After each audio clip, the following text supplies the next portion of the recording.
Chapter 1. After the excitement of the previous summer, Mrs. Judith Potts spent the winter returning to the more solitary rhythms of life. She woke late, watched a bit of telly, played clock patience, went for walks when the mood took her, which wasn't in truth all that often, and made sure she set aside time each day to compile her cryptic crosswords for the newspapers. When the Christmas lights went up in the High Street, she found herself, as she did every year, quietly absenting herself from the festivities. It wasn't that she was opposed to Christmas, far from it. It was more that she felt it belonged to other people, mostly parents with young children, and families hell-bent on enforced jollity. But if Christmas was a bit of a chore, and the time between Christmas and New Year's Day a baffling week of non-existence, Judith knew January belonged to her. It was almost her favourite month. No one asked her to do anything in January, or go anywhere. She could fully recharge her batteries and take stock. And go wild swimming, of course. Judith didn't let the fact that it was winter deter her from her near-daily dips in the River Thames. At this time of year, her swims were of necessity brief, but she never missed the chance to commune with nature, and she loved the zingy feeling her skin had for the rest of the day. She especially loved to swim when she had a problem to work through, which was why she was in the Thames on this particular January morning. She was trying to solve a mystery. It had started that morning when she'd picked up that week's copy of the Marlow Free Press. Seeing it was the beginning of the year, the paper was even more bereft of news than usual. The lead story concerned the shock closure of a local post box. But it was the cryptic crossword that Judith looked forward to the most. It never took her long to solve, but there was a clarity to the cluing she found hugely satisfying. That morning's effort had been no different. However, once she'd finished and looked at the completed grid, she'd had an instinct that something was off about her answers. There was something her subconscious was trying to tell her, but she couldn't quite work out what it was. Judith hated loose ends. All puzzles had to be solved as far as she was concerned, which was why she'd decided to have a good think about it on her morning swim. And it was because she was thinking about the crossword rather than her surroundings that she mistakenly got into a fight with a swan. She hadn't meant to, as she'd recount to her two friends Bex and Susie later that day. It wasn't even her fault as far as she could tell. It was all the fault of a dead duck she'd found floating upside down in the middle of the river, although it hadn't initially looked like a duck at all. She'd thought she was swimming towards a couple of orange-coloured twigs that were sticking out of the water. But as Judith got closer, she'd finally seen the white body, neck and head of the duck submerged under water, and she'd splashed in a panic over to the side of the river to get away. In doing so, she inadvertently swam in between a mother swan and her cygnets. As it was January, the cygnets were almost fully grown, but their mother still reared and hissed, her wingspan now wider than Judith was tall. Judith briefly wondered if she could get in between the span of the wings and grab the swan by the neck to take her down. But, like nearly everyone raised in the UK, she knew that a swan can break your arm. And she also guessed there'd be something unedifying about a completely naked 78-year-old woman wrestling with a swan. Because that was the other problem. As was always the case when she went for a swim from the boathouse at the bottom of her garden, Judith wasn't wearing a swimming costume. Of course she wasn't. They were damp, dank things that clung to your body and ruined the true feeling of freedom swimming gave you. The swan's head shot forward with a terrifying hiss, and Judith realized she'd have to get out of the water, and fast. At least she knew she was at a bend in the river where few people ever stopped. Unfortunately, it was precisely because it was such a remote location that it held such happy memories for Ian Barnes. Ian had grown up in Marlow, had moved away some years ago, but had wanted to bring his wife Mandy and their two young children back to show them some of his favourite haunts from his childhood. This included the delightful spot on the river where he'd spent so many happy days bird-watching.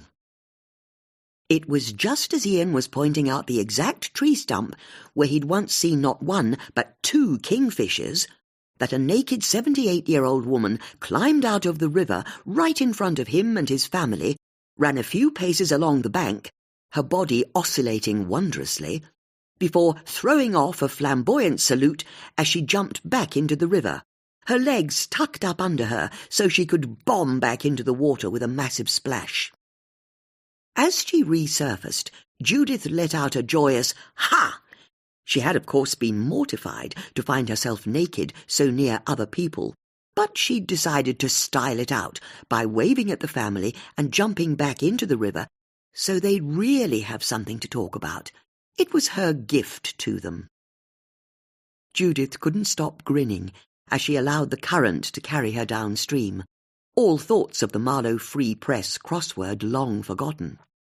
She kept replaying the look on the poor family's face. Their mild-mannered horror would keep her tickled for months.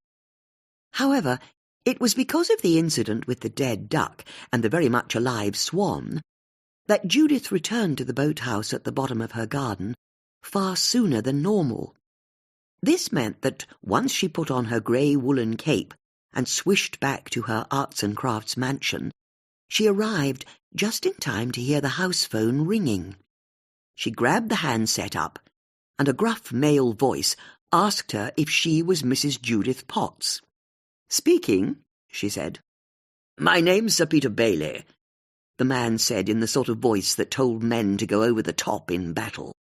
"We've not met before, but I'd like to ask a favour. You see, I'm getting married tomorrow." "Congratulations," Judith said, noticing that the fire in the grate was still glowing. Her skin was puckered with goosebumps, her feet were cold on the parquet, so she went and sat down in her favourite wingback and let the embers warm her. "The thing is, I'm having a drinks party this afternoon as a small celebration, and I'd like you to come." Judith was puzzled. Sir Peter was the head of one of the most preeminent families in Marlowe. Why the sudden invitation? "Nothing too formal," he continued. "Lounge suits, dresses, that sort of thing. It's just a few drinks, if I'm honest. 2 for 2:30. And wrap up warm. The forecast is for clear skies, but it will still be cold. You know where I live?" Judith knew where Sir Peter lived. Everyone in Marlowe did. But she felt mildly irritated that he'd presumed she'd drop everything at a moment's notice. She already had plans for that afternoon. She was going to have toasted crumpets in front of the fire, with some blackberry jam she'd bought from the Saturday food market, and perhaps a tot or 2 of homemade sloe gin she kept under the sink in the kitchen for special occasions. In fact, why on earth would she want to give all that up to go to a party? "That's very kind of you, but why are you inviting me?" "It's quite simple. I thought the day before my wedding would be a chance to thank some of the key people in Marlowe. You know, the Rotary, the parish council, that sort of thing. And I was impressed with how you helped the town last summer." "Oh, I see. You know about that?" "Everyone knows how you helped the police solve those horrific murders." "I hope you don't expect anyone to be murdered," Judith said with a chortle. "What?" Sir Peter asked. "Of course not. Why would you say that?" Judith was intrigued. She could tell that her comment had rattled Sir Peter for some reason. "It was just a joke," she said. "Well, it was in very bad taste." "It's only bad taste if someone's killed." "No one's frightened for their life here. I really don't understand why you'd suggest they were. Do you want to come to this party or not?" "No one's frightened for their life?" Judith thought to herself. What an odd thing to say. Why was Sir Peter suddenly so flustered? Judith decided that her crumpets and sloe gin would have to wait for another day. "I'd be delighted to come to the party," she said. "Good," Sir Peter said gruffly. "See you this afternoon." Once she'd finished the call, Judith dialed the number for Bex Starling. Judith, hold on, Bex said as she answered. Colin, stir the roux, would you? How are you? She said back into the phone. Sorry, can't chat long. We're out this afternoon. Before Judith could explain why she'd rung, Bex was overtaken by events. Sam, why do you want a box of matches? There's no reason to want matches. What are you doing? Oh, God, she said back into the phone. I'm sorry, it's Chloe on call waiting. She spent the night at her boyfriend's house. I need to take this. Anything could have happened. Bex hung up, and Judith realised she'd not spoken, not even once. Judith smiled to herself. Bex was married to the vicar of Marlow, a very nice man called Colin, with all the positive and negative connotations of that word nice. Despite having made it her life's work to be the perfect home county's housewife and mother, Bex had allowed herself to be pulled into Judith's orbit the year before, when a gunman had started killing people in Marlow. Since then, they'd become firm friends, even if Bex still worried that Judith was exactly the sort of free spirit her mother had always warned her about. As for Judith, she could see how much energy Bex put into servicing the needs of her family and community, and she just wished her friend spent 1/10 of her talents on meeting her own needs. But Bex would never change, Judith knew. It was partly why she enjoyed her company so much. Judith dialed another number. After a couple of rings, Susie Harris came on the line. Well, if it isn't the famous Judith Potts, Susie said in what Judith felt was a slightly stagey voice. Susie was a solidly comfortable 50-year-old woman and the third member of Judith's gang.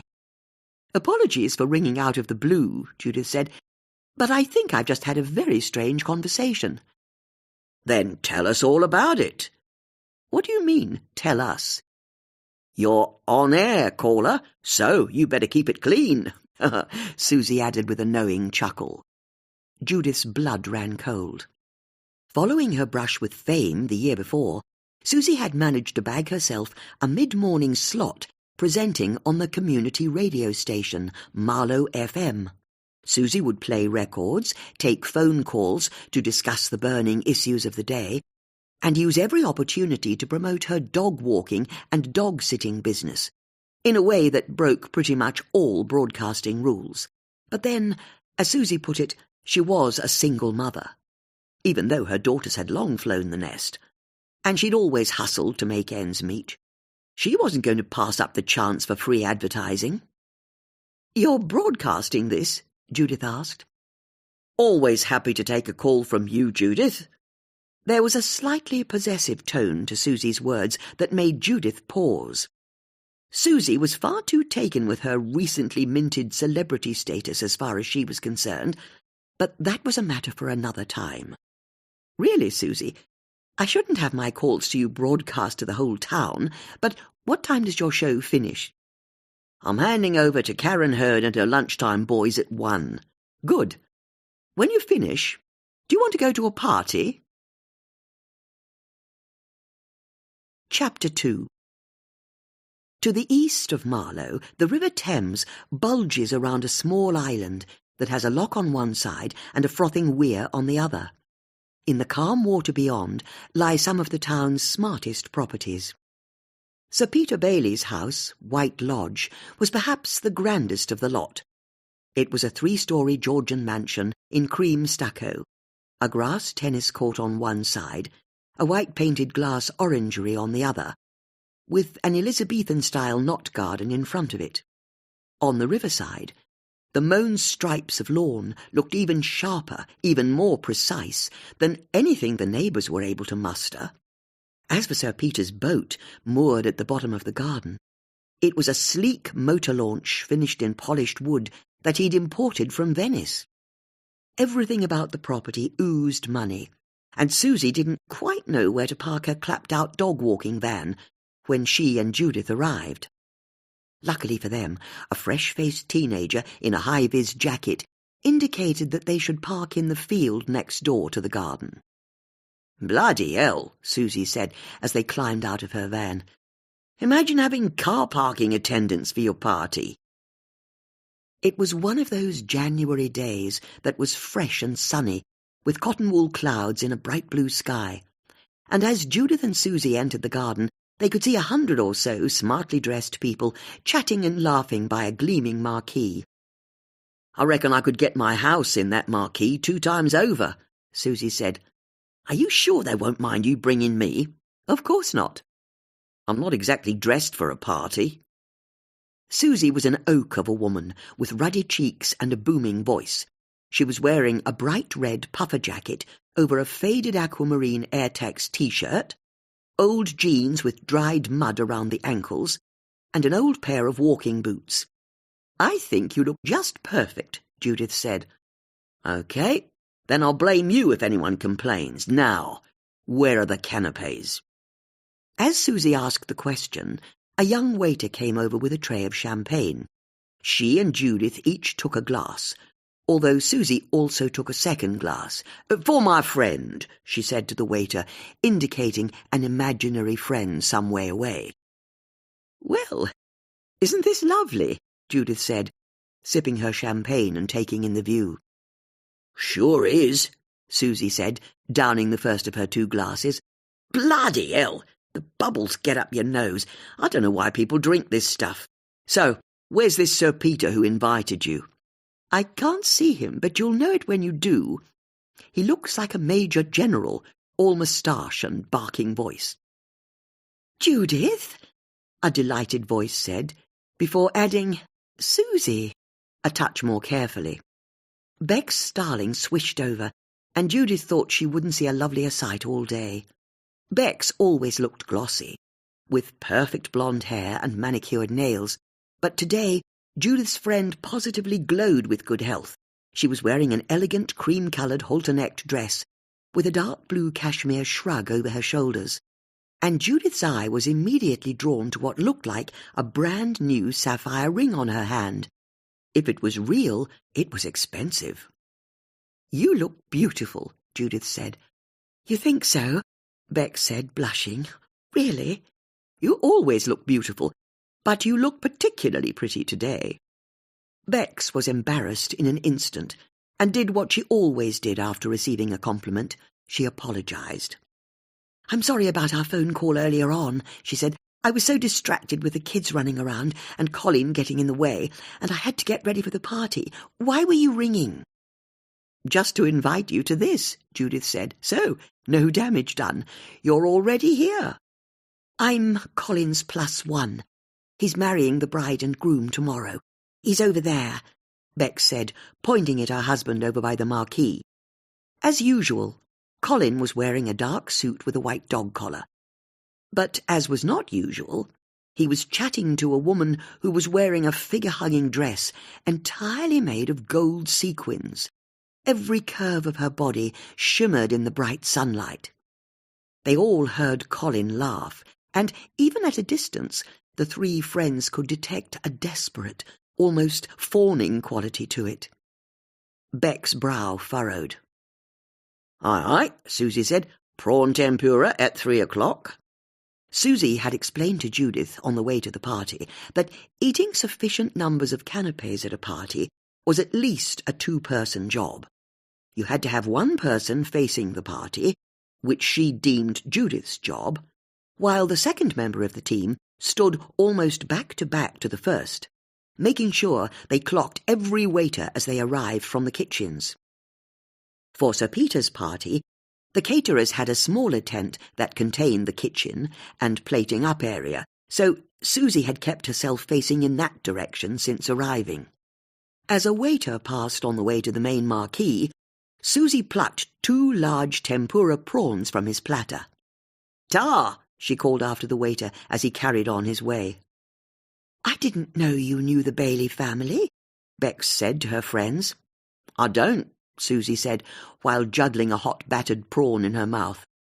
"Nor do I," Judith said, before explaining how she was only attending because she'd had such an odd conversation with Sir Peter that morning. "You can't possibly think someone's going to be murdered?" Bex asked, appalled. "Of course not, but my mention of murders definitely spooked him. Something's up, you mark my words. By the way, have you seen Sir Peter anywhere?" "You know, it's funny," Bex said. Now you mention it, I haven't seen him since I got here. What if someone's killed him? Susie said with an excited spatter of batter, having only seconds before chosen to commit to her second prawn. Sorry, she added, which was a mistake, as it meant she spattered even more prawn, this time over Beck's cream dress. Susie! Beck said, stepping back in horror.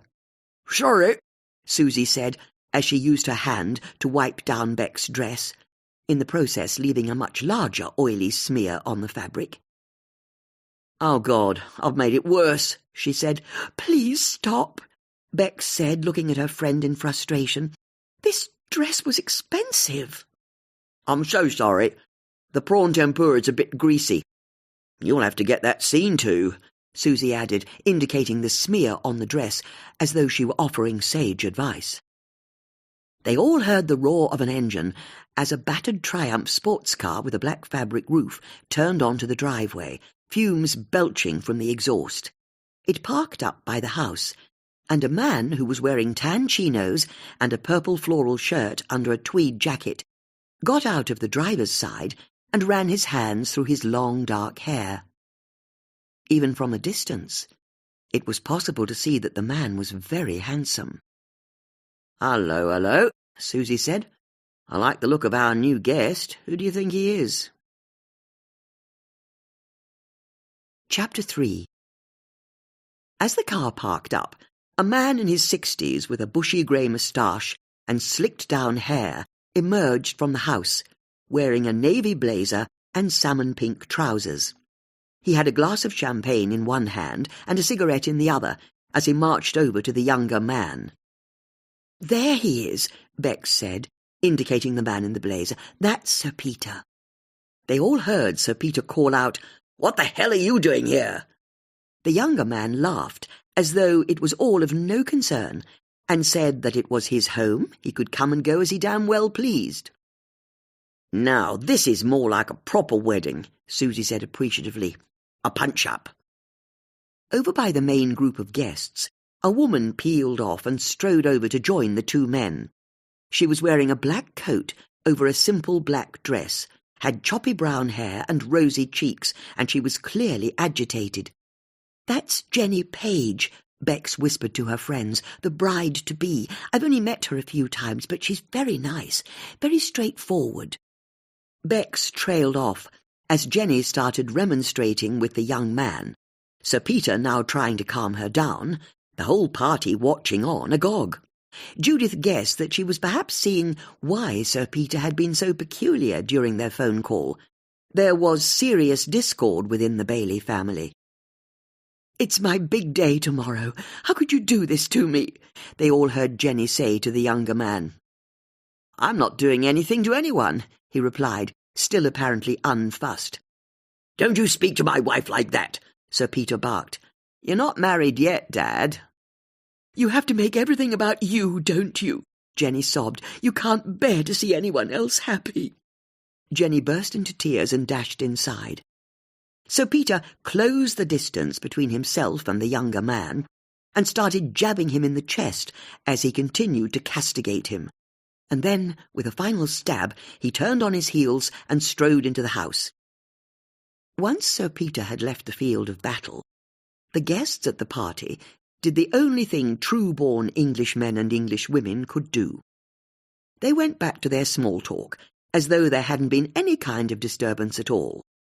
The nearby waiters all raised their trays and began circulating again. So, we all just going to pretend that didn't happen?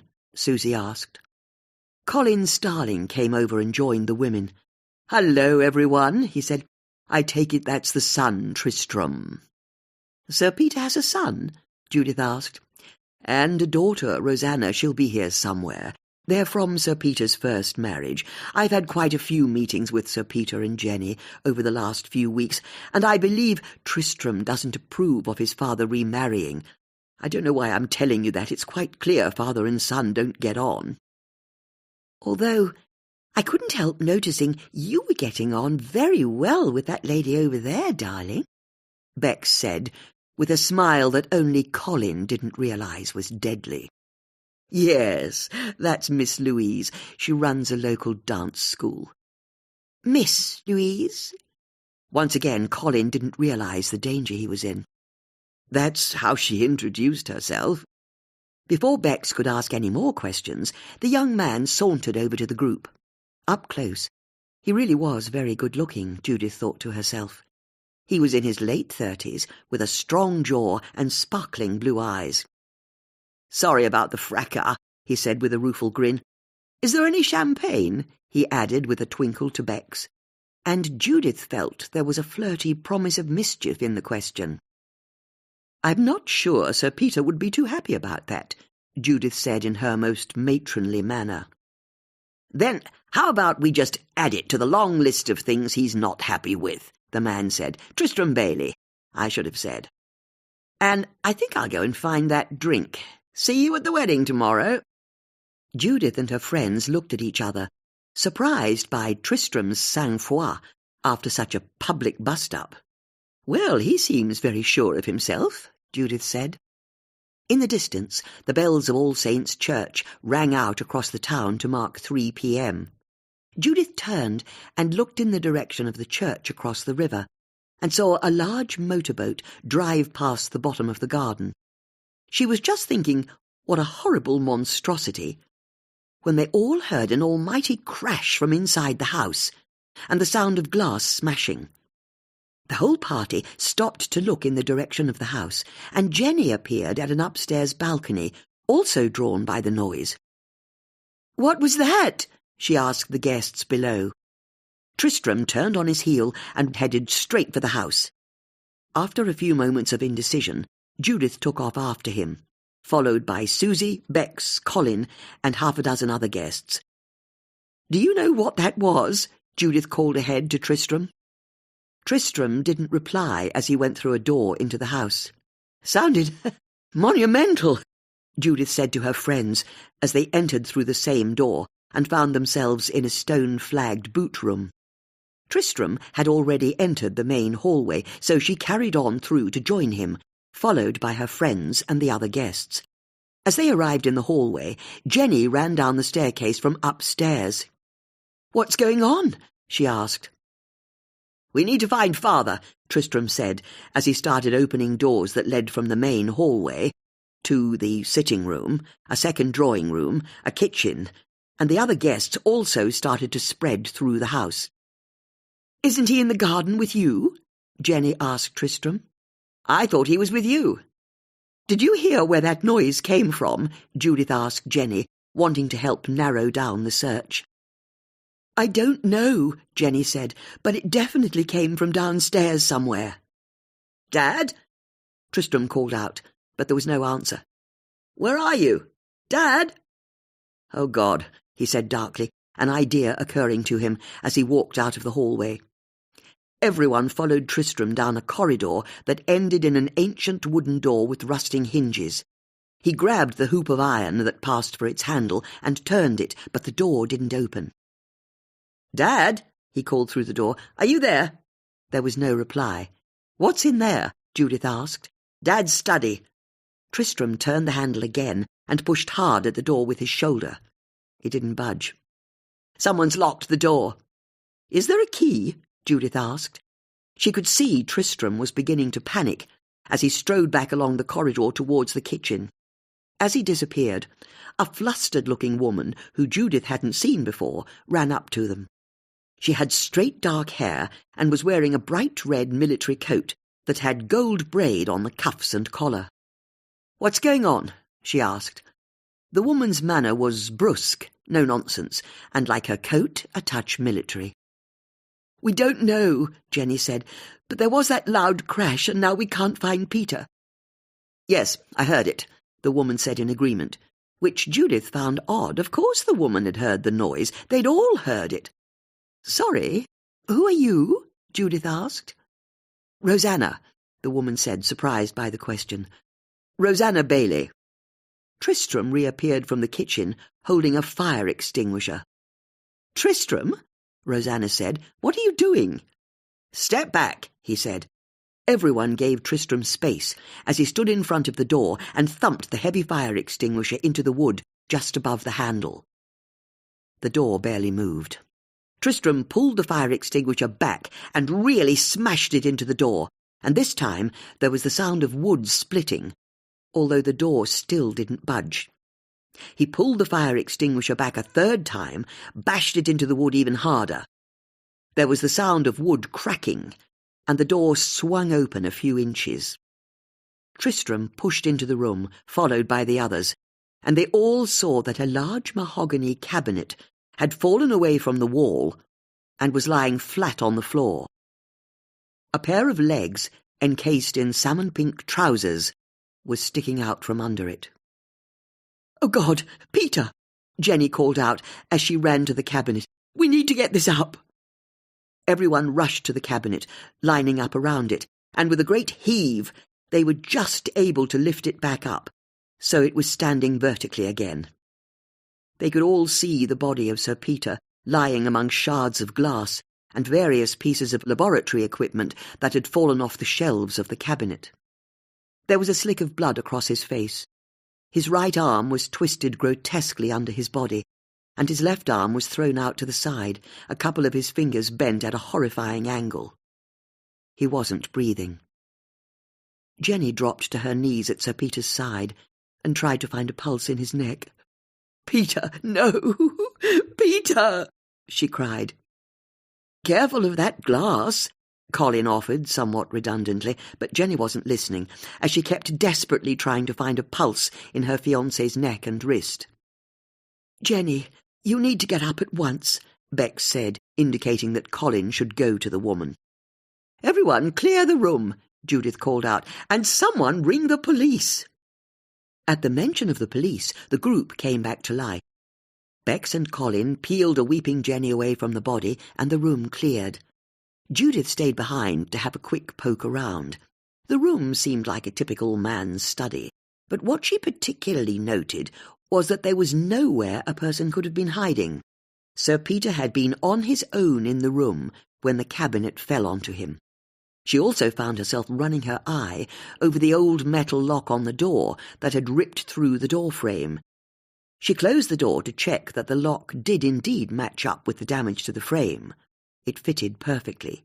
The door had been fully locked when Tristram had broken through it, although Judith found herself surprised at how easily the door moved. The wood looked hundreds of years old. The hinges were thick with rust. And since when did an old door close so smoothly? She looked at the hinges and saw that they were glistening. Someone had recently oiled the hinges. Judith peered at one of the hinges more closely. There was an odd smell, she thought to herself, something that wasn't quite right. What was it? Susie returned. "Are you investigating?" she said in a stage whisper that could have started an avalanche in a neighbouring valley. "I don't know," Judith said. "Bex and Colin have taken Jenny upstairs, and I've made everyone else go outside the front of the house to wait for the police. What's up with the door?" "It's the hinges. I think they've been oiled, and there's an odd smell." Susie put her nose to the nearest hinge and sniffed. "You're right," she said. "I recognise that smell. What is it?" "So, it's not just me?" Judith asked. "No, I don't think so," Susie said, as she ran her finger down the oily hinge and licked her finger. "You're right," she said. "It's olive oil." "That's it," Judith agreed in realization. "That's exactly what I could smell. Olives. Who'd oil a door hinge with olive oil?" Chapter 4. Everyone at the party, from the catering staff to the guests, milled on the driveway at the front of the house, waiting for the police. The only people who weren't present were Jenny, Bex and Colin. They remained inside White Lodge, upstairs. "Maybe oiling door hinges with olive oil is what posh people do," Susie said to Judith. "WD-40 isn't good enough for them." Judith smiled, but she was looking at the crowd and trying to work out what she felt about Sir Peter's death. She could see Rosanna Bailey standing at the edge of the group, a few friends consoling her. Judith couldn't help observing how easy it was to pick her out of the crowd. Nearly everyone else at the party had chosen muted colours for their outfits, and her pillar-box red coat stood out like a beacon. Noticing Rosanna made Judith think of Tristram, and she tried to find him in the crowd. She couldn't locate him. "Can you see Tristram anywhere?" she asked Susie. "I can't," she said. "Wonder where he's got to. By the way, did you see the way he looked at Bex?" "I did." "Because you're right, she looks great today, doesn't she? And our Mr. Tristram Bailey very definitely noticed her when he came over and talked to us." "Maybe it was that new sapphire ring she has on her hand. I imagine it cost a pretty penny or two." "What sapphire ring?" "Didn't you notice? You should have a look. It's rather splendid, baguette cut, and set in lovely old gold. I suppose Colin must have bought it for her." "You reckon he bought her a really nice ring?" The women shared a glance, both knowing how unlikely that sounded. 2 police cars and an ambulance turned into the driveway, lights flashing, and stopped in a crunch of gravel by the house. As they pulled up, Bex came out of the house and headed towards the vehicles. Judith and Susie saw a woman get out of the lead car, and they turned to each other and smiled. "Well, that's a turn up for the books," Susie said. "How very gratifying," Judith said. "Shall we?" "Yeah, I reckon so." The 2 women walked towards the police car and caught up with Bex just as she reached Detective Sergeant Tanika Malik. "We really must stop meeting like this," Judith said. "What are the 3 of you doing here?" Tanika asked, surprised. Tanika was in her early 40s, had straight hair tied up in a tight ponytail, and was wearing a charcoal grey suit. She'd been the acting senior investigating officer of the murders in Marlow the summer before, and had only solved the case when she'd co-opted Judith and her friends into helping her. "It's a complete coincidence," Bex explained awkwardly, "but when I saw the police arrive, I thought I'd come out and tell you that the man who died, Sir Peter Bailey, was about to marry a woman called Jenny Page. Colin and I have taken her upstairs to her bedroom. She's in a bad way. If you need to speak to her, that's where she is. In fact, I should go back to her, if that's okay." "You're with Sir Peter's fiancée?" Tanika asked. "I am. Thanks. That's very good of you. Can you tell her we'll come and talk to her once we've secured the scene, but only when she's ready?" "I will," Bex said, and returned to the house. Tanika looked at Judith and Susie and could see the devil in their eyes. "Are you really saying your presence here is a coincidence?" she asked. "Well, it's funny you should say that," Judith said. "It's not entirely a coincidence, but I'll fill you in once you've processed the body. In the meantime, I think it would be helpful if you treated the death as suspicious." "What makes you say that?" Before Judith could answer, an ashen-faced Tristram came over and joined the women. "You'll want to talk to me," he said to Tanika. "I'm Tristram Bailey, Dad's son. I mean, Sir Peter's son. The man who—" Tristram failed to finish the sentence. He looked utterly broken. "Come on," Tanika said, her professional manner allowing her to be both consoling and practical at the same time. "It's cold out here. Let's get you inside, and you can fill me in on what happened." Tanika put her hand on Tristram's elbow and steered him towards the house. Susie and Judith realised they were at a bit of a loose end, and Tanika had been right when she'd said it was cold. Since the sun had gone down, all the warmth of the day had been replaced by an icy chill. "It's bloody freezing out here," Susie said. "Then I suggest we go inside," Judith said, looking over at 2 police officers, as they explained to the guests how they were going to be taking their statements. "We can't interfere. Tanika would kill us." "Interfere?" Judith said in mock outrage. "Interfering is for amateurs." Susie laughed. "We investigate." "Okay," Susie said. "Then what are we investigating?" "Sir Peter's kitchen." "Why? What are we looking for?" "Isn't it obvious? A bottle of recently used olive oil." Once inside the study, Tanika took a moment to look at the room where the body of Sir Peter Bailey lay. There was a mess of papers on an old desk, and an ashtray and empty wine glass next to a faded armchair, which stood beside a stone fireplace that was full of ash. Behind the desk, there were a couple of old framed X-ray pictures of human rib cages. She wondered why. There was a bright flash as one of her officers photographed Sir Peter's body, and Tannika went over to make a visual inspection. Crouching down, she saw that he was lying in a mess of old science equipment and smashed glass flasks, beakers, and jars. There was an old oscilloscope, bent metal stands and Bunsen burner, and valves that were attached to pieces of electrical circuitry. In among the mess, there were little yellowed labels in faded ink, with words like litmus papers, barium sulfate, and aluminium hydroxide written on them. There were also smears of various coloured powders on the carpet, where the contents of the various smashed glasses had tipped. Tannika guessed that the science equipment was perhaps connected to the X-rays on the wall behind the desk. As for the body, Tannika saw that Sir Peter's hands, neck, and head were cut where the glass lab equipment had crushed into his body when the cabinet fell onto him. There was also dried blood across his face and matted in his dark hair. There'd been significant blunt force trauma. It was no surprise, she thought to herself, as she looked at the wooden cabinet.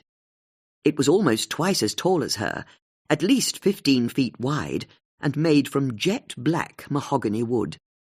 The ornamental carvings along the top of it, and the scrapes and marks on it from many decades of use, made it look like the sort of fixture you'd maybe find in a church or school. She wouldn't be surprised if it weighed a ton. Considering its significant bulk, she found herself wondering how it had fallen over. The cabinet sat so very squarely on the floor. It was hard to imagine it toppling over under any circumstances. It was a shame the guests had felt the need to lift it back up, she thought. It was understandable, of course, but it meant the scene had already been tampered with before she and her team had even arrived. Tannika went over to look out of the large picture windows. There were thick curtains either side that smelled of dust and smoke. Outside, below the window, she could see a bed of shrubs in the darkness. As for the windows themselves, they were metal-framed, a bit rusty in places, and the locks and catches had been painted over many times. A quick inspection showed Tannika that none of them had been opened for years. Tannika remembered what Judith had said to her. She knew that Judith could be infuriating sometimes, eccentric always, but she wasn't prone to flights of fancy when it came to the matter of murder.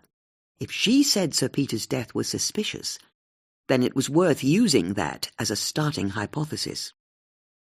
She turned to the nearest officer. "Can you see if you can find the key to the door? I see someone had to smash through it to get to the body." "I think we've already got it," he said, and held up an evidence bag with an old iron key in it. "It was in the deceased's trouser pocket." "It was the deceased who locked the door?" "And by all accounts he was on his own in here when the rest of the party broke through the door." "Then can you speak to the family? See if there are any other keys to this room?" "Sure thing." Tannika looked from the dead body to the cabinet that had crushed him. What on earth had happened here? Chapter 5. "Right," Susie said, rubbing her hands together as she and Judith entered the house's kitchen. "So we're looking for a bottle of olive oil." "Indeed, one that's been used recently," Judith said, as she started to open the cupboards and poke around. "But don't touch it if you find it." "Of course," Susie said appreciatively, "in case it has fingerprints on it." Susie went over to the windowsill, where there was an old-fashioned Roberts radio. Turning it on, she started to twist the dial to retune it. "What are you doing?" Judith asked. "Increasing Marlow FM's reach, one listener at a time." When the radio started playing a song by Bucks Fizz, Susie announced, "Ah, there we are," and then she turned the radio off. "That'll get the family listening the next time they turn this on." "Do you always retune radios to Marlow FM?" "Whenever I can." "Oh," Beck said as she entered the room. What are you two doing in here?" "Looking for olive oil," Susie said, as though this explained everything. "OK," Bex said, baffled by her friends. "I'm just getting some water for Jenny." As Bex took a glass from a shelf and filled it with water, she saw Judith and Susie hunting in cupboards, but she refused to be drawn. It didn't matter what they were up to, she told herself. Her duty was to Jenny. Jenny was the one who was grieving. Jenny was the one who needed support. And Bex carried on telling herself that she definitely wasn't going to ask her friends what they were doing, as she headed out of the room with a glass of water. "OK, you've got to tell me," she said, stopping in the doorway. "Why are you looking for olive oil?" Judith explained how the hinges on the study door had been lubricated with olive oil. Bex understood the significance immediately. "That's weird, isn't it?" she said. "You should tell the police." "I don't think they'd be interested. Not yet, anyway. But I've got a theory." "Bloody hell," Susie said, as she opened the door to a walk-in larder and saw floor-to-ceiling shelves stuffed full of tins of food, pasta, wine, and everything in between. "This is like that scene at the end of Close Encounters of the Third Kind," she announced, before walking in, wide-eyed with wonder. "How's Jenny?" Judith asked. "Really shaky," Bex said, not making a whole lot of sense. "I don't suppose that's surprising after what she's been through. What does she think happened?" "Why are you asking?" Bex asked. "I'm not sure her husband's death was entirely accidental." "You think someone did this to him?" "Did you see the size of that cabinet? There's no way that fell over on its own. And why didn't Sir Peter just step out of the way when it started to fall over?" "I see what you mean. But what's this got to do with Jenny?" "She was in the house at the time, unlike pretty much everyone else." "You think she pushed the cabinet onto him?" "It's a possibility. But we all saw her come out onto the balcony upstairs at the same time as we heard the crash." "I know that's how it looked, but how soon after the cabinet fell over did she appear?" "Almost instantly." "Maybe that was long enough. Hold on. You think she pushed the cabinet onto her husband-to-be in the study downstairs, ran up the stairs, and then appeared on the balcony a split second later?" Judith frowned. "No, it doesn't seem very likely, does it? Not when you put it like that." "And why would Jenny have wanted to kill Sir Peter the day before she was due to marry him?" "Now that's a very good question," Judith conceded. "Oh, my God," Susie said, as she returned from the walk-in larder. "It's like Narnia in there, but there's no olive oil, I'm afraid." "I've not found any either, and that's pretty much all of the cupboards checked as far as I can see." "But that's impossible," Bex said. "There's no way a family like this would have no olive oil." "Well, you're wrong there," Susie said. "We've checked, and they don't." "In that case, it just means you've been looking in the wrong place." "How can this be the wrong place? It's the kitchen." "I'll bet you can work out where it is," Judith said slyly to Bex. "Good idea," Susie said, instantly divining her friend's strategy. "If anyone can find the olive oil in this house, it's you. You're the most middle-class person I know." "Thank you," Bex said, not realizing that Susie's words weren't entirely complimentary. "But I really don't have the time. I've got to take this water to Jenny." "I'm sure it won't take you any time at all," Judith said. "You know these people," Susie said with a mock sincerity that Bex didn't pick up on. "You are these people." Bex was moved by her friend's support. "That's just about the kindest thing you've ever said to me. So, let's see." Bex took a moment to centre herself, like a martial arts sensei. She then glanced down at the induction hob and ran her palm over the 4 cooking areas and the 5th workstation. It didn't give her anything, so she turned slowly on the spot, again apparently without inspiration, and then she surprised her friends by crouching down on her haunches so her eyeline was at the height of the kitchen counter. Judith and Susie could see a look of puzzlement cross her face as she looked at the white countertop before she snapped back up, strode over to the sink, and peered at its gleaming stainless steel perfection. Next, she put her index finger to the plug hole and pressed down. As she lifted her finger, She looked at what was now on the end of it and smiled. "You're right," she said. "Wait, what?" Susie asked, amazed. "You know where they keep their olive oil?" "I do." "How? You haven't even opened a cupboard." Bex crossed to the far wall of the kitchen and indicated a little aluminium can with a spout on one side and a plunger on the other. It looked like an old-fashioned mister for spraying flowers, and this impression was made all the more credible by the way it was sitting on a shelf next to an old glass vase that had some sunflowers in it. "Their olive oil is in this can," she said, reaching for it. "Don't touch it," Judith said, moving at speed to join her friend. "We need to check it for fingerprints." "But how can you know?" Susie asked. "Seeing as there's no label on it and you can't see what's inside." "Oh, don't worry, it contains olive oil," Bex said. "But it looks like a watering can for those flowers." "The flowers are dried, they don't need watering." "But how did you even begin to spot it from the other side of the room?" "I didn't," Bex conceded. "Not at first, at least. But I did spot the Corian worktops to the kitchen counters." "Come again?" Susie asked. "The family have Corian worktops. It's a wonder material, really. They make it in different sections, and then the installers melt and sand the joins together. It's a marvel to watch, and so much cheaper than marble. But the point is," Bex continued, noticing that her audience weren't quite as interested in the pros and cons of rival kitchen worktop surfaces as she was, "they have one downside. You have to use a chopping board. If you cut things directly onto a Corian surface, you can end up leaving the faintest of knife cuts. And when I looked at the countertop a moment ago, I saw knife marks in the surface that are tinged with green." Bex returned to the island of cabinets that contained the hob and indicated the countertop to the side.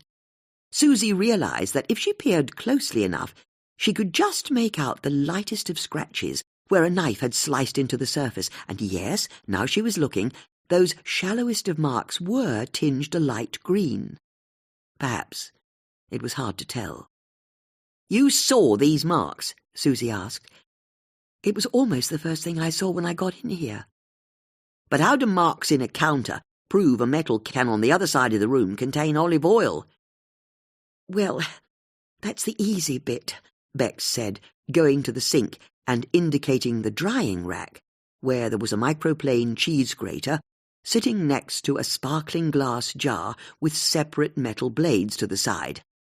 "The nut grinder attachment to a food mixer has recently been washed up, as has this grater, that you'd only use for the hardest of cheeses, like Parmesan.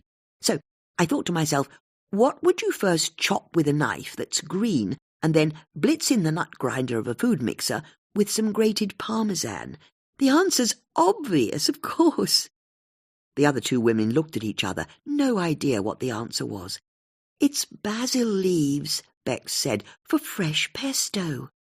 "Of course," Judith said, unable to keep the laugh out of her voice. "Fresh pesto. That was my first thought as well." "But when I found a single pine nut in the drainer of the sink, I knew I was right, which meant there had to be olive oil here somewhere, seeing as you use it to make pesto, and it wouldn't be anywhere obvious. You've checked the most likely places, so I looked for the main body of the food processor and saw it was on the far side of the room, and on the little shelf above it are those flowers, but there's also a metal can, which suggested to me that while the basil was chopped and cheese grated on this side of the room, the pesto was made over where the machine is. The metal can must contain the olive oil. It's just a process of deduction." Judith and Susie stared at Bex in wonder. "There's got to be a way we can monetize this skill," Susie said. Judith snatched up a pair of yellow marigolds that were hanging over the taps on the sink and snapped them on. She then rootled in a drawer until she found a fish slice and, picking up an old table mat from the dining table that depicted Windsor Castle, she approached the metal can. "What are you doing?" Bex asked. "Making sure we don't interfere with a possible crime scene." Judith held the dining mat up to the shelf, slid the fish slice under the metal can, and lifted it onto the mat. "What crime scene?" "Oh, that's simple enough," Judith said. "I think whoever's fingerprints are on this oil can could very well be the person who murdered Sir Peter Bailey." Chapter 6. Tannika was leaving Sir Peter's study when she saw Judith approaching with Susie and Bex. It looked to Tannika as though Judith was wearing yellow marigold gloves and holding a small metal can on a table mat. As Judith reached her, Tannika realized that this was because Judith was indeed wearing yellow marigold gloves and holding a small metal can on a table mat. Knowing that Judith had once again involved herself in one of her cases made Tannika feel preemptively weary. Not that she didn't think Judith had something to offer. If she'd learned one thing from the year before, it was that Judith and her friends were excellent sleuths, even if they were sometimes chaotic and unreliable. It was more that she'd already spent a whole day at work, knew that she'd missed her daughter's bedtime hours ago, and would no doubt be in the office tomorrow before Shanti and her husband Shamil had even woken up. Tannika pulled herself together. She might be bone-tired, but a man had died who'd expected to get married the following day. He deserved her full commitment, and that's what she was going to give. "Judith," Tannika said, "you found a metal can." "I have," Judith said, "or rather, Bex found it. That you're now bringing to me on a table mat. A table mat I now see of Windsor Castle. It was Windsor Castle or Balmoral. I thought you'd appreciate the local touch. And the marigolds, just protecting the crime scene. Perhaps you'd like to tell me what you've done." Once Judith had explained why she felt the can of oil needed fingerprinting, Tannika decided it was time to make a stand. "You can't go poking around," she said. "You're witnesses." "If it wasn't for us poking around," Judith said, "you wouldn't know about the oil can." "Do we really need to know about the oil can?" "I think so, because whoever's fingerprints are on this can could well be the person who killed Sir Peter Bailey. If only to stop having to look at Judith in her yellow marigolds for a second longer, Tannika called an officer over and asked him to take the oil can away to dust it for fingerprints. He carried the items off with a look on his face that suggested he'd in that moment realized he'd just reached the nadir of his career. As Judith took off the gloves, Tannika said, "Okay, then, let's do this. Why do you think Sir Peter was killed?" "A number of things. Firstly, the timing. Who dies of natural causes the day before their wedding?" "It could happen," Tannika said, although her tone of voice acknowledged that it was a bit of a stretch. "By a cabinet that coincidentally fell over following an argument." "Okay, as it happens, I agree with that one," Tannika said. Her officers had started taking statements from the guests and catering staff, and she'd very quickly learned that Sir Peter had argued with his son Tristram right before he died. It does seem odd that it fell over at that precise moment, but it's still not impossible. "But here's the clincher," Judith said in triumph. "Sir Peter warned me he was going to be murdered today." "What?" Bex asked, agog. "Good as said he was going to be murdered," Judith added, a touch more truthfully. "Hang on," Tannika said. "I don't understand. Did he or didn't he? The point is, I don't know Sir Peter or anyone in his family. But this morning he rang me at home and introduced himself, asking if I'd come to the party this afternoon, which was surprising to say the least. But he insisted. He said he wanted to celebrate all of the dignitaries in the town, and that meant inviting me. I didn't point out that if he really wanted me to attend, he could have invited me sooner. And I was at a loss as to why he thought I was a local dignitary. All I've ever done, all we've ever done," Judith turned to include Susie and Bex, "is help you last year with those awful murders. So I made a quip to Sir Peter that I hoped no one was going to be killed. And then the strangest thing happened. He got all flustered, and he said, 'No one's frightened for their life here.' And then he all but hung up on me. It's why I called Bex and Susie. It was such an odd phrase. No one's frightened for their life here. Who'd say such a thing? You think he thought someone was going to kill him? I think he believed someone feared for their life, and he was worried that something bad was going to happen at his party, which is why, at the last minute, he decided he wanted me here as a reliable witness. Or someone who perhaps could stop the killer. Not that I was able to. But hold on, Tannika said. Just because he thought someone's life might be in danger, it doesn't mean he was killed. Not again, Judith said, throwing her hands up in the air. What? Tannika said, surprised by Judith's vehemence. It was poor Stephen Dunwoody last year you said couldn't have been killed, and you were wildly off beam on that one, weren't you? Now that's a bit beneath the belt. I was happy to agree it was murder once we'd established the facts of what happened. I didn't want to leap to conclusions, that's all. And there's a problem if you think Sir Peter was murdered. Tell me, how do you think it happened? The women looked at each other, surprised by the question. Is this a trick question? Susie asked. No. OK, let me take this, she said, before turning back to Tannika. Someone pushed a bloody great cabinet onto him. Right, sorry, I should have said, I agree. If he was killed, and it's a big if at this stage, then someone pushed that cabinet onto him. But tell me, how was his body discovered? Tristram broke through the door to the study, Judith said, already seeing where Tannika was going with her line of argument. You were with him, all three of us, and half a dozen or so other guests as well. So why did you have to break through the door? Because it was locked, and I checked the lock myself. The hasp very definitely ripped through the frame of the door. That's how it looked to me, Tannika agreed, and the windows haven't been opened in years. So tell me, what happened when you got into the room? I'll take this one, Susie said, happy that once again she knew the answer. We found Sir Peter under the cabinet, with his legs sticking out like the Wicked Witch of the East. Susie, Bex yelped, you can't say that.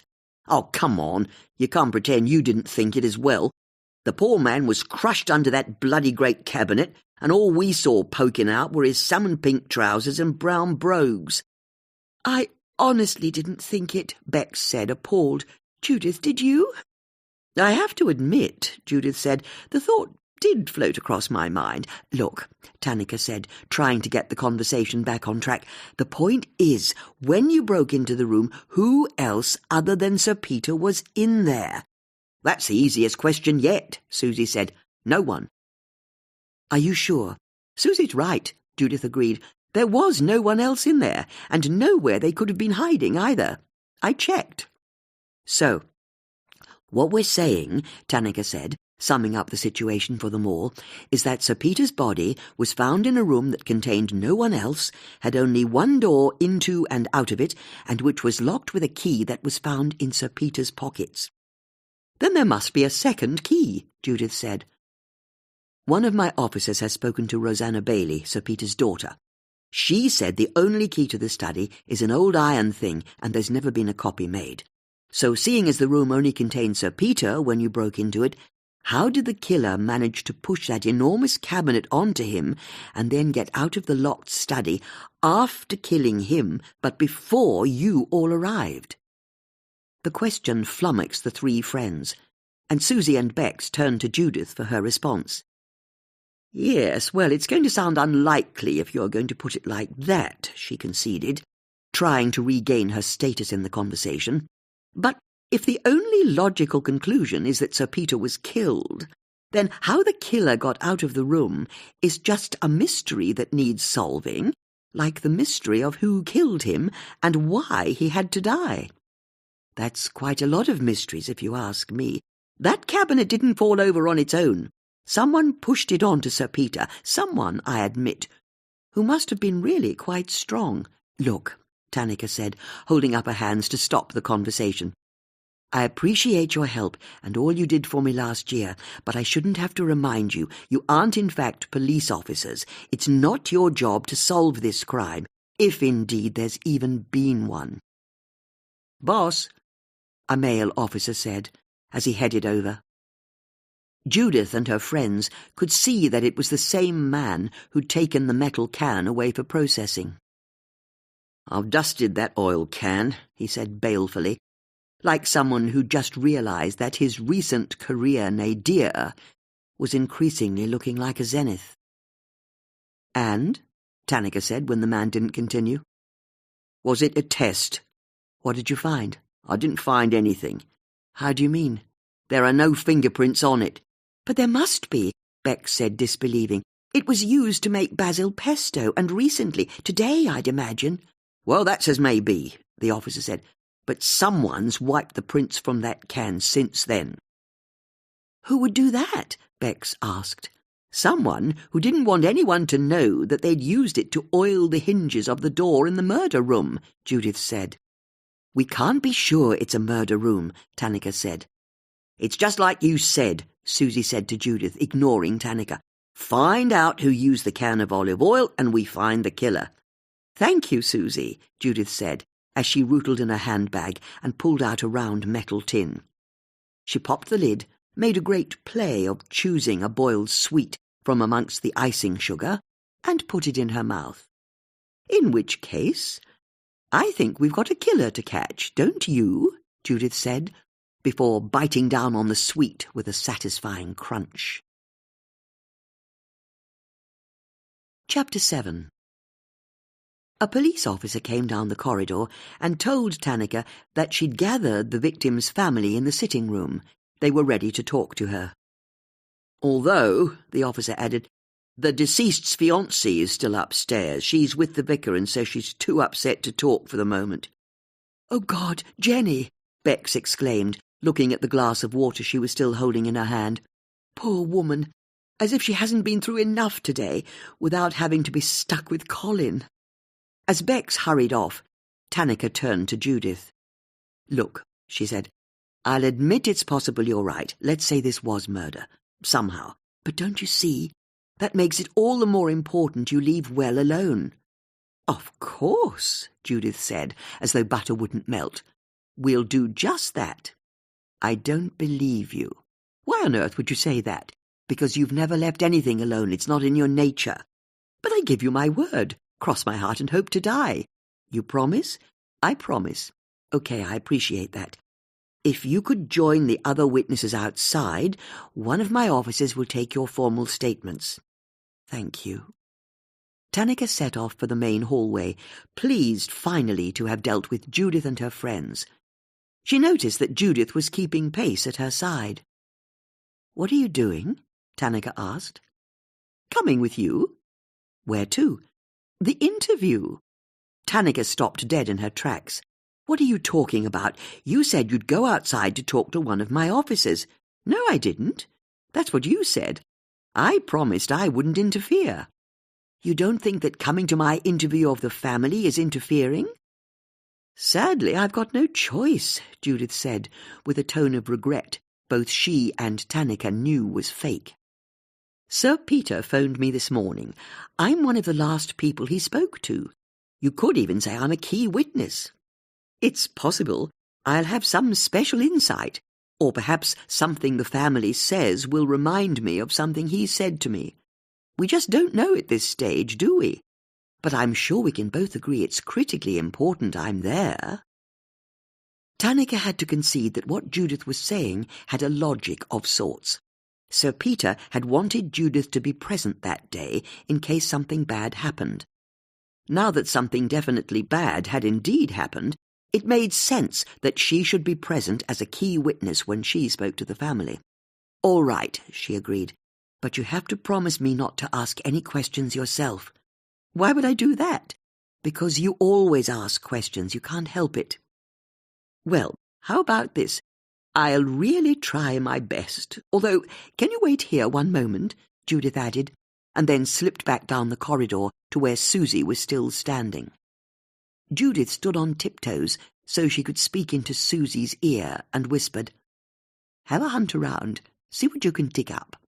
Susie gave a pantomime wink. Message received. Judith returned to Tanaka with an angelic smile, and the police officer led the way through the house into a sitting room that had egg yolk silk wallpaper on the walls, oil paintings with little brass lights over them, a grand wooden mantelpiece painted white, and floor-to-ceiling sash windows that overlooked the garden and River Thames. It was perhaps one of the most elegant rooms Judith had ever seen. Tristram and Rosanna looked up from where they were sitting, and Judith could see that Tristram's eyes were red-rimmed with tears. As for Rosanna, she looked at her with icy disdain. "What are you doing here?" she asked. "I'm Judith Potts. Your father rang me this morning. He sounded very worried about what was going to happen this afternoon." "Does that surprise you?" Tannika asked. Brother and sister looked nonplussed. "He was worried about the wedding, I suppose," Rosanna offered. "Who wouldn't be? There were 1,000 things to organise." "No," Judith said. "It wasn't to do with the wedding. It was something else, I think. When I mentioned the word murder, he startled. Yes, that's the word. He startled." "What?" Tristram asked, as though he were only now noticing that Judith was in the room. "Sorry, what did you say you were doing here?" "Your father asked me to attend." "Thank you, Judith," Tannika said, wanting to take control of the conversation. "Can either of you tell me what happened this afternoon?" Tristram looked at the floor. So Rosanna told the story of the party and how they discovered her father in his study. As she talked, Judith noticed a piece of black thread on the coat cuff of Rosanna's right sleeve. Looking at the left cuff of the coat, she saw a gold button in the shape of a sailor's knot, and Judith found herself puzzling over how someone so immaculately turned out hadn't noticed that they were missing a gold button on the right cuff of their coat. "Thank you," Tannika said when Rosanna finished, "although, can I ask, the guests have told my officers there was an argument between Sir Peter and you, Tristram, just before he went inside." Tristram looked up, all pretence at hiding his guilt long gone. "I'll never forgive myself," he said. "What happened?" "I thought it would be funny, but I was also hurting. I wanted to cause a scene, shake him out of his complacency." "Complacency?" "He'd chosen Jenny over me," he said, a note of desperation in his voice. "Yes, can I ask about that?" Tannika said. "Your father was remarrying?" "After many years of being a bachelor," Rosanna said. "What happened to your mother?" "Mother and father divorced when we were small." "How old were you?" "I was 8 and Tristram 6. "That must have been tough." "I don't really remember. For as long as I've known, father's been single." "Then, can I ask, how did he meet Jenny Page, his fiancée?" Rosanna shared a glance with Tristram. It was obvious that neither of them wanted to explain. "It's quite simple," Rosanna said, deciding to get the story out of the way as quickly as possible. "She's a nurse, and father had a major health scare a couple of years ago. All that red wine and fatty food. Anyway, he was diagnosed with type 2 diabetes, so he got an agency to send him a live-in nurse, who turned out to be Jenny. One thing led to another, they started dating, and here we are, on the eve of their wedding." "Thank you. That seems straightforward enough. But can I ask, Tristram, what did you mean when you said your father was complacent?" "What does it matter?" Tristram said, suddenly agitated. "He's dead now, isn't he? Whatever my relationship was with him, it's over. That's how it ended. And I've got to live with myself for the rest of my life, knowing I caused his death." "That's quite a statement," Tannika said. "But if I hadn't turned up and goaded him, Jenny wouldn't have got upset, would she? And father wouldn't have followed her into the house and... Well, I don't know what happened, but he wouldn't have pulled that cabinet on top of him or whatever happened. It's all my fault." "It's not your fault," Rosanna said dismissively. "It's no one's fault. It's just a horrible accident." "Can I ask," Tannika said, "what was the argument about?" "Jenny had banned Tristram from attending the wedding," Rosanna said. "Why?" "Because my brother is stupid enough to say out loud what he should keep in his head." "Which is?" Tannika asked Tristram. Once again he didn't reply. "A nurse from nowhere, an orphan in fact, comes into this house," Rosanna said, "and bags herself a baronet, a country house, and a small fortune in under a year. She didn't hang about. You think Jenny was only interested in your father's money? And title, don't forget that. She was about to become Lady Bailey. Although she won't now, will she? Judith said, working through the logic of the situation. Not with your father dying before they married. No, Rosanna said, as she realized the truth of what Judith was saying. I suppose not. Then can I ask who'll inherit the title? Tannika asked. Is it you, Rosanna, as the eldest child? Rosanna turned to her brother. I think you should answer that question, she said. Tristram looked somewhat shamefaced as he said, The baronetcy descends down the male line. What's that? Tannika asked. I'll inherit father's title. And all of his money, Rosanna added, his entire estate.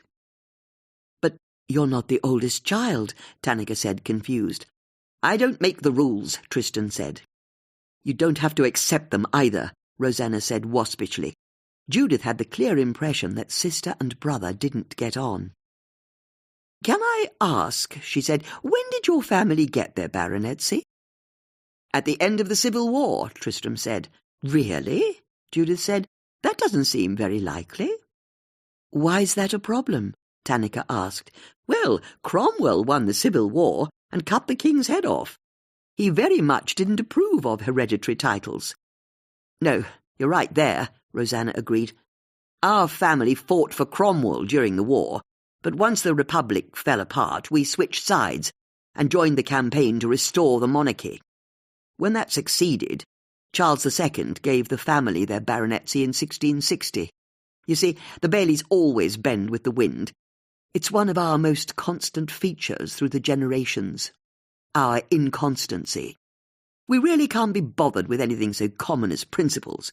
We'll change our positions 6 times before lunch, if it makes life easier. Except when it comes to inheritance, of course. That's enough questions, Judith, Tannika said to Judith. Of course, Judith said, folding her hands together. I'm all done. Carry on. Thank you. Although, do either of you know who made the pesto in the kitchen? Tristram looked baffled by the question as he turned to his sister. Rosanna, was it you? Sure it was me, Rosanna said, not knowing why the question was so important.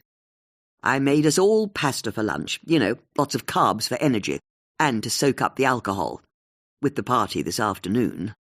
Knowing that Rosanna had made the pesto, Judith found herself remembering that she'd not seen Rosanna at the party at any time before the cabinet fell over. She'd also arrived later than everyone else at the door to the study. "Where were you when the cabinet fell over?" Judith asked. "What's that?" "Only I didn't see you outside in the garden with the other guests beforehand." Judith could see that Rosanna was briefly thrown by the question, but she quickly regathered herself. "Oh, I was there," she said. "Then I'm sure you'll be able to tell me who came out onto the upstairs balcony when it happened." "I'm sorry?" "It's a simple question. If you were outside in the garden with the rest of us, who came out onto the upstairs balcony when the crash happened?" "That's easy enough," Rosanna said, looking levelly at Judith. "It was Jenny, wasn't it? It was her on the balcony upstairs." "You're right, it was," Judith said kindly. "Thank you." There was a knock on the door, and the uniformed police officer, who'd led Judith and Tannika to the sitting-room, stuck her head in. "Boss," the woman said, "Sir Peter's lawyer's here. Says he needs to speak to you, a matter of urgency." "Then show him in," Tannika said. "Thank you," a friendly voice said from just beyond the door. And then it opened, as a plump man in his 50s strode into the room with ruddy cheeks and a rather weak chin, Judith thought to herself. Everything about him, from his battered barber coat to his corduroy trousers, exuded the air of a country squire. "Andrew Husselby," the man said to Tannika. "I'm Sir Peter's lawyer. I've just heard the tragic news, and I wanted to come as soon as I could." "Why?" Tannika asked. Andrew glanced briefly at Tristram and Rosanna, uncomfortable at talking in front of them, but he steeled himself. Sir Peter wrote a new will last month, and I think we need to get hold of it as a matter of some urgency. Chapter 8.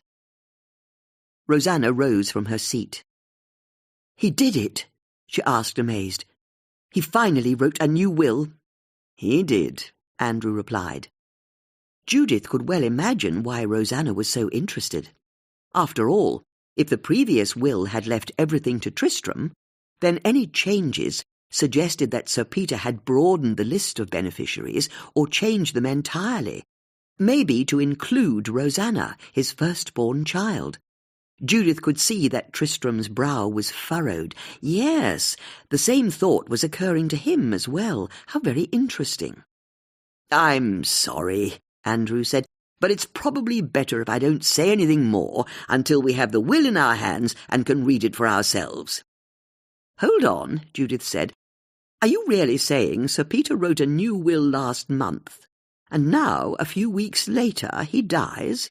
"I know," Andrew said apologetically. "The timing is very unfortunate, which is why I think we should get it.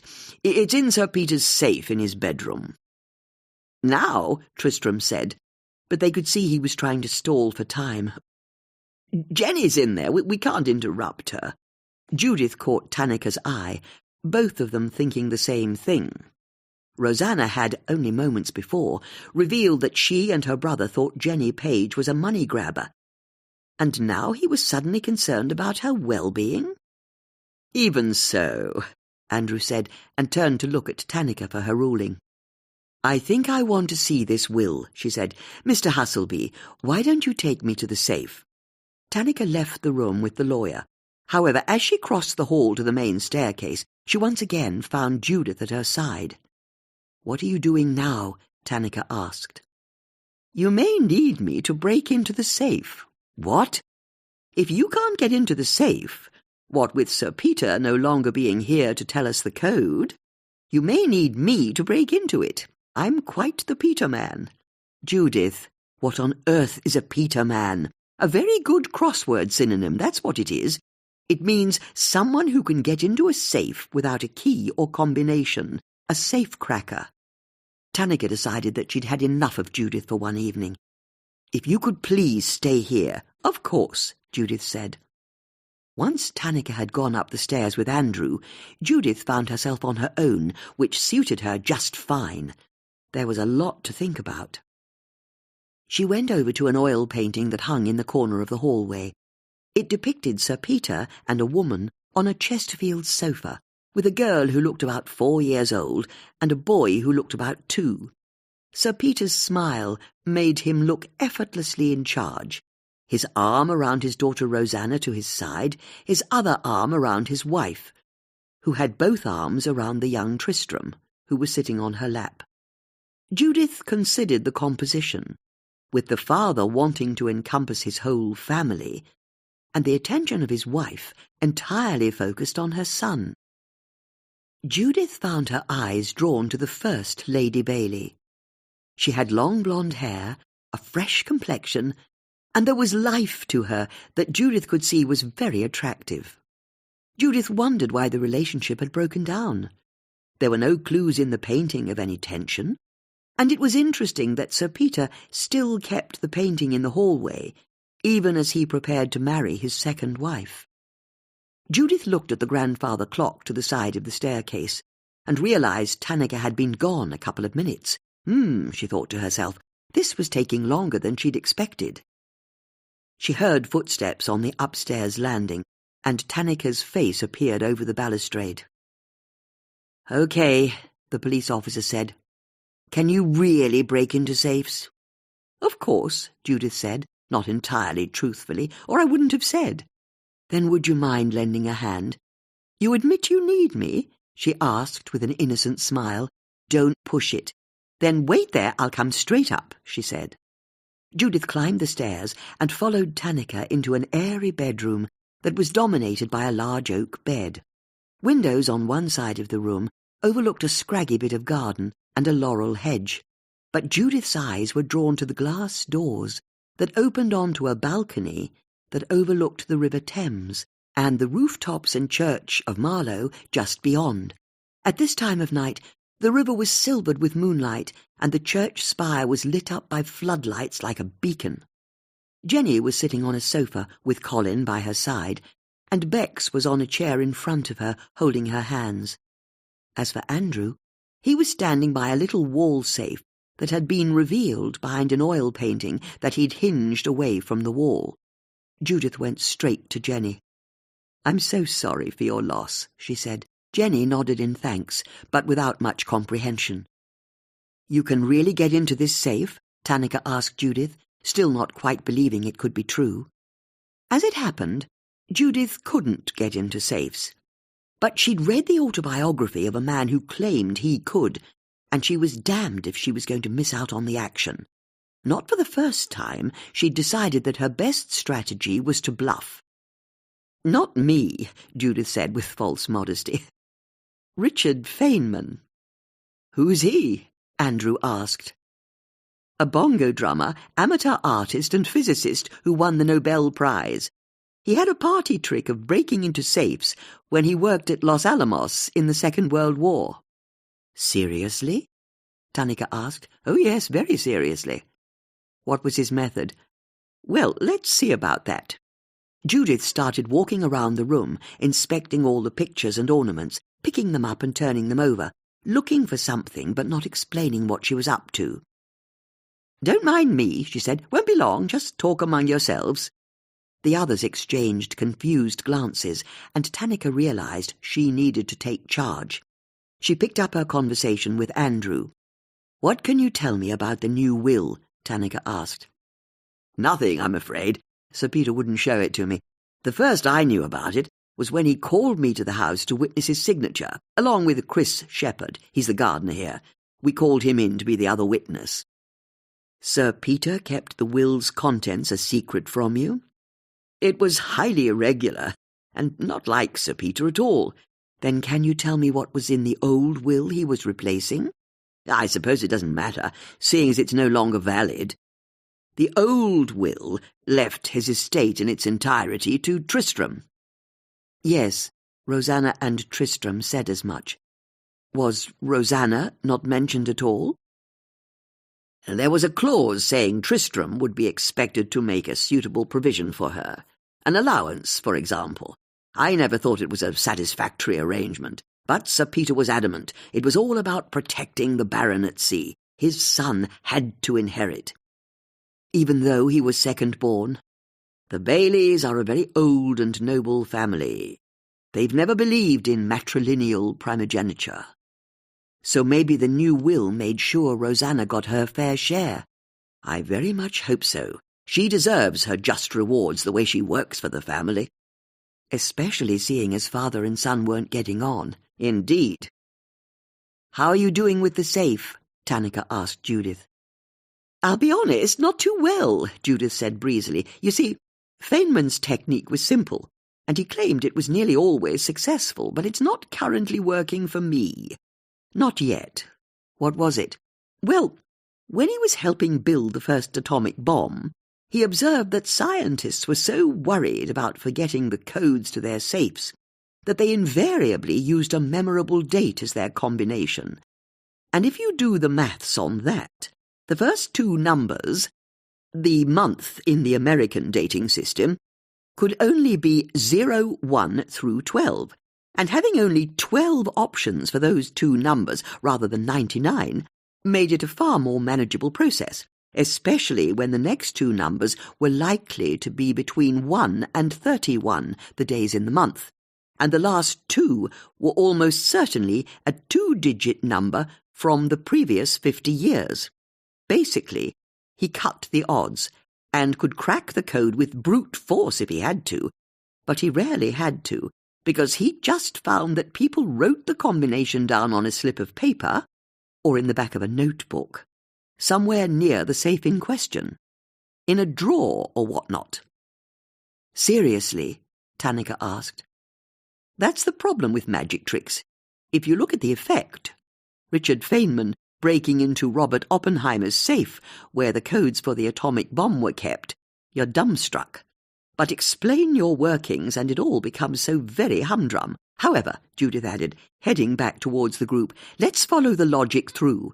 The absence of any kind of aide-memoire with a 6-digit number on it nearby suggests to me that perhaps Sir Peter wasn't comfortable writing the code down, which, according to Richard Feynman, suggests he'd chosen a memorable date.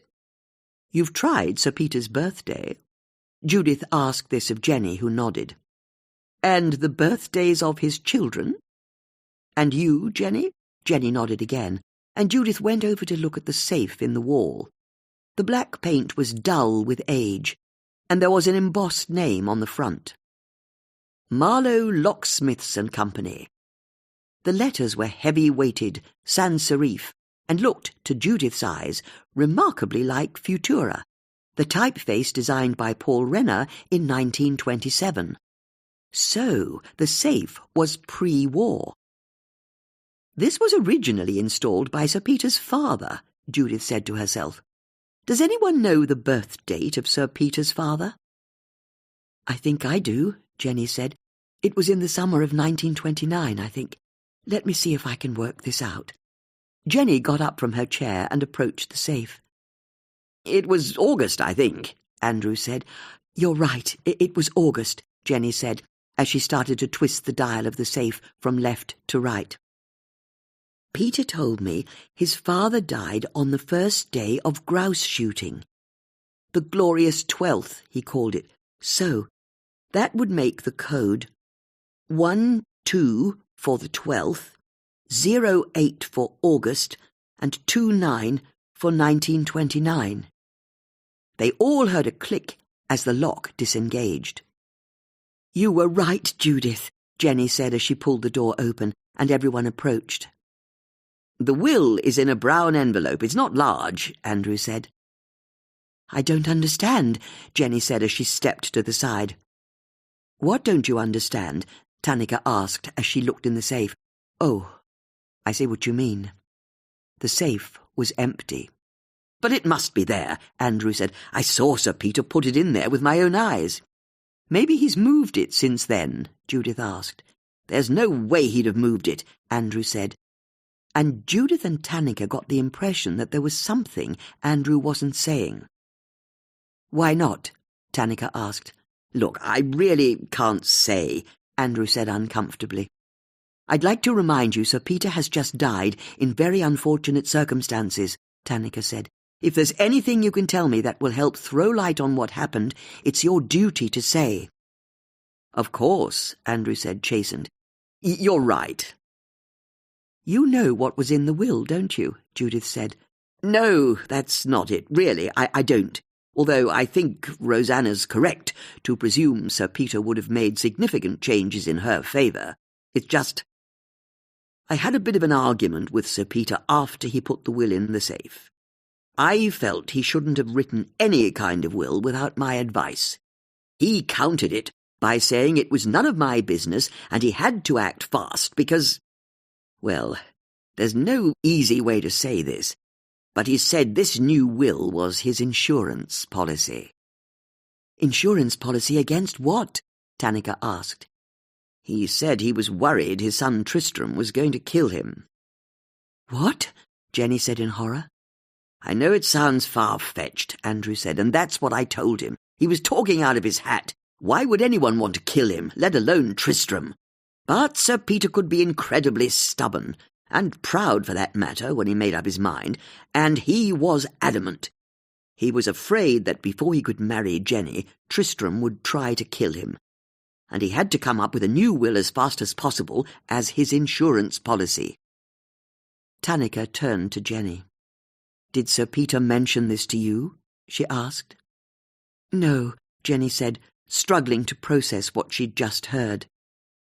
He didn't tell you he feared for his life? No. Or that he'd written a new will? No. He kept all this from me. But he must have talked to you about Tristram. Of course, Jenny said. It was all we ever talked about. How Tristram was trying to undermine our relationship. How he was selfish. A spoilt child, that's what Peter always called him. But he blamed himself. Said he'd been too indulgent of Tristram as he grew up. He should have set more boundaries. And what do you think? Judith asked. About what? About Tristram. I always told Peter it couldn't have been easy for the children, having someone like me come into their lives and take their dad away.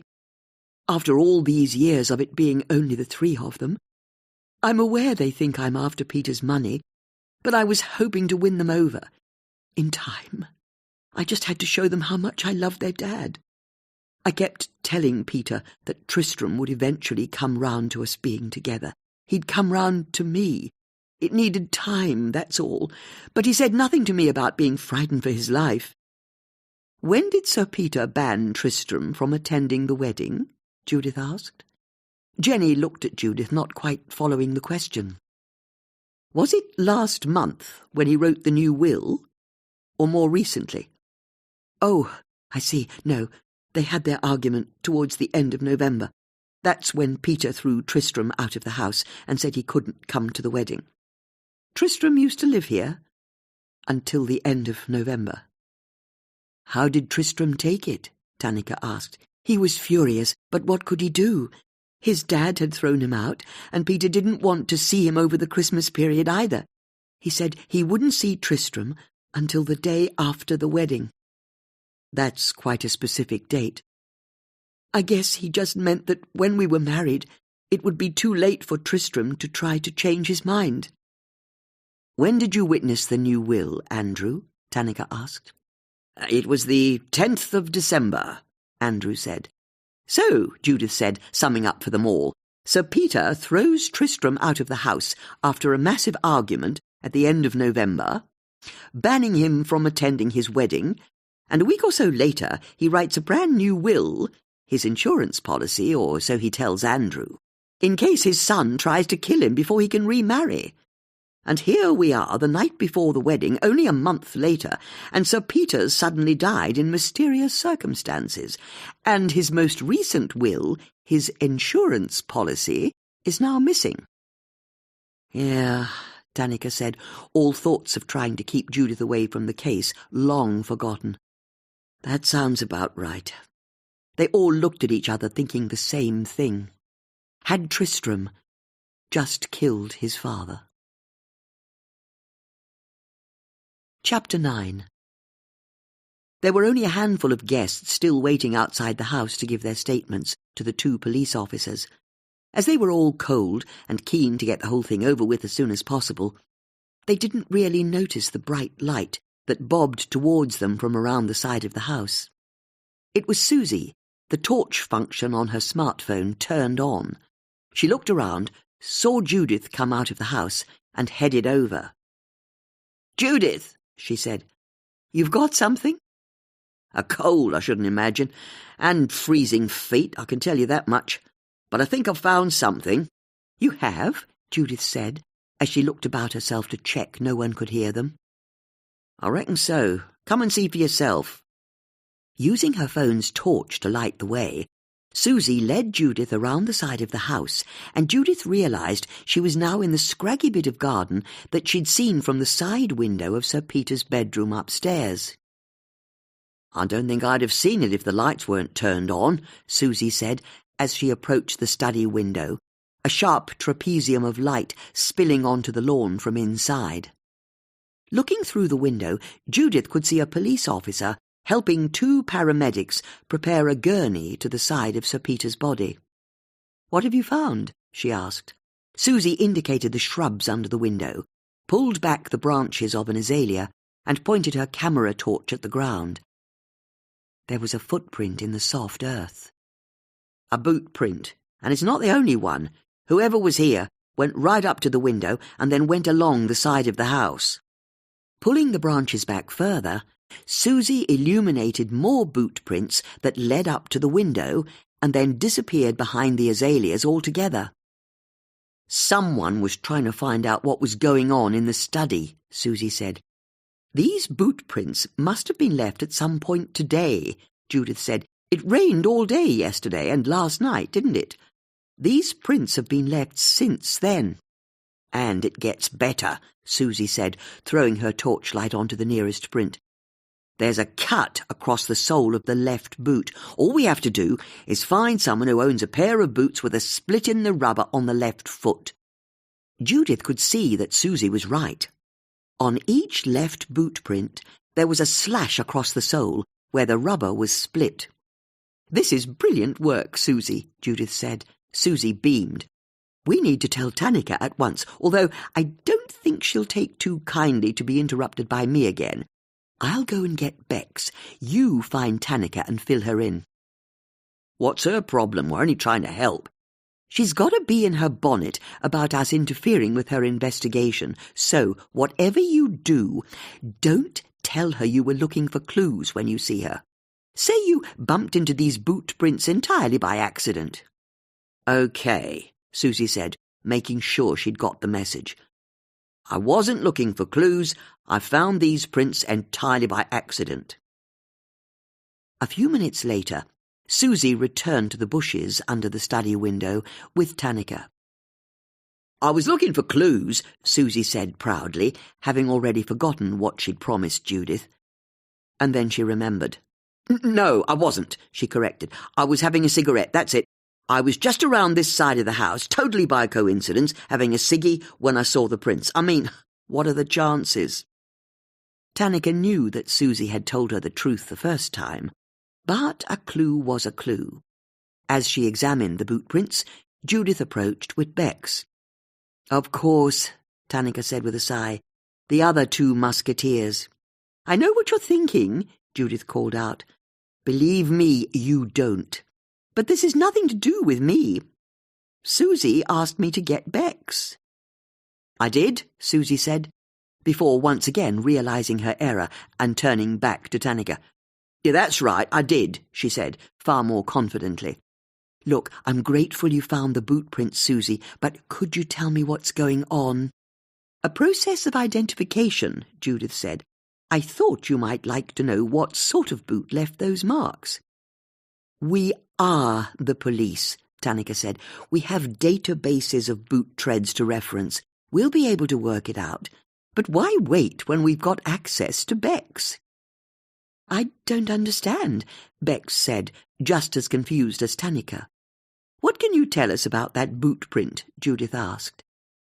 "I'm sure I can't tell you anything," Bex said, surprised to find everyone looking at her.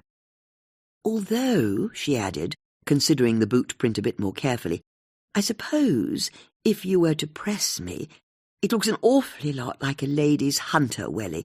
It's those triangular treads on the heel. You only get that sort of pattern on the ladies' range of hunter wellies. And if you pushed me, I'd say it was a size 7 from their narrow calf range. Not that I'm any kind of expert, of course."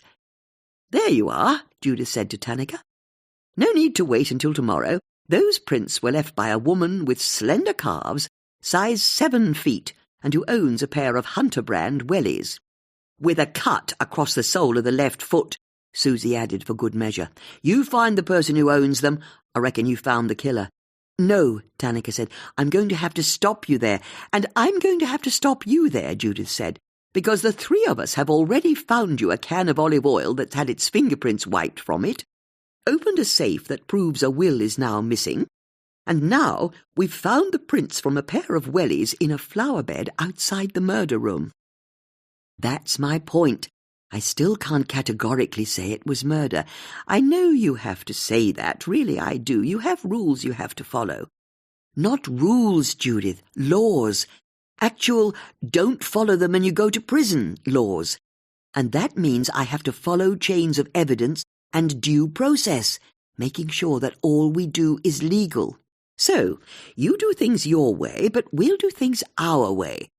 As soon as you're ready to admit Sir Peter was murdered, and you need our help, we'll be here for you. Like we were last time. Come on, ladies," Judith said, and turned and left. Susie was quick to follow her friend, but Bex briefly loitered. "I really don't like interfering," she said apologetically, "but they're my friends." Tanika gave a reassuring smile. "Don't worry, Bex. I understand." With a darting nod of thanks, Bex turned and caught up with Judith and Susie. Once they'd gone, Tannika looked down at the footprint. She then walked to the corner of the house, from where she could see the lawn sweeping down to the Thames, the immaculate marquee gleaming white in the moonlight. It wasn't possible to imagine a more idyllic spot, she thought to herself. So how had the day ended in such a violent death? All of her instincts were telling her that Judith was right. Sir Peter had been murdered. But that's what her heart told her. Her head was telling her something different. Because, before she could stand the case up, she knew she'd have to prove in a court of law that someone had managed to commit murder inside a locked room and then had somehow magically vanished themselves out of it before it was opened up minutes later. In short, if Sir Peter had been killed, how on earth had the killer done it? Chapter 10. Judith and her friends were the last of the guests to give their formal statements to the police. Once they were done, Susie suggested they repair to one of their houses so they could have a quick nightcap and chew over what had happened. But Bex was keen to get back to her children, and Judith also demurred. For all that she'd enjoyed the drama of the day, she still spent most of her time on her own, and being surrounded by dozens of people for so long had been exhausting. She just wanted to get home. As Judith closed the front door to her house, she felt a sense of calm envelop her. She went over to her side table, poured herself a restorative glass of whiskey, and sat in her favourite chair. What an extraordinary day, she thought to herself, as she considered how it had all started with the odd phone call from Sir Peter, and had ended with his murder. Judith saw her copy of the Marlowe Free Press sitting on the table to her side. She picked it up, idly wondering if she'd now be able to see what she'd found so puzzling about her crossword answers that morning. It was often the way with crosswords. A question would appear to be impenetrable, and the only way to solve it would be to walk away, forget about it entirely, and then go back and pick it up much later on. This time, as she'd hoped, the solution to what had been tickling her subconscious arrived in a sudden rush of comprehension. The answer in each of the 4 corners of the grid, when read one after the other, created a message. In the top left-hand corner, the answer to 1 across was 16. In the bottom left-hand corner, the answer to 27 across was 100. The answer in the bottom right-hand corner was Sunday. And in the top right-hand corner, the answer to 5 across was checkers. 1600 was clearly a time, 4 p.m. Sunday was self-explanatory, and checkers could easily be a reference to a pub on the high street, the Checkers. Was it a secret message that something was happening, or that there was a meeting at 4 p.m. on Sunday in the Checkers pub? If so, why was the crossword setter communicating like this? And who was he or she trying to send the message to?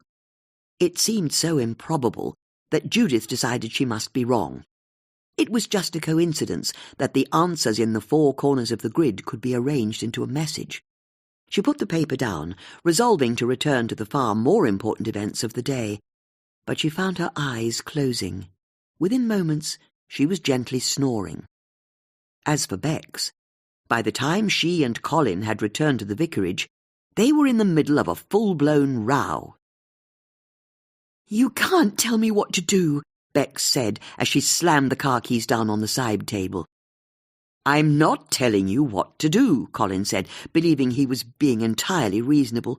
"No, you're not. You're being controlling." "I'm really not. I'm just trying to tell you that Sir Peter's death is a police matter. You're not to get involved." "You're jealous, aren't you? That's what this is about. I was the centre of attention last summer, and you don't like it, do you?" "No, that's not true at all. The Vicar of Marlowe had to play second fiddle to his wife. Not that you even take an interest in me. I could be solving murders left, right and centre, or, God forbid, up to something much worse, and you wouldn't even know." "Where's all this anger coming from? How about you go to your study and check your emails like you always do? I'll go and check on the children, as I always do." Bex kicked off her shoes and thudded up the stairs. With each step, she tapped the band of her new sapphire ring against the balustrade. Colin stood at the foot of the stairs agog. The truth was that he hadn't been jealous of Bex when she'd helped solve the murders the year before. He'd been prouder of her than he'd ever been, and there'd been a vitality to Bex since then that he'd not seen for years. But whenever he'd tried to tell her this, he'd got tongue-tied. He didn't know how to tell her how he felt. The irony that he spent most of his professional life communicating with people wasn't lost on him. The sad truth was that Bex had seemed to be constantly angry with him since then, and the one time he'd asked if she was perimenopausal was the last time he knew he'd get away with asking such a question. But then Colin's instincts told him that it wasn't his wife's hormones that were messing with her. She still had the same levels of patience and kindness with the children and the parishioners she met. It was only him she seemed to have a problem with. But what could he do about it? As Colin went to look at his emails, after all, he did have to check in on his parishioners at the end of each day, on the other side of town, Susie was letting herself into her house and getting a slobberingly joyous welcome from her Doberman, Emma. The front of the house was still a jumble of scaffolding poles and planks, and the downstairs of the house was still a horror show of scratched linoleum and damaged sofas. An occupational hazard of being a professional dog-sitter, Susie always said. So she went upstairs to her far tidier private part of the house, opened her tin of tobacco, got out her licorice papers, and rolled herself a ciggy. She was buzzing from the excitement of the day, and still couldn't quite believe she'd been present at an actual real live murder. She knew there was only going to be one topic of conversation in tomorrow's phone-in on Marlow FM, and the fact that she'd been present at the party where the action had happened would make her interactions with her listeners all the more juicy. Picking up her phone to find out what social media and other local news outlets were making of Sir Peter's death, she saw she had a message from one of her regular clients. Work was taking him to London the following day, and he wanted to know if Susie was free to look after his cockapoo dog. There was no way Susie was missing her radio show, so she texted back to say that sadly she already had her full complement of dogs. Once she'd done that, she knew exactly who she wanted to talk to about the excitement of the day. It was far too late to chat with her daughter Rachel, but her other daughter Amy lived in Australia. Checking her watch, Susie guessed that Amy would have just got back from the morning school run. With a smile, she picked up her phone and dialed her daughter's number. The following morning, Judith tried to put Sir Peter's death out of her mind, but she found she couldn't settle. She started to compile a new crossword, but she couldn't quite concentrate. So she went over to her latest jigsaw puzzle to see if that could calm her mind. She'd got it from the Thames Hospice, and the volunteer at the till had been impressed that Judith was choosing to do a 1,000-piece jigsaw that was a close-up photo of baked beans. What he'd not known is that there was no way Judith would do a jigsaw that contained only baked beans.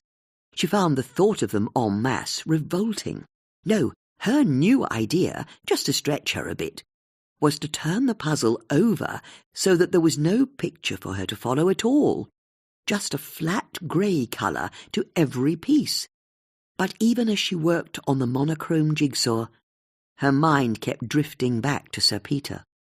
Judith realised that drastic times called for drastic measures, so she decided to have a tidy-up, although she didn't get any further than picking up the day before's copy of the Marlow Free Press. After looking at the answers she'd written into the four corners, she once again found herself wondering whether they'd meant to spell out a message, or whether it was a coincidence. She turned to the front page, found the phone number for the main desk of the paper, and dialed it. When the call was answered, Judith asked to be put through to the crossword editor. "I don't think we've got one," the woman on the end of the line said. "Then can you tell me who looks after your crossword setters?" "That's easy. That's me." "You know who sets your crosswords?" "Yes, although there's only one person. I'm in touch with him every week, or rather, he's in touch with me when he sends them in. And you know what? He never needs to be chased. You could set your clock by him. He emails his puzzle every Monday morning at 9 a.m. "That's wonderful to hear." Judith went on to explain that she was also a crossword setter. When pressed, she even admitted that she set crosswords for the national newspapers. "That's amazing," the woman said. "All of them?" "But the point is," Judith said, wanting to keep to the matter at hand, "I admire your crossword setter very much, and I wanted to get in touch with him. I'm sorry, but that won't be possible. I understand you can't give out his details, but if I give you mine, would you pass them on?" "Well, that's the problem. He does the crosswords on the condition we never contact him." "What?" "I know it sounds odd, but he's been doing it this way for years. He doesn't charge, doesn't miss a single Monday, and I really don't know who he is. Between you and me," the woman added confidentially, "I don't even know his name. Or that he's even a he, for that matter. He or she signs off their emails Higginson." "Yes, I see that's what he calls himself in the paper." It was customary in the world of crosswords for a setter to hide their identity behind a jokey nom de plume. Judith's crosswords were published under the name Pepper, a wordplay on her surname Potts. As for the Marlow Free Press setter's name, Higginson was perfect, as it was a good name anyway, and Higginson Park was the biggest communal space in the town. "You're absolutely sure you can't make contact with him?" "Funnily enough, a couple of years ago, I wanted to send him some flowers on behalf of all of us here. He'd been doing the crossword for 10 years. I remember his email back to me. It was polite, almost old-fashioned, but he said that if anyone ever uncovered his identity, he'd stop sending his crosswords in. And free content is free content, so we left it at that. Surely someone knows who he is. Possibly one of the old hands, but they've left over the years. No one's currently at the paper who's been here anywhere near as long as 10 years, and I'm not sure I should even be telling you this. I don't want to lose him." "No, of course, but how strange." "When you say it out loud like that, it does seem rather strange, doesn't it? But I'm afraid there's simply no way for me to tell you who he is." Judith thanked the woman for her time and hung up. She found herself drifting over to her bay window to mull over what she'd learned. It was one of those winter mornings where the sun was a smudge of yellow behind the clouds. The grass in her garden, which she thought, not for the first time, she really should cut more often, in fact, at all, lay on its side in heavy clumps of frosted white. On the Thames beyond, a cold fog hung above the water, and the sight of it sent a chill through Judith's bones. Had it only been yesterday that she'd spoken to Sir Peter on the phone? The more she thought about it, the more she decided he'd been almost pleading for her to go to the party. In fact, his call was a cry for help, wasn't it? And who would be so heartless as to refuse to assist someone who had then been murdered only a few hours later? Judith went over to her handbag and pulled out the ball of red wool with knitting needles sticking out that she kept in there from one year to the next, in the optimistic hope that she'd one day take up knitting again. She pulled the needles out and looked at the remaining ball of red wool. Yes, this would do perfectly. It was time to get to work. Chapter 11. In Maidenhead Police Station, Detective Sergeant Tanika Malik was also trying to make sense of Sir Peter Bailey's death. The post-mortem report concluded that Sir Peter had died from blunt force trauma to the head caused by a heavy object. For example, the cabinet that fell onto him. All his other injuries, bruises and broken bones, were also consistent with him being crushed to death. What was more, the report said that his death had been almost instantaneous. He had no drugs or toxins in his system, apart from a small amount of alcohol, and no unexplained pre- or post-mortem injuries. As for digital forensics, they'd failed to throw up anything of note from their initial hunt through Sir Peter's computer and phone. His emails were mostly concerned with meeting friends for dinner or organising shooting trips. It looked as if he led a life of complete leisure. And although he often referred to Jenny as she who must be obeyed, it was clear from his correspondence how much he loved his fiancée. He deferred to her in every choice for the wedding, and he readily professed that she was the love of his life. As for Jenny's many messages to Sir Peter, she came across as a practical-minded woman who brooked no disagreement, a typical nurse type, Tannika thought to herself. And while there seemed to be no correspondence between Sir Peter and his son Tristram, Rosanna was constantly in touch, informing her father of decisions she was making, to do with how their farms were performing, grants from the government, employment issues, and all the myriad concerns of a large estate. Sir Peter didn't always immediately reply, which frustrated Rosanna as she chased her father with follow-up emails, but he generally agreed with what she suggested in the end. Just as he tended to agree with all of Jenny's suggestions, Tannika realised. Sir Peter wasn't quite the dominating force in the family that she'd at first presumed. The only active lead that digital forensics had so far developed came from one of Sir Peter's messaging apps. They'd found 4 messages that had arrived the week before Christmas, but the original messages had all been deleted by Sir Peter along with his replies.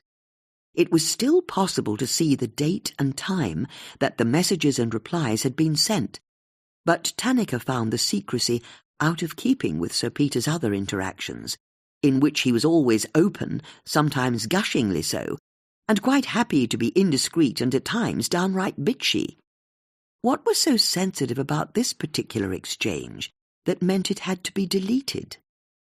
Tannika knew it would be nigh on impossible to get the messaging company to reveal the content of the messages, so she'd tasked one of her team with identifying the owner of the phone number that had contacted Sir Peter those 4 times.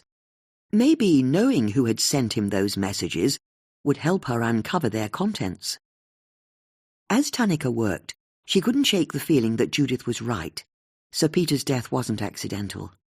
Because of this, she'd asked for background checks to be run on Jenny Page and the rest of the family, with a particular focus on Sir Peter's son Tristram. After all, Sir Peter believed that his son had wanted to kill him, enough to throw him out of his home, ban him from his wedding, and write a new will for insurance, whatever that meant, although she had to admit they only had the lawyer Andrew Hustleby's word for it. They'd not found any evidence in Sir Peter's possessions, either physical or digital, that corroborated the assertion that Sir Peter feared that his son wanted to kill him. But then, why would a local lawyer lie about something so important? As for how the killer could have done it, there were 2 options as far as Tannika could see. The first was that the perpetrator had pushed the cabinet onto Sir Peter, locked the door on the inside, put the key into Sir Peter's pocket, and then hid in the room until the guests broke the door down and came in. This hardly seemed credible, as they now had a number of witness statements who all said the room had only contained Sir Peter's body when they broke into it. Was it really possible that all of the witnesses had failed to see someone hiding in the room? But then the other option was just as implausible, because it involved the killer pushing the cabinet onto Sir Peter, leaving the room, locking the door from the outside, and then somehow getting the key through the locked door and into Sir Peter's pocket. This made Tannika wonder if there was perhaps a third option. Had someone made a copy of the key? It was hard to imagine who would have had the skill to copy an iron key like the one to Sir Peter's study door. She imagined it was too old-fashioned for a high-street key-cutting shop. Nonetheless, Tannika had instructed an officer to make inquiries at all the key-cutting shops and ironmongers in a 50-mile radius of Marlow. Had they ever made a copy of the key? She had also asked a specialist forensic locksmith to take apart the lock from the study door and get all the dust, rust, and loose flakes of metal inside it analysed. Any copy of the original key would have been made from modern metal, and there was every chance that some of that metal would have flaked off when it was used in the old lock. Certainly, if there was any residue of modern metal in the lock mechanism, it would be hard to explain, considering how the family was saying that there was only one very old key that would fit. Tanika's phone rang. The caller display said Dad, and her hand hovered over the answer icon. Ever since her mum had died following a stroke 7 years before, her dad had come to lean more and more on his only daughter, even though he had 2 sons who could also help. But her dad took the view that it was a daughter's job to look after her ailing parents, and there was no doubt her father was ailing. His memory had been on the slide for years, but it was when Tanika had recently visited and found the flat covered in post-it notes with messages written to himself that she realised she had to act before it was too late. She'd suggested that her dad sell his house and move into sheltered accommodation, but he'd said no. She'd suggested an occupational therapist advise him on how to future-proof his home, but he'd said no to that as well. She'd found a carer to come in for an hour every morning. No again. In fact, anything that changed his life, even 1 iota, was unacceptable as far as he was concerned. And that had increasingly included even talking about whether or not he was suffering at all from memory loss. Tanika had, of course, offered to take him to the hospital for testing. It had been the first thing she'd suggested, but again he'd said no. In the meantime, her dad had taken to calling Tanika each day to help him sort out the minor inconveniences of his life, and often many times throughout the day, as he didn't always remember having spoken to her earlier on. Tanika wasn't in the mood to answer the call, and she very definitely didn't have the time to answer the call.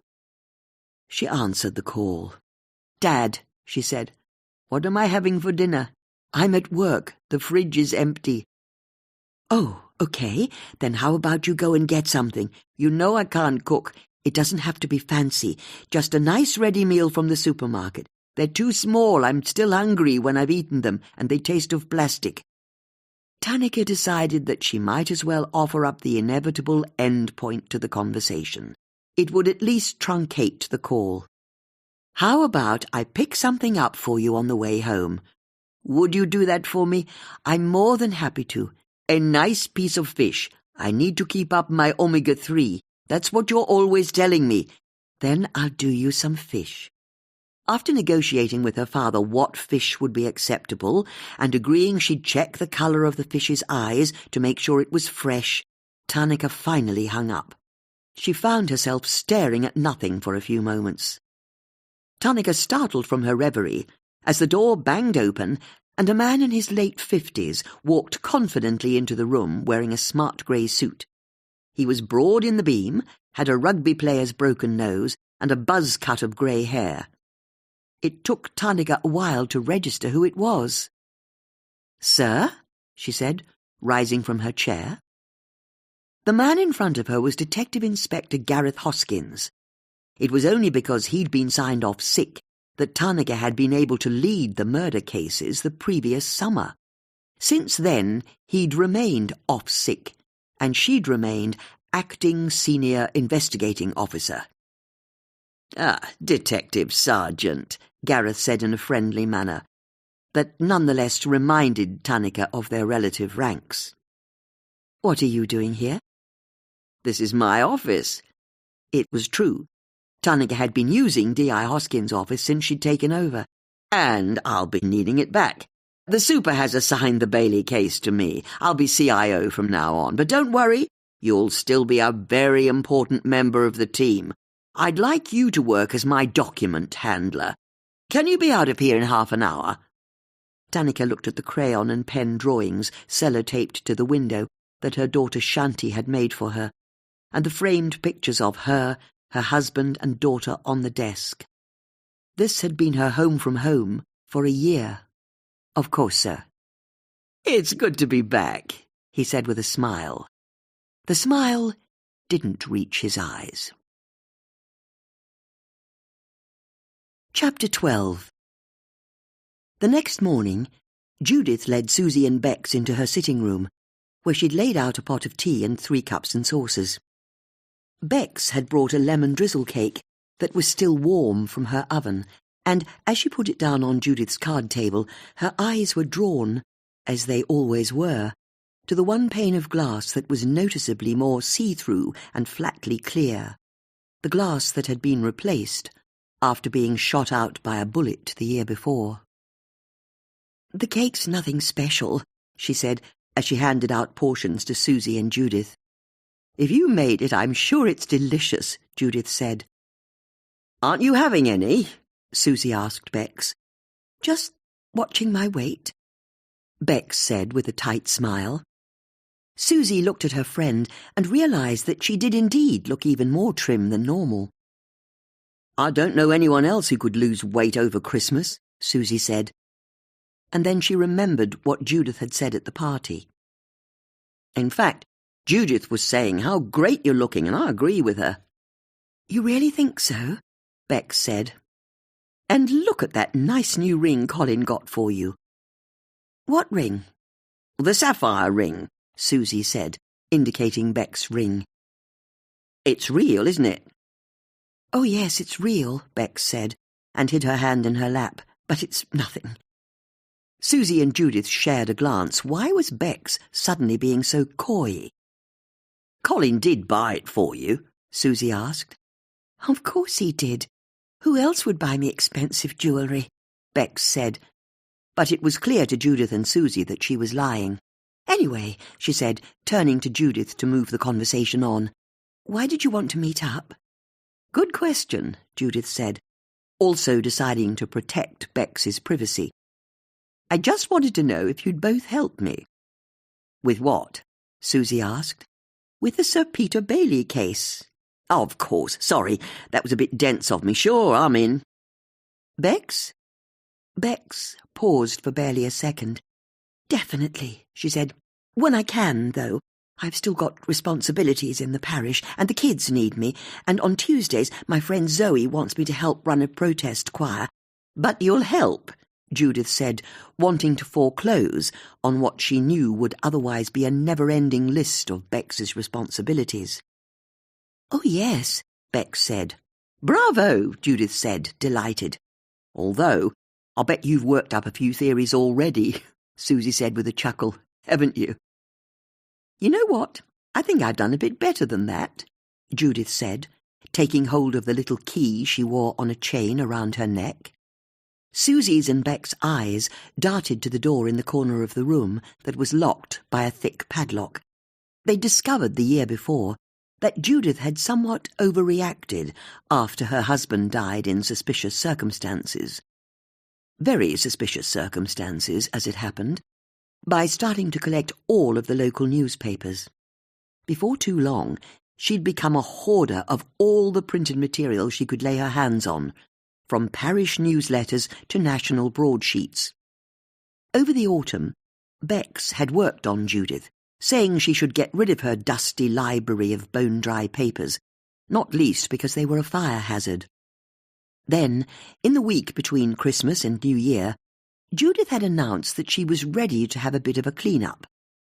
There were 2 rooms to her secret archives, and while Judith wouldn't countenance touching the further room, it was where all of the oldest documents from the time of her husband's death in the 1970s were stored, she knew that the nearer room was mostly full of tat from the last decade or so. This room wasn't her holy of holies at all.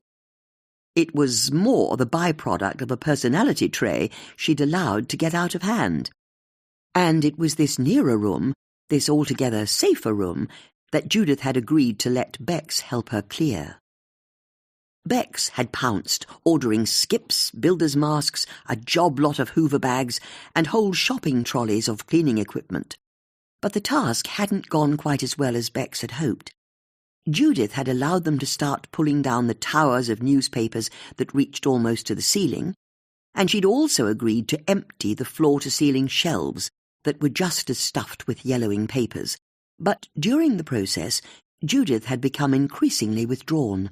By the end of the first day, they'd cleared most of the papers from one end of the first room, but Judith announced that she'd had enough, and she didn't want to finish the job. In fact, she wanted Bex to leave. At once, as it happened. Bex had tried to push back, but Judith wouldn't budge. She wanted Bex to go away, and she didn't want anyone touching the room any more. She hadn't let either of her friends into the locked rooms since. But now, as Susie and Bex followed Judith to the padlocked door, they shared a glance, both wondering the same thing. Had Judith started hoarding again?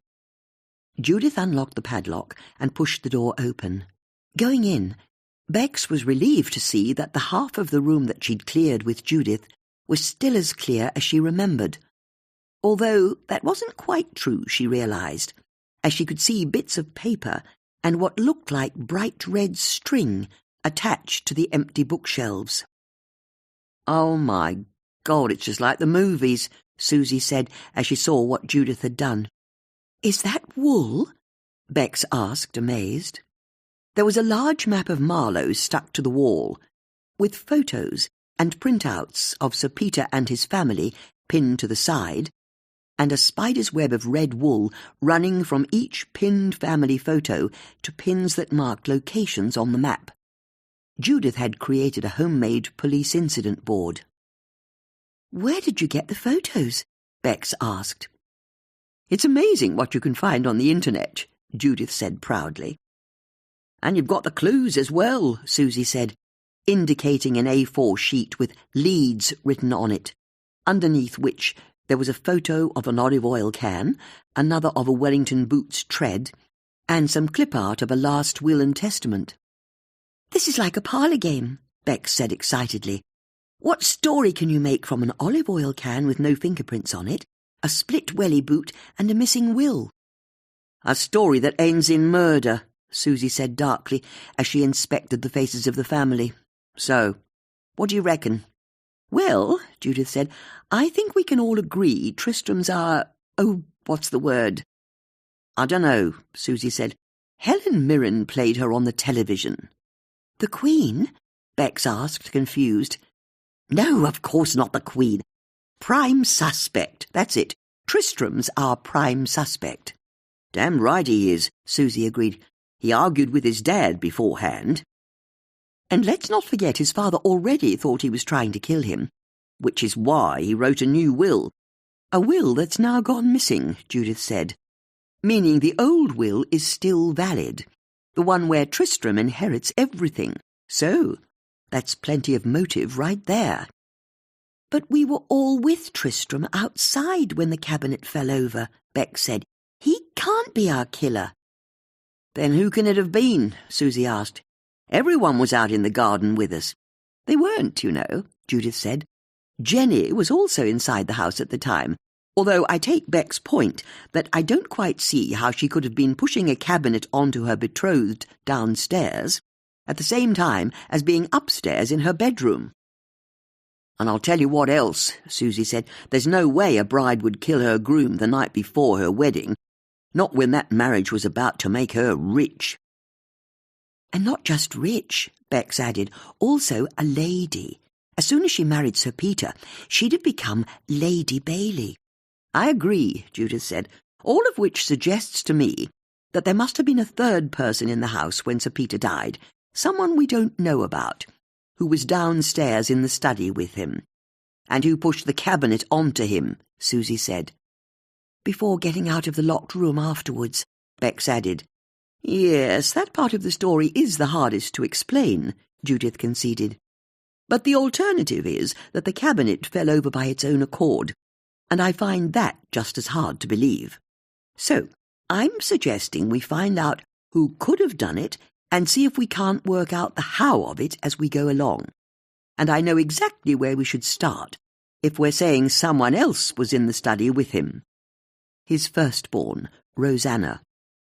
She says she was at the party with the rest of us when Sir Peter was killed, but she was wearing a bright red coat. And I don't remember seeing it anywhere beforehand. Did either of you?" Bex and Susie both agreed they didn't recall seeing anyone wearing a red coat at the party. "And there's something else," Judith continued. "When I asked Rosanna to name who appeared at the upstairs window right after the crash, she eventually named Jenny, but there was something not quite right about her answer. She's hiding something, if you ask me." "Like the fact that she was actually in Sir Peter's study pushing the cabinet onto him?" Susie asked. "Exactly," Judith said, "because I keep thinking about Sir Peter's phone call to me.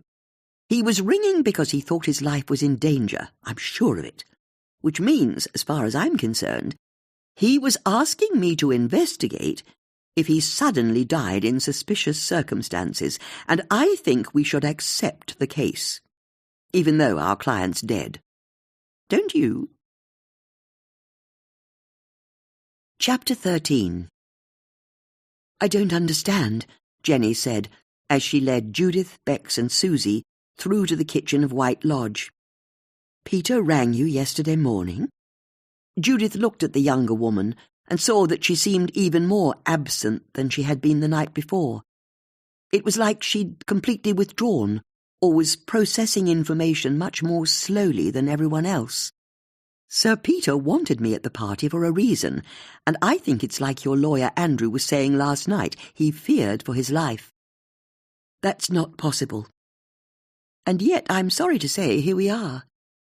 "You really think someone did this to him?" "I think it's a strong possibility, and I should warn you, the police are going to think you're involved." Jenny's mouth opened in surprise. "How can they think that? I loved him. I was going to marry him. He was—" Jenny subsided into a kitchen chair. "I know," Bex said in full vicar's wife mode. "How about I make us all a nice cup of tea?" Bex went over to the cupboards, effortlessly divining where all the cups were, and which of the very many doors opened onto a fridge, so she could get the milk.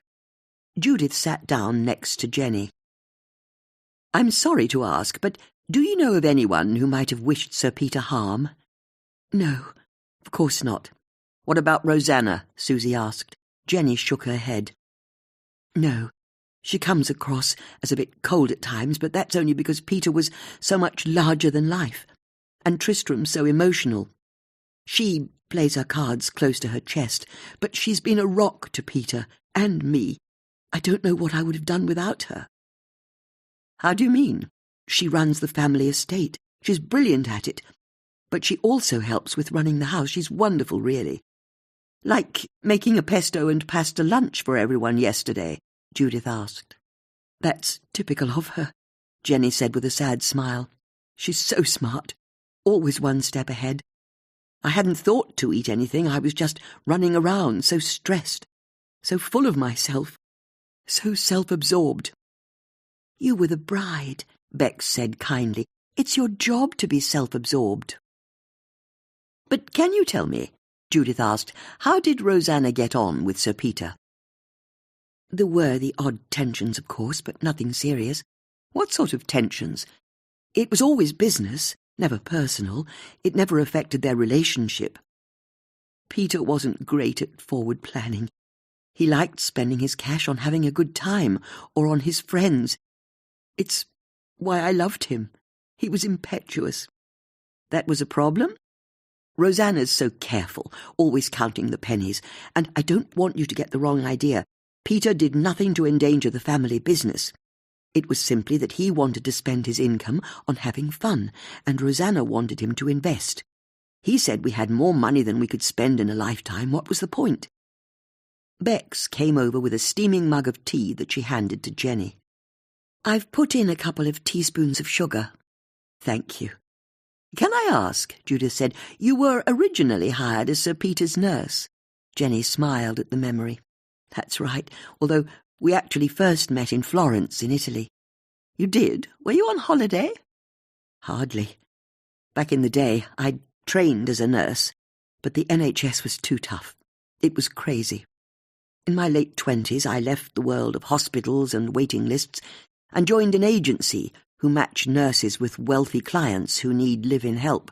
So, the year before last, I was working for a client who had houses in London, Paris, and Florence. She was in her 80s, lived on her own and was quite frail. I was her live-in nurse, although it wasn't really about the blood pressure checks and making sure she was taking her pills. It never is, really. I was also her friend, someone she could talk to.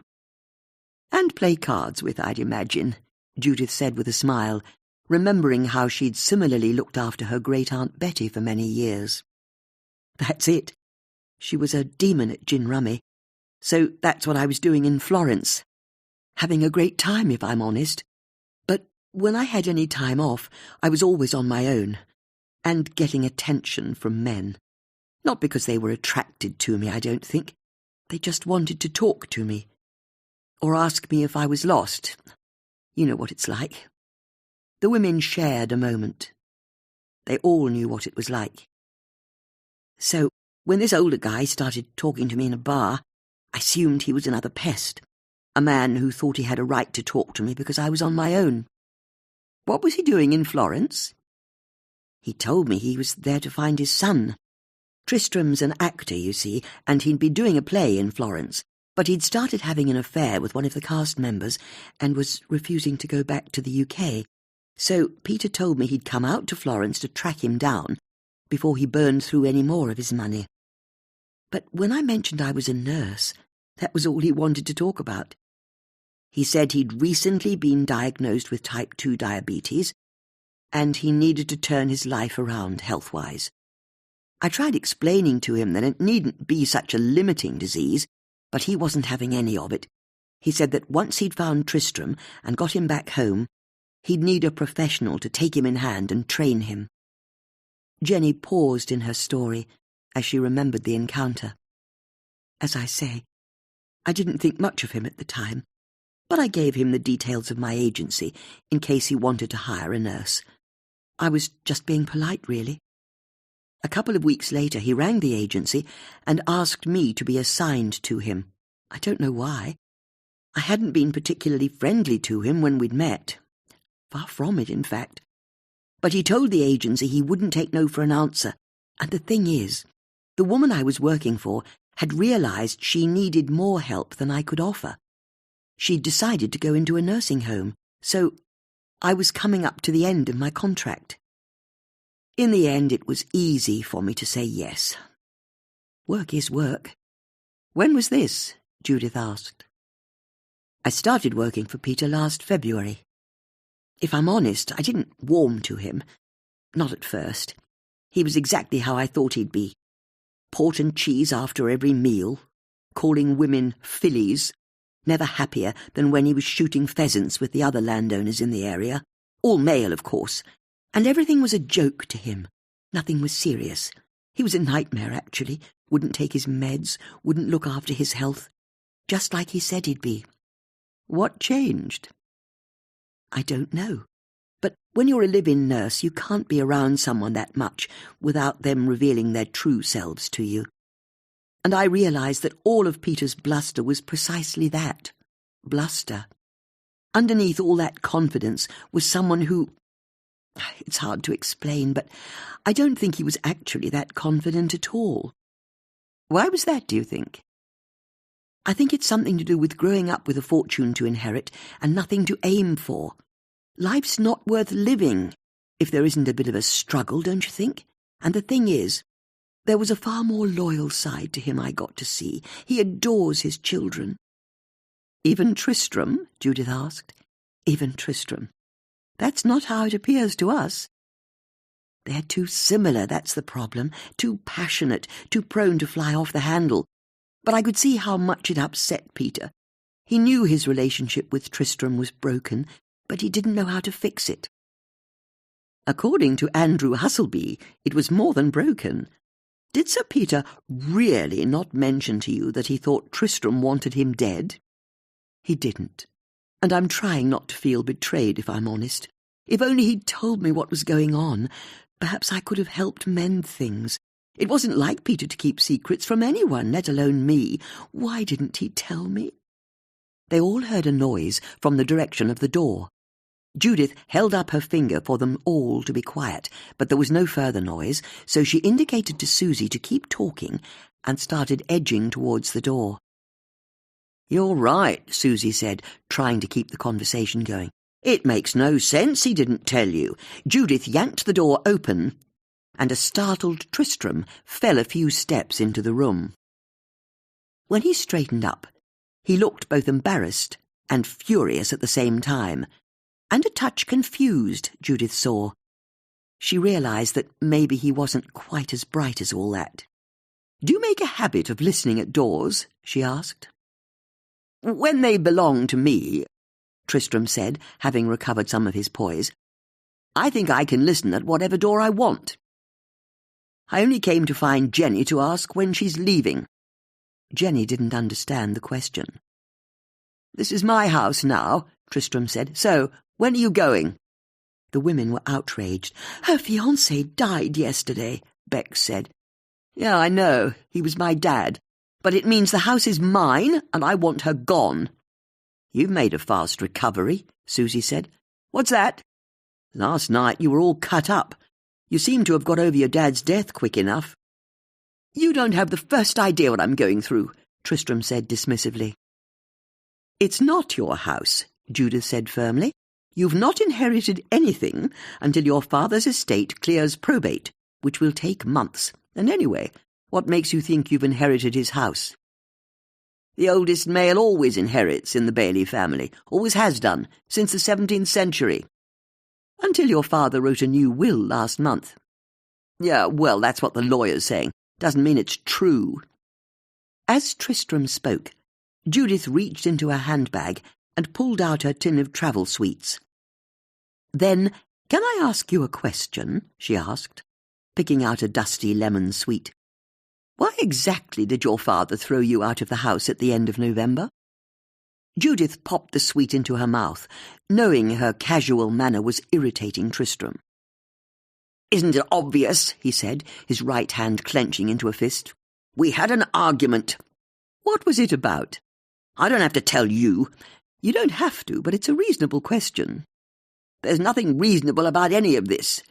"What did you and your father argue about?" "It's none of your business, okay?" Tristram said, anger flashing. "What I did with Dad was between him and me. What are you even doing here?" "We're here as Jenny's guests," Susie said, stepping up to Judith's side to create a further barrier between Tristram and Jenny. "That's right," Bex said, stepping up to join the barricade, although it was obvious from the way she hovered just behind Judith's shoulder that she was far less comfortable confronting Tristram than her two friends. "And Jenny's asking you to leave," Judith said, putting her tin of sweets back into her handbag to indicate the conversation was over. "So you'd better go." "You can't tell me what to do." "I'd say you have two options. You can leave peacefully, or we'll phone the police, and they'll make sure you leave whether you want to or not." "Jesus Christ," Tristram said, but the women could see that he was buying himself time while he worked out what to do. After a few more moments of indecision, he turned on his heels and stormed off. No one said anything for a few seconds, and Judith found herself remembering the boot prints Susie had found outside the study window. They'd almost certainly been left by someone who'd been trying to spy on what was going on in the study, and here was an example of Tristram spying on them in the kitchen. Did he make a habit of eavesdropping? "Bex," Judith said, "are you sure those boot prints outside the study were left by a woman's Wellington boot?" Bex was surprised by the question, but she gave it her full attention. "Oh, yes," she said. "The women's range of Hunter Wellies have a quite different pattern on the sole to the men's range. So it was definitely a woman outside the study." "Unless Tristram was wearing a pair of women's wellies," Susie offered, realizing where Judith's mind had taken her. "Is that even possible?" Judith asked. "I suppose it depends on how small his feet are," Bex said. "What are you talking about?" Jenny asked. Looking at Jenny, Judith remembered that the house's master bedroom was directly above Sir Peter's study, and it had a window that looked down on the shrubbery where they'd found the footprints. "You know when you went to your bedroom after your argument with Tristram?" Judith asked. "Did you by any chance look out of the side window and see anyone loitering in the garden below?" "No." I don't think so. Are you sure? Judith pressed. It's possible there was someone hiding in the bushes by the study. I didn't see anyone, Jenny said, but the women could see that there was something she wasn't saying. Judith and her friends exchanged glances. What was this? Look, Jenny said, I shouldn't be embarrassed about this, but the thing is, I didn't look out of any of the windows in the bedroom because I'd gone up there to have a cigarette. I know I shouldn't smoke, and I don't really. It's Peter. He got me back into it. But every now and then I crumble, like yesterday. After Tristram had humiliated me in front of everyone, I knew Peter had left a packet of cigarettes on the mantelpiece in our bedroom. So that's why I went upstairs. I was having a secret ciggy. It's not your fault what happened to him, Bex said. I'm his nurse. I'm supposed to keep him safe. But you can't be expected to be with him 24 hours a day. And you can't change the past, Judith said with a sigh. You just can't. However, she said, geeing herself up, you can change the future. And you should know you've nothing to worry about from Tristram. He can't throw you out of the house. It still belongs to Sir Peter until probate is cleared, which means you can stay here. You know what I think, Susie said, trying to inject some energy into the conversation. We need to find the missing will. I mean, what if Sir Peter left the house to you? Or a good chunk of cash? Have you really no idea where it is? I didn't even know he'd made a new will, Jenny said. He never told me. Then we need to start looking for it, Judith said breezily. After all, there's a moral issue here. The will represents Sir Peter's last wishes. You could argue that the best way of honouring his life is to do everything in our power to find it. Jenny went over to the sink and turned the tap on. She got herself a glass, filled it with water, took a sip, turned back to the others, and looked at them. You're right, she said. I think we should try to find his will. Judith smiled. Then I suggest we pull the house apart until we find it. Chapter 14. Judith, Bex, Susie and Jenny started their search for the missing will in Sir Peter's study. The window frames and ironwork on the door had graphite smudges from where the police had dusted for fingerprints. It was the same with the wooden cabinet that had fallen onto Sir Peter and killed him. In front of it, the rug was still covered in laboratory equipment and smashed glass from the various jars and flasks that had broken when the cabinet had fallen over. Are you okay doing this? Bex asked Jenny. Not really, Jenny said, but then the women saw her stiffen her resolve. Peter's will wasn't in his safe. It's got to be in the house somewhere. Let us know if it gets too much, Bex said. So, where do you recommend we start? Susie asked. Maybe with his desk. He kept a load of papers there. As Jenny, Bex and Susie started to search through the desk, Judith went and looked at the wooden cabinet. Now it was standing up again. There was a gap between it and the wall, where it hadn't quite been returned to its original position. Judith slipped into the narrow space. The back was covered in dust and old cobwebs, and there was an old metal hasp attached near the top. Turning around, she saw that a corresponding iron hook was buried deep in the wall. It only stuck out a couple of inches, but it looked like a serious piece of ironmongery, and Judith could see that it was aligned to hook into the hasp on the back of the cabinet. It made sense that such a massive piece of furniture had an extra piece of security to make sure it didn't topple over. The fact that the hook hadn't been ripped out of the wall, or the hasp pulled from the back of the cabinet, suggested to Judith that before the murder, someone, or some people, considering the cabinet's weight, had lifted it up just enough to get it off its restraining hook. Judith put her palms against the cabinet's dusty back, pushed, and was surprised when she felt it tip forward a tiny bit. Looking up, she realized that with the heavy wooden carvings across the top, the cabinet was top-heavy, It would still have taken quite a bit of strength, almost certainly more than she possessed, but she no longer doubted it would have been possible for someone to push it on to Sir Peter. Judith stepped out from behind the cabinet. "There's a hook that the cabinet's supposed to be attached to," she said. "It's been removed?" Susie asked. "No, but someone detached it, maybe years ago, maybe only recently. Jenny, is the cabinet normally secured to the wall?" "I've no idea," Jenny said. "I've never looked. Sorry." "I suppose it doesn't matter.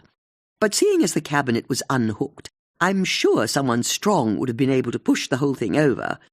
Although, can I ask, why does Sir Peter even have a cabinet of science equipment? I thought he was a country squire." "It's something to do with Peter's father," Jenny said. "He set up a medical company after the Second World War. He invented an X-ray machine or something." "Which explains the X-ray images behind the desk," Judith said. "That's right. I think they're of Sir Peter's father and his business partner. They were the first X-ray images their machines took." While Judith and Jenny were talking, Bex drifted over to the smashed lab equipment on the floor in front of the cabinet. "Is magnesium safe?" she asked. "Or magnesium tape, I should say." Bex indicated a tall glass jar on the rug that had a handwritten label on it that said magnesium tape. "Magnesium's entirely stable," Judith said, "as long as you don't set it on fire. Then it burns like a firework." "I don't understand," Susie said, going over to her friend. "The jar's empty. What does it matter what the label on it says?" "I was worried it might have left a residue behind," Bex said. "Or poisonous something. I wanted to be careful." "Why's it of interest?" Jenny asked, coming over to join the other women. "The jar hasn't smashed." "So?" Susie said. "Well, it's just that every other glass object in the cabinet smashed when it fell to the floor, but not this one jar. It struck me as odd, that's all." "You're right," Judith said, as she took in the smashed glass and lab equipment that was spread out on the carpet. The mess covered a rectangular area that matched the shape of the cabinet, and Beck's jar was the only piece of glassware that had survived the fall. "Hold on," Judith said, and looked about herself for something long and thin she could use to pick the jar up. Going to the mantelpiece, she saw a little stand made from brass that looked like it might have once held an ornament of some sort. She saw that there was an inscription on a brass plaque to Judge Sir George Bailey, Q.C., and a date, 1906. Seeing as the man was a judge, Judith guessed that the stand had once held a gavel. "Is there normally a gavel here?" Jenny came over, puzzled. "Yes," she said. "There is. I think it belonged to one of Peter's relatives." "Any idea where it might be?" "No. Sorry. I don't come in here very often. This was Peter's refuge." Judith was frustrated and went over to Sir Peter's desk. The gavel wasn't there either. It would have been ideal for what she was looking for. But there was quite a long screwdriver in a desk tidy that contained some pens and old coins. She picked up the screwdriver and returned to the glass jar at Beck's feet. She inserted it into the jar's neck, scooped it up, and carried it over to Sir Peter's desk. Next, she carefully lowered the screwdriver so the jar was standing upright again. The morning sun was streaming in through the windows, and the glass sparkled in the sunlight. In fact, Judith realized, it sparkled like it had recently been cleaned. "Hold on," she said, as she reached into her handbag and pulled out her tin of travel sweets. Then, with the precision of a scientist working in a high-risk facility, she oh so carefully unscrewed the lid. Putting the lid to one side, she held the tin up to the jar and blew across the top of it, icing sugar puffing up into the sunbeam and drifting down onto the jar. "What are you doing?" Susie asked. "Dusting for fingerprints," Judith said. "With icing sugar?" Bex said. "The glass surface is hard enough. I'm sure it will be fine. Now, isn't that interesting?" she added, before moving around the table to the other side of the jar. Judith blew dust into the sunbeam again and watched it settle on the glass. "If I'm not mistaken, and I don't think I am, there are no fingerprints on this jar." Judith looked over at all the smashed glass and lab equipment on the floor. "There are no fingerprints?" Jenny asked, nonplussed. "Fingerprints last a long time on glass," Judith said. "For years." "You know that?" "Old episodes of Murder, She Wrote," Judith said apologetically. "Maybe it's just been cleaned really well," Susie said. "I don't know," Jenny said. "That doesn't sound right. I never come in here to clean, and I'm not sure Patricia does either. She's our cleaner. Peter didn't like people interfering with his things. But it doesn't make sense it would have no fingerprints on it, does it? Even if you cleaned the jar, it would still have your prints on from when you put it back on the shelf, wouldn't it?" "That's my thinking as well," Judith agreed. "Can I see?" Susie said, as she approached, but she bumped into the corner of the desk. The bottle lurched and fell off the table, smashing into pieces on the floor. "Oh, God, I'm so sorry," Susie said, horrified by her clumsiness.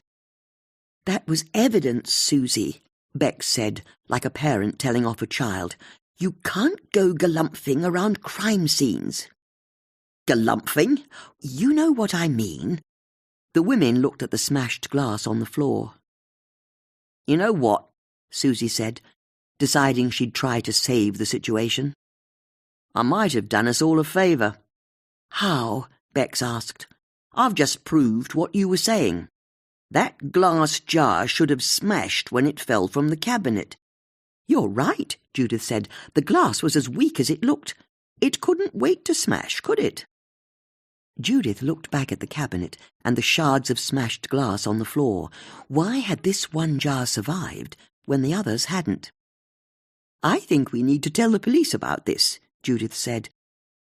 "You mean that I broke it?" Susie asked, worried. "No, don't worry about that.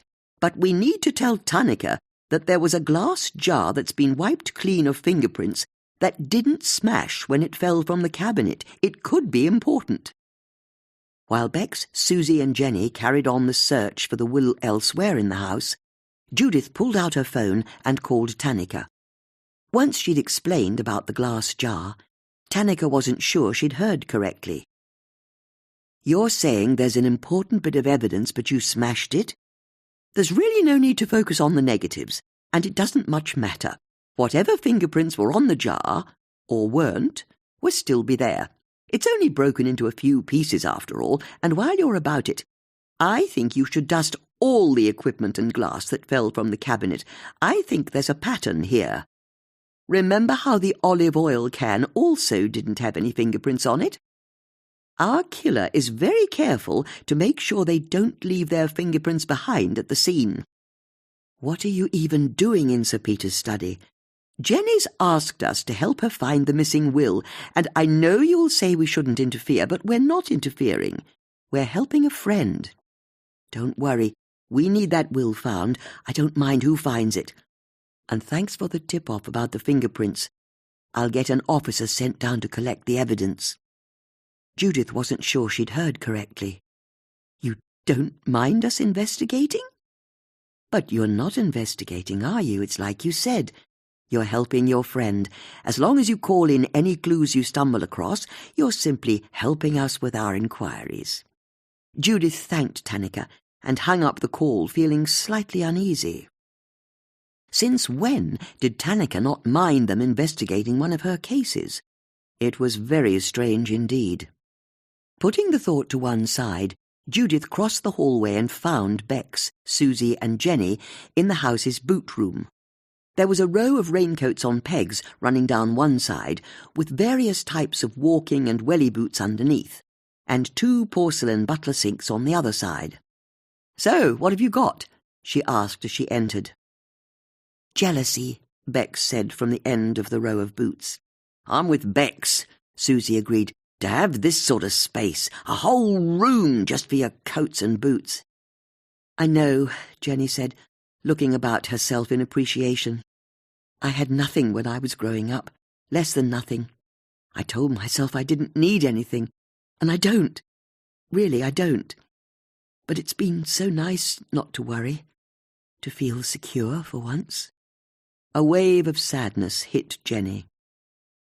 Do you want to take a break? Bex asked. Yeah, I think I do. I need to get away. Take a drive, clear my head. Do you want one of us to come with you? No, that's okay.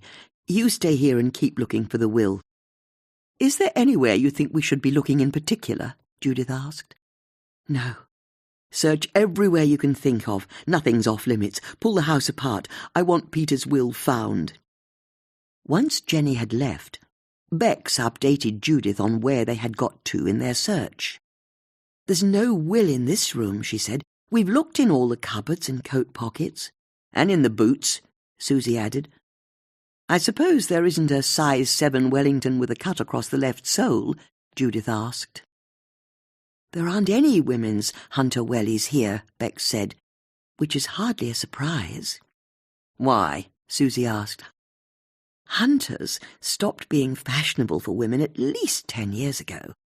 Wait, Susie said, wanting to check. Are you saying there's a fashion in Wellington boots? Of course. Are you serious? I don't know why it should be such a surprise. There's fashion in everything. So, what's the current fashion boot? That's easy. Le chameau vires en or.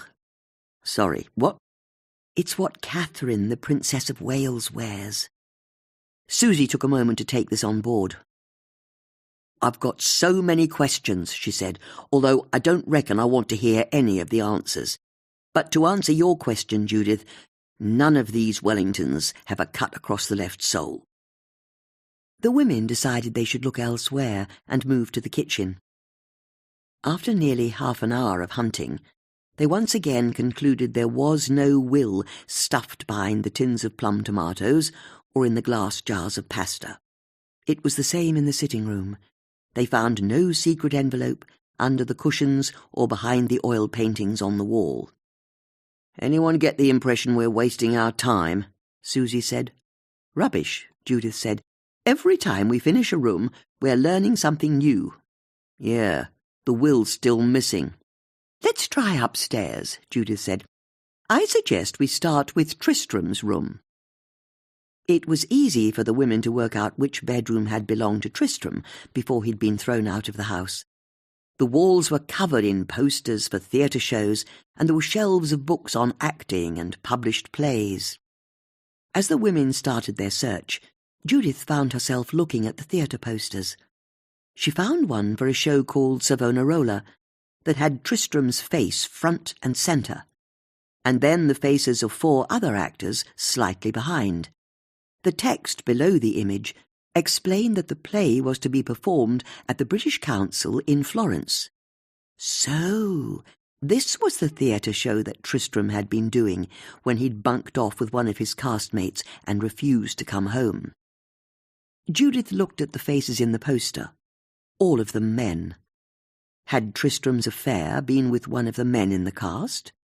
Or was there a woman connected with the production who wasn't on the poster? Judith looked at the other names listed and saw that the director and producer of the show were also men. She decided to file the information away for another time. There's no will here either, Susie said, exasperated. Then let's move on, Judith said. We can't give up now. We can, you know.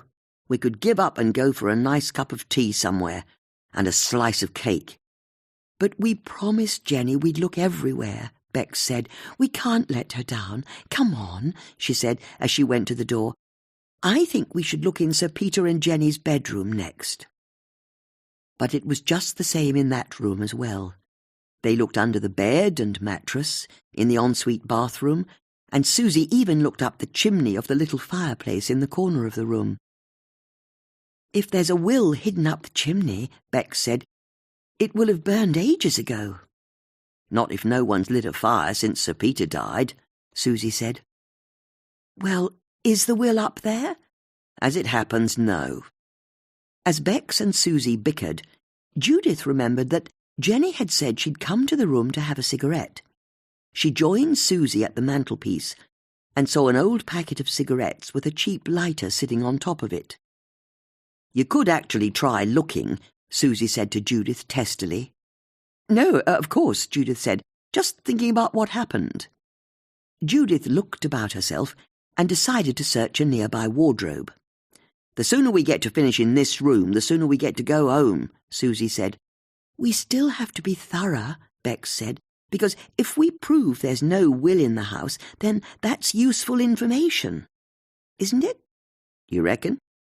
"And even if we don't uncover the will," Judith said as she looked inside the wardrobe, "who knows what else we'll find of interest?"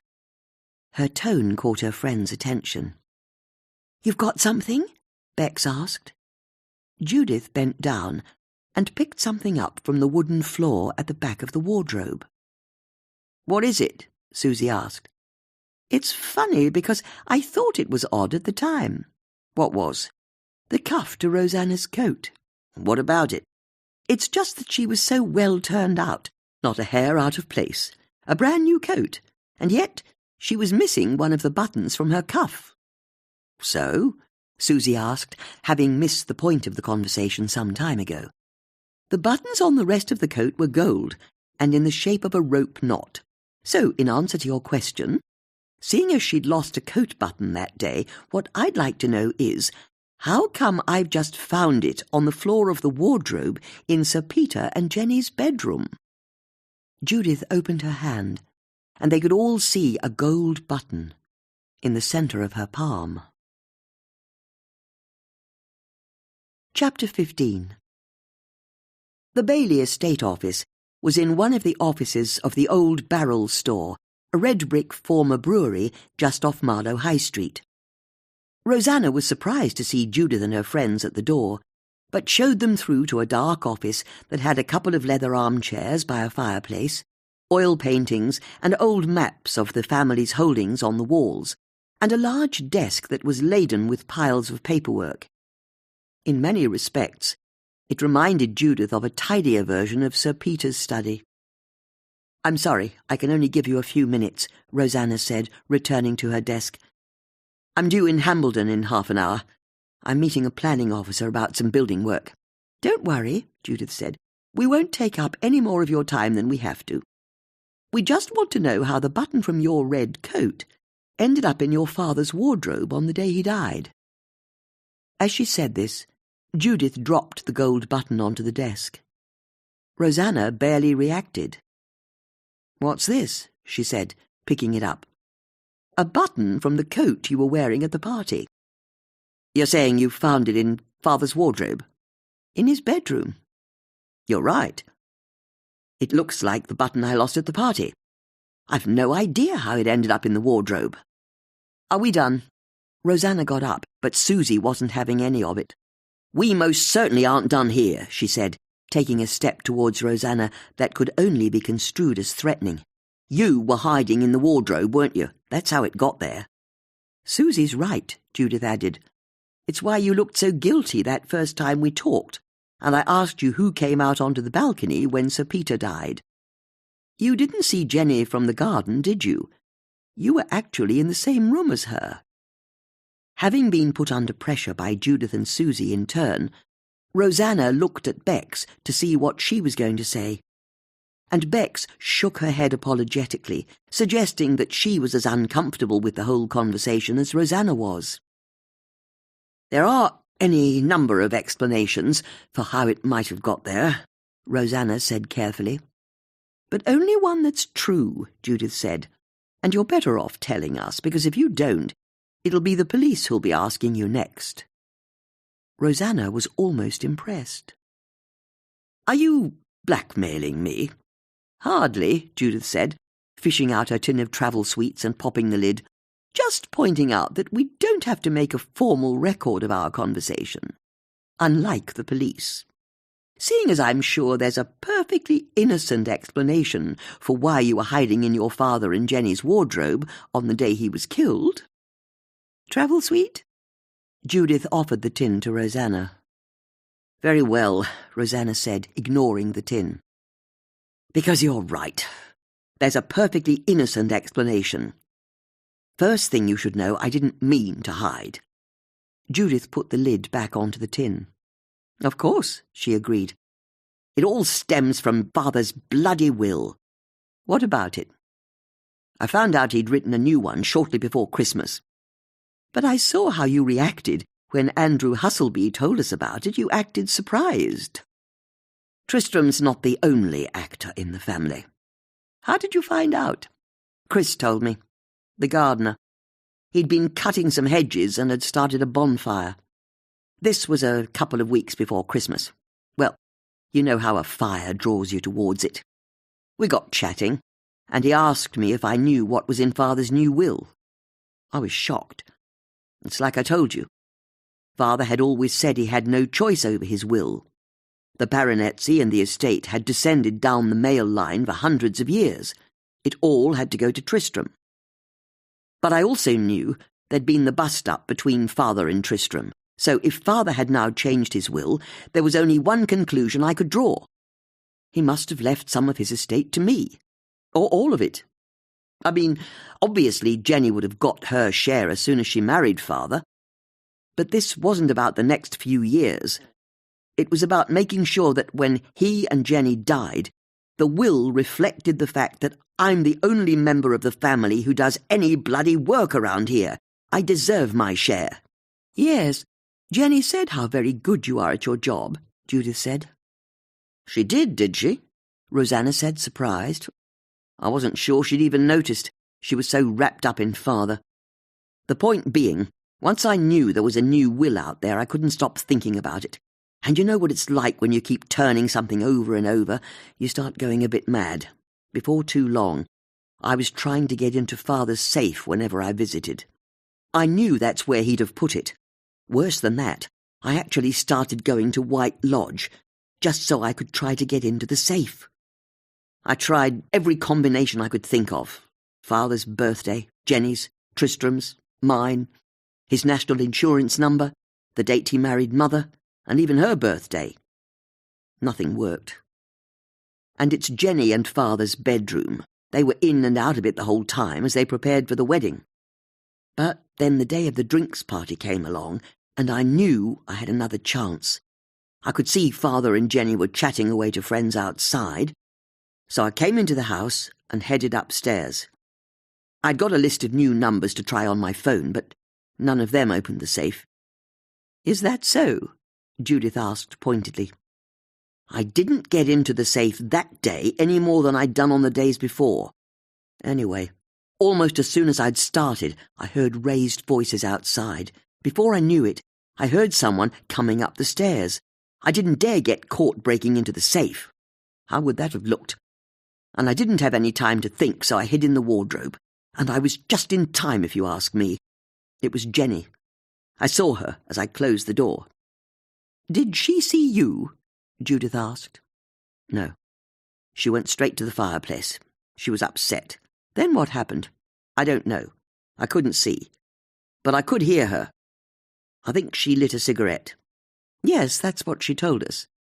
We've known for ages she sometimes has a secret cigarette with Father. I don't get it, Beck said. She was his nurse. I know. And she was when she first arrived. She had him keeping food diaries, cutting out the booze, and drinking these foul smoothies that seem only to be made from kale. And it worked. He lost a load of weight. His diabetes was brought under control. It was a miracle, if you ask me. She was a force for good. But it takes a rod of iron to keep Father in check. It always does. And he's always been good at corrupting people. Getting them to have an extra glass of wine, or a second helping of food. Life is for living, he'd announce to anyone who'd listen. And I don't know how it happened, but he started to slip back into his old ways, and this time Jenny seemed to let him. Were they dating by then? Bex asked. I don't know. Looking back, I think they must have been. Once Jenny stopped being Father's nurse and became his girlfriend, she had less control over him. And he had more over her. "So, you're in the wardrobe," Susie said, wanting Rosanna to get back on track. "And I decided I'd step out and admit to what I'd been up to. I'm a grown woman. I shouldn't be hiding in wardrobes, but that's when I heard this almighty crash from downstairs. I dared open the door of the wardrobe a tiny crack and saw Jenny go out onto the balcony. For a split second, I considered making a run for it, but I bottled it and closed the door. And I was lucky to. As soon as I did, Jenny came back in from the balcony, crossed the room and ran downstairs. I had so much adrenaline going, I took a minute or two to recover, and I could hear a commotion going on downstairs. I didn't know what was going on. In the end, I left the wardrobe, came down, and that's when I found out what had happened. But I suppose that's how that button ended up in the wardrobe. I must have caught it on something when I was hiding in there." Rosanna looked at the women as though what she'd described was all rather commonplace and boring. Judith wondered what it would take to shake Rosanna's composure. She was clearly a woman who put great store in always being in control. But Judith couldn't help also noticing that Rosanna had admitted that when she'd first met Judith and acted surprised at the news that there was a new will, her reaction had been just that, an act, and it had been totally convincing, Judith knew. So why should Judith believe anything Rosanna said now? "You really think someone did this to Father, don't you?" Rosanna asked. "We do," Judith said. "Does that surprise you?" Bex asked. "Of course. Father was an old buffer, a fig of fun. Who'd want to kill him?" "You know your dad was worried Tristram was going to kill him?" Susie asked. Rosanna laughed, not entirely kindly. "That's not possible," she said seriously. "Tristram's always been spoilt. Flies off the handle if he doesn't get his own way, but he couldn't do that to his own father." "How do you and your brother get on?" Bex asked. "It's complicated," she admitted. "I love him, but he drives me to distraction. He's impatient, that's his problem. He's a pretty good actor, but he won't take the small jobs he gets offered, in small theatres around the country, or spear-carrying for bigger shows in London. He says he's better than that, and then he complains when he doesn't work." "Does he often not work?" Bex asked. "I don't think he's had a job in over a year." "What does he do for money?" "He has a small allowance from Father, and living in White Lodge cost him nothing." "Where's he living now?" "With Mother. She lives in that row of terraces opposite the old Waitrose. But to answer your question, I bet Tristram would say to his cronies how he wished his father would die so he could inherit, but he wouldn't mean it. Not really. Crazy though it is to say, despite all his complaining, he loved Father." "Jenny said they were too similar." "Yes.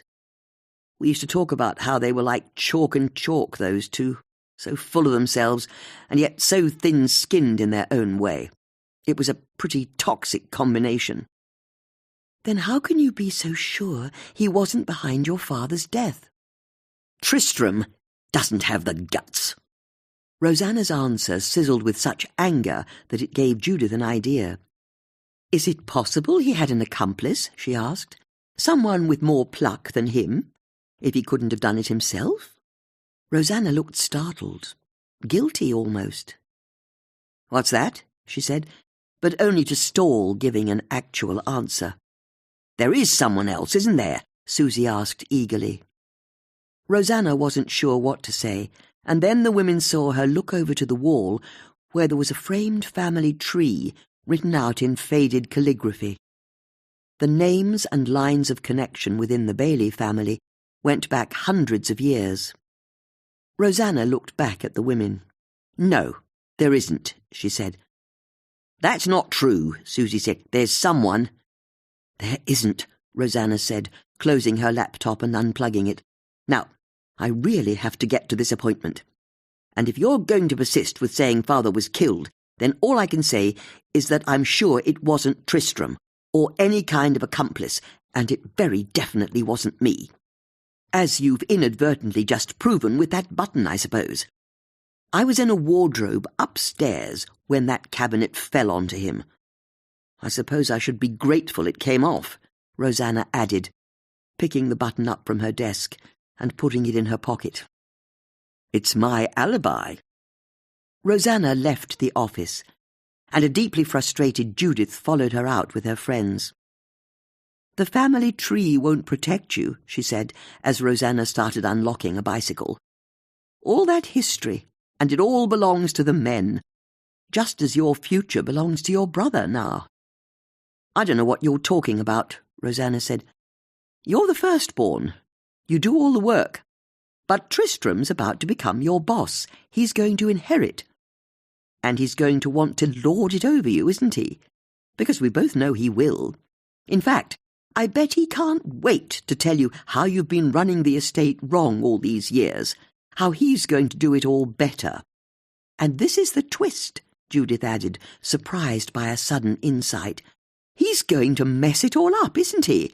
Because he's not like you. He's not bright, he's not hard-working. But he believes he's superior to you, a typical man. Rosanna hesitated. Once again, the women could see that she was considering saying something. Privately, Judith was delighted to see that she'd finally managed to shake Rosanna's composure. But then the shutters came down. You're wrong, Rosanna said. We're a good team, Tristram and me. We've always been a good team. We'll do a brilliant job running the estate together. Now, I've got to get to Hambledon. And with that, Rosanna got on her bike and started to cycle away. Why's she protecting him? Susie asked. It makes no sense to me, Judith agreed. There's no way he'd protect her. Bex startled as she heard her phone trill. She got her phone out, checked it surreptitiously, flushed bright red, and slipped it back into her handbag. Everything okay? Judith asked. Actually, there's somewhere I've got to be. There is? Susie said, picking up on her friend's embarrassment. It's nothing much, just church business, really quite boring, actually, but I'd better go at once. Do you need any help? Judith offered. No, Bex said in a panic, before she regathered her poise. That's very kind, but it's nothing. Although I do have to go right now. See you later. Before she implicated herself any further, Bex hurried down the high street in the direction of the vicarage. What was that about? Susie asked. The women saw Bex carry on past the vicarage. OK, so she's not going to the vicarage, Susie said. I suppose she'll be going into the church, seeing as it's church business. It would make sense. Just before Bex reached the church, she ducked down one of the little alleys that criss-crossed the town and vanished from view. Hold on, Susie said, and looked at Judith, knowing they were both thinking the same thing. Where's she going? I think that's a very fair question. We should follow her. What? Come on. I know you want to know what's going on as much as me, because you're right. Bex is looking different, isn't she? And she got all spooked when we asked her about her new sapphire ring. So, why is she now getting mystery phone calls she can't tell us about? Judith bit her lip for a few seconds. You're right, I do. Come on, she said, and headed off in pursuit, Susie quick to follow. When the two women reached the entrance to the alley, they skidded to a halt, took a moment to gather themselves, and then stuck their heads around the wall. Bex was nowhere to be seen, so they raced off down the alley as fast as they could, stopping in a thunderous halt as they reached the end. Looking around the corner once again, they saw Bex turn up a little street down the side of the Two Brewers pub. Trying to look as invisible as possible, which in truth was really not very invisible at all, Judith and Susie crossed the road and turned into the street just in time to see Bex hurry up to a terraced house. They saw her straighten her hair, steady herself, and then press the doorbell. Soon after, the door opened. A dark-haired man in his 40s stepped out and hugged Bex before ushering her inside. Moments later, Bex appeared at the upstairs window and closed the curtains. Judith and Susie looked at each other utterly speechless. That's why she couldn't tell us about her new ring, Susie eventually managed. I don't believe it, Judith said, but it was clear she agreed with her friend. Not Bex. You mean a woman who's married to one of the most boring men in the world? Let's be honest. There's only one reason why a married woman would secretly visit a man in his home in daylight hours, go straight upstairs with him, and close the curtains so no one can look in. Judith looked at her friend and knew she agreed. Bex was having an affair, wasn't she? Chapter 16. Tanika sat at her desk in the major incident room and struggled to contain her frustration. It wasn't so much that D.I. Hoskins had taken back his old job, although the timing was suspicious as hell as far as she was concerned. It was because she could already tell that he was losing interest in the Bailey case. Once he'd reviewed the evidence, he'd rubbed his chin in a play of weighing up the facts, and then proclaimed to his team that he just didn't see how anyone could have pushed the cabinet over and then got out of a room that was locked by a key they'd found in the deceased's pocket. All Tanika's protestations that the death was still suspicious were listened to carefully. That had always been D.I. Hoskins' management style, listening carefully to others' opinions, and then he'd said he wasn't going to change his mind. That had also always been his management style. It didn't help that Tanika had found no evidence that showed how the killer could have got out of the locked room after pushing the cabinet onto Sir Peter. The locksmiths her team had contacted had all said they'd not made a copy of the key to the study, and most of them said they didn't have the ability to do so anyway. It was such an old key. Even more frustratingly, when forensics had taken the lock apart, they'd not been able to find any metal filings from a recently made key inside. All they'd found was dust, rust, and ancient iron flakes from the old key's use over the decades. As for her role within the team, it was hard for Tanika not to take her demotion to document handler as a personal slight. Not that it wasn't an important job. Making sure all the evidence was correctly logged and linked was critically important, but the job was something of a step down for the person who'd been acting senior investigating officer only days before. Tanika returned to her task of tagging scans of the last 6 months of Sir Peter's bank statements. She knew that her personal feelings were no excuse for sloppy work, so, before she uploaded each bank statement, she ran her eye down the entries. After all, it seemed common sense to make sure they'd been correctly digitized. Sadly, apart from the fact that he banked with the Queen's banker, Coutts, Sir Peter's personal account wasn't very interesting. The balance was a little over £20,000. Sir Peter didn't spend any money on utilities or household bills. Tanika imagined there was another bank account out there that covered that. This account was simply a long list of restaurant, pub and taxi bills, wine society orders, and a number of payments to the Royal Automobile Club in London. No single bill was all that outrageous, until Tanika's eye was drawn to 4 cash withdrawals just before Christmas Day. They were each for £5,000, and they'd been taken out on the 17th, 19th, 22nd and 23rd of December. Scrolling back through the account, Tanika saw that the balance had been over £40,000 at the beginning of December. She checked the November statement and saw that the balance had also been around the 40,000 mark. It was the same with his October statement. In fact, Tanika was able to check the statements for the whole year, and Sir Peter's balance never dipped far below £40,000. He also never took out cash for any amount larger than a few £100s. The 4 trips to the bank to remove £20,000 shortly before Christmas were very definitely anomalous. So, what had he been up to? Was it money for presents? It felt far too much, and if he'd known he'd need £20,000 in cash, why not take it out in one chunk, rather than in smaller withdrawals spread over a number of days? But it was more than that, Tanika realized. There was something about the payments, or the timing of them, that resonated with her. What was it? Tanika was nothing if not methodical, so she got out her notebook and wrote down the 4 dates when Sir Peter had taken out the money. What was it about them that had tickled her subconscious? It was strange, she found herself thinking idly, that the first and second dates had a day between, and then, after a gap of a couple of days, the remaining £10,000 was taken out on consecutive days.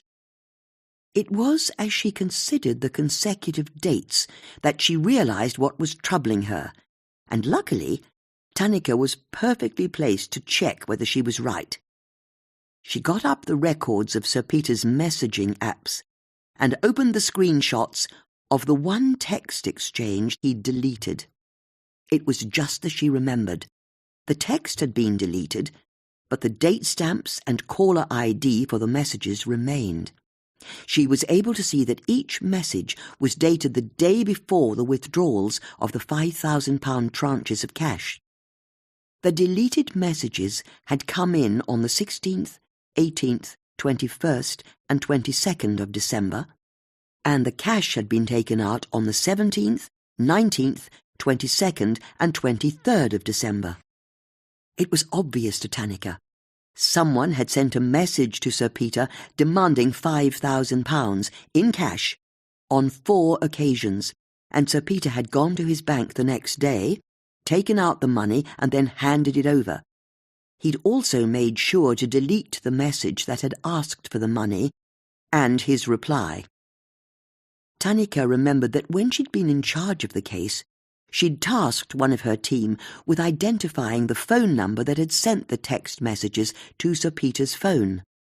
When she checked the relevant record on her computer, she was pleased to see that the screen grab of the exchange now had a hypertext link embedded in it. She clicked the link and learned that the messages had been sent to Sir Peter's phone from a virtual number that was registered to a company based in Vanuatu in the South Pacific. There was no doubt in her mind now. Whatever was going on between Sir Peter and his mystery texter was underhand at best and illegal at worst. Tanika started heading out of the incident room before she'd even consciously decided what she should do with this information. When she found herself arriving at D.I. Hoskins' office, she knocked once and entered without waiting to be called. "Chief," she said, and then stopped as she saw that D.I. Hoskins was already in a meeting with their superintendent. "Sorry for interrupting," she added. "No, come in, Detective Sergeant," D.I. Hoskins said, and Tanika was reminded how welcoming her boss could be when he was in front of his superiors. "I hope you don't mind your reassignment," the superintendent said, a man who, to Tanika's eyes, was almost entirely defined by how tired he always looked. "I was just telling D.I. Hoskins how well you've kept his seat warm during his absence. I take it you'll be intending to take your inspector qualification now?" Tanika was still trying to orient herself within the conversation. "What's that, sir?" "Seeing as you've been working as a D.I. for the last year, I hope you'll be taking the formal exam." As it happened, Tanika hadn't given it much consideration. She'd been too busy keeping her head above water, doing as well at work as she could, helping look after her daughter and dealing with her dad, that she'd just had a vague hope that D.I. Hoskins would stay off sick for as long as possible. "A sentiment I'd echo," D.I. Hoskins said, while also wanting to move the conversation on. "So, what's worth interrupting my meeting?" Tanika explained how Sir Peter had received 4 text messages from what looked like a burner phone registered in Vanuatu, and how Sir Peter had deleted each message and his reply before then taking out £5,000 in cash the day afterwards. "That's not the behaviour of an innocent man," she concluded. Tanika could see the superintendent was watching D.I. Hoskins for his reaction. "I'd agree with you," D.I. Hoskins said, and Tannika felt a thrill of excitement. Finally, they were going to treat the case with the seriousness it deserved. "However," he continued, "everyone's got secrets, things they wouldn't want the wider world to know. I know I do. And even if Sir Peter was up to his neck in dodgy dealings of some kind or another, the post-mortem made it clear he died when the cabinet fell onto him. There were no other toxins or substances in his body, nothing other than some alcohol, which I don't need to remind you would have impaired his judgment. And he was found on his own, in a room that was locked, the only key to that lock being found in his pocket. So, irrespective of what was going on in Sir Peter's life, how can we plausibly say he was murdered?" "It's a suspicious death, sir." "And that's where I have to disagree with you again. There's not much that's suspicious. A bloody great piece of furniture fell on him." "But how did it fall over, and why at that precise moment? He was getting married the day after, and his will's still missing." "Wills go missing all the time, and if you're so sure it was murder, how do you think the killer got out of the room afterwards?" As he spoke, D.I. Hoskins gave the superintendent a conspiratorial wink that he didn't try to hide from Tannika. Instead of losing her temper at the two men who were her immediate bosses, Tannika found herself, as she always did, hiding her fury in apparent acquiescence. "I don't know, sir." "The reason you don't know is because it's impossible, as you've just admitted. Now, we're stretched enough without trying to solve murders when no murder's taken place. I suggest you finish logging the necessary evidence, and then I'll find you a nice new murder case to help with." "Yes, sir," she said, and with a tight smile turned and left the room.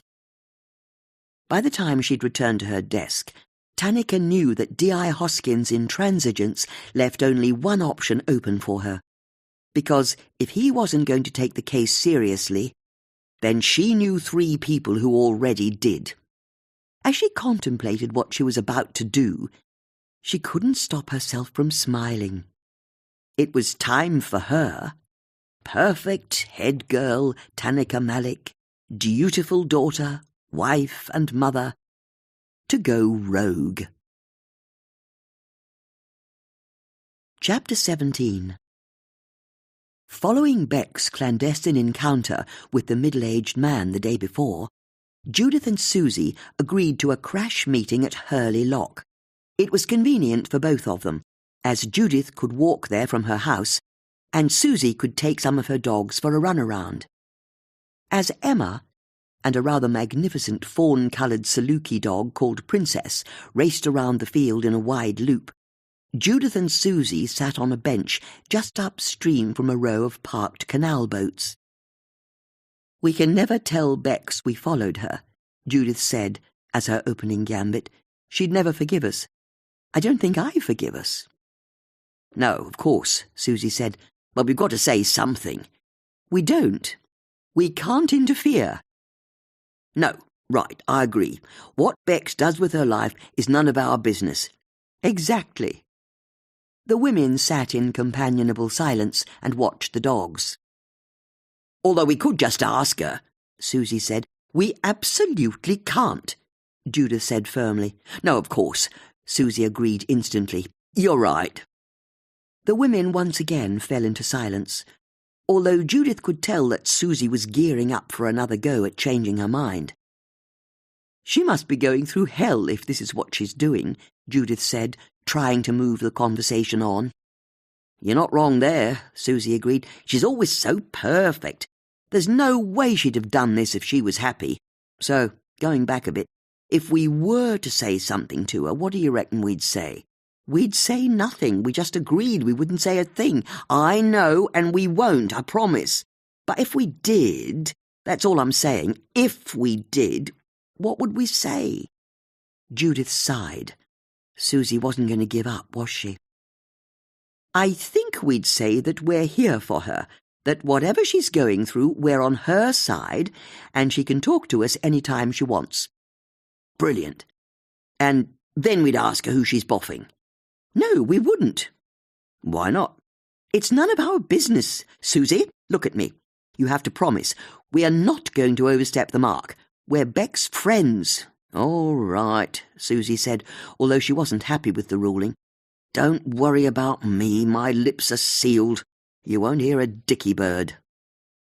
Judith looked at her friend. There was almost no one she knew who was less capable of keeping her promises. Apart from herself, of course. It was why she enjoyed Susie's company so much. But bloody hell, Susie said in wonder. Beck's unfaithful? Who'd have thought it? I know, it's incredible, Judith agreed. You know what? I think my bum's gone completely numb, Susie laughed. I know what you mean, she said. It's too bloody cold to be sitting out in the middle of winter. Anyway, I need to get on. I've got to get to a dog sitter. What? I've got to do the radio show later on, and I'm able to take Emma into the studio with me. She just sits in the corner silently looking at me. But there's no way I can broadcast with Princess in there as well. Hold on, Judith said, still confused, but your job is being a dog-sitter. I know. So why do you need a dog-sitter? Well, sometimes a dog-sitter needs a dog-sitter, Susie said, a touch irked by the question as she got up from the bench. Wait, am I getting this right? You're being paid to look after Princess, and you're passing that money on to a second dog-sitter to do the job for you. The alternative is I don't look after her at all, and I've turned down enough work as it is to do the radio show.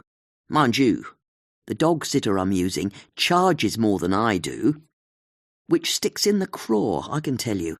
Dog-sitters in Marlow are so bloody expensive. Susie called the two dogs in, and while she clipped a lead to Emma's collar, Judith saw that the Saluki wasn't wearing a collar at all. It was still attached to the lead that Susie held in her hand. Should you really have been letting her off the lead without her collar? She asked. Well, I suppose not, Susie said, as she reattached the collar around Princess's neck. But her owner never lets her have a proper run. She's a show dog, you see, and he's obsessed with her breaking a leg and not being able to win any more prizes. But what's that got to do with the collar? Now that she'd reattached the Saluki's collar, Susie indicated a grey plastic pebble that was attached to the collar by the brass identity tags. This is a tracker. There's an app that allows you to see where the dog is in real time. It's for tracking Princess if she's ever stolen by thieves or gets lost in the wood. But also, as I discovered the first time I let her off the lead, it's for her owner to spy on me and make sure that when I say I'll never let her go running off the lead, I never let her go running off the lead. That's very clever of you, Judith said. But what sort of dog owner won't let their dog off the lead? I'm convinced the only reason why Princess wins any prizes at all is because I take her collar off and let her run around. It keeps her healthy. I'm sure it does. Come on. The two friends started to head back to Hurley. After they passed the nearest canal boat, they heard a woman's voice behind them say, I thought it was you. They turned to see Rosanna standing on the deck of the canal boat. Oh, hello, Judith said. What are you doing here? Susie asked. I live here, Rosanna said, indicating the canal boat as she got her bike off a rack and hefted it onto the grass. It's beautiful, Judith said. Through the windows, she could see a woman moving about inside. She was wearing a thick jumper, floral pyjama bottoms, and had straight blonde hair with the ends tipped with bright blue dye. I've been thinking about what you said, Rosanna said. Yesterday. Susie was about to reply, but Judith dug her elbow into her friend's side to keep her quiet. And you're right, Rosanna said. Tristram's going to screw it all up. There was a vulnerability, a brittleness even, to Rosanna that Judith realized she'd not seen before. And if he's innocent, then it doesn't matter what I tell you, does it? But Can I ask, are you absolutely sure Father thought Tristram wanted to... This is crazy, but that he wanted to kill him? That's what Andrew Husselby told us. At the mention of the lawyer's name, Rosanna looked at the woman inside the canal boat. If that's what Andrew says, then it must be true, she said, almost to herself. And I'm not sure it means anything anyway. But I think Tristram's got a girlfriend on the side.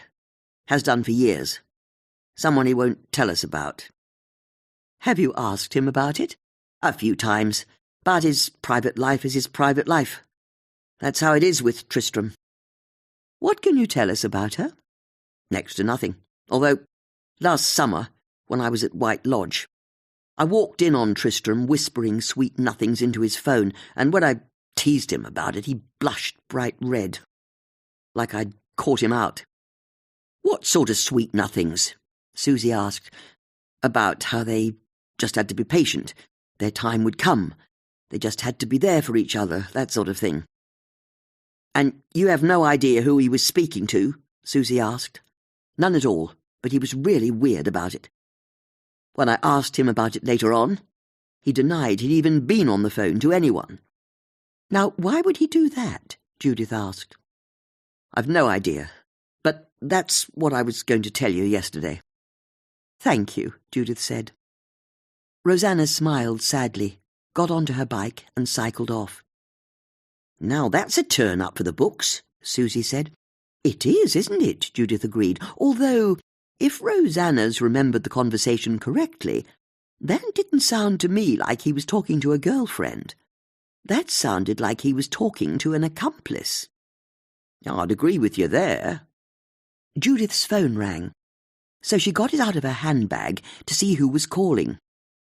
It's Tanika, she said. I wonder what she wants. Chapter 18. Judith, Bex and Susie stood in Higginson Park watching dozens of tiny children scream and shout as they played on the swings and slides. Judith loved watching children play, the chaos and noise of them. She often found herself wondering how society turned these free spirits into drab grown-ups. But on this occasion, she was also keeping half an eye on Bex.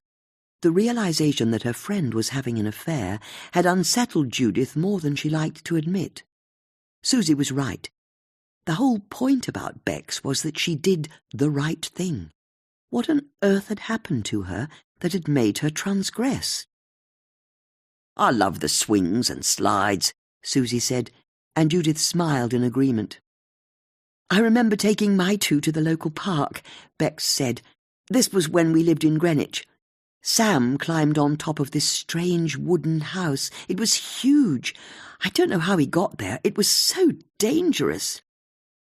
But I bet he got down okay, didn't he? They do, don't they? He fell off and broke his arm. It was about the worst day of my life. Oh, Susie said, trying not to laugh, and Judith found herself smiling as well. Affair or not, Bex couldn't really stop being a worrier, could she? It's not funny.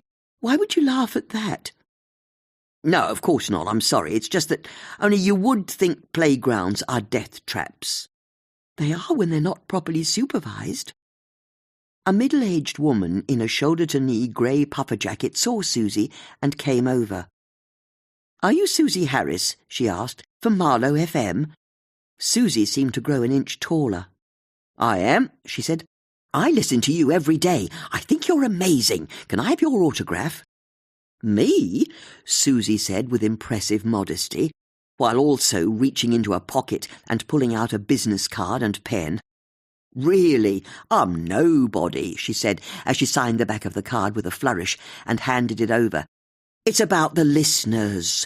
You're the real stars of the station. Thank you so much, the woman said, before turning to Judith and Bex. Your friend's famous, she said, as though that were the beginning and end of the matter, and then she turned and walked away. Once she was gone, Judith could see how much the interaction with the woman had meant to Susie. She was all puffed up like a mother hen. Does that happen often? Bex asked. No, Susie said, proud as punch. That was the first time. Judith wasn't sure that the adulation of people you didn't know was the healthiest source of self-esteem.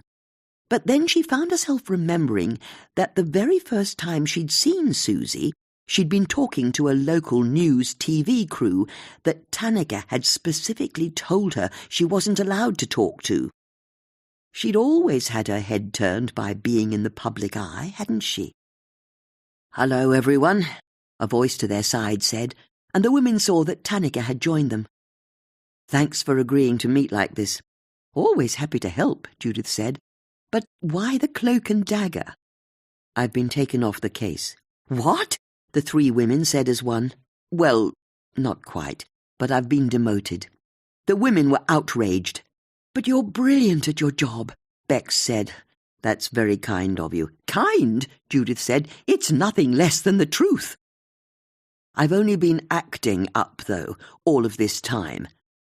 "Acting up?" "It means that when D.I. Hoskins wanted to return from sick leave, he could. And now there's been another murder, he suddenly comes back. He couldn't handle you taking all the credit once again." "The timing is unfortunate," Tanika said, not wanting to speak ill of one of her superiors. "But more worryingly, he doesn't think Sir Peter was murdered." "Pshaw!" The women looked at Judith, confused. What had she just said? "But you do?" Bex asked Tanika. "I'll be honest. I've thought he was murdered pretty much from the off." "You could have said something," Judith said to Tanika. "I really couldn't. Not while I was SIO. But now I'm not. It doesn't matter what I think. The case will stay open. D.I. Hoskins is too smart to close it down immediately. But no one will be actively investigating." "We have to catch the killer," Susie said, and a nearby 4-year-old girl stopped running, burst into tears, and ran back across the play area to the arms of her mum.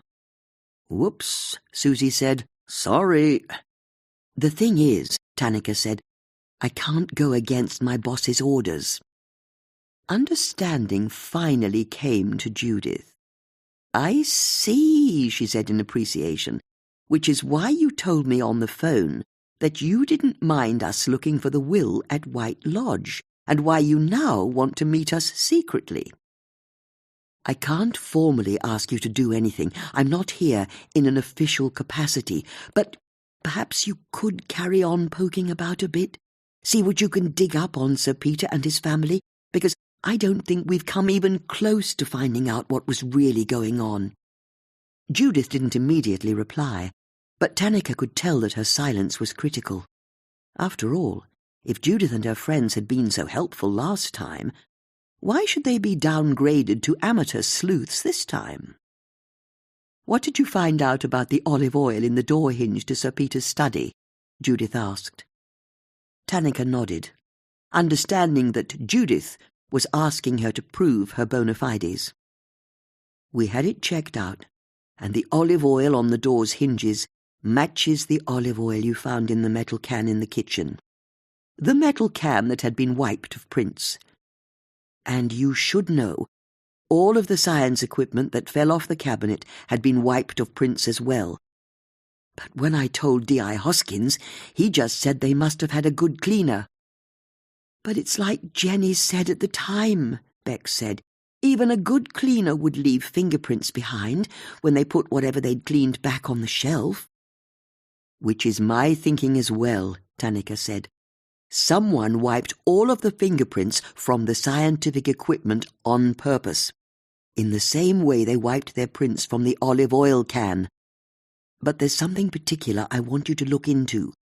Sir Peter took £5,000 out in cash on 4 separate occasions shortly before Christmas. Each time he did, it was right after getting a message from an untraceable phone number registered in Vanuatu, a message he then deleted. He also deleted all of his replies." "That sounds dodgy as hell," Susie said. "What were the dates?" Judith asked. Tanika looked about herself to check no one was looking and handed over a slip of paper with the dates written on. Judith put the note into her handbag and pulled out her little tin of sweets. Popping the lid, she offered the tin to Tanika. "Travel sweet?" she asked, and both of them knew that Judith was in fact offering far more than a simple boiled sweet. Tanika was aware of the deal she was about to agree to. "Thank you," she said. "That would be lovely." She took a sweet and popped it into her mouth. "Have you run checks on the family?" Judith asked. "We've run background checks on all the key players, and I'm sorry to say they've all got a clean bill of health. Jenny Page's nursing agency said she was efficient, reliable, entirely trustworthy, and had been working for them for nearly 15 years. In all that time they'd not had one complaint. Then what about Rosanna Bailey?" "I spoke to some of the people who work for her, and they all said she was capable, but she doesn't suffer fools, and one person said she could be ruthless. The sort of employer who'd sack a permanent worker on a Friday and hire a temp to cover their job on a Monday if it'll save a few pounds." "Typical boss," Susie said. "Then what about Tristram?" "Tristram, I got mixed messages about. Some people said he was arrogant, full of himself, a typical rich boy who'd never had to do a proper day's work in his life. But I spoke to his old head teacher, who said she thought all his arrogance was a front. He was deeply insecure, and he'd do anything to gain approval." "Any sign of a girlfriend?" Judith asked. "No," Tanika said. "Has he got one?" "Rosanna said she overheard him on his phone whispering what she called sweet nothings to someone last summer." "Well, if it was last summer, maybe it's fizzled out." "It's possible. But Rosanna said he told this person that they had to bide their time." "Have you made any progress on working out how the killer got out of the murder room afterwards?" "I'm sorry, that remains a mystery. What about you?" "No, we're still just as in the dark. It's so infuriating. Sir Peter was murdered, I've no doubt about it." "I'm not so sure," Bex said, interrupting. "Not now, Bex," Judith said, talking over her friend. "I'll tell you what," Tanika said. "If anyone can work it out, it's you three. Now, I need to get back to the office before I'm missed. Anything you find out, you have my phone number. Ring whenever, day or night." Tanika turned and walked away. The three friends watched her head towards the gates of the park. "You've got to stop saying he wasn't murdered," Susie said. "I know," Bex said. "Sorry." "I can't believe Tanika's been demoted," Judith said. "It's just about the most disgraceful thing I've ever heard." "Then we have to catch Sir Peter's murderer," Susie said, "to get her back her job." "Agreed. And I think we should start with this secret girlfriend, because it occurs to me there is someone who might be able to identify her." "Who?" "The person who took Tristram in when he got thrown out of White Lodge and the rest of his family turned their back on him. His mother.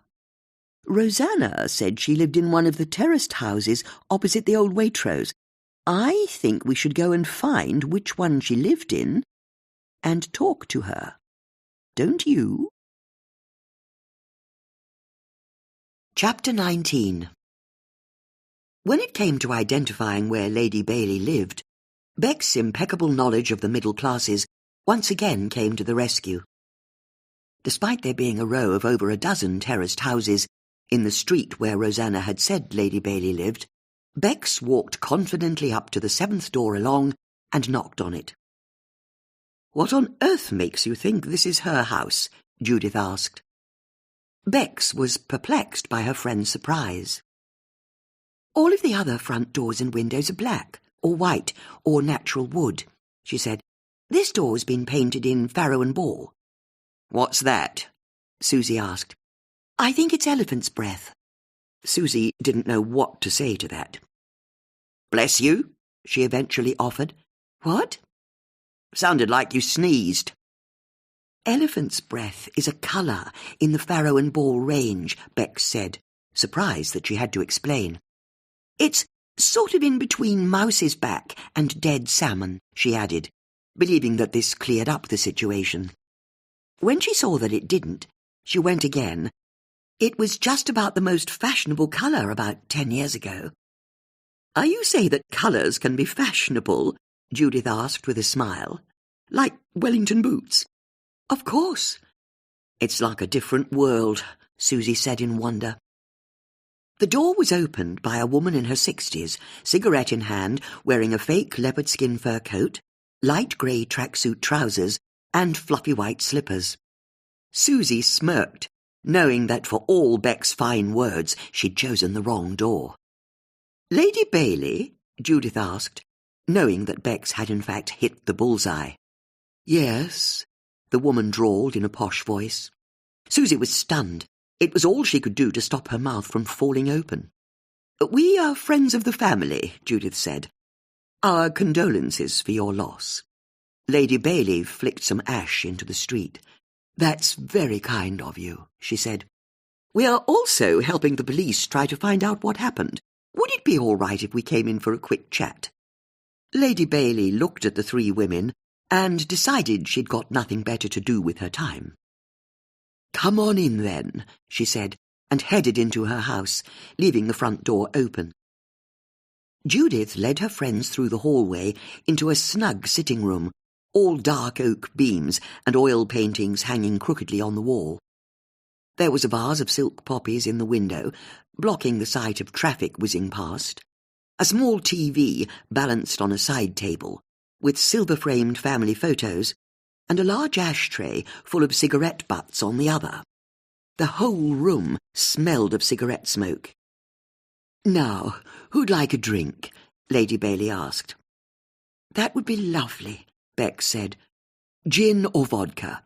Just a cup of tea, thank you, Beck said with a firm glance at Judith and Susie, the message clear that they weren't to start drinking gin with Lady Bailey. One moment, then, won't be long, Lady Bailey said, as she disappeared into a little kitchen off the sitting room. As soon as they were on their own, Judith went over to look at the framed photos. 3 of them showed Lady Bailey with Tristram, and there was only one of Rosanna. She was on her own in the photo.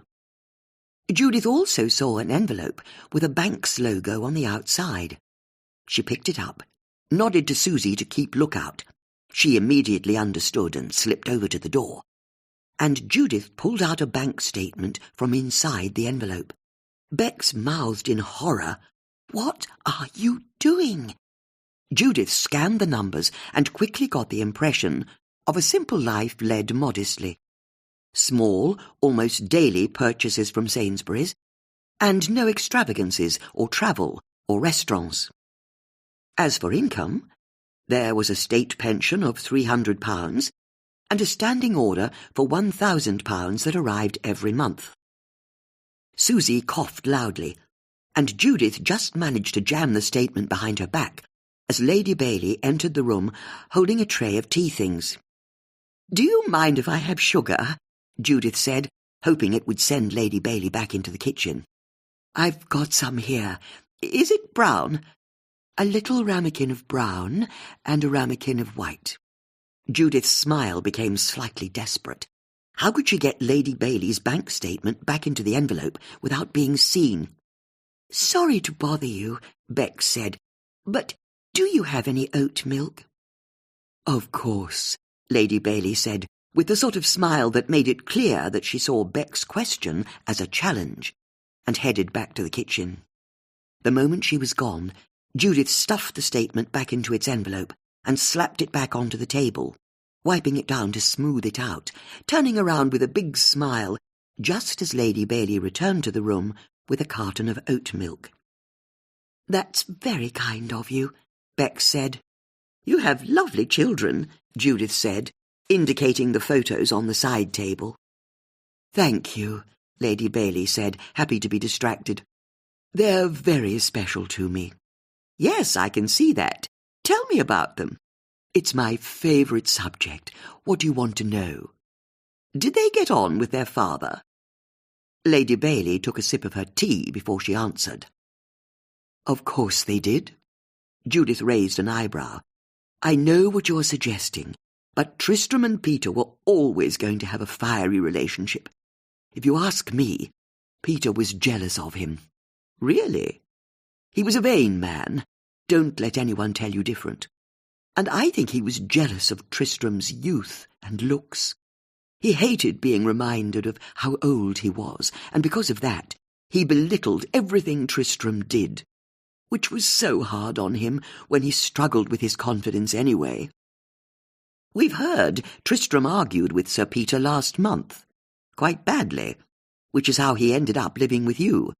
And we were at the party where, well, Sir Peter died. He and Tristram had a blazing row just beforehand. I didn't see a lack of confidence there. He did? Stupid boy. He can't help himself.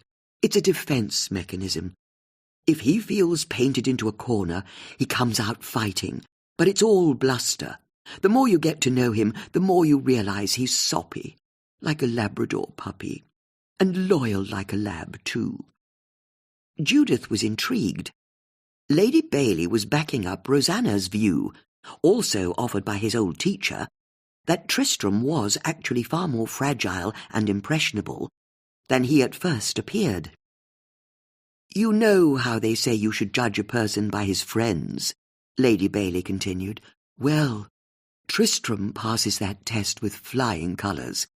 Who are his friends? Why, me, of course, but he has others, from school mostly. Any girlfriends? Judith asked, as though the matter was of no real consequence. I think he always has someone on the go, Lady Bailey said, almost with pride. Not that he tells me what he's up to, but I think he rather bounces from one girlfriend to another. He's had more than one? Of course. We'd heard that there was one in particular who was perhaps special to him. One he maybe makes secret phone calls to. That's interesting, Lady Bailey said, taking a sip of tea as she considered what to say.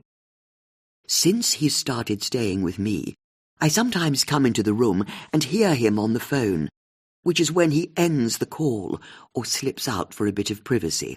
It's understandable. This place is barely more than a 2 up, 2 down. But I like the idea of him settling down. I do hope you're right. Have you ever heard him mention the woman's name?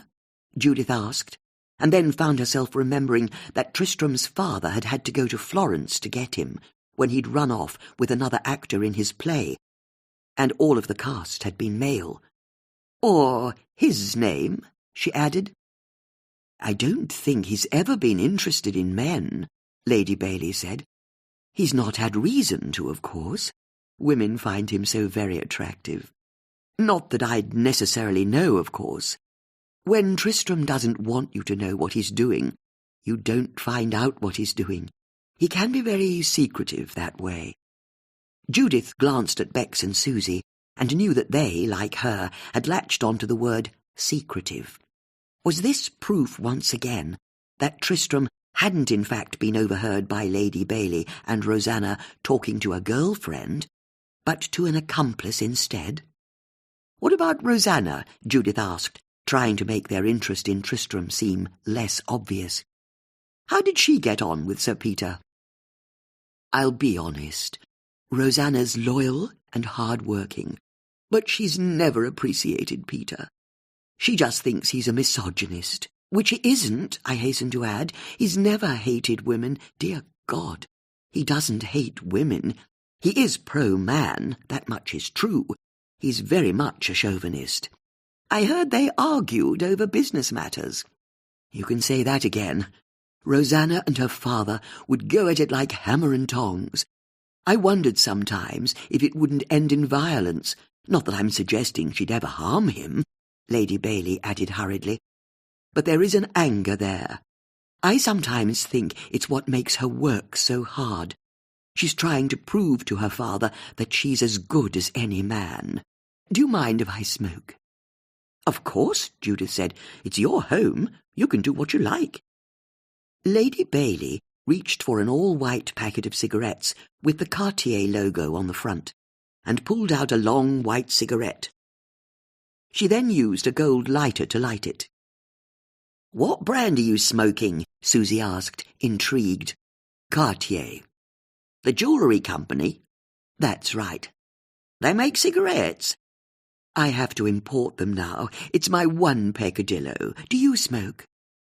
I do, Susie said, but not those, she added, eyeing the bevel-edged packaging suspiciously. Would you like one? Lady Bailey asked, and Susie found herself conflicted.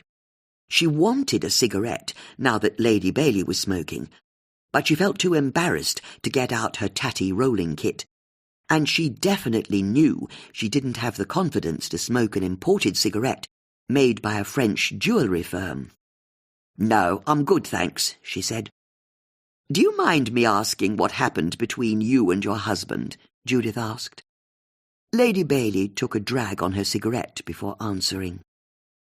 I try to focus on the present, she said. We've always stayed in touch. We still take decisions together. That's the best way for the children, Bex said with the wisdom of a vicar's wife. What we're basically asking, Susie said, is who left who and why. Lady Bailey looked shocked, believing herself to be too well-bred to answer such a blunt question. But she also knew what the truth was. It was me, she said. I left him. Judith and her friends waited, and Lady Bailey continued. There was no irreconcilable difference, no cruelty. If there was one thing Peter never was, it was cruel. So, what was it? Bex asked. His affairs. He couldn't meet a woman without trying to bed her, and not all of them managed to resist his overtures. When I challenged him, he didn't even try to hide it. He always implied he had appetites that needed meeting, as if that excused his behaviour, and that none of the women meant anything to him. It was just a bit of fun. When I asked whether I meant anything to him, he'd laugh. As far as he was concerned, my job was to provide him with children, put up with his affairs, and then, in time, we'd grow older together. It's how it was in the Bailey family, how his father had been, and how he was. He was unrepentant. Totally. Peter never did guilt. It's what first attracted me to him. He was so much fun. He called the world how he saw it, and the devil take the hindmost. But I expected him to change when we married. Men don't change, Susie said sadly. Some do, Bex said, but just as sadly. Bex and Susie shared a sympathetic smile. So, why was he remarrying? Judith asked. I've no idea, Lady Bailey said. But we're none of us getting any younger, and Peter always was a hypochondriac. Since I'd provided him with children, maybe what he now wanted was a nurse. It was obvious to Judith that Sir Peter's remarriage upset Lady Bailey far more than she was letting on.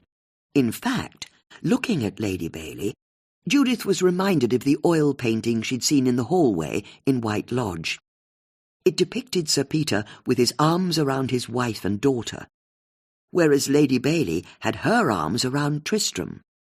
But what really struck Judith, as she looked at Lady Bailey all these years later, was how the effervescence and life that was so obvious in the painting had been replaced by a dullness, a weariness, Judith thought to herself, as she watched Lady Bailey stub her cigarette out.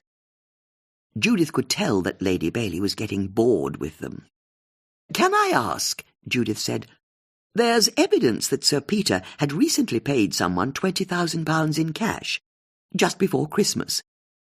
I don't suppose he gave that money to you. Huh, Lady Bailey said. That man gives me nothing, nothing. Because he may be rich and everyone's friend, but that's when you're in his gang. If you leave or get booted out, you're dead to him. He gives me a pittance. Do you see the house I live in?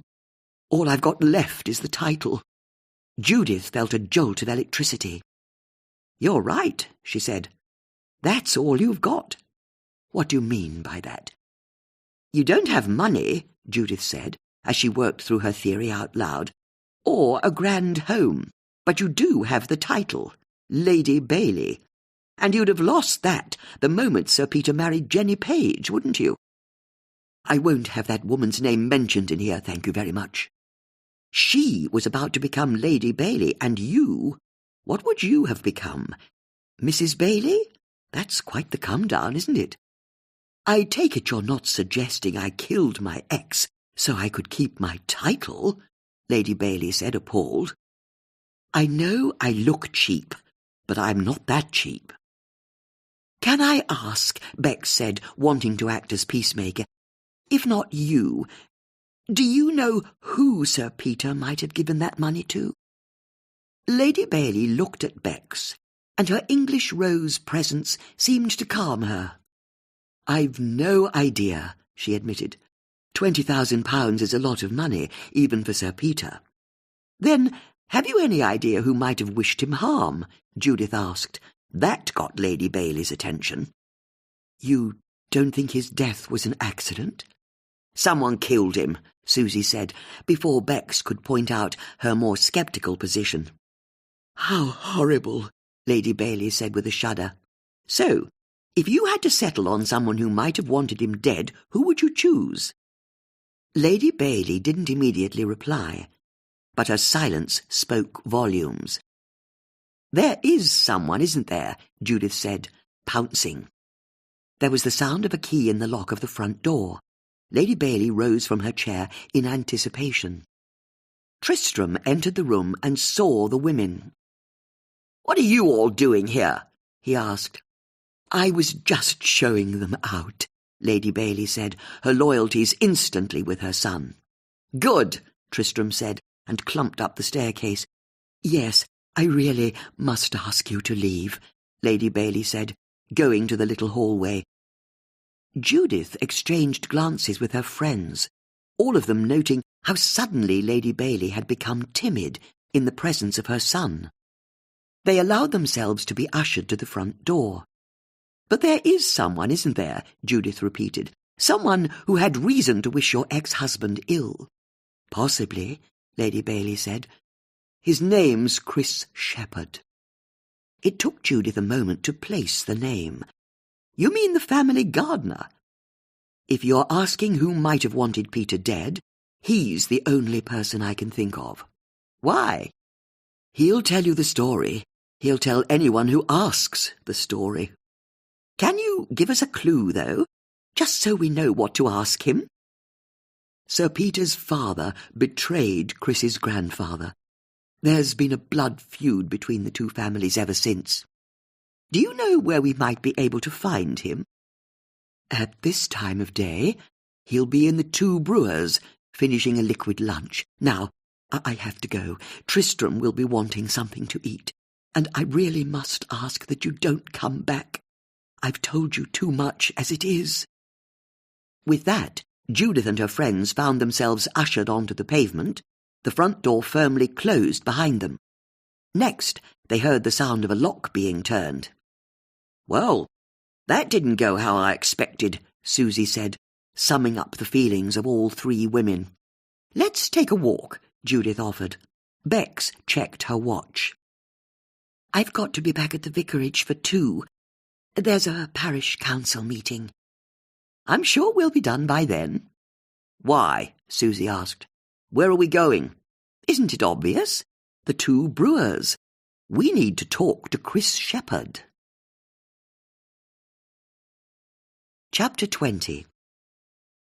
On the way to the Two Brewers, the women discussed their encounter with Lady Bailey. Judith's main take-home was that, once again, while Tristram's overheard phone calls might have been to a girlfriend, they could just as easily have been to an accomplice, male or female, as they plotted to kill Sir Peter together. Susie's main observation, and she really struggled to move on from this fact, was that Lady Bailey might have talked like Margaret Thatcher, but she dressed like Bet Lynch. As for Bex, she said so little on the way to the Two Brewers that even Susie noticed. Are you okay? Susie asked as they arrived. I don't think I should go in, Bex said, looking through the window. A pub's too down market for you? No, of course not. It's not that. So, what is it? I just don't want to go in, Bex offered somewhat lamely. "You are allowed to be seen in a pub at lunchtime," Judith said, "even as the vicar's wife." "It's not that," Bex trailed off. "Oh, look, it's fine. Come on, then. Let's go in, see if Chris Shepherd's here." Bex led the way, Judith and Susie sharing a quizzical look before following. However, as soon as they entered the main saloon area, they understood why Bex had been so hesitant. There were two men sitting at the bar. One was wearing an old grey fleece, gardening trousers with padding on the knees, and was reading a copy of the Marlow Free Press. The other was the man who they'd seen giving Bex a hug just before she'd gone into his house and closed the curtains to be alone with him. He was sitting on his own eating a ploughman's lunch, but there was an intensity to the way he was focusing on his food that suggested he'd noticed Bex and was trying not to look in her direction. Susie and Judith saw Bex blush as she tried to pretend that everything was normal. "Is that Chris there?" she asked, indicating the man who was reading the paper. "Let's go and find out," Judith said, deciding to take charge of the situation. She led them across to the bar and smiled. "Sorry to interrupt, but are you Chris Shepherd?" Now they were closer. The women could see that the man was in his 50s, had curly black hair, and had a tanned and lined face, rather like a walnut, Judith thought to herself. "What of it?" he said in a gruff voice. "Sir Peter Bailey's gardener?" Chris lowered his newspaper and looked evenly at the women. "We are friends of Jenny," Judith continued, "and she's trying to get to the bottom of what happened to Sir Peter." Chris's silence maybe meant that Judith should continue talking, or that he wasn't interested at all in talking to the women. They couldn't tell. "Why weren't you at the party?" Susie asked. "Didn't want to go, did I?" Chris said. "You were invited?" Judith asked. "The wedding was enough for me. Didn't need to go to the party the day before as well." Seeing how reluctant Chris was to talk to them, Judith decided that honesty was the best policy. "We don't think Sir Peter's death was entirely accidental." Chris's interest sharpened. "And we've just been talking to Lady Bailey, who said Sir Peter's father wronged your grandfather." "She said that, did she?" "She said there was a blood feud between the two families." "I've been working for Sir Peter for 15 years. Does that sound like a blood feud?" "No, I suppose when you put it like that, perhaps it doesn't." "It's Lady Bailey who's got the blood feud. Against her ex, if you ask me. Because if you're looking for someone who doesn't forgive or forget, and someone who I reckon's capable of killing anyone to get her own way, it's her." "You don't like her?" Bex asked, before realizing that Chris had perhaps already answered her question. "So, what is the blood feud she mentioned?" Judith asked. "Do I have to explain?" "She said you'd be happy to." "There's not much about life that woman gets right." "What happened?" "Okay, since you're asking, but let's do this quickly because it's all in the past." It all started when Sir Peter's dad left the Ministry of War after the Second World War. He'd been an administrator in charge of the department that developed X-rays or something. Anyway, his star scientist was my granddad, and they were best mates. They both came from Marlow, so that's what they had to start off with. When the war finished, Sir Peter's dad convinced my granddad to go into business with him. They were going to make X-ray machines together. "Is your granddad the other X-ray in Sir Peter's study?" Judith asked, remembering how Jenny had told her that the X-rays in the study belonged to Sir Peter's father and his business partner. "That's what I've always been told." "Bit weird having the insides of a relative in someone else's house," Susie offered, and Chris smiled for the first time. "You're not wrong there," he said. "Anyway, this X-ray company was basically a side hustle for Sir Peter's dad to his main business of owning all the land around here. He had no interest or knowledge of science. He was just the finance. But for my granddad, it was his life's work." "Hold on," Judith said, an idea forming. Who did that cabinet of science equipment in Sir Peter's study originally belong to? That was my granddad's originally. But it's now in the Bailey family home. How did that happen? My granddad built a prototype of an X-ray machine for Sir Peter's dad, but they couldn't get any hospitals to order it, and weren't able to get anyone to manufacture it. It was a busted flush. So they wound up the company. As a thank you for all of his work, Sir Peter's dad bought out my granddad's share of the company. That's when he got hold of his cabinet of science equipment. But guess what? Not long after, Sir Peter's dad found a factory who wanted to make the X-ray machines after all, and hospitals who wanted to place orders. And because he'd bought my granddad out, Sir Peter's dad owned the whole company. He made all the money. He stiffed your granddad, Susie said, appalled. He stiffed him, Chris agreed. That's wicked, Judith said. You're not wrong, but it was 70 years ago, more than 70 now. And the bit Lady Bailey forgets is that my granddad got over it. He didn't care. The machines were named after him. No one pretended he wasn't the guy who'd designed them, not least Sir Peter's dad. He always credited my granddad as the guy who'd come up with the machines. So, what happened to your granddad? He became a science teacher at Borlase's, and he always said he got far more pleasure out of teaching than any money would have brought him. There's no way I'd forgive the Bailey family, Susie said. You and Lady Bailey both, but I just wish she'd drop it. Not everyone's as bitter as her. I grew up really proud of my granddad. There isn't an X-ray machine in the country that doesn't exist because of what he achieved. That's pretty cool. Chris downed the remainder of his pint, and Judith realised they wouldn't have much longer with him. How did you end up as Sir Peter's gardener? She asked. He offered me the job, when things were tough for me. I'd had a tricky divorce. My business had gone under. I was down on my uppers, and we bumped into each other in town, got talking, and then went for a drink. In here, as it happens. One drink turned into a few more, and by the end of the night I was Sir Peter's new gardener. I've been with him ever since. It was that easy? Susie asked. It was his dad who ripped my granddad off.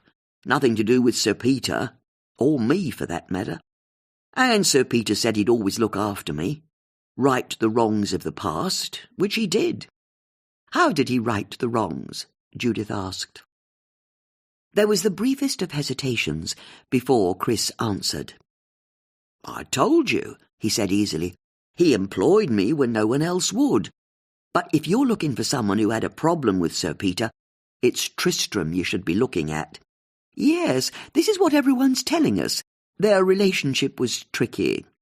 They were always at each other's throats, those two. Although there was a particularly bad bust-up at the end of November, wasn't there? Chris eyed Judith carefully. You know about that? Sir Peter thought Tristram was going to kill him. Or at least that's what Andrew Husselby, the family lawyer, said. I wouldn't believe anything that man says. You can spot when he's lying. His mouth's moving. He's not trustworthy? He's a lawyer, Chris said, as though this was all the answer he needed to give. But he's not wrong on this occasion. I was in the garden, and Sir Peter and Tristram were in the study when it all kicked off. Mind you, I didn't take it too seriously. What did you hear? It was crazy. The windows to the study were closed, but I could still hear them from the garden, clear as day. Sir Peter was shouting about poison, saying he wasn't going to put temptation in Tristram's way again. He was going to keep his study door locked from now on, until the wedding, and then it would be too late for Tristram. He thought Tristram was trying to poison him. I wouldn't take it too seriously. Sir Peter was always flying off the handle and making outlandish claims. He loved the drama of it all. He had so little to do with his life, he had to blow everything up. But he said he was going to keep the study locked to put temptation out of Tristram's way. Something like that. But it's not relevant, is it? No one poisoned anyone. Grandad's cabinet fell on Sir Peter, that's what I heard. And I don't care how much Tristram hated his dad, there's no way he could have done it. He's got no backbone, that one. Don't let all his posturing fool you. He's spineless. The kind of guy who'd join a cult, you know? Doesn't know who he is, if you ask me. But I imagine he'd be the sort of person who might use poison, Judith asked. That's exactly how he'd kill you, you're not wrong there. He'd do it at a distance, like a coward, not wanting to get his hands dirty. Thinking about it, that boy's never got his hands dirty, has he? Never done a stroke of work. I reckon pushing a cabinet over's too much like hard work for him. Have you told the police Tristram and Sir Peter argued over this poison? Judith asked. What's the point? It was months ago, and nothing happened from it, Chris said, and turned to the barman. All right to put my drink on the tab?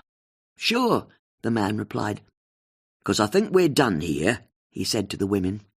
Chris got up from his stool and headed to the front door. Just one last question, Judith said to his departing back. What was in Sir Peter's most recent will? Chris stopped at the doorway. Why are you asking? Andrew Husselby said you were one of the witnesses. Then why don't you ask him what was in it? He says he doesn't know. Sir Peter wouldn't show the will to him.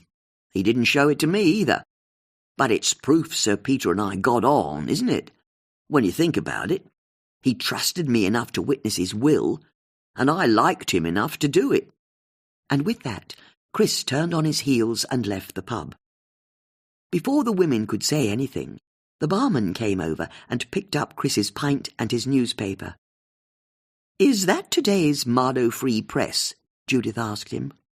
Sure, the man said. Could I have it a second? The barman handed it to Judith. She turned to the puzzles page and tore out that week's crossword puzzle. Folding it in half, she slipped it into her handbag. Thank you.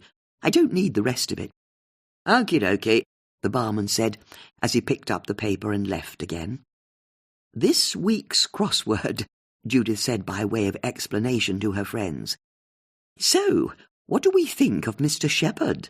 I don't believe him, Susie said. No one can be that laid back about someone stealing their family's money. I'm inclined to agree with you, Judith agreed. Although he is a gardener, isn't he? Beck said. Someone who goes into gardening isn't driven by money in the same way as other people, are they? And he was right about one thing. Sir Peter must have trusted him if he was getting him to witness his will. That's maybe true, Susie conceded. Then what about that story of Sir Peter thinking Tristram was trying to poison him? That just sounded far-fetched, if you ask me, Beck said, and her friends saw her throw a nervous glance at the man they'd seen her with the day before. You okay there, Bex? Susie asked. What's that? Only you keep looking at that man over there, Susie said, ignoring the warning glance from Judith. Bex blushed. I don't know what you're talking about, she said. Nor do I, Judith said to her friend, and was relieved when they all heard a phone start to ring. Judith fished around in her handbag and pulled out her phone. She didn't recognize the number on the screen. Hello, she said, as she answered the call. It's Jenny, Mrs. Potts, a distressed-sounding Jenny Page said on the other end of the line. How can I help you? It's Tristram. He's here at White Lodge, and he's shouting and threatening me. Please, you've got to come at once. I'm not safe. Chapter 21. Susie's van screeched to a halt outside White Lodge, the three friends piling out of it and heading to the house, where they could hear raised voices coming from inside. The front door was locked, so they went round to the back and came in through the boot room. "Call those bloody women off!" they heard Tristram shouting from inside. "Please, I'm begging you, can you leave?" Jenny said. "Quick," Judith said, and bustled into the main hallway. Nothing happened to Dad. Why are you telling everyone he was killed?" I'm not, but something happened to him. We have to find out what." The voices were coming from the sitting room, so Judith, Bex and Susie barrelled in and saw that Jenny was cowering in an armchair, while Tristram stood over her, pointing aggressively in her face. "Jesus Christ," he said, "and here they are again. Why do you keep turning up?" "Step away from Jenny at once," Judith said, in a tone that brooked no disagreement. Tristram looked at Judith, fury in his eyes. "I said at once," Judith repeated. Tristram threw his hands up in the air and took a step away from Jenny. "And leave this house," Judith added. The women could see that Tristram wanted to defy Judith, but then he shrugged, as if to say it was no bother to him. "Don't you have anything better to do?" he said to them. "Don't you?" Susie threw back at him. "This is my home." "Not yet it isn't, and may never be," Judith added, "depending on what is in your father's will." "Ah," Tristram said, and started to leave the room. "There's no new will." "You think he got his lawyer and Chris Shepherd to witness something that wasn't his will?" Judith asked. "That's what I'm thinking. It wasn't in his safe when you all opened it up. And I've spoken to Andrew, and he's confirmed the only will he's got leaves everything to me. So it's just a question of time," he said, and then, flashing a final filthy look at Jenny, he left the room. Judith set her shoulders and followed him out. "We've talked to Chris Shepherd," she said, and Tristram stopped in the hallway, his back to her.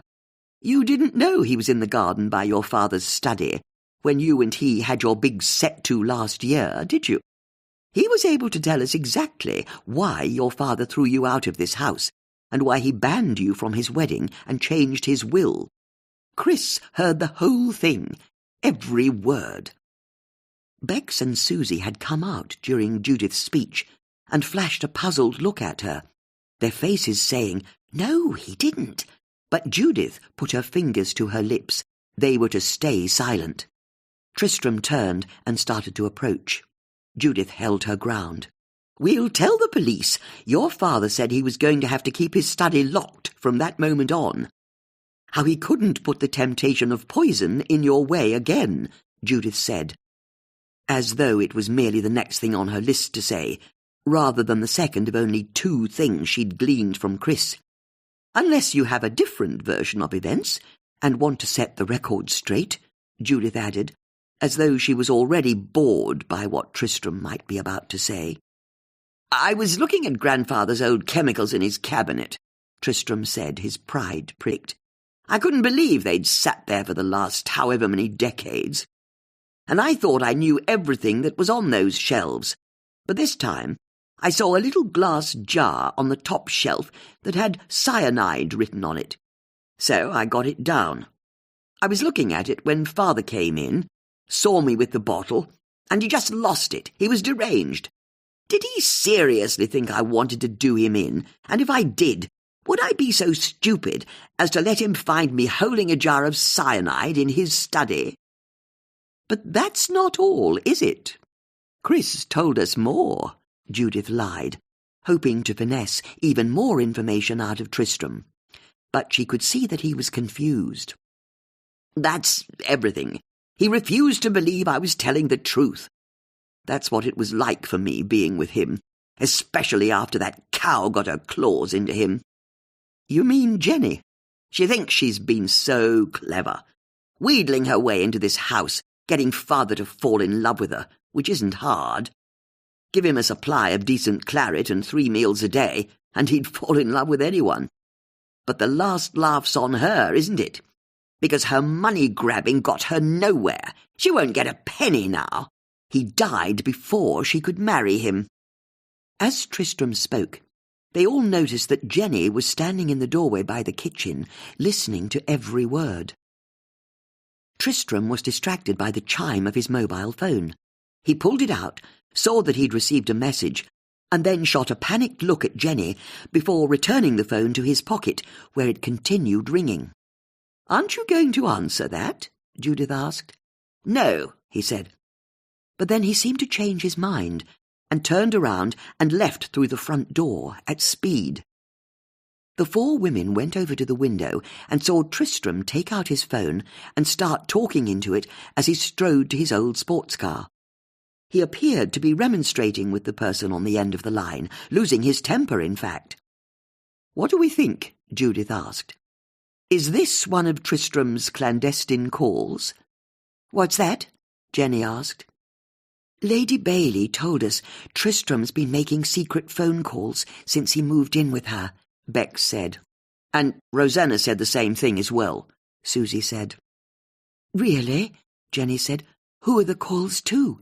"We don't know," Judith said.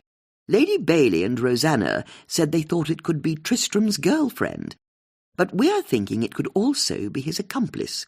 Someone who was inside Sir Peter's study pushing the cabinet onto him, while Tristram was outside, all sweetness and light, establishing his alibi." "You really think so?" Jenny asked. "We know Tristram's in the clear. He was in the garden with us. But someone was in the study pushing the cabinet onto Sir Peter. And seeing as Tristram benefits the most from his father's death, what if that person was his accomplice?" "The person he's now talking to on the phone," Susie added. The women watched Tristram get into his sports car, still talking into his phone, and then he drove off with a spurt of gravel. "Then we have to find out who he's been speaking to," Jenny said, suddenly animated. "They could be the person who killed Peter." "I agree," Judith said. "We should follow him." "It's a bit late for that," Beck said. "We won't catch up with him now." "You reckon?" Susie said, an idea occurring to her. "I think I know exactly how we can follow him." Chapter 22. "We interrupt this programme for an emergency broadcast," Susie said into the microphone in the studio of Marlow FM. The early afternoon presenter, a retired geography teacher called Trevor, was standing in the corner of the room, terrified of the three women who'd stormed in only seconds before and grabbed the microphone from him. "It's Susie Harris," Susie continued, "and long-time listeners will know I run a dog-sitting business. Well, the most terrible thing has happened. My lovely Doberman Pinscher has been dog-napped, just this second, in Marlow. I didn't see who took her, but I think it was a man who was driving a dark green sports car. You know the sort, an old Triumph or Spitfire or whatever it's called. But it's a green two-seater with a black fabric hood. If you could look out of your windows right now and see if you can see a green car driving past, call in. You know the number. I want to get my lovely Emma back. Call if you see a green sports car in Marlow." Susie looked at the computer screen to see what music had been queued up. She then turned back to the microphone and said in mellifluous tones, "And now, some Neil Diamond." Susie clicked an icon on the screen with the mouse and pulled the fader down on the microphone. "Thanks, Trevor," she said. Trevor nodded, but didn't say anything. This was mainly because Marlow FM's studio was very small. It was built into an old storeroom at the back of Sea Cadets Hall, so he felt really very near to the three women indeed. A green light lit up on the mixing desk, and Susie pounced, expertly fading down the music at the same time as she faded up her microphone. "You're on air, caller." "Hello, Susie," a reedy voice said over the speaker. "Maggie, how are you?" Susie said, and immediately grimaced at her tactical mistake. As everyone at the station knew, you never asked Maggie how she was. "I could be better," Maggie said mournfully. "If I'm honest, my sciatica's playing up. Got to jump in there. Have you seen the green sports car?" "Oh, yes, I have." Susie waited a moment and then turned on her upbeat radio personality again. "That's great. Where have you seen it?" "It just went past my window." "And what road are you on?" "Station Road." Another green light lit up on the board next to the first. "Thanks so much for calling. OK, everyone, so it looks like the green sports car is heading up Station Road." Gotta go to another caller now. Susie clicked a switch on the board. You're through to Marlow FM. You're live on air. I just saw a green car turn onto Deadmere Road, an old man boomed. Thanks for calling, Brian. So, if it was on Station Road and is now on Deadmere Road, it's heading east towards the commercial estate. Any listeners in the east of Marlow, go to your windows and see if you can see a green sports car outside. There's a dog's life at stake. Susie faded the music back up while they waited for the next call. You're amazing, Bex said. I have a certain connection with my listeners, Susie admitted. A green light on the board flashed. You're through to Marlow FM, Susie said, fading the music out. Oh, sorry, I'm out of breath, an elderly woman's voice said. That's all right. Take your time. I've just chased a green sports car down the street. On my mobility scooter.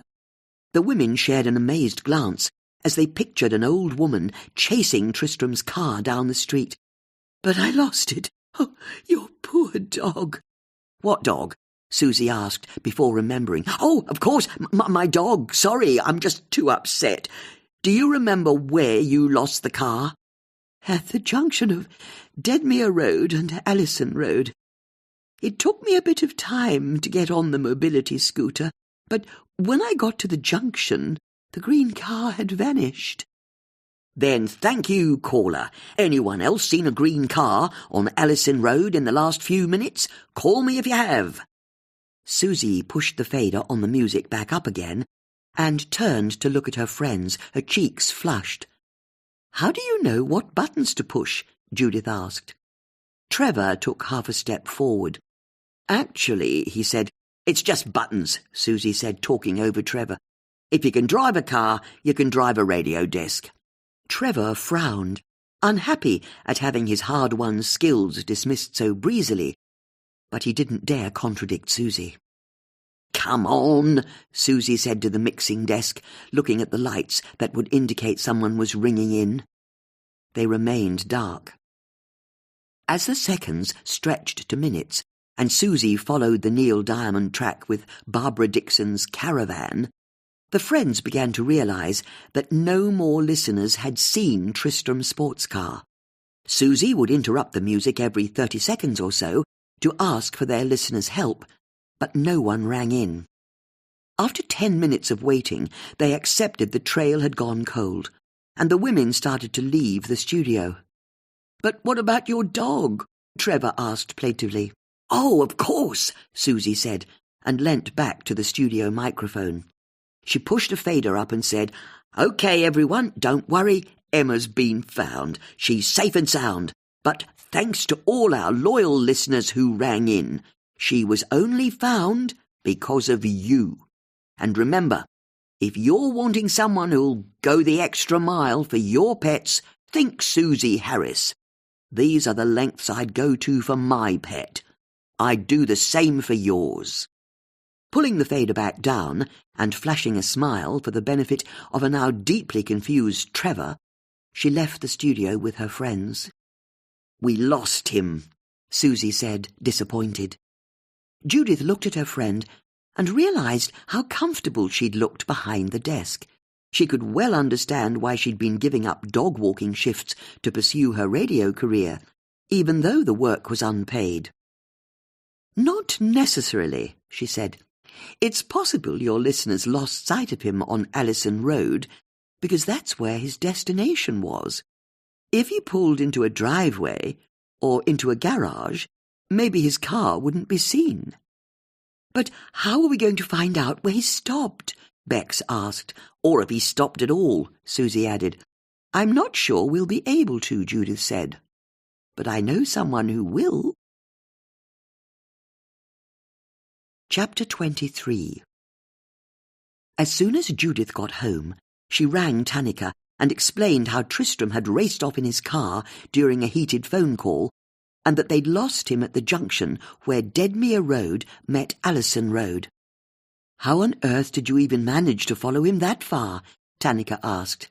You don't want to know, But if you identify the number of the person who rang Tristram this afternoon, just before 2 p.m., you'll very possibly reveal the identity of the person who was in the study killing Sir Peter while Tristram was outside establishing his alibi.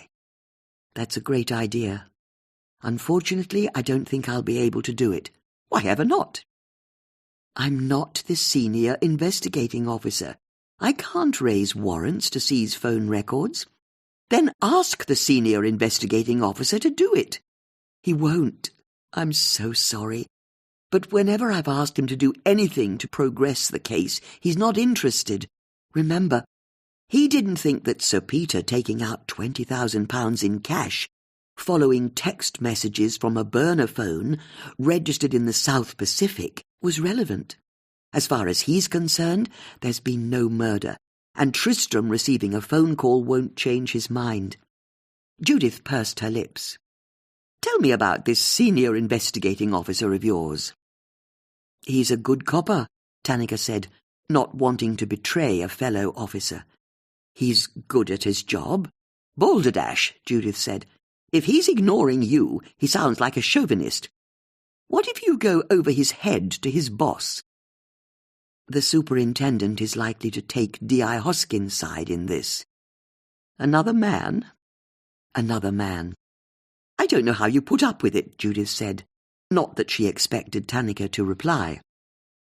The reality of life, lived in a world where the men carved out the power, status, and money, was hardly a new revelation to either woman. Any chance you could poison him?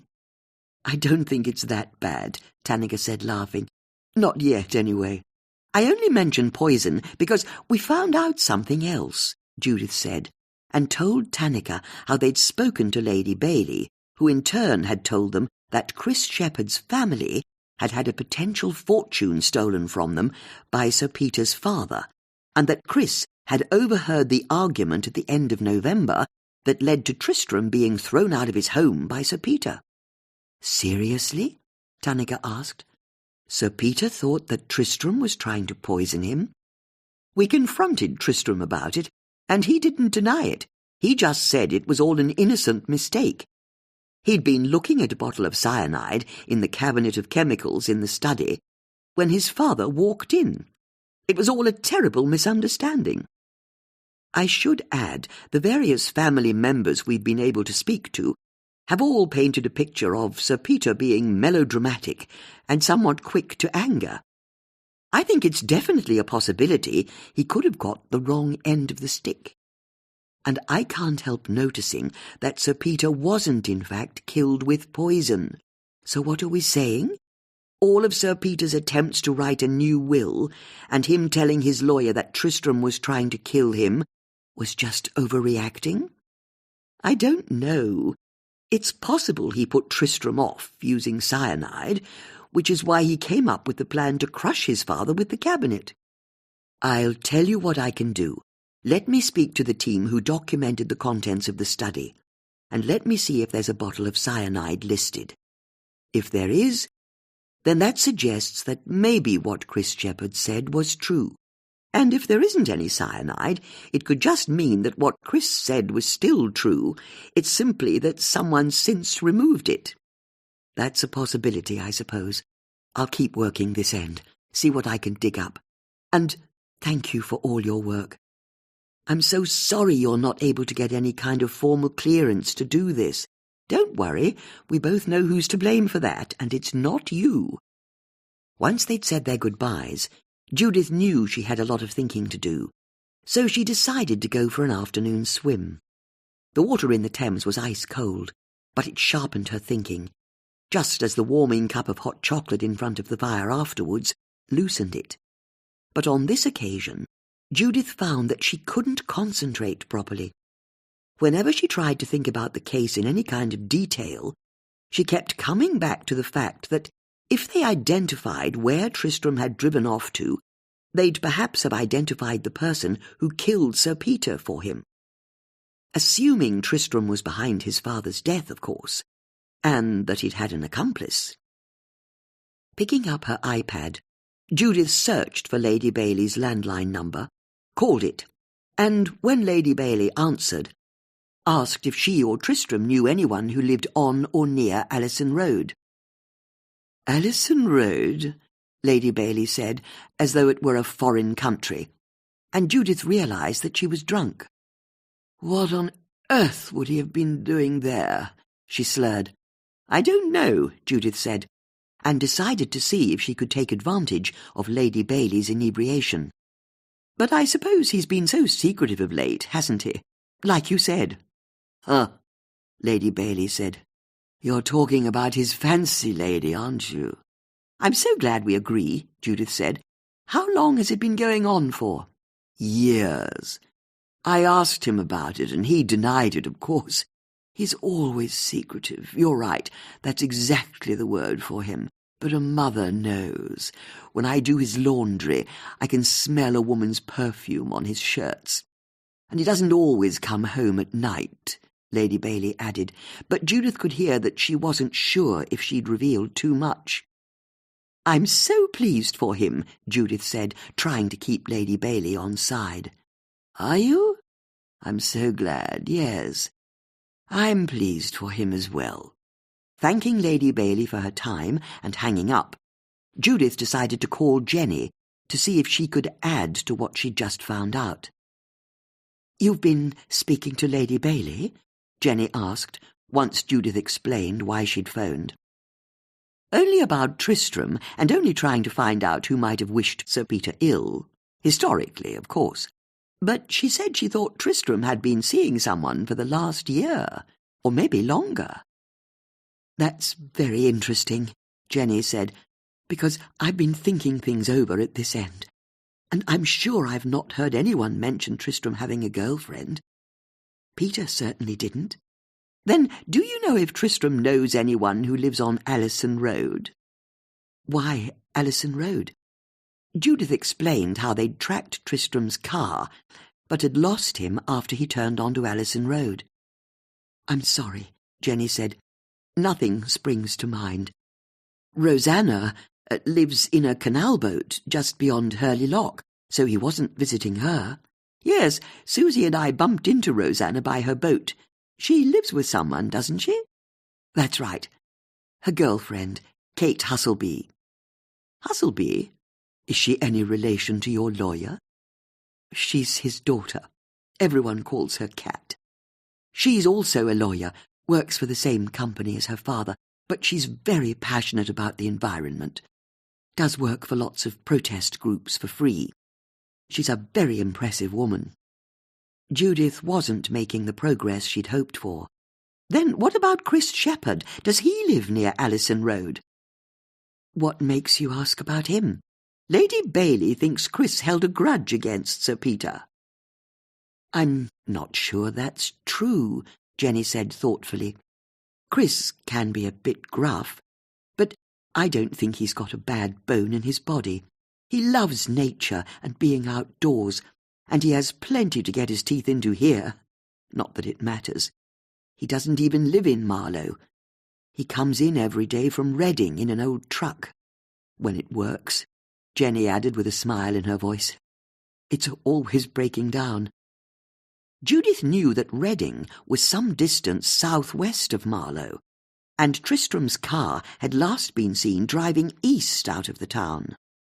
There was a pause on the line, and Judith got the impression that Jenny was building up to saying something. Judith waited. "You don't believe him, do you?" Jenny asked. "Believe whom?" "Tristram. What he said today. About me being a gold-digger. Of course not. But the thing is, I can't deny it," Jenny said.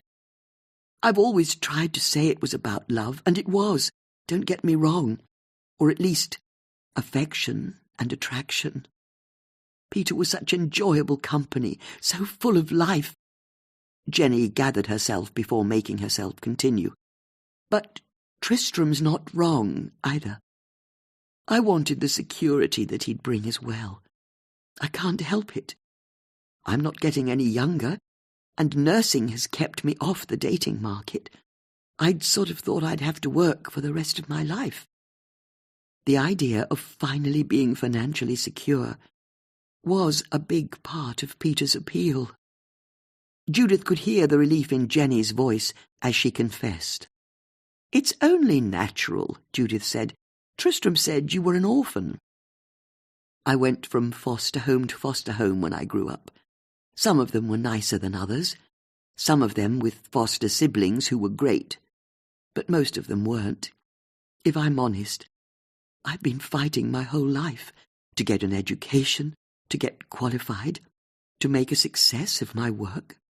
The idea of putting all of that behind me—" Jenny paused, and Judith once again intuited that there was still more the younger woman wanted to say.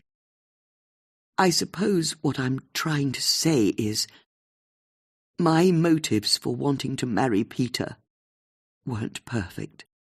No one's motives are ever pure, not when you get down to it. But that's why I want his will found. I want to know what money he's left me." And there it was, Judith knew, the shameful confession that Jenny had been building up to. "That's entirely natural. That makes me a bad person, a money grabber. When there's as much money at stake as there is with Sir Peter's estate, I know I'd be the same." Judith finished the call, poured herself a small tot of thinking scotch, and went into the next-door room to look at her makeshift incident board. She found herself drawn to the picture she'd printed of Tristram. It was a black-and-white photo that Judith recognized as a 10x8 that actors used to show to prospective directors. He really was a very handsome young man, but she found it interesting that he wasn't smiling in the photo. The image he was going for was very Heathcliff, dark, handsome and dangerous. But then Judith remembered how Rosanna, Lady Bailey and Chris Shepherd had all been at pains to say that Tristram was all bark and no bite. So, which was it? Was he a dangerous man capable of killing, as his father believed, or was he just a weak person with anger management issues? Judith thought it would be efficacious to have another small top-up of her whiskey. But rather than take her glass back to the decanter in the sitting-room, she decided to go and get the decanter and bring it over to the glass. Once she returned, she poured the smallest of splashes of golden liquid and took a ruminative sip. So, what had they learned? Everything still suggested that even if Tristram hadn't pushed the cabinet onto his father, he was still very possibly involved. He certainly benefited the most from his father's death. Unless there was some way he'd managed to kill his father while never setting foot in the study, which was surely impossible. Looking at the other photos on the wall, Judith was reminded of how Rosanna had lied about her whereabouts from the start. The poor woman, though, Judith thought. She was the only member of the immediate family who managed to hold down a job. And yet, despite being Sir Peter and Lady Bailey's firstborn child, she wasn't due to get any of the house or money when her father died, which, as she'd mentioned to her, was reason enough for her to want her father to stay alive. Once Tristram inherited, he'd have control of everything. So, she might have been hiding in a wardrobe for some dubious reasons when Sir Peter died, but it didn't make sense that she'd want her father dead. It all kept coming back to the will, didn't it? Because if, as seemed possible, Sir Peter had changed it to include Rosanna, or had actually left his entire estate to her, then that very possibly changed everything. It was all so frustrating, and Judith recognized the feeling she reached when she got stuck compiling a crossword. All of the possible options felt like they were swirling around in her head, and she knew she'd not be able to make any more progress for the time being. Thinking about crosswords reminded her of the page of the Marlow Free Press she'd torn out of Chris Shepherd's newspaper. Topping up her glass with the merest additional splash of whiskey, she went back to the sitting-room, sat down in her armchair, and started rootling in her handbag for the piece of paper. She smoothed it out on her lap. Ignoring most of the clues, she looked at the across questions that put answers into the 4 corners of the crossword grid.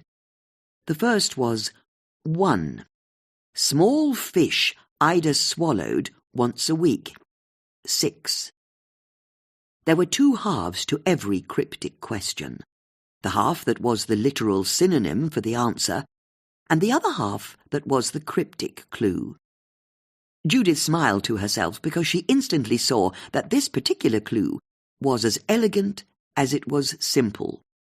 The cryptic part of the clue was small fish swallowed Ida, because small fish often meant the setter was looking for the word fry, as in small fry.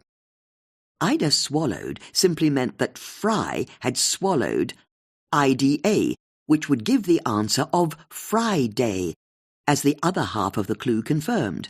Friday was indeed something that happened once a week. Judith looked at the clue in the bottom left corner, 26 across. Alternative to LSD causes medical emergency. Judith once again found herself smiling. As a crossword setter, she'd used LSD herself, as it was such an elegant misdirection, particularly when it was put in a medical setting, as was the case with this clue. LSD wasn't a reference to an illegal drug. It was actually the old-fashioned abbreviation for the British currency of pounds, shillings and pence. As for the cryptic part of the clue, a word like emergency would often be an indicator that an anagram was being looked for.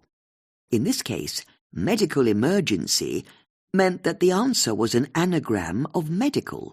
For example, decimal, which was the correct answer, as decimal was indeed an alternative to pounds, shillings and pence. Next, Judith looked at the bottom right corner. 28. Slide inside and risk a tendon snapping. 5. Judith didn't immediately have an instinct as to what she was looking for. Snapping could suggest that she was looking for an anagram, but tendon was a 6-letter word, so that didn't seem right. Next, she looked at the word inside. As a matter of course, Judith checked to see if she could create a 5-letter word from any 5-letter sequence of letters inside the clue itself. As soon as she looked at the question in this way, she realized that the letters S, K, A, T, and E appeared consecutively inside the phrase, and risk a tendon snapping. So, the second half of the question was the cryptic clue that gave the answer skate, as did the more literal first half, as the word skate meant to slide. 3 down, 1 to go. The final clue in the top right-hand corner was 3. Pull up a playing field. 4. Judith guessed from its brevity, and from the fact that she was only looking for a 4-letter word, that this was a simple clue where there was no particular trickery, each half of the clue offering up different synonyms for the same 4-letter word. A playing field could be a park, she knew, and she was pleased to realize that she'd stumbled across the answer at her first attempt. After all, if you pull up in a car, you park, which is, of course, also a word that means a playing field. Judith looked at the 4 answers she'd written into the 4 corners of the grid.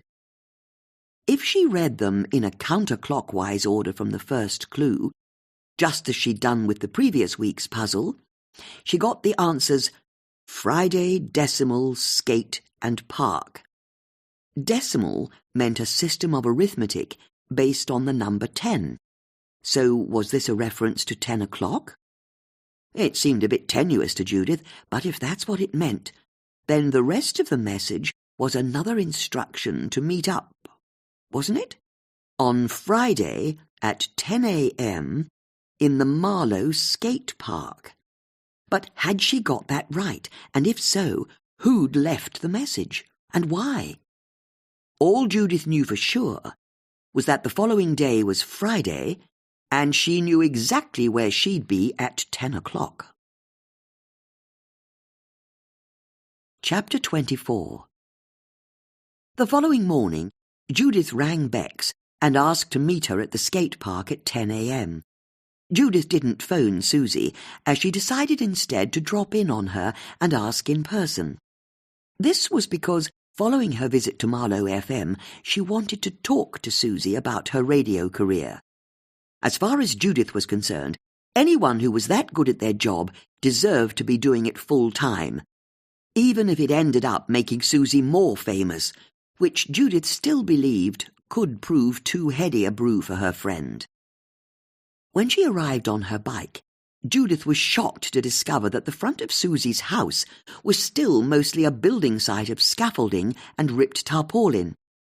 She hadn't visited her friend since the summer before, but she'd presumed she'd finished her building work. "What are you doing here?" Susie asked as she opened her front door. "Just thought I'd pop round. Can I come in?" Susie went back inside, leaving the door open. Judith followed her friend into a linoleum-floored hallway and was met with slobbering joy by Emma. "Who's a good girl?" Judith said, rubbing Emma's ears affectionately. Once they'd agreed that Emma was looking particularly well, and Judith had turned down the offer of a cup of tea, she decided to get down to business. "Now, first, I need your help with a bit of a mystery. It's got me flummoxed. Are you free to come to the skate park with me for 10 a.m? "Sure, as long as whatever we're doing is finished in time for my show." "Don't worry, it should be. But talking about your show, it's why I wanted to see you."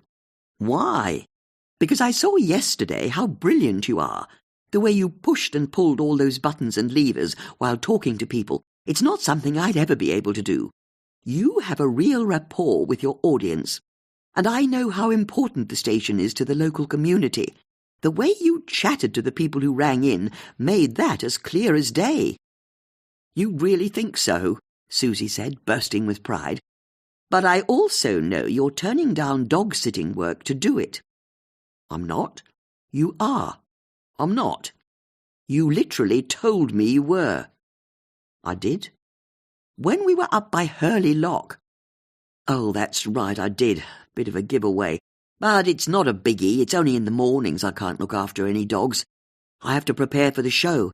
"Of course. But I was wondering, is there any way you could get paid for your radio work to make up for the dog-sitting work you're turning down?" "That's not possible. We're all volunteers." "Then how about you get work at another station, one that pays?" "Why would I want to work at a different station? Marlow FM's where I want to be." "But what are you doing for money?" "You think I'm short of money?" Susie said, offended. "Susie, the front of your house is still missing." As it happened, since she'd cut back on her dog-walking business, Susie's bank accounts had indeed all slipped into the red, and her credit card spending had also started to spiral out of control. Christmas was an expensive time of the year anyway. In truth, her lack of income was worrying her sick, but she coped by trying not to think about it. "That's got nothing to do with money," she said. "The builder's coming back. He'll finish the job." "Is that the same builder who didn't finish the job last year?"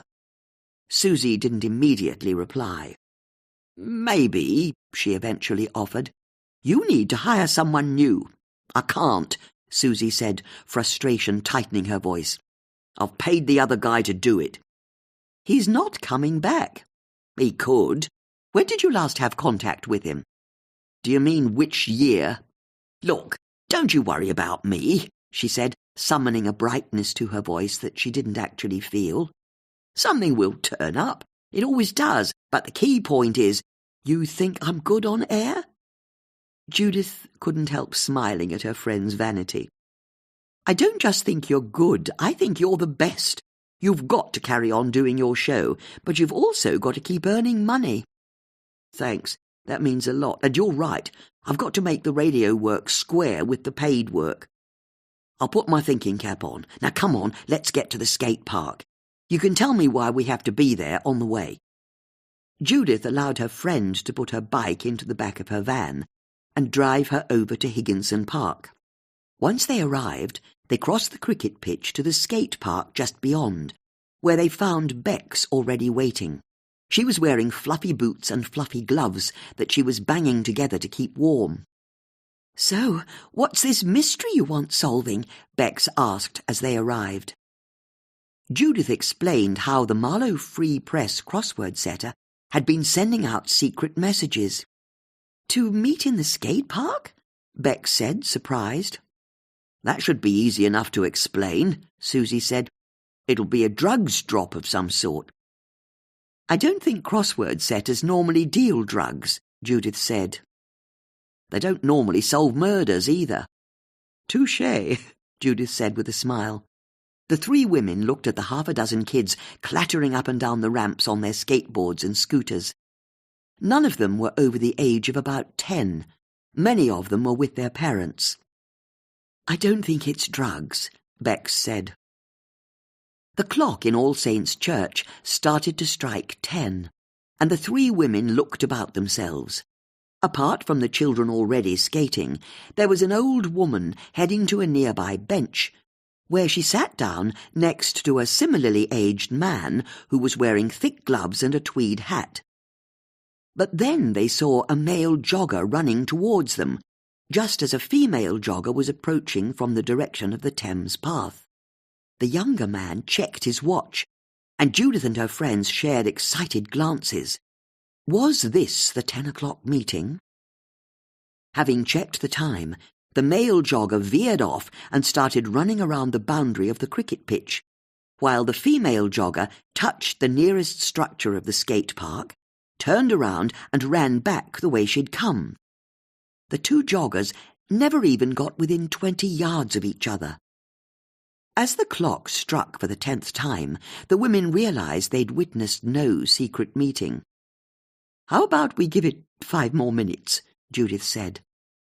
After 5 more minutes of standing in the cold, the kids were still whizzing up and down the ramps, their parents watching on, and the old couple were still sitting on the bench. That was it. "Well, that was a waste of time," Susie said. Judith tended to agree. In fact, was she wrong about there being secret messages in the Marlow Free Press cryptic crossword? "I'm not so sure I'd agree it's a waste of time," Bex said, indicating a woman who was walking across Higginson Park towards the river. "Look over there. It's Lady Bailey." "Sure," Susie said, unimpressed. "She has to be somewhere." "But we need to stop her before she gets away," Bex said, striding off at speed, and Susie and Judith shared surprised glances before following. "Good morning, Lady Bailey," Bex said as she caught up with the older woman. "Good morning," Lady Bailey said. "Those are a lovely pair of wellies." "Now, why would you say that?" Lady Bailey said, as Judith and Susie arrived, and they finally realized what was going on. Lady Bailey was wearing Wellington boots that were bubblegum pink and very slender-ankled. Bex went in for the kill, a smiling assassin. "That colour of pink is unique to hunter wellies, isn't it?" "It's just a bit of fun. And I see you take their slender calf range."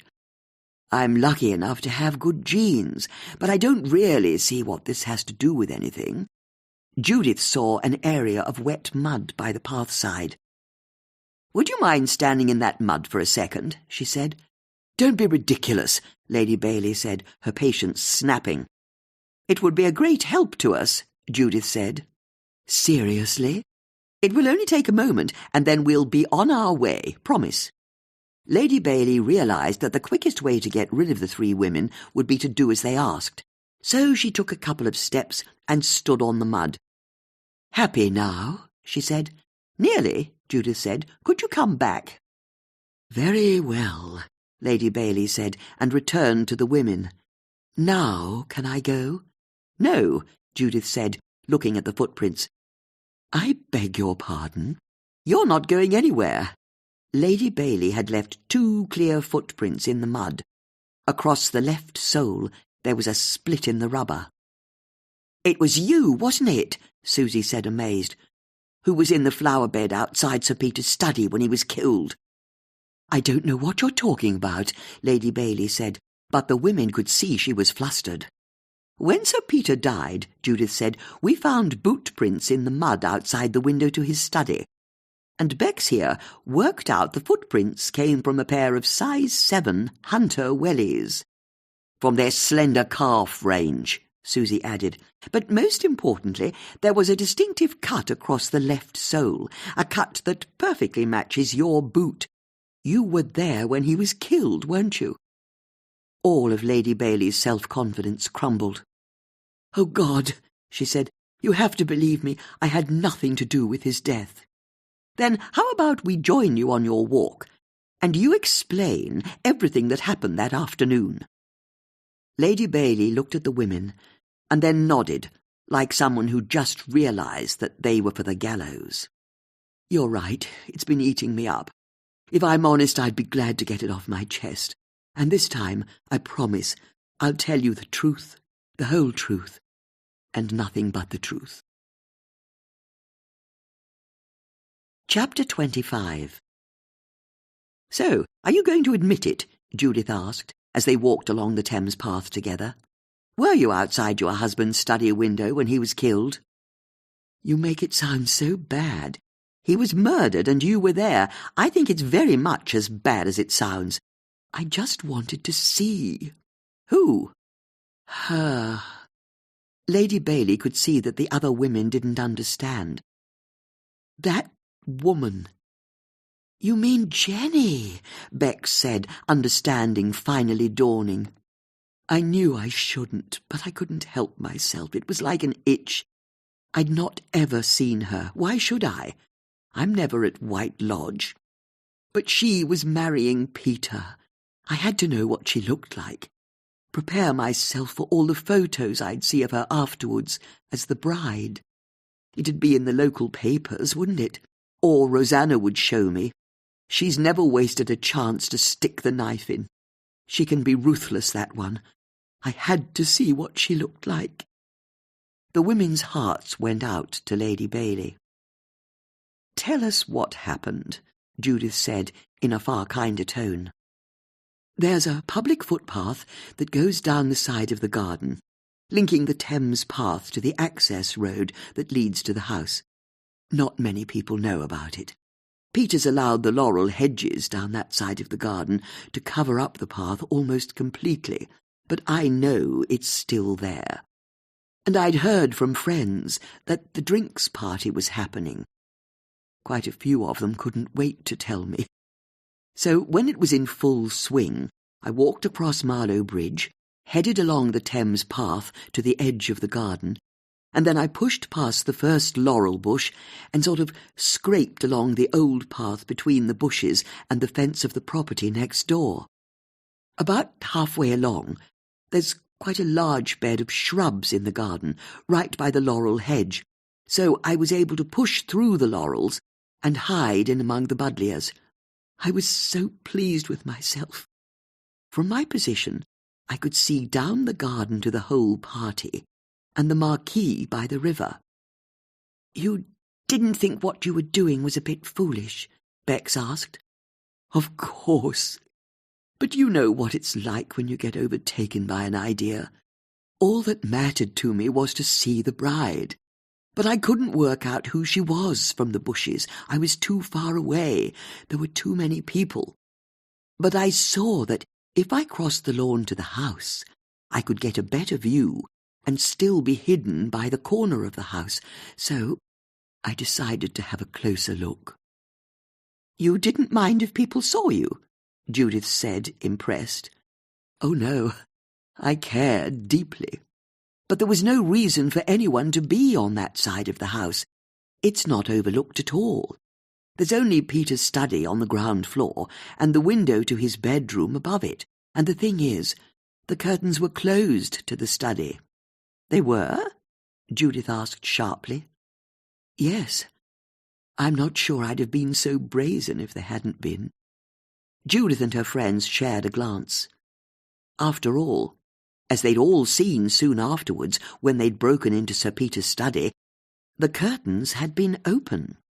Anyway, Lady Bailey continued, I was about to step out onto the lawn to cross to the house when I saw Tristram come out of the front door of the house. You did? Judith said. Are you sure? He's my son, of course I'm sure. I was so lucky, really. If I'd stepped out of the bushes a second earlier, he'd have seen me. But instead, I watched him walk up the driveway and then disappear onto the road. Once the coast was clear, I scooted across the garden towards the study window. A quick question, Judith said, interrupting. Your son, how did he look? I don't know. What do you mean? Did he look troubled, or was he in a rush at all? No, he was just walking towards the road. It's not very significant. Was anyone else with him? No. I can't see how it matters. Peter and his guests were on the lawn down by the river. Tristram had gone. And you know what? I decided I wouldn't skulk. I'd walk tall. If I was seen, I'd come up with some kind of excuse to explain what I was doing. Not that I had anything prepared, but it was my new plan. It had once been my house, after all. So you walked across the lawn and hid in the shrubs under the study window, Bex said. No, certainly not. I had no plan to hide in any more shrubs. I wanted to see the new woman, that's all. But after I'd crossed the lawn and was about to peer around the side of the house, that's when I heard a car arrive on the gravel. I was surprised, I can tell you. It was Tristram in his sports car. He'd only just left, and now he was back. Anyway, that's when things started to happen very fast. I saw Peter coming over to confront Tristram, and that's when I hid in the shrubbery, and I'm glad I did, because Tristram and Peter were soon going for it hammer and tongs, only a few feet away, which was when I finally saw his woman. I don't know what he sees in her, not at all. I mean, she's thin, but then she's young, of course she's thin. But she's got an angular face. She's all elbows and knees. That's what I thought. And that hair. You'd have thought you'd get a proper hairdo before your wedding day. You overheard what they were saying? Judith asked, wanting to keep Lady Bailey on track. I did, and it was shocking. Tristram was being quite insolent, I have to admit, saying he didn't care what offence he caused. It was his home, and he'd come and go as he pleased. His prospective stepmother was in tears. She simply doesn't have the fibre to marry a man like Peter, and she said she was going to her bedroom. She couldn't take any more of the pair of them arguing. Once she'd left, that's when it really kicked off between Peter and Tristram, and I've never seen Peter in such a fury. He was telling Tristram he knew what his plan was, how he'd known for some time, and that's why he'd banned him from the wedding. Sir Peter said he knew what Tristram's plan was, Judith asked. Lady Bailey realised she'd inadvertently implicated her son. It was just a figure of speech. He was angry, that's all. And then Peter went into the house. But the point is, I could still see Tristram, even after Peter had left, and he looked terrible, of course he did. He never likes arguing with anyone. But he's got a bit of a temper, and Peter always made him lose it. As soon as Tristram returned to the party, I didn't hang around. I got out of the bushes and dusted myself down before crossing back to the edge of the garden and the safety of the bushes there. If you must know, I felt quite stupid by this stage. I'd so nearly been seen. And I now knew I had no idea what I'd have said if anyone saw me. In fact, I'm not ashamed to admit I was shaking. I pushed through the laurel hedge, but I took one final look at the house, and that's when I saw him for the last time. Who? Bex asked. Peter. He was inside his study. You said the curtains were drawn. Sorry, I should have said, when I looked back from the hedge, I saw him open the curtains. Was there anyone else with him in the study? Not that I saw, but I wasn't looking.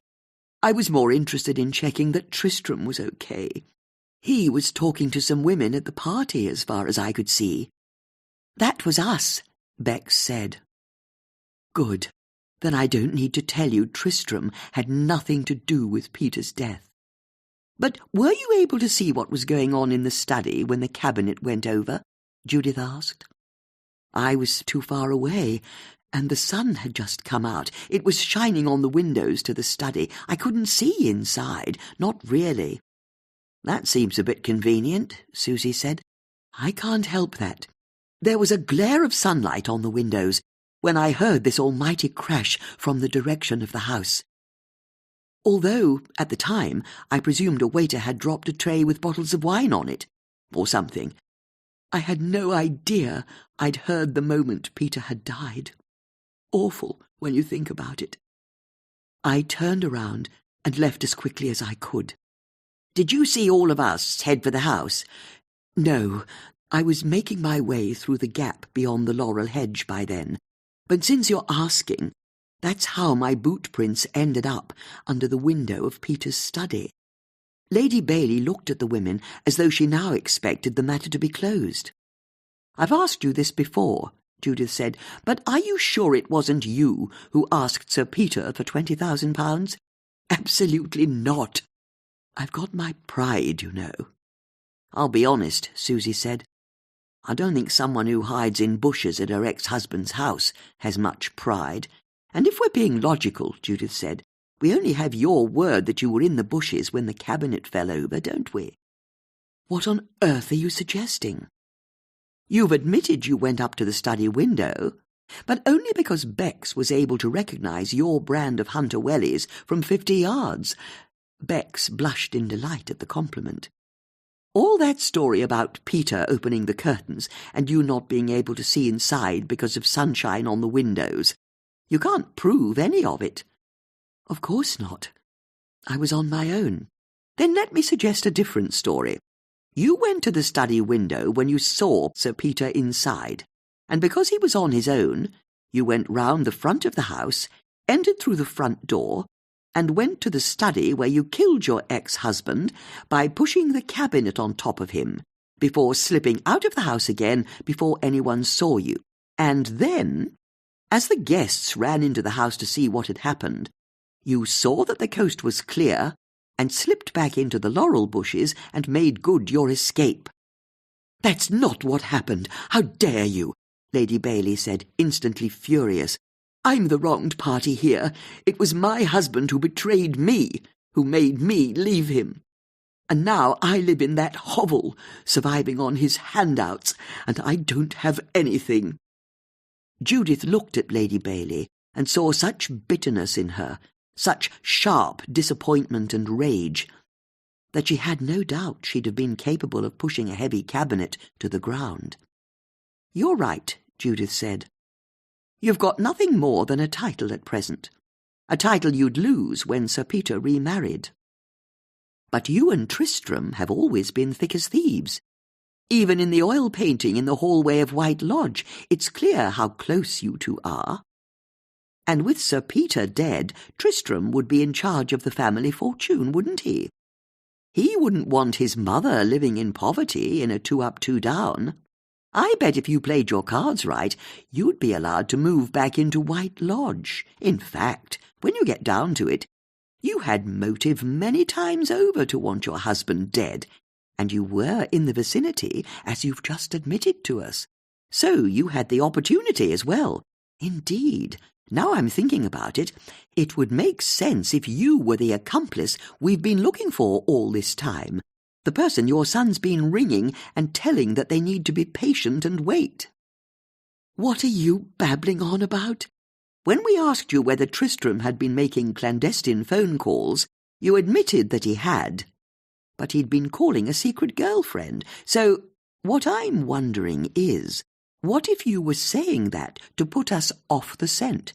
In reality, the phone calls Rosanna heard him making were to you.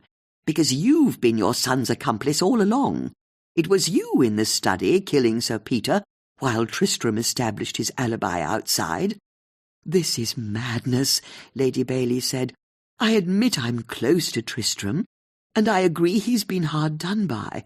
But I was on the other side of the garden, already heading away from the house when I heard that crash. But you can't prove it, can you?" "Wait," Lady Bailey said, as a thought occurred to her. "I think I can. When I came out of the bushes by the river, I was seen. I can't believe I blanked it, but almost as soon as I stepped onto the Thames path, I saw Major Tom Lewis driving past on his boat. He shouted a hello to me. I called something or other back, I don't remember, but he saw me, only seconds after the crash." Judith remembered that just before Sir Peter died, she'd seen a large boat driving past the garden on the River Thames. "Oh, right," Susie said sceptically, "and now you're saying you have an alibi after all. How very convenient." "There's no need to take that tone with me. If you're going to accuse me of murder, you ask Major Lewis if he saw me, and he'll be able to confirm my story. Now, I think you've humiliated me enough for one day, don't you?" Lady Bailey looked at the women, her chin held high, and then she turned on her heels and headed back in the direction of the High Street. The friends watched her go, in silence for a few moments. "I think we've just found our killer," Susie said. "I know what you mean," Bex agreed. "That was so clever of you, Judith, to realise that Tristram's secret phone calls could have been to his mother all along." "Tell you what I want to know," Susie said. "Why was Tristram in the house beforehand? He must have arrived on foot if Lady Bailey said he then arrived in his car a few minutes later." "Assuming she can be believed," Bex said. "Of course," Judith agreed. "We need to speak to Major Lewis, don't we?" "I can do that," Bex said. "He sings in the choir, and we've got evensong tonight. I'll ask him when I see him." "Good, and in the meantime, I think we should try to find this path down the side of Sir Peter's garden. See if Lady Bailey's story could be even remotely true.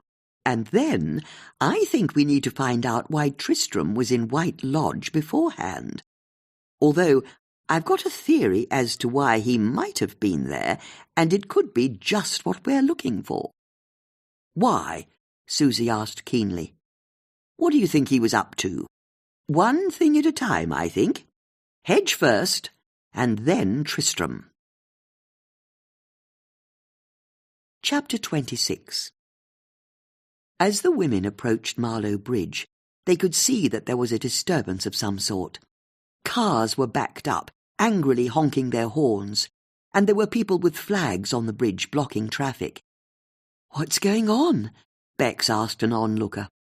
"It's a climate protest," the man said. "But we've got to get across," Bex said. "They're only stopping cars. They're letting pedestrians through." "Come on, then," Judith said, and led her friends onto the bridge, past the backed-up cars. There were about 20 people with flags, banners, and various rattles and whistles making a racket, and a couple of police officers trying to move them on. As the protesters chanted, "There is no Planet B, there is no Planet B," Judith saw that Rosanna was sitting cross-legged at the front of the group, holding a handmade sign that proclaimed, "You can ignore me, but you'll regret it." Judith approached, her friends at her side, although she could see that Bex was looking edgy. "I'm not sure I should be here," Bex said. "This is all rather wonderful," Judith called over to Rosanna as they passed. Rosanna was surprised to see Judith and her friends and stood up. "What are you doing here?" she asked. "Like the 3 billygoats gruff, we're trying to get to the other side," Judith said. "But I'm very happy to see you youngsters making a stand. Nothing gets changed in society without direct action. Ask the suffragettes, although I didn't have you pinned down as a climate protester."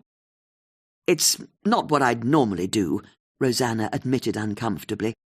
"I'm not a natural protester, but sometimes you have no choice. Events mean you have to take action."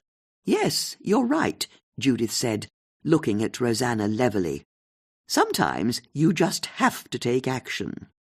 The woman with blue-tipped blonde hair, who Judith and Susie had last seen in Rosanna's canal boat, and who they'd since learned was Andrew Hustleby's daughter Kat, came over. "Are you being hassled?"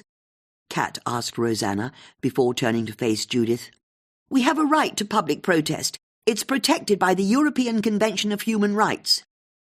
Now that Judith was looking at Kat more closely, she could see that her eyes shone with a fervour that was somewhat startling. "You're Kat, Andrew Hustleby's daughter, aren't you?" Judith asked. "What's that to you? Come on, Rosanna. We've a job to do."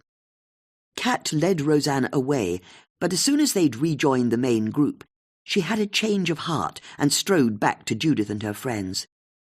"Dad approves of what I do. You know that, don't you?" she said. "I'm sure he does," Judith said, and, before Kat quite knew what was happening, she'd whipped her tin of sweets out of her handbag and popped the lid. "Travel sweet?" Kat looked about herself, at the shouting protesters, at the police, and then she looked back at the woman who was holding a tin of sweets out to her. "No thanks," she said. "Suit yourself," Judith said, before popping a sweet and surveying the boisterous scene. "It's not exactly Paris 68. But nothing's really been like Paris 68 before or since," she added wistfully. "You were in the Paris riots in 1968. "You know about it?"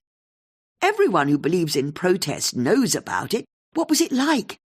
Judith's eyes sparkled at the memory. "I'd just come down from Oxford and was at something of a loose end, so I went to Paris that summer. It was wonderful. In reflection, of course. At the time it was all rather hot and bothersome. But can I ask, we're trying to help the police get to the bottom of what happened to Rosanna's father. Would you mind telling me what you think of the Bailey family?" "That's easy enough," Kat said. "The Baileys are everything that's wrong with this country, getting rich on the backs of others' hard work, and then staying rich generation after generation, even when they don't do anything to earn that money. They're vampires." "Sit on the fence, why don't you?" Susie said with a smile. "You like them?" Kat asked angrily. "We hardly know them," Bex said. "At least Rosanna's dad saw sense in the end." "How do you mean?" Judith asked. "He cut Tristram out of his will, didn't he? And he was right to. There's no way he deserved to inherit, not the way he behaves." "How do you know he cut him out of his will?" "He told me. It was Christmas Day. Jenny had put on a real feast, even doing vegan dishes for me, which is a first for that family, I can tell you. Later on, I found Peter in his study with a glass of wine. He was looking at those spooky X-rays behind his desk. He seemed really old, kind of weak, you know? And he never looks weak. So I asked him if he was okay. And he said he was worried he'd done a bad thing to Tristram. I asked him what he was talking about, and that's when he'd said he'd written a new will and he'd cut Tristram out of it. He wanted to know whether he'd made a mistake. I said it was his money. He could do what he liked with it."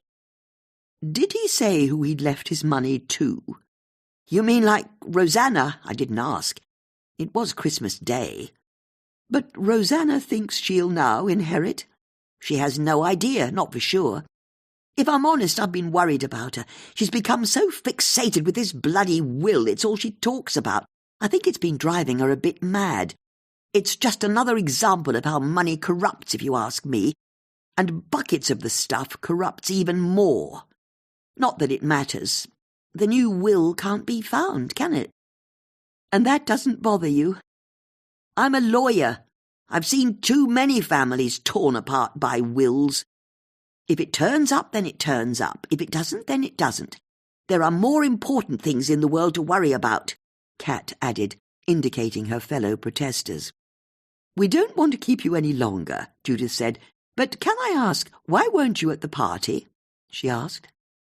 "What's that?" "You're Rosanna's girlfriend. I didn't see you at Sir Peter's party the day before the wedding. Why was that?" "God! I didn't want to hang around a bunch of stiffs all afternoon." There was something slightly off about Kat's answer, and she could see that Judith didn't quite believe her. "Oh, all right, if you must know, I was getting my hair done for the big day, okay?" Judith smiled to herself. She could well imagine how an eco-warrior like Kat didn't want to admit that she was prettifying herself for a society wedding. "Where was this?" she asked. "Divas and Dudes." "I know it," Bex said. It's where she'd taken her children to get their hair cut when they were small. "Don't they just do children's hair?"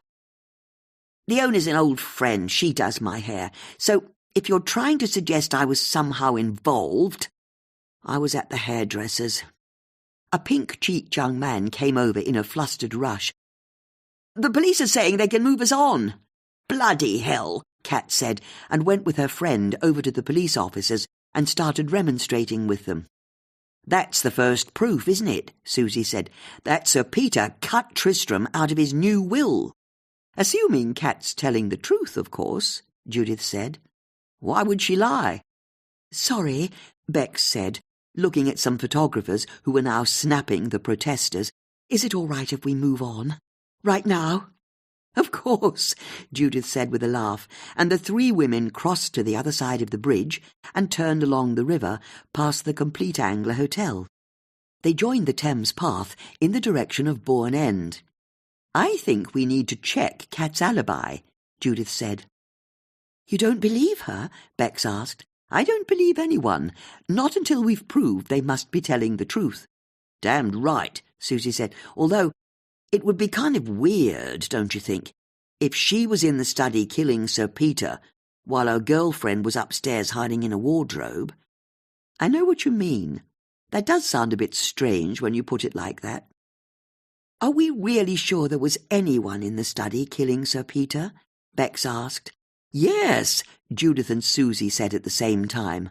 "Sorry, just checking we were still sure." "Yes, we're sure," Susie said. As the women walked in between the grand houses and the sometimes nearly as grand boats at their moorings, they debated which multi-million-pound house they most wanted to own. For Susie, size was everything, and she was particularly drawn to a 3-story gin palace that was parked by a modern house that was mostly a wall of glass overlooking Marlow Lock. Bex recoiled at the thought. "Imagine keeping all that glass clean," she said.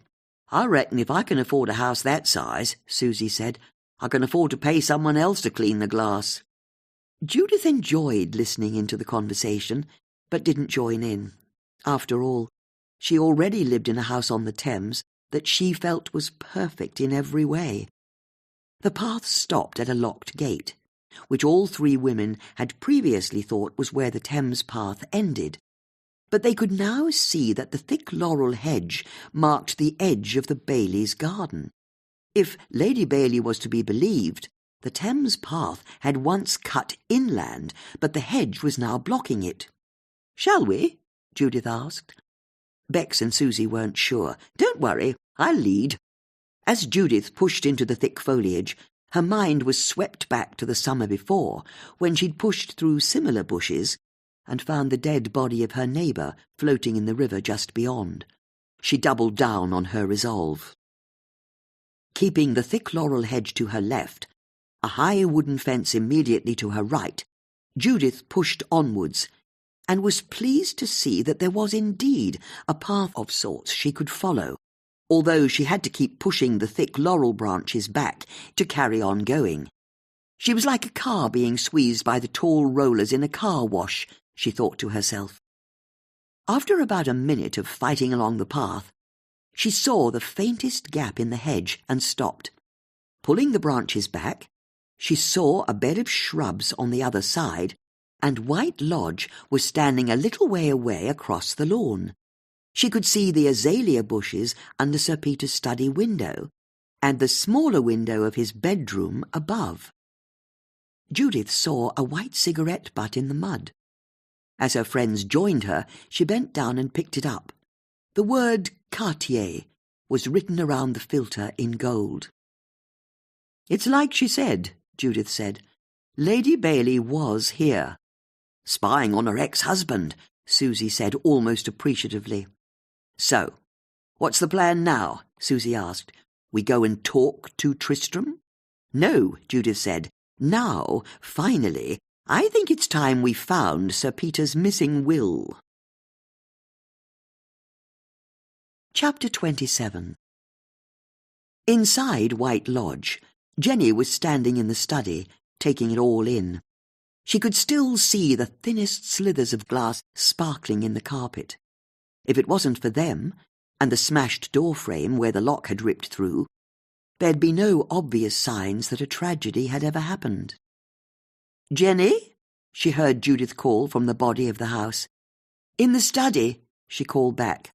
Judith, Bex and Susie arrived in the doorway. "You okay?" Bex asked. "I was just trying to work out what happened in here. How someone could have done this to him. How Tristram could have done this to him," she added by way of clarification. "Oh?" Judith asked. "I'm trying to be logical. He's the only person who benefits from his dad's death. And I know you're saying he might have been working with someone, but what if it's just a lot simpler than that? Tristram killed his father on his own. Even though he was outside in the garden at the time," Bex said. "But that's what I've been thinking. What if Peter really was in here by himself and pulled the cabinet over by mistake?" "But why would he do that?" Susie asked. "I've no idea. Maybe he was trying to reach something he'd put on top of it. I once caught him storing some chocolate oranges out of view up there, which was him all over. Who even eats chocolate oranges anymore? But he was furious after his argument with Tristram. So what if he came in here, locked the door so he had some privacy, and then tried to reach up onto the top of the cabinet, and ended up pulling it over onto himself, meaning it was a horrible, horrible accident. We then all break through the door just after. But this is what I was wondering. What if I made a mistake when I checked his pulse? What if he was still alive?" "Is that likely?" Judith asked. "I don't know. It's my job to know how to take a pulse, but I wasn't thinking straight. It was all so shocking. What if I got it wrong? I was whisked out of here before I could take a second reading. It's possible. Maybe he was still alive." "Oh, I get it," Judith said, remembering that when she and Susie had waited outside the house with the rest of the guests after the murder, she'd not been able to see Tristram in the crowd. "You're saying that after we all left the house to wait for the police, Tristram crept back in here?" "It's a possibility. And the thing is, some of the lab equipment that fell off the cabinet was quite heavy. So Tristram picked up something big and heavy and delivered the coup de grace, meaning Sir Peter died long after we all thought he did." "I don't know," Jenny said. "It sounds so far-fetched when you put it like that. But it's a very definite possibility, you're right. I think it makes it all the more important we find the missing will." "Yes," Jenny said, "and I've been wondering about that as well. Because the four of us have gone through this house like a dose of salts and haven't been able to find it. So what if the reason we can't find it is because it's not here?" "That makes sense," Bex agreed. "So where is it?" "I don't know, but again, trying to keep things simple. If it's not inside, perhaps that's because it's outside." "My thinking exactly," Judith said. "In fact, we've just found out that Lady Bailey saw Tristram leave the house on foot a few minutes before he arrived in his car." "He did?" Jenny asked, surprised. "So, if he were here beforehand because he was getting the will, the question is, what did he do with it?" "Well, that's easy," Susie said. "He'll have burnt it in a fireplace." "And there are 3 to choose from, aren't there?" Susie said, getting into her stride. "There are fireplaces in the study, the sitting room, and in your bedroom upstairs." "I don't think he burnt it," Judith said. "How can you be sure? I can't be. But what if someone walked in on him burning a document a few minutes before his father was found dead? How would he have explained that? And you know what paper's like in a fire. There are always little bits of it that don't burn. I think it would have been too risky.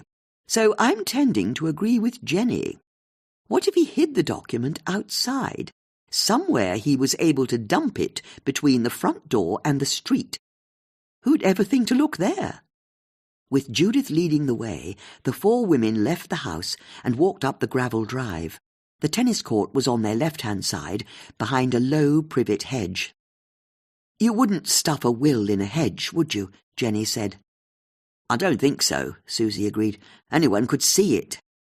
"I suggest we try beyond the beech," Judith said, indicating a beech hedge that was covered in dry brown leaves that ran along the other side of the drive. There was a brick archway that led through to a knot garden, and the orangery that was full of greenery. The three women stepped through the arch to have a quick look, but there didn't seem anywhere obvious to hide a will there either. Susie went up to the door to the orangery and tried it. It was locked. "Is this normally locked?" she asked. "The key's in the house, but yes," Jenny said. "It's to stop theft." Jenny paused, her brow furrowing. "What is it?" Judith asked. "Someone's been digging in the compost," Jenny said, indicating a large metal cage to the side of the orangery that was full of mulchy compost. The surface was entirely level and light brown, but there was a small mound of darker-coloured mulch near the edge. "The last time I was here, this was completely level." The other women joined Jenny and looked down at the little pile of darker compost. They were all thinking the same thing. "I'm not putting my hand in that," Bex said. "I'm not sure I want to either," Judith agreed. "It's only dead leaves," Susie said, taking off her coat and handing it to Jenny. Rolling up her sleeve, she shoved her hand into the wet mulch and then screwed up her face as she concentrated on feeling around in the compost with her fingers. "I hope you never become a vet," Bex said. "Aye, aye, what's this?" Susie said. She pulled her arm out of the mulch, and there was a small piece of ripped paper in her hand. It was wet through, but it had a smear of blue ink on it. Susie laid it on the mulch, and although the ink had bled in the wet of the compost, it was just possible to see that it was a handwritten letter of some sort. "This is the being of "That's Peter's handwriting," Jenny said. Susie went back to the hole she'd created and thrust her hand into it. After a few moments of feeling around, she pulled out another piece of paper. "What does it say?" Jenny asked eagerly. "Well, let's see," Susie said, and placed it next to the first. They could see that it contained the signature and name of Chris Shepherd. Susie went back to the hole for the third time and started pulling lumps of compost away in her hands until she reached the depth where the bits of paper were. Picking out the remaining pieces, she handed them to Judith, who put them next to the first two pieces in an attempt to recreate the original document. By the time Susie was done, the original document was mostly recreated, and they could all read it. 10th December 2022. This is the last will and testament of Sir Peter Bailey. Being of sound mind and body, I leave my entire estate to Jenny Page. If I die in suspicious circumstances, please investigate my son, Tristram Bailey. He'd stop at nothing to make sure I don't marry the love of my life. Underneath the text, there was Sir Peter's swirling signature and the signatures and names and addresses of Andrew Husselby and Chris Shepherd. "He left everything to me," Jenny said, trying to process what she was reading. Judith, Bex and Susie didn't know what to say. "But does it count, now we've found it?" "I'm sorry," Judith said. "I don't see how it can." "But you can see for yourself. He left everything to me, in a will that's been torn up. It's what Peter wanted. The friends could see that Jenny was beginning to get hysterical, understandably so as far as they could see. Susie and Judith glanced at Bex, wanting her to intervene, so Bex put her arm around Jenny's waist. "Why don't we go back to the house?" she said. "We can leave the others to call the police." As Bex ushered a distraught Jenny away, Susie looked at Judith for confirmation of what they'd discovered. Judith nodded in agreement. "It's not legal," she said, "although I can't help noticing the envelope is missing." "How do you mean?" "We've got the will, but where's the envelope it was in?" "Forget the envelope," Susie said. "All that matters is the will. Tristram got it from the house right before he killed Sir Peter, just like Jenny said. He got the will, tore it up, hid it in the compost, and then went out into the road where he'd got into his sports car so he could make a big and splashy entrance only seconds later. But this means the old will is the one that will count, doesn't it? The will that left everything to Tristram." Both women took a moment to realise how awful this was for Jenny. "And Sir Peter knew Tristram was after him, didn't he?" Judith said, a swell of anger growing within her. "That's why he wanted me at the party, why he wanted to write a new will that left everything to Jenny, even before they'd married, because he feared Tristram was going to kill him. Which he did, didn't he? Even though we can't prove it. And now he's going to inherit everything. The title, the house, the fortune. He's got away with murder, hasn't he?" "But how did he do it?" Judith asked, at her wits' end. "How did he manage to kill his father, considering he was outside talking to us when he died?" Chapter 28. When Detective Inspector Gareth Hoskins arrived, with 2 police officers, Judith showed them over to the compost heap. "What on earth made you think of looking in a compost heap?" he asked. "Tristram Bailey was seen leaving the house right before the murder." "Murder?" D.I. Hoskins asked, amused. "I'm not going through this again. Sir Peter's will is on top of the compost. Someone tore it up and hid it, although I think you should at least note that the envelope it came in seems to be missing." "You're worried about a missing envelope?" "No, but I hope that you will be," she said before turning to leave. "One moment," D.I. Hoskins said, not happy that Judith had ended the conversation. "Even if Tristram Bailey left the house right before Sir Peter died, what made you look in this compost heap?"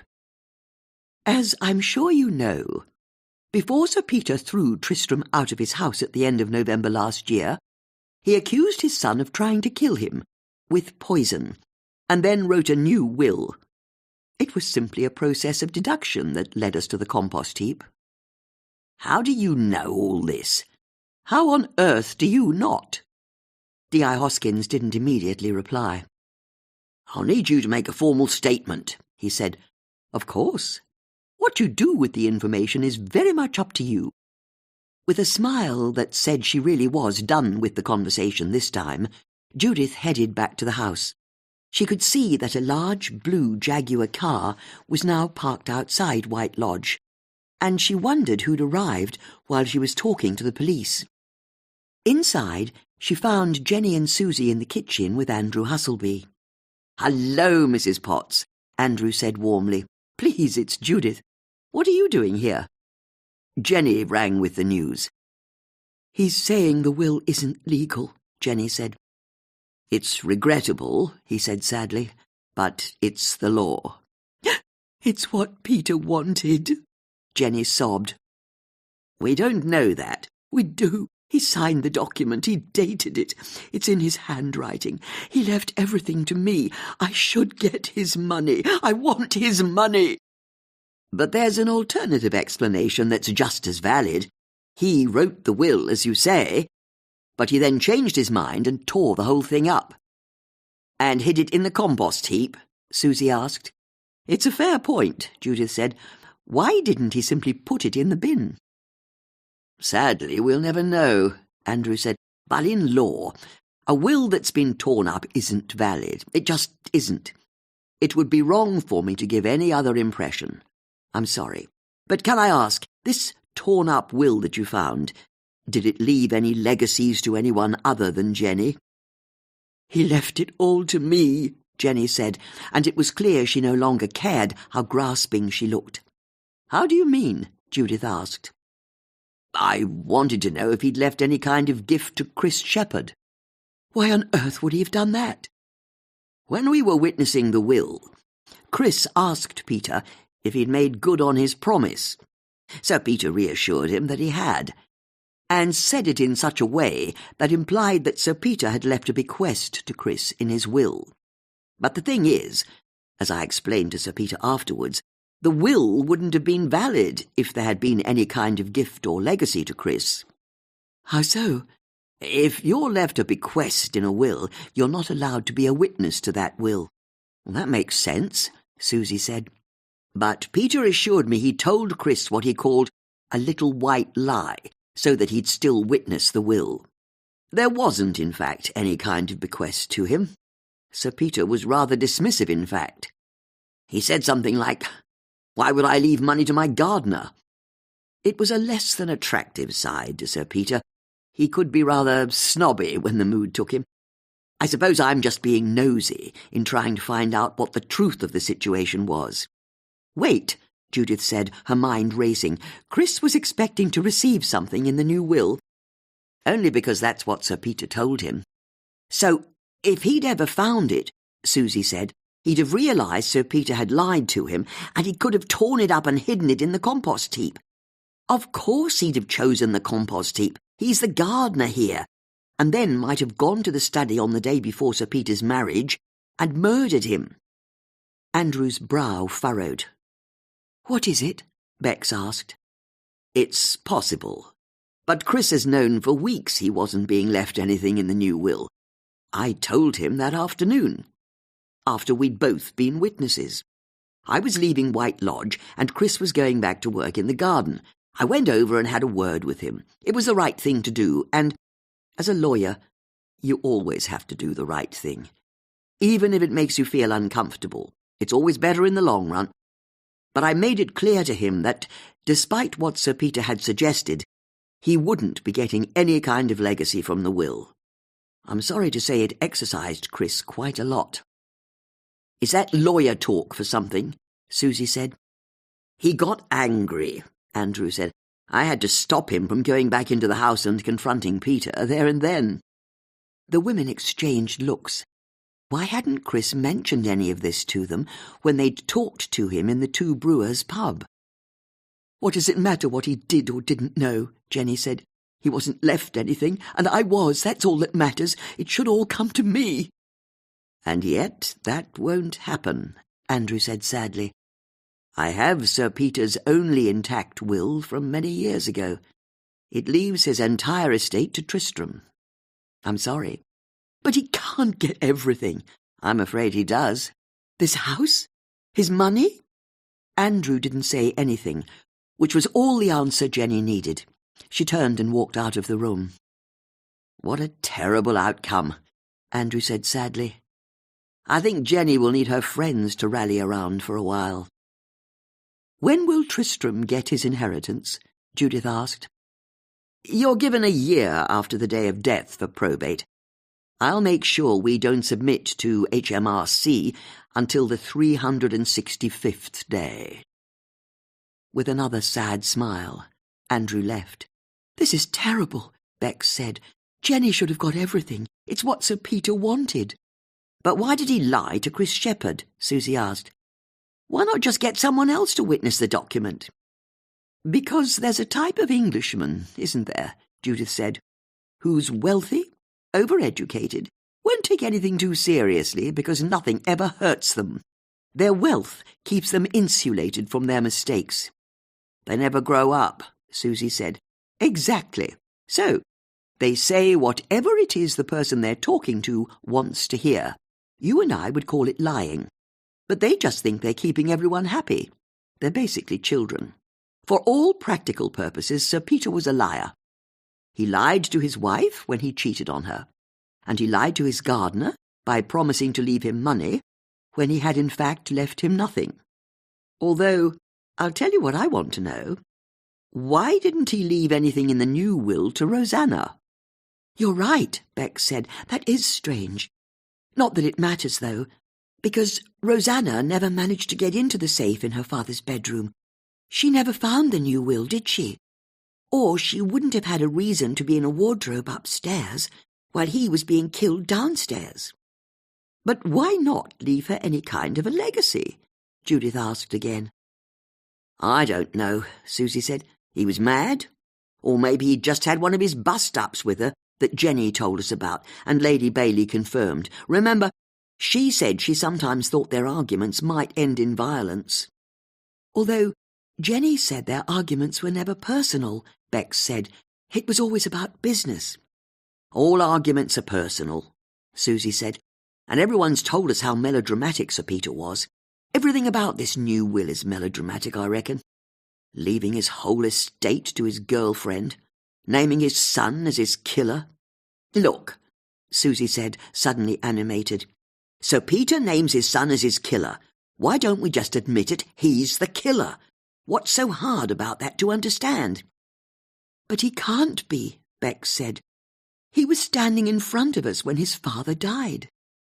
Unless it's like Jenny suggested, Susie said, and Sir Peter wasn't quite dead when we found his body, which allowed Tristram to slip back into the room afterwards and finish him off with a heavy bit of laboratory kit. I don't know, Judith said. That would mean he'd have been lying on the floor, injured, for a number of minutes, wouldn't it? I can't help thinking the pathologist would have picked up on that in the post-mortem, that it took him a long time to die.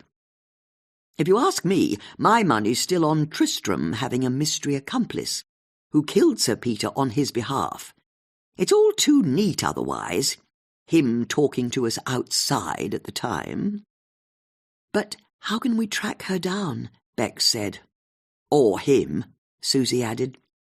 That's exactly the right question, Bex, Judith said, as an idea occurred to her.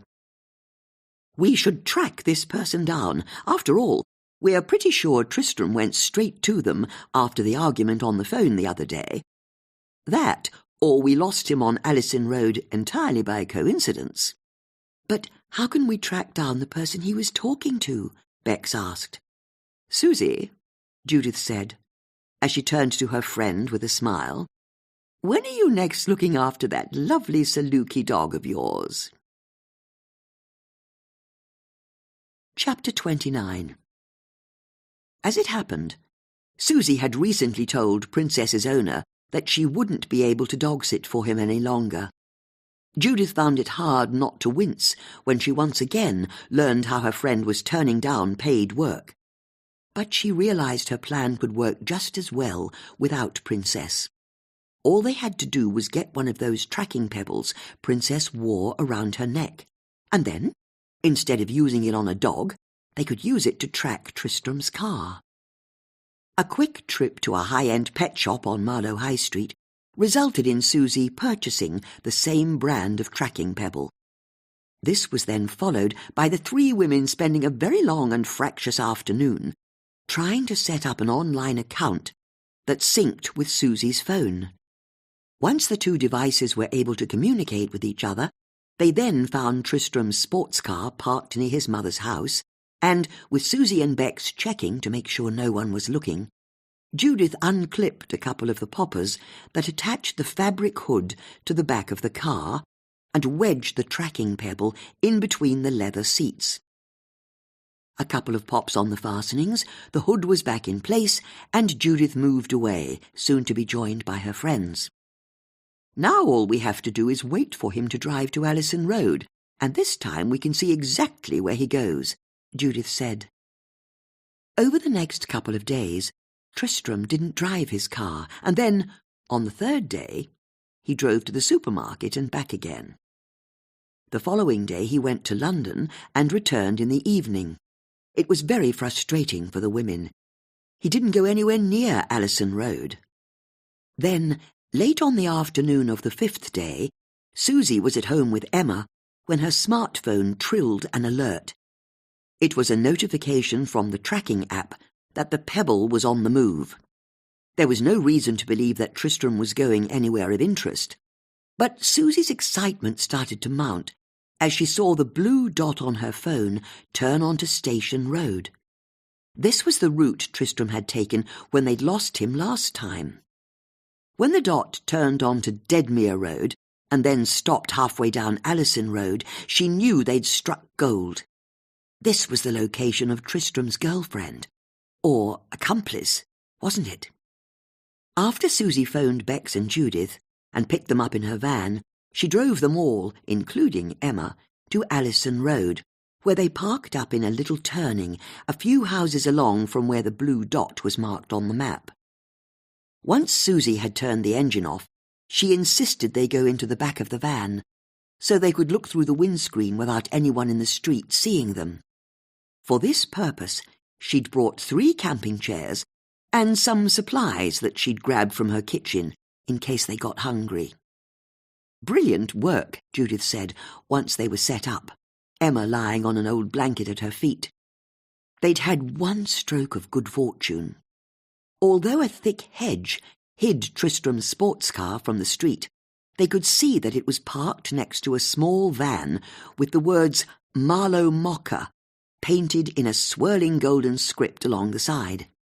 Even better than that, they could see into the sitting room of the raised ground floor, as the curtains weren't drawn, and they could see that Tristram was inside having a blazing row with a woman. It was hard to see the woman clearly, but she looked as though she was about 40 years old, had straight dark hair down to her shoulders, and was wearing a little yellow floral dress over a pair of jeans. "Does he argue with everyone he knows?" Susie asked. "Looks like it," Bex agreed. "But is that what's going on?" Judith asked. "I'd say from his body language he's trying to convince her of something, or apologising. But he's remonstrating with her, I'd say, rather than arguing." "And she's not budging, is she?" Susie said with a dark chuckle. "He's not getting through to her." "So who is she?" Judith asked. "Have either of you seen her before?" "I don't think so," Bex said. "Nor me," Susie said, "although I recognise that van. It serves coffee down by the train station." "You're right," Bex said. "It does." "So, what do we think?" Judith asked. "Are we looking at Tristram's girlfriend or his accomplice?" As she spoke, they saw the woman go up to Tristram and wrap him in her arms. It seemed to calm him down. She then kissed him. He started to kiss her back enthusiastically.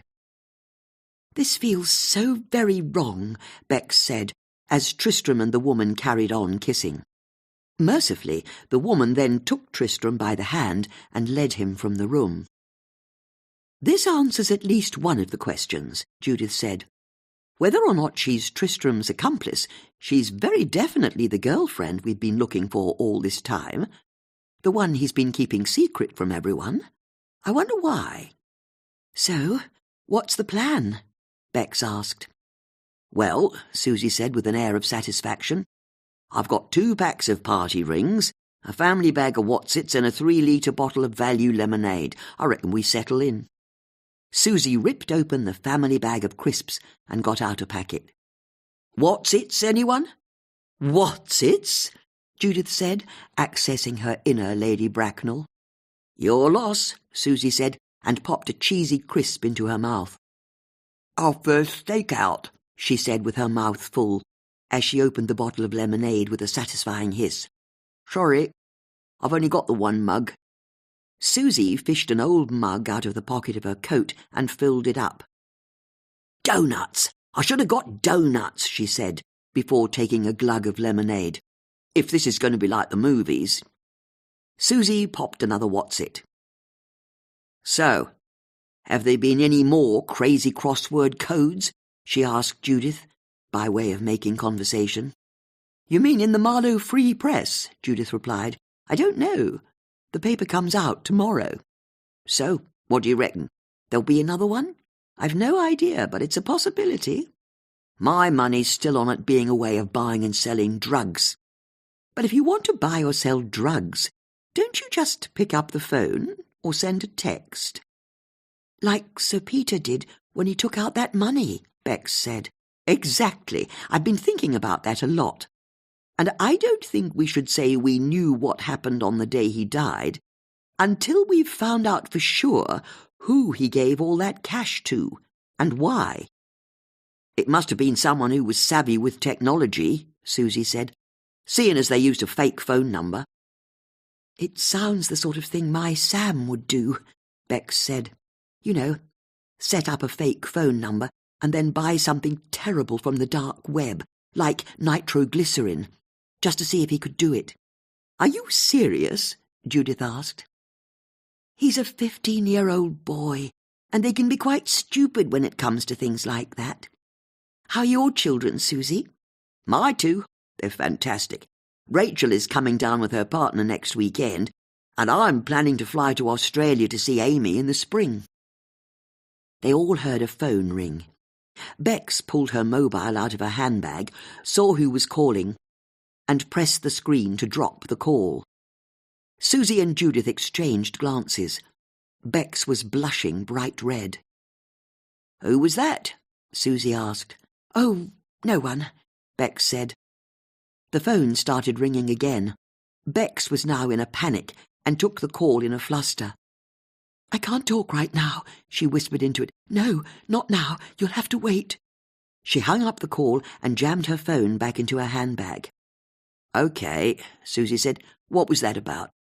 "What was what about?" Bex asked. "That phone call." "Oh, it was nothing." "Didn't sound like nothing to me." "Judith," Susie said to her friend, "we need to talk about the elephant in the room." "What elephant in the room?" Bex asked. "You're perhaps right," Judith said to Susie, "but let me handle this," she added, knowing they'd need to be delicate. "We saw you with that man," Susie blurted. "Oh, never mind," Judith thought to herself. "What man?" Bex asked in a fluster. "After that time the three of us talked to Rosanna at her estate office, remember? You got a phone call and said you had to go and deal with some church business, but you didn't go to the church or the vicarage." "You were spying on me?" "I'm sorry to say that we were," Judith said, "but only because we were worried about you, and it wasn't really spying. We were merely checking you were okay." "And what was it you found?" Bex asked in a small voice, although it was clear she'd already suspected what it was that they'd found. "You visited a man in his house and were, well, there's no easy way to say this, you were intimate with him. And then we saw you go upstairs and close the curtains." "You saw all that?" "Not just that, because the same man was in the Two Brewers when we talked to Chris Shepherd, wasn't he? Which was why you didn't want to go into the pub. You'd seen him sitting at the bar. And then, when we were all inside, you and he pretended you didn't know each other while we were talking to Chris. Which is how we know whatever you're both up to isn't on the level," Susie said. "I mean, what two people who know each other pretend they're strangers in public?" Bex looked at her friends and knew she couldn't keep up the pretense any longer. "Oh, God," she said, "I'm in such a mess. You've got to help me." Chapter 30. "Whatever you say to us," Judith said, "you know it doesn't matter, don't you?" "Damn right," Susie agreed. Bex nodded. Not that her friend's words were making it any easier. She didn't know how to start. "Why don't we help?" Judith said. "You're having an affair." "What?" Bex said, startled. "No." "You don't have to pretend to us," Susie said. "We can all see how boring Colin is. Who'd marry a vicar?" "I would," Bex said, hurt by Susie's words. "I mean, I didn't. I married a banker. We had all that money and trips to the theatre and restaurants. It was amazing. But he became a vicar, and I've always supported him." "But you have needs as well," Judith said. "I really don't, and I know he could be more exciting, but he's given me two wonderful children and is a good man. That means a lot, and he loves me. I know he does. I'd never betray him or the children." "Wait," Susie said, her mind spinning. "You're not having an affair?" "No." "Why not?" "But the clothes you were wearing at Sir Peter's party," Judith said, wanting to move the conversation on from Susie's opinion of Beck's marriage. "And the brand new sapphire ring you've got. What's going on?" "I'm too embarrassed to say." "How bad can it be if it's not an affair?" Susie asked. "Tell you what," Judith said, "how about you tell us who that man was?" "Who?" "The chap you visit in daylight hours behind closed curtains." "His name's Viv Rodericks." "Why did you pretend not to know him when we were in the pub?" "I made him promise. No one can know about us." "So you are having an affair," Susie said, glad the conversation was back on track. "No, he's not my lover. It's worse than that." Susie was now all at sea. What can be worse than that? Bex took all of her courage in her hands to make her confession. "He's my financial advisor." Judith and Susie didn't quite know what to say to that. "The reason he closed the curtains is because the sun was shining on his computer monitor." "And the way he hugged you?" "Look, I can explain. After all the excitement the three of us had last year, I felt I could do anything. Colin was so impressed, and I have to admit, I liked the attention from the parishioners too. I felt seen. But the months passed, and Colin sort of went back to being Colin. Kind, of course, but not attentive. And the kids completely forgot that their mum had helped solve a string of murders. I was just the taxi driver who was late to pick them up, or the caterer who refused to put chocolate bars in their packed lunch. But I'd changed. I knew I had, and I decided to rebel and do something I'd always wanted to do, but never had the nerve to." "Wait," Susie said. "You don't let your kids have chocolate bars?" "Now's not the time," Judith said. "What did you decide to do?" "I took some of my savings, not much, just £500, and invested it. Financial markets are something I'd always been interested in from when Colin was a banker. But I'd never had the courage to put my money where my mouth was." "Oh, I get it," Susie said. "You lost it all, and then took out more money to cover the loss, because that's what I'd do as well. And when that went, you realised the only way to get your money back was to risk even more, and before you knew it, you'd got into a spiral of debt. I can understand. Been there, done that, bought the T-shirt. Well, not bought the T-shirt, got it on credit, and then had the debt wiped out in a county court judgment." Susie realised she'd slightly misjudged the mood of the van. "Sorry," she said. You were saying?" "If you're in debt," Judith said, "there are all sorts of organisations that can help. The Citizens Advice Bureau for a start. No, it's worse than that." "Worse than being in debt?" "I invested it in cryptocurrency. Sam had been banging on about it for months. And within 6 months, I'd turned those £500 into just over £30,000. Judith and Susie were speechless. And that's bad news?" Susie eventually managed to splutter. "It's terrible. It was only after I'd started making all that money that I started doing research and discovered how immoral crypto is. All those computers, data mining 24 hours a day, use up more power than Norway. And I'm getting rich from it." Susie tried to orientate herself within this new reality. "Hang on. You're seriously saying you're rich, and that's a problem?" In an attempt to mend the mess of all the money I'd made, I got in touch with Viv. I know him through the church. He's an ethical broker.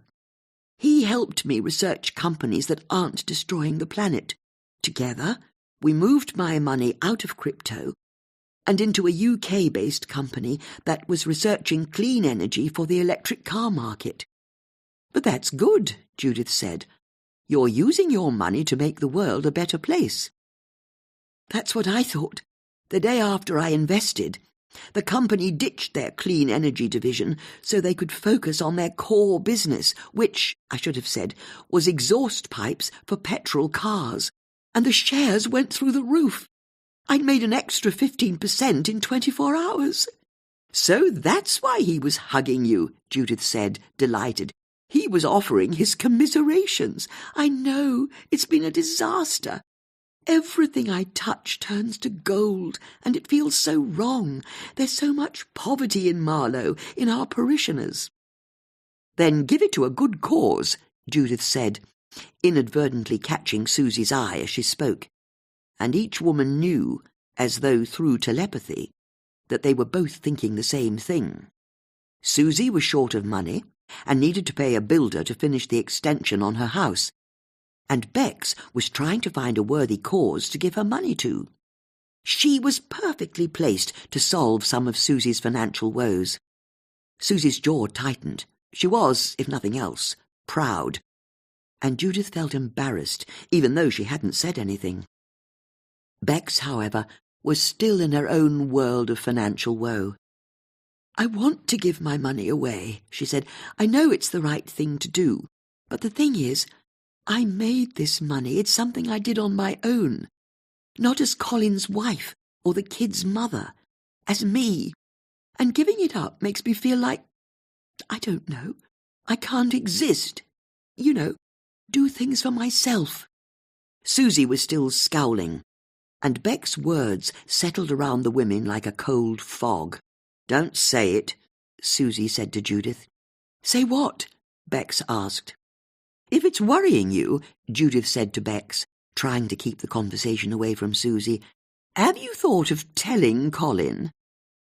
He'll disapprove and be all weird about it, Bex said.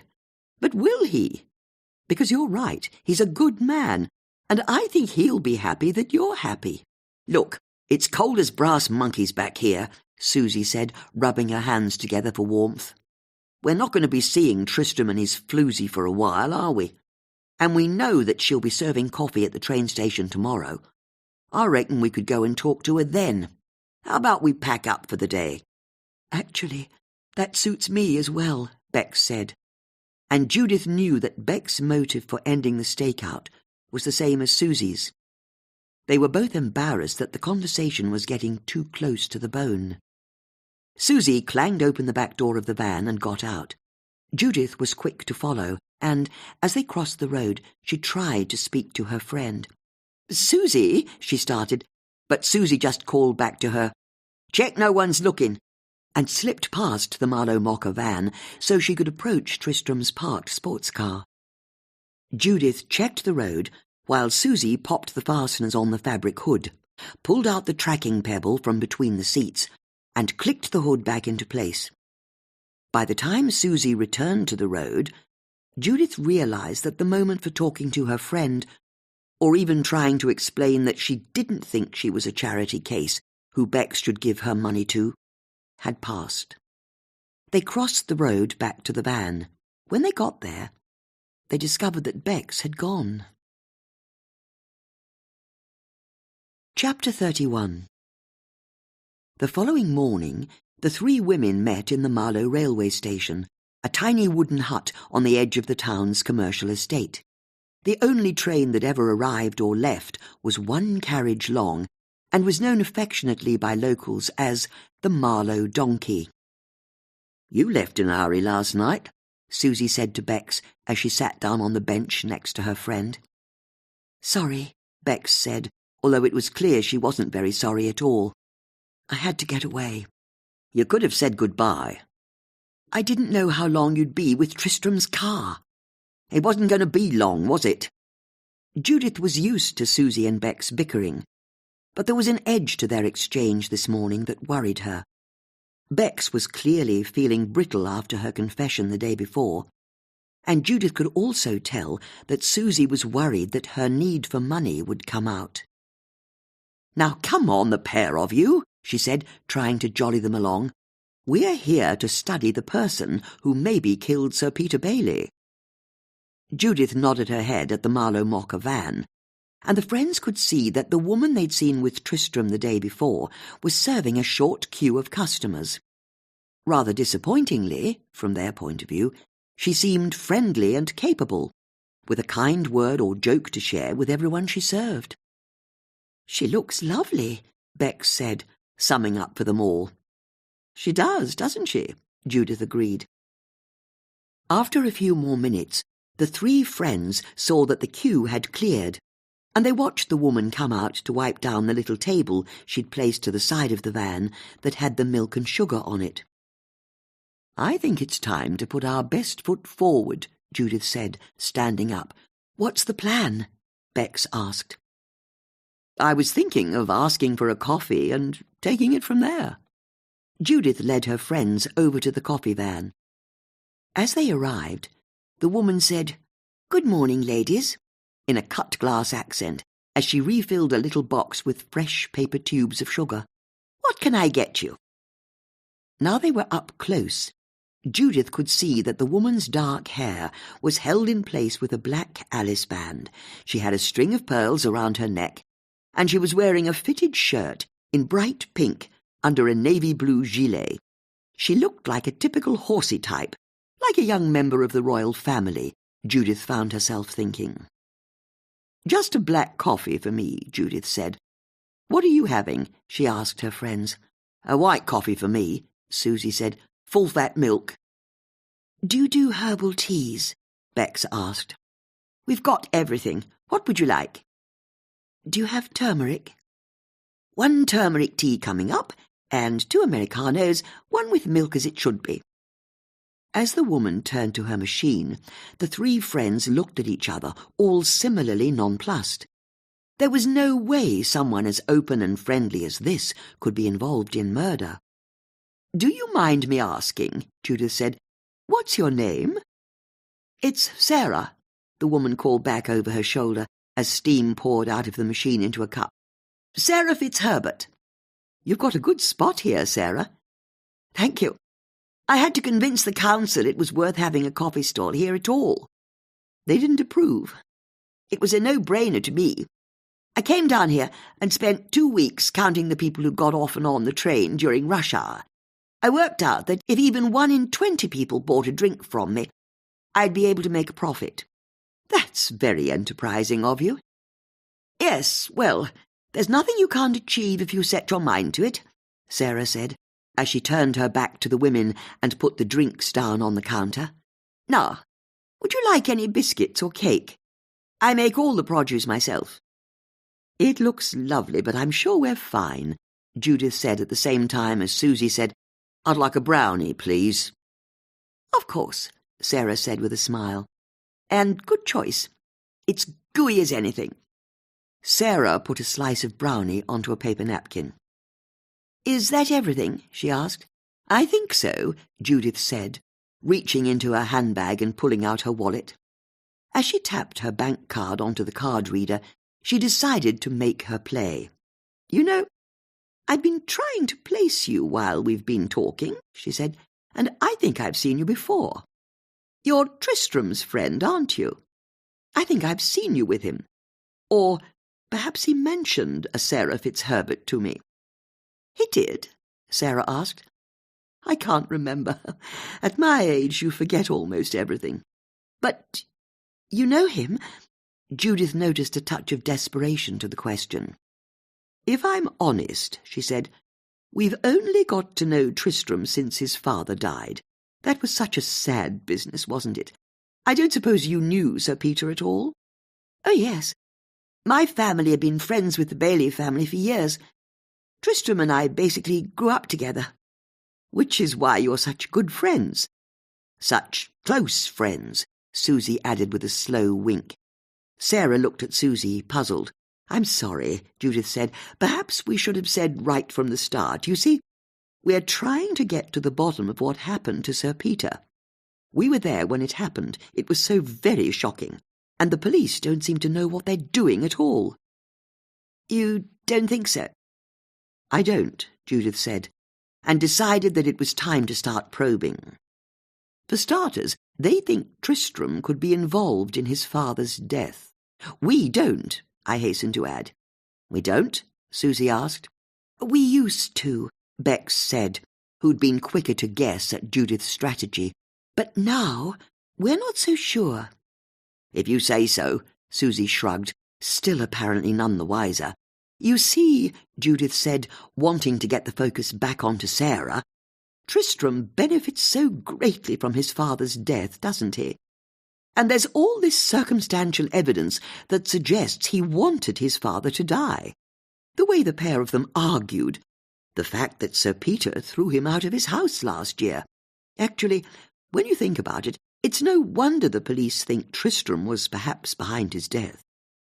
It's really upsetting him, Sarah said, how everyone's treating him like he's a suspect, just because he inherits. It goes without saying we know he can't possibly be involved. He was talking to the three of us in the garden when his father died. Ah, got it, Susie said, understanding finally coming to her. Sorry, she said to the others, as you were. So, Judith continued, we were wondering if there was anything you could tell us about Tristram that would help the police understand him better. You're really interested? Absolutely. Because no one understands Tristram like me. We've been dating since we were about 14. You've been an item all that time? Judith asked, surprised. After all, Lady Bailey had told them that her son had had a number of girlfriends over the years. It's been on and off, Sarah admitted, her smile tightening. Sometimes far more off than on, if I'm honest. But we always get back together in the end. Oh, I'll get it, Susie said. He strays. The point is, he always comes back. That's what matters. Not that he goes away, but that he comes back. Sarah's answer was surprisingly upbeat as far as Judith was concerned. It's like she was a 1950s housewife who was desperately trying to keep up appearances. So, are you together at the moment? Susie asked. Of course, Sarah said. Even after your row yesterday? Susie asked. Sarah's eyes widened. You know about that? It's possible, Judith said, trying to recover their position following Susie's overplaying of their hand, that we were walking past your house yesterday and saw you and Tristram in your sitting room. But that's not the point, Bex said, accessing her most sympathetic vicar's wife manner. All we're trying to do is understand Tristram better. There was such kindness in Beck's question, although it was also perhaps the fact that, like Sarah, Bex was wearing a quilted gilet over a fitted shirt, that Sarah realised she could open up. Tristram's like a kid, really, she said indulgently. He has impulses, and he acts on them, that's all. It's what makes him so wonderful. He's so spontaneous, there's so much energy. And it helps that he's gorgeous as well, of course. And when you say he has impulses, are you referring to more than his affairs? Judith asked. He doesn't have affairs. He strays, Sarah corrected, once again smiling with bright-eyed devotion as she made her point. But, yes, he's impulsive in everything he does. I mean, after his father died, he told me it was over between us. Can you imagine? What reason did he give? Susie asked. That's the thing, he didn't. He just said it had to be. It had to be? That's what he kept on saying, as though that explained anything. After all this time? Judith asked as a prompt. Exactly. After I'd waited all this time, tolerating his slips, always being the forgiving one. And now his father was dead. He was dumping me. Well, there aren't words for how that made me feel. Which is why you rang him the other afternoon, Judith said, and tore a strip off him. Sarah was now so involved in her story that she didn't notice that Judith had revealed a part of the story she couldn't plausibly have known. I told him that if he didn't come round at once, I'd do something he'd regret. He said I was being crazy. That's the word he keeps calling me, crazy, when the only person who's been crazy is him if he thinks it's over between us. But I had to get through to him. He had to understand what was at stake. And then when he got through to you, I was the one who was upset, but it was him who burst into tears the moment he saw me, just like that. He said he'd done a terrible thing and he was sorry, so very sorry. I forgave him. But that's the thing. I always have that effect on him. I'm his safe space. I calm him. He stayed the night, and the next morning I knew we'd be together again. Forever. I made him promise. And he did, of course. But then, we've always been together, even when he thought we'd been apart. We'll die together. That's what we promised when we were teenagers. We'd be together forever. Like those old couples you read about in the papers. And when you marry him, you'll become Lady Bailey, Judith said, wanting to gauge Sarah's response. A millionaire many times over, and chatelaine of White Lodge, one of the finest houses in Marlow. I know, right, Sarah said, unable to hide her excitement at the idea, although she quickly realized she'd perhaps revealed too much. So she picked up a cloth, turned around, and started to clean the pipes on the coffee machine. Judith and her friends exchanged glances, all of them thinking the same thing. Sarah desperately wanted to be Lady Bailey, didn't she? I don't suppose you're engaged, Judith asked. We've always been engaged, Sarah said, her back to the women. Tristram asked me to marry him when we were 17. And now you will marry? Oh, yes, now we'll marry. Tristram doesn't have to worry about his father any longer. He didn't marry you because of his father? Susie asked, puzzled. Sarah turned back to the women. Sir Peter always liked me. That's not what I meant at all. It's more that Tristram was always in his father's shadow. I've always felt he couldn't get on with his life while his father was alive, so now... Sarah made no attempt to hide the anticipation she felt at considering a future without Sir Peter in it. Where were you at 3 p.m. on the Friday that Sir Peter died? Judith asked. I'm sorry? The police will want to know where you were. Now they know you and Tristram are an item. And I suppose it's also a bit odd that you weren't at the party. That's easy to explain. I was invited, of course I was, but I refused to go. Why? Susie asked.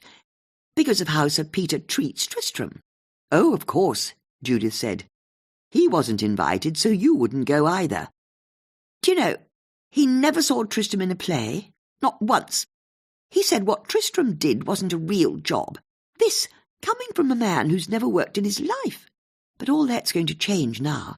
I'm going to mend that family, that's what I'm going to do. That's all I've ever wanted to do. But to answer the question, Susie asked, where was I when he died? That's easy enough to explain. I was on a walk. On your own? Yes, on my own. Did anyone see you? Let me see. I worked at the coffee cart until about 1 p.m, went home for some lunch. Then I headed out towards Bourne End at about 2 p.m. I'm sure there are people who remember seeing me. Oh, yes, I know. I popped into the pub there, the Bounty, to use their loo before I came back. I spoke to one of the barmen. This would have been some time around 3 p.m. You spoke to a member of staff at the Bounty at 3 p.m, Susie asked. The precise time that Sir Peter was dying back in Marlow. Oh, Sarah said, the idea apparently only in that moment occurring to her. If you put it like that, I suppose I did. The next train had arrived, while the women were talking and a number of customers were heading for the van. I've got to serve my customers now, Sarah said. Would you mind taking your drinks and moving away? Sure, Susie said, as she picked up their cups and started to head off, Judith and Bex following. If she was a compilation album, Susie said in a stage whisper to her friends as they caught up with her, you know what it would be called? Now that's what I call mad. She was a bit startling, wasn't she? Judith agreed. It's the title, isn't it? It corrupts everyone who comes into contact with the family. They all want to be Lady Bailey. Except Jenny, perhaps, she added thoughtfully. I've never got the impression she was interested in the status of the title. She just wanted the financial security. Understandably so. So, what are we saying? Bex asked. We've finally worked out how it was done? Tristram was outside at the party looking all innocent, while Sarah was inside killing Sir Peter. All so she could marry him and become Lady Bailey? It's a possibility, Judith said. We need to find out if Sarah really was at the Bounty Pub at 3 p.m. like she said. I'll tell you what, Susie said. After I've done my radio show, I'll go up to the Bounty and see if anyone can remember seeing Sarah that afternoon. Good idea, which reminds me, Bex, did you by any chance speak to Major Tom Lewis last night? Oh, I'm so sorry, I forgot to say. I did, and it's bad news. He's got one of those big gin palaces with a driving position on the top deck, and he said he was driving past White Lodge in his boat when he heard the bells of All Saints' Church strike 3. Seconds later, he heard the sound of glass smashing and a massive crash coming from inside White Lodge. And then, at about the same time as everyone started to head into the house, he saw Lady Bailey step onto the Thames path, right in front of him, out of a laurel bush. At about the same time? Susie asked. I made a point of trying to pin him down on how much time elapsed between the crash and her appearance on the path, and he said it could only have been a matter of seconds. He was sure of it. There's no way you could push the cabinet onto Sir Peter in the study, get out of the house, cross the garden, and down the pathway to the river in only a matter of seconds, Susie said. But it's even worse than that. He also said that from his driving position on the boat, he could see the whole garden.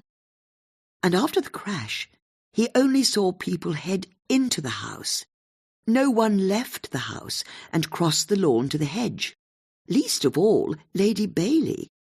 And he said he'd definitely have seen if anyone had tried to leave the house. I see, Judith said, disappointed. But that's okay, Susie said, trying not to be downhearted. It just means Lady Bailey can't be our killer, which is fine by me, because my money's on Sarah Fitzherbert. I bet I can't find anyone up at the Bounty who saw her at 3 p.m. that afternoon. You're right, Bex said. If we've ruled out Lady Bailey, and we've always known Jenny and Rosanna were upstairs in the bedroom and Tristram was out in the garden, then who else, other than Sarah, could be the killer? Although we still perhaps need to check out Cat Hustleby's alibi for the time of the murder, Judith said, for completeness' sake. I'll pop into Divas and Dudes on the way home. Judith tailed off as she saw a vehicle approaching. Judith? Bex asked. That's a very nice truck, Judith said, indicating a gleaming utility truck with alloy wheels that had a pile of gardening equipment and a lawnmower in the back. It is, Susie said, but we were trying to work out who killed Sir Peter Bailey. As am I, Judith said, her eyes still on the truck as it approached. Look who's driving that. It's Chris Shepherd. Bex and Susie looked at the truck a bit more closely and saw that it was indeed being driven by Chris Shepherd. So, Susie asked, Ladies, I think we've just found what we've been looking for all of this time. We have, but I think we're going to have to channel our inner Cat Hustleby, Judith said, as she stepped out into the road and held up her hands to stop the truck. Chapter 32. Chris Shepherd was driving along the road when a woman stepped out in front of him. He slammed on the brakes just in time to stop himself from running her over. The woman he now saw looking at him over his bonnet was Judith Potts. Good morning, she said, as though stepping out in front of the traffic was an everyday occurrence to her, which it probably was, Chris grumped to himself. Chris pressed a button to lower his window. What are you doing? He called out. Judith came round to the driver's side, and Chris could now see that the woman's two friends were standing on the side of the road, The taller of the two stepped out into the road to continue blocking his car.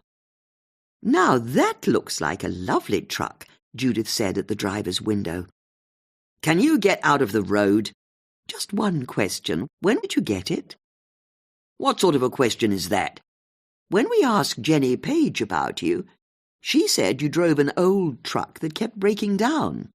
But I can't help noticing that what you're driving doesn't look anything like an old banger.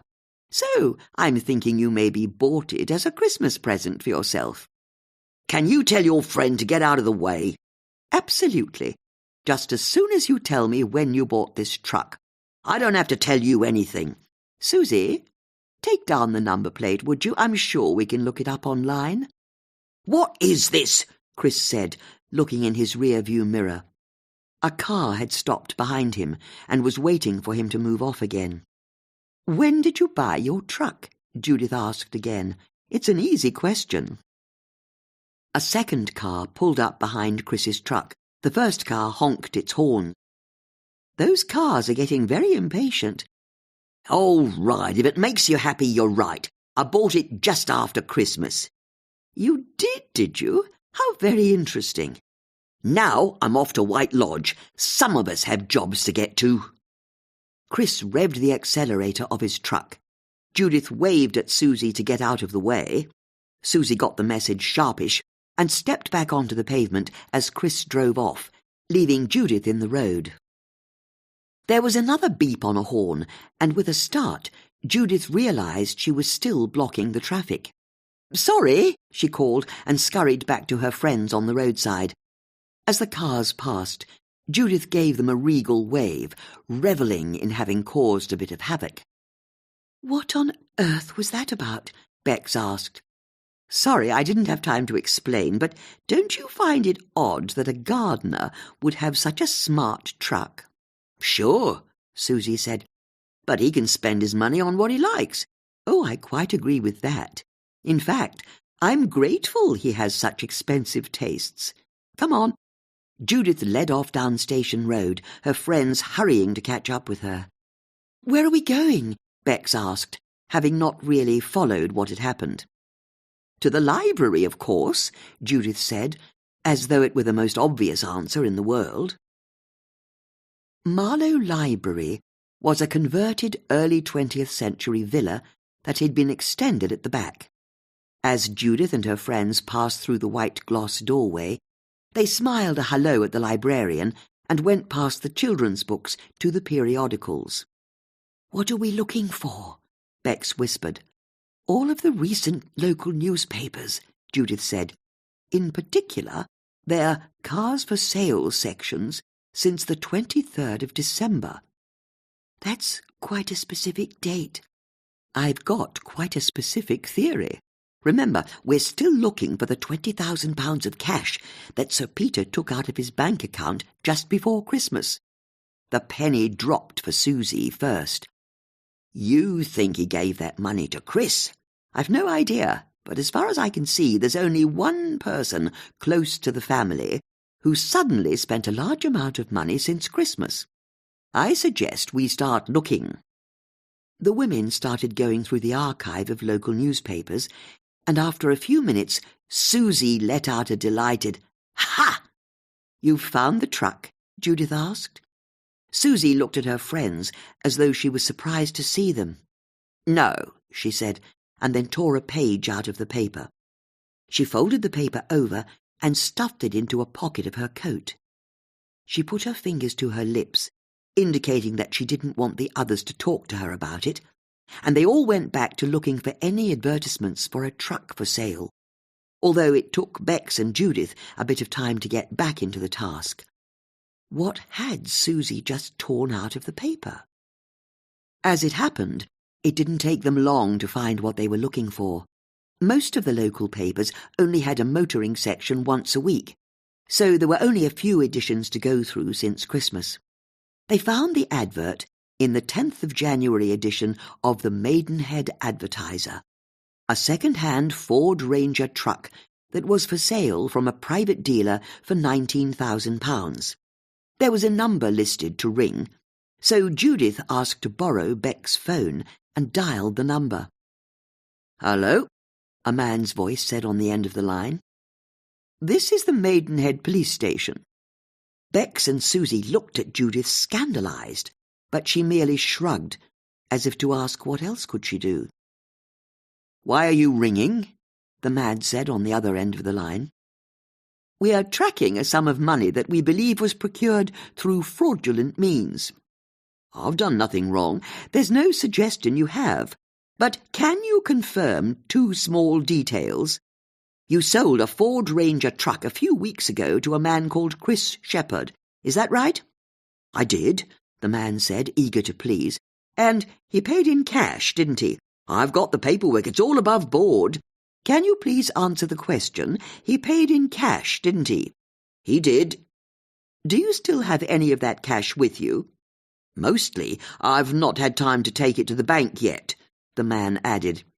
"Oh, that's just terrific," Judith said enthusiastically, before resetting her manner. "Please don't touch the money. One of my officers will be around to collect it.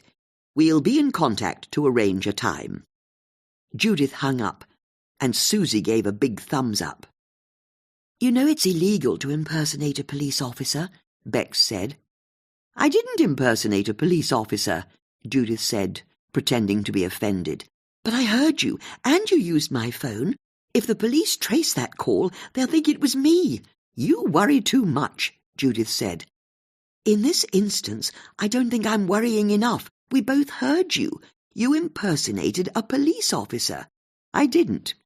If you recall, I said, 'Hello, this is Maidenhead Police Station.' I was impersonating a building, and I can't imagine there's any law that says a person can't impersonate a building. Now, don't worry.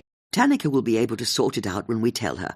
But in the meantime, I suggest we go and have a chat with our surprisingly wealthy gardener, don't you?"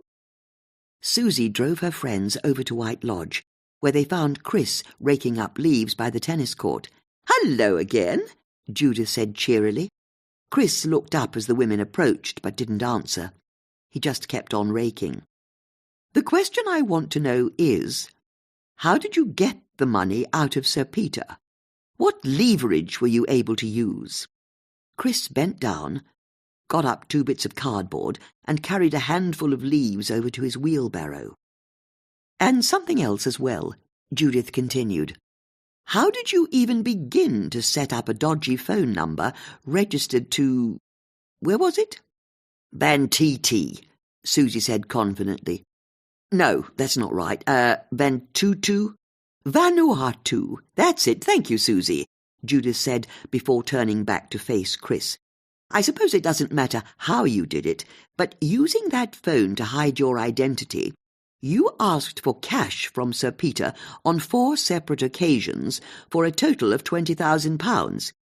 As for why, well, that's obvious, isn't it? You were angry, understandably so. After all these years of Sir Peter telling you he'd look after you, you discovered he'd betrayed you, just like his father had betrayed your grandfather." "I don't know what you're talking about," Chris said, although it was clear to the women that he was listening to every word. "Now there you go, lying again. It really won't do. We spoke to Andrew Husselby, and he told us how angry you were when he told you that in witnessing Sir Peter's will, you were de facto guaranteeing that you couldn't get any kind of legacy from him, even though that very same afternoon Sir Peter had said that he'd left you money. You don't give up, do you?" "Thank you. That's very kind. We don't. As I was saying, I can well understand why you'd want to get money out of Sir Peter, although you made a bit of a boo-boo when you paid for your new truck with the cash Sir Peter gave you. We've spoken to the chap who sold you the truck, and he's still got plenty of the money you gave him, which will be covered in Sir Peter's fingerprints, I'm sure. And yours, now I'm thinking about it, which will be really quite incriminating. And that brings me back to my original question. How did you get Sir Peter to give you all that money?" Chris looked at Judith and decided he'd pretend he wasn't that bothered. "All right," he said. "Since you're asking, you're right. Sir Peter gave me the money to buy my truck. But there was nothing underhand about it. It was a trade, fair and square. Thank you. How was it a trade? Just before Christmas, I sent Sir Peter a message saying I was a great-nephew of his father's lawyer. An anonymous message from a fake phone number? I'm allowed to protect my identity. It's a basic right. Anyway, I said I'd been going through some of my great-uncle's old papers and found proof that Sir Peter's dad had done over his business partner back in the day. I said it was some company that made x-rays, and the man he'd screwed over was called Mike Shepherd. I suppose that's the name of your grandfather. Mike Shepherd, my grandfather, Chris agreed. But in the message to Sir Peter, I said I was prepared to sell Sir Peter the relevant documents that incriminated his dad for £5,000. That's blackmail, Bex said. I don't reckon so. I had something I wanted to sell. He had the money to buy it, so I sold it to him. I'm not going to press the point, Judith said, but Bex is right. This was blackmail, pure and simple. You have no such documents, do you? Or you'd have revealed them years ago and got a big payout from the Bailey family, and you most certainly wouldn't have needed to do it anonymously by hiding behind a fake phone number. Chris shrugged, making it clear how little he cared. Sir Peter fell for it, though, didn't he? Judith said. It was only £5,000, nothing to him. How did it work? It was simple. He had to post the money to a P.O. box I'd set up. Once I'd got the money, I'd send him the documents. But that's not what happened, is it? Because £5,000 wasn't enough. So you asked for another round of cash, and then another, and another. It wasn't my fault I'd underestimated the price he was willing to pay. But after he'd paid 20 grand, his last text to me was pretty explicit. He wasn't prepared to pay any more, which suited me fine. 20 grand was more than I'd expected to get. So much more than I'd hoped he'd leave me in his will. It had always been my dream to own a proper truck, and 20 grand was plenty enough for that, more than plenty.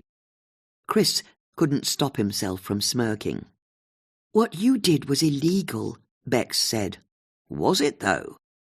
I gave him the documents, didn't I? Is that the line you're going to take? Judith asked. Of course I handed them over. And if they now can't be found, that's not my problem, is it? In fact, I reckon he destroyed them as soon as I gave them to him. I mean, seeing as they proved his dad was a thief. We both know you're lying about any such documents existing, Judith said, drawing herself up to her full height, which wasn't very tall at all. It was a con, pure and simple. Chris looked down at Judith, a sneer on his lips. Prove it, he said. No, I'm not having this, Judith said, fury bursting from her. Because I don't think £20,000 was enough for you, was it? You hoped it would be. You even bought yourself a nice new truck to make yourself feel better, but it didn't. Which is why you came up with a new plan. And you know what I'm reminded of? The character of Leonard in Howard's End. He's killed at the end of the story when a bookcase falls onto him. It's a rather apt metaphor. Just as Sir Peter being killed by your grandfather's cabinet of laboratory equipment is apt. It's almost poetic, really. Sir Peter's father stole your grandfather's future when he took his cabinet from him, and now the cabinet was the instrument of vengeance, killing the son of the man who'd wronged your family. It's a nice story, but it's just that, a story. Where were you at 3 p.m. on the day Sir Peter died? It's none of your business. Were you in his study, pushing the cabinet onto him? Jesus Christ, woman, Chris spat. If you must know, I was at Platt's, OK? Platt's was the name of the garage in Marlow. What were you doing there? The bloody truck was belching smoke, wasn't it? He said bitterly. The mechanic there was able to tell me I'd been sold a lemon. After all this time, I finally get the kind of compensation my family has always deserved, and I bloody buy a truck that hardly works. You can laugh now. I don't think it's something to laugh about. Good, because neither do I. Although there's an irony here, isn't there? Your old truck kept on breaking down, and so does your new truck. Have you thought of maybe not having a truck?" Judith looked at Chris and saw a mixture of emotions play across his face. There was passion there, and anger, of course. But she was interested to see there was almost what looked like self-loathing as well. She almost felt sorry for him. Almost. "You want to know the truth," he said bitterly. "That man's lied to me for years. Worse than that, he's been laughing at me, stringing me along, telling me he'd do right by me, when he had no intention of doing anything of the sort. Even getting me to witness his will. How sick is that? So yeah, taking that money from him was the least I was owed. The least my family was owed, and I'm glad he's dead. Is that what you wanted me to say? I'll admit it. The world's a better place without him in it. Happy now?" As Chris picked up the handles of his wheelbarrow and trudged off, Judith realised that Lady Bailey had been right all along. There really had been a blood feud between Chris Shepherd and Sir Peter Bailey, and there was no doubting that Chris was a strong man. He would have found it easy to push the cabinet over onto Sir Peter. What was more, he'd now been forced into admitting that he'd extorted money out of Sir Peter in December. Who was to say he wasn't the person who'd then killed him in January? Chapter 33. Judith tried to meet up with Tanaka that afternoon, but the police officer explained she was tied up with another case and couldn't get away from the station. It wasn't until the following morning that Judith and her friends finally met up with her, this time at Marlow Lock.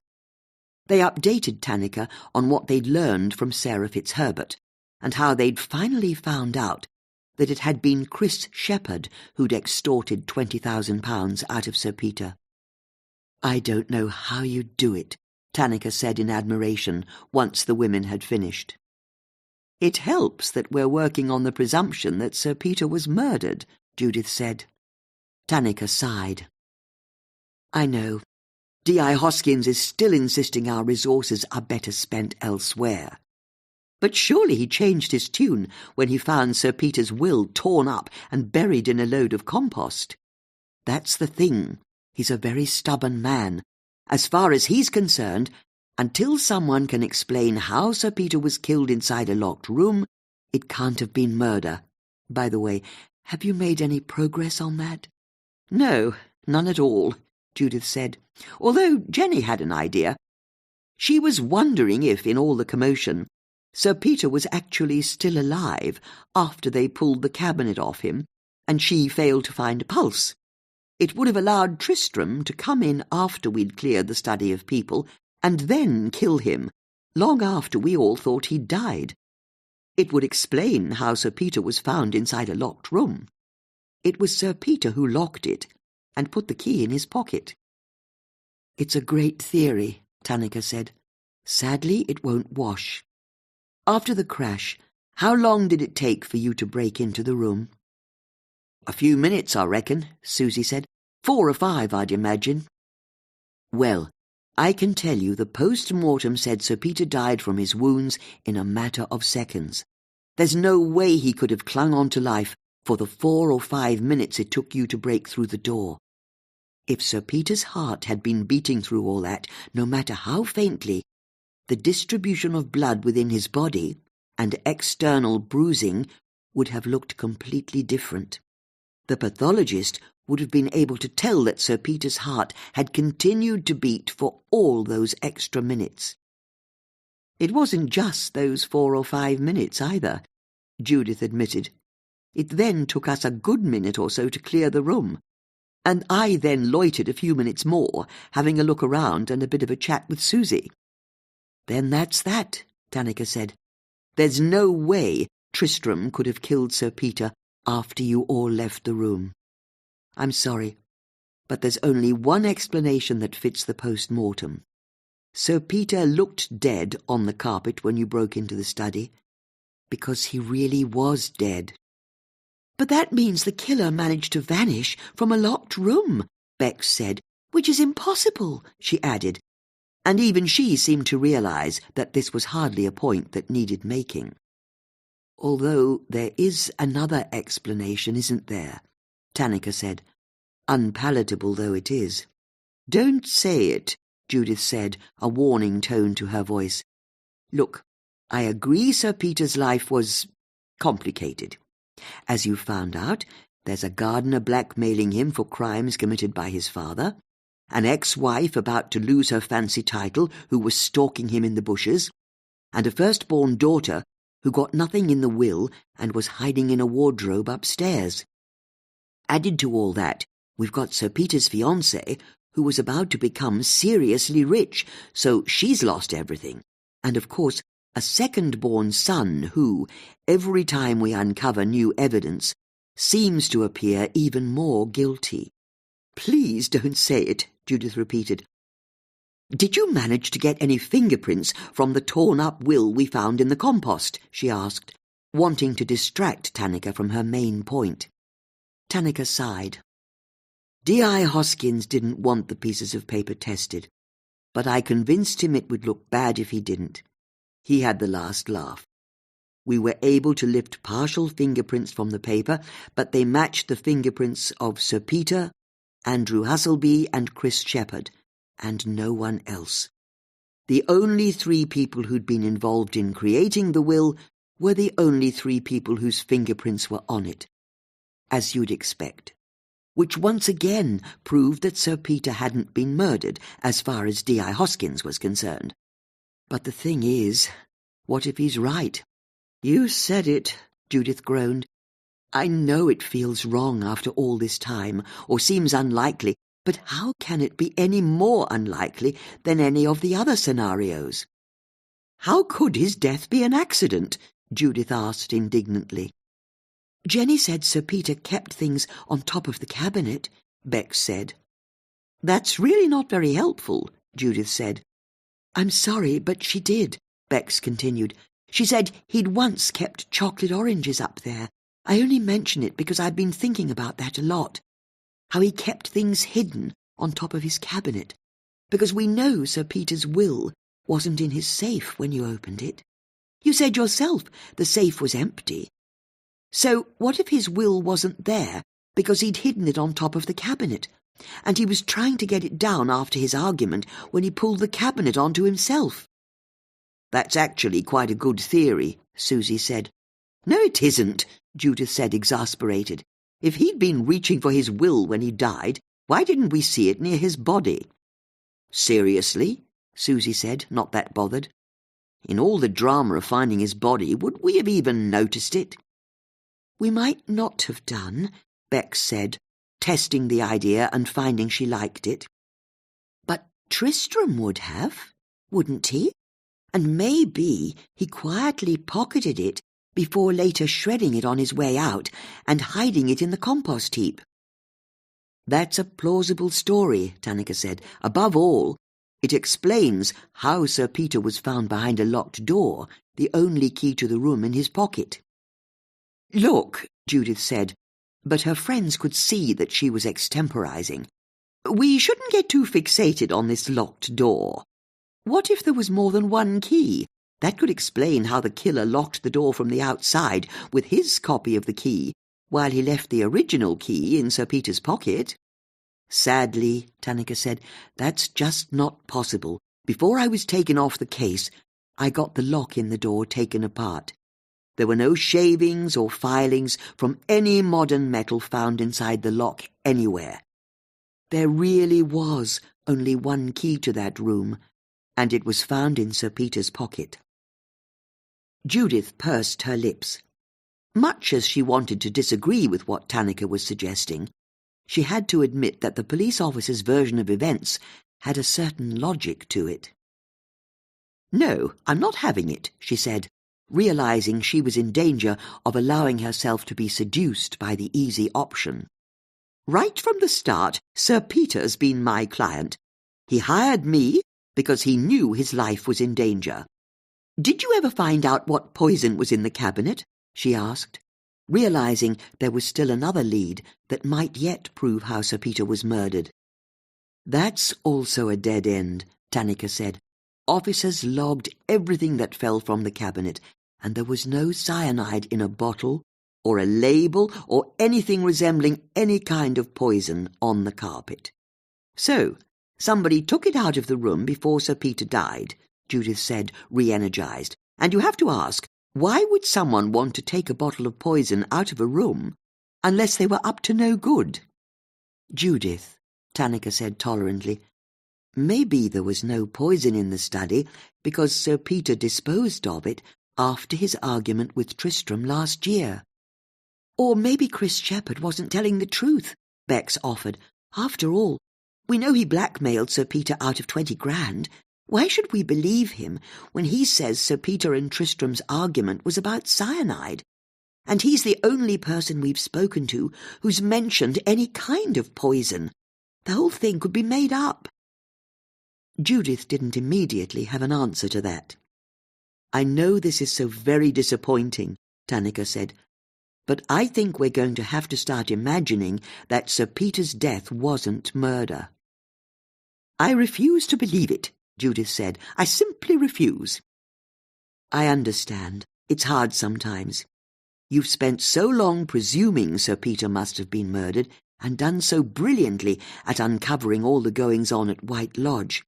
But what if his death really was an accident? Tanica's phone rang. She pulled it out and answered. D.S. Malik, she said, before turning away from Judith and her friends, as she listened to what the person on the other end of the call had to say to her. Say that again, she said. It was obvious to the others that Tanica was hearing bad news. Okay, I can be there in 5 minutes, she said in a rush. Send the team. I'll hold the fort until the detective inspector arrives. Tanica hung up and turned back towards her friends. She looked as if she'd just seen a ghost. What is it? Judith asked. It's Sarah Fitzherbert. She's been found by a neighbour in her house. She's dead. Excuse me, I need to get to Allison Road at once. Tanica tried to put all thoughts of murder to one side as she approached Sarah's house, a uniformed officer already outside it erecting "Police do not cross" tape. Once she'd shown her warrant card, the officer explained that a female neighbour had seen Sarah slumped on her sofa through the window. When she knocked and Sarah didn't wake up, she got her spare key, let herself into the house, and that's when she found the body. Cause of death? Tanica asked. Looks like she could have died in her sleep. Could she have done this to herself? Well, she's not left any kind of note behind. Okay, then I'm going in to secure the scene until D.I. Hoskins gets here. Yes, Sarge. Tanica went into the house and pushed open the door to the sitting room. She found Sarah on the sofa in her pyjamas, lying sprawled over the armrest. Tanica could tell from the pallor of her skin that she'd been dead for some time. On the carpet in front of her, there was a glass tumbler on its side. Most of its contents had spilled out and been absorbed by the carpet, but she could see that there was still a residue of clear liquid on the inside. Tanica felt a shiver run through her as she recalled the conversation she'd had with Judith only minutes before. But looking at the body, Tanica could see there was no obvious reason to believe that Sarah had been poisoned. Maybe there was a spilled glass on the floor for the simple reason that she'd knocked it over when she'd died. And yet, Tanica knew there was a simple post-mortem test for cyanide poisoning, although it was far more fallible than the movies suggested.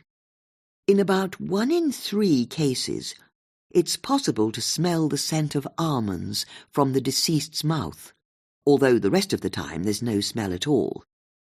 Tanica put her head as close to Sarah's as she dared and inhaled air in through her nose. She could smell the faintest scent of almonds. She should have been surprised, but something about the realization made her feel terribly sad. She knew in her heart that she'd been expecting Sarah's death to be murder from the minute she'd heard about it. How many fit and healthy women died of natural causes in their home? And she didn't believe it was suicide either, not if there was no suicide note. There was only one logical conclusion. The killer had struck again. Tunica was quietly furious, not just with the killer, but also with D.I. Hoskins. She knew in her core that if only he'd treated Sir Peter's death as a murder from the start, this second death might have been avoided. In that moment, Tunica vowed that she'd do everything in her power to make sure that she now saw the case through to the prosecution of the murderer, even if it meant destroying her own career in the process. In the distance, Tunica heard the wail of an approaching siren. Chapter 34. From the moment D.I. Hoskins and his team arrived at Sarah's house, things moved fast, although Tunica came to hear most of what happened second-hand later that afternoon. This was because, on arrival, D.I. Hoskins thanked Tunica for being the first detective on the scene, and then sent her back to the station to start logging the evidence as it came in.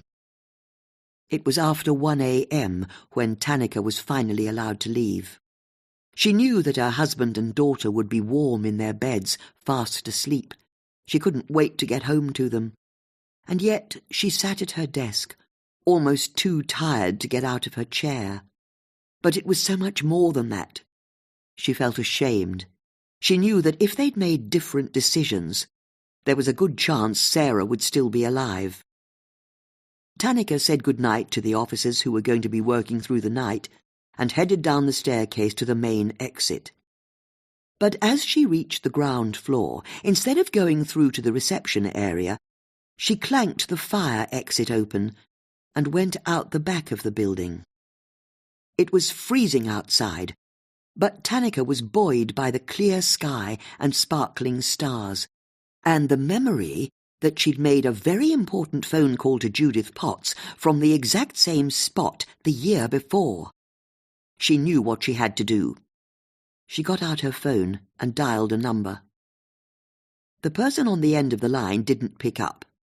Just as Tunica was thinking about ringing off, what sounded like a man's voice croaked, "Hello?" Tunica felt a smile warm her face. "Judith, it's me, Tunica." "Good grief. Hold on," the voice said, and then there was a pause, while Tunica imagined that Judith was drinking a sip of water to clear the frog from her throat.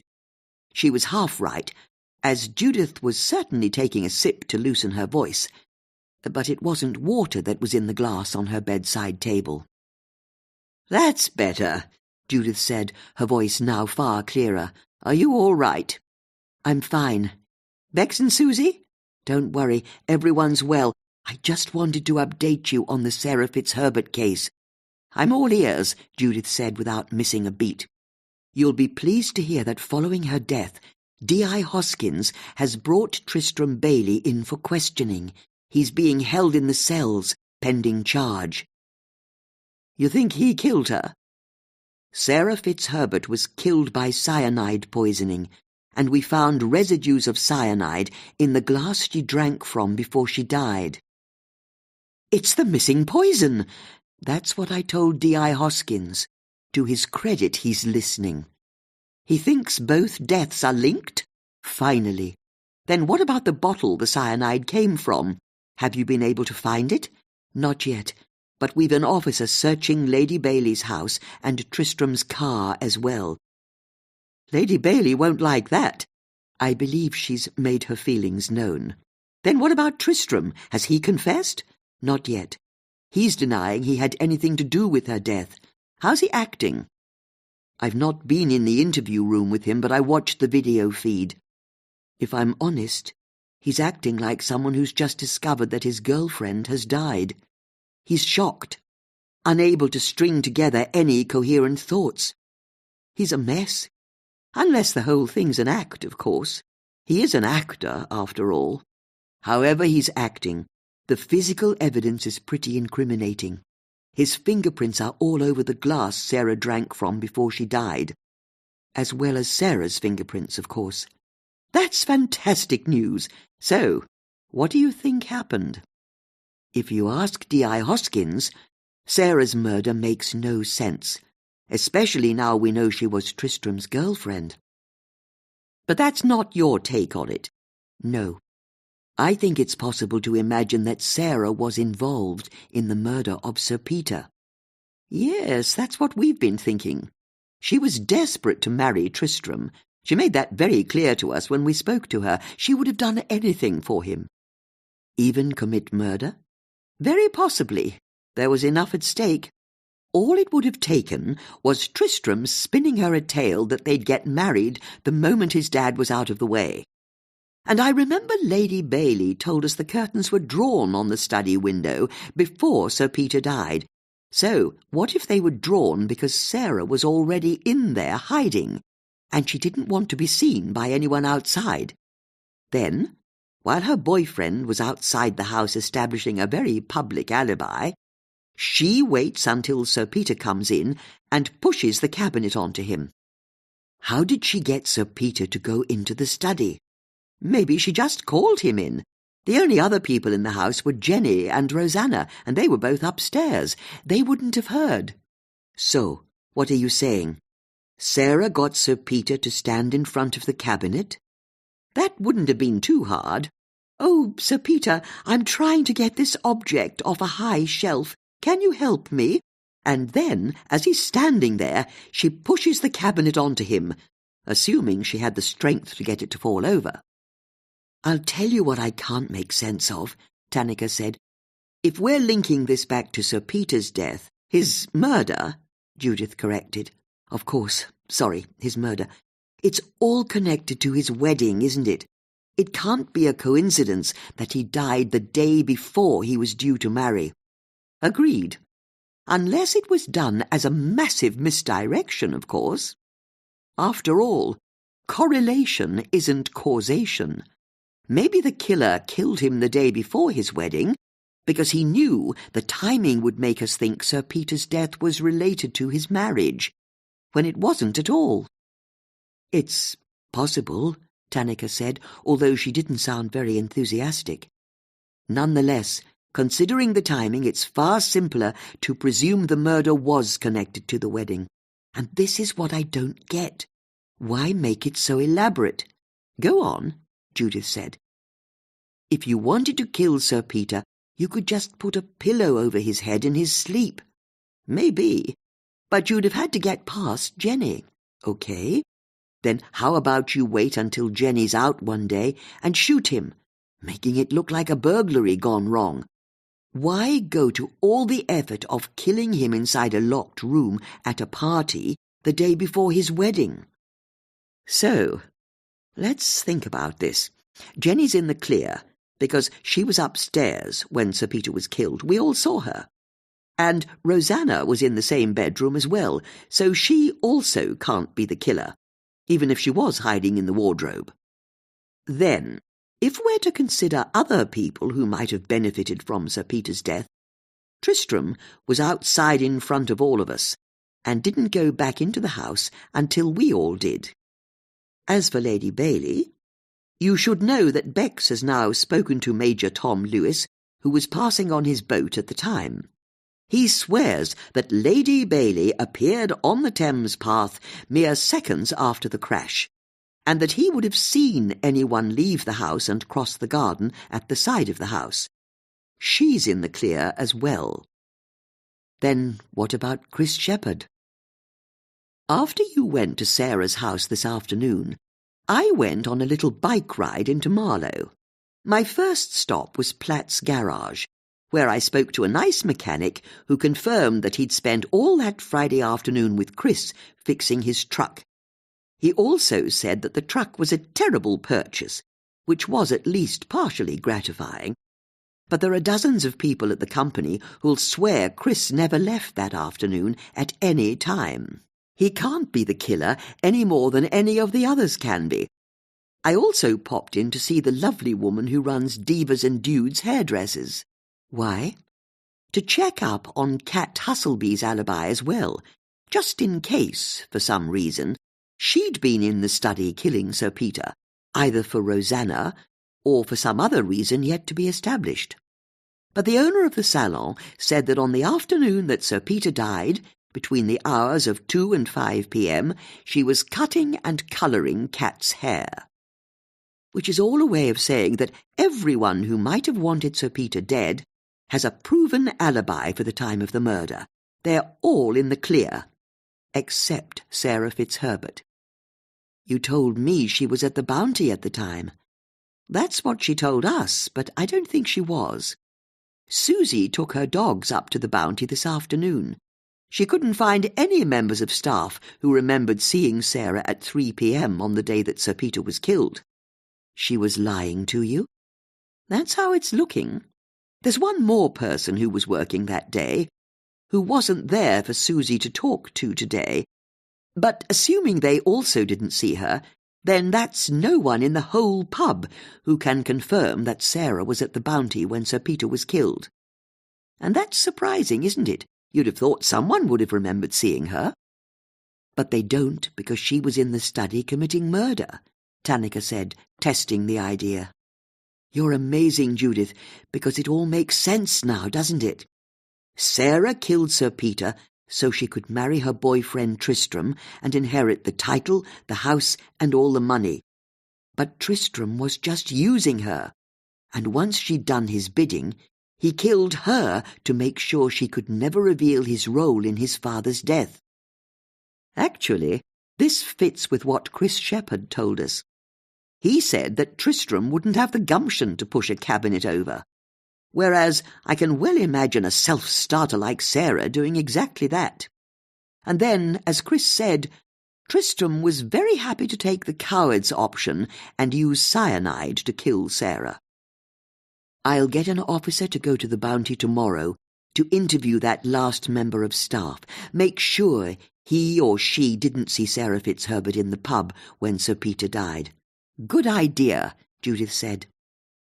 Judith thanked Tannika for the update, and after she hung up, she tried to feel happy that Tristram might soon be behind bars.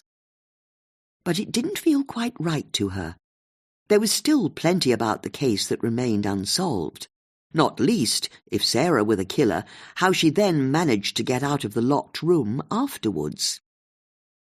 Judith knew there was no way she'd be able to sleep now, so she threw back the covers on her bed, reached for her dressing gown, and went downstairs to the room where her makeshift incident board was.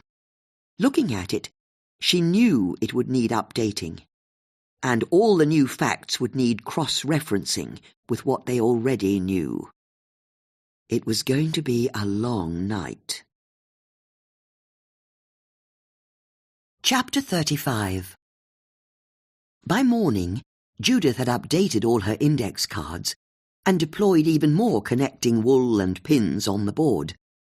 But she hadn't got any closer to proving with any certainty who had killed Sir Peter, or how Sarah's subsequent murder fitted into it all. It was so tempting to presume that Sarah had been the first killer, and Tristram the second.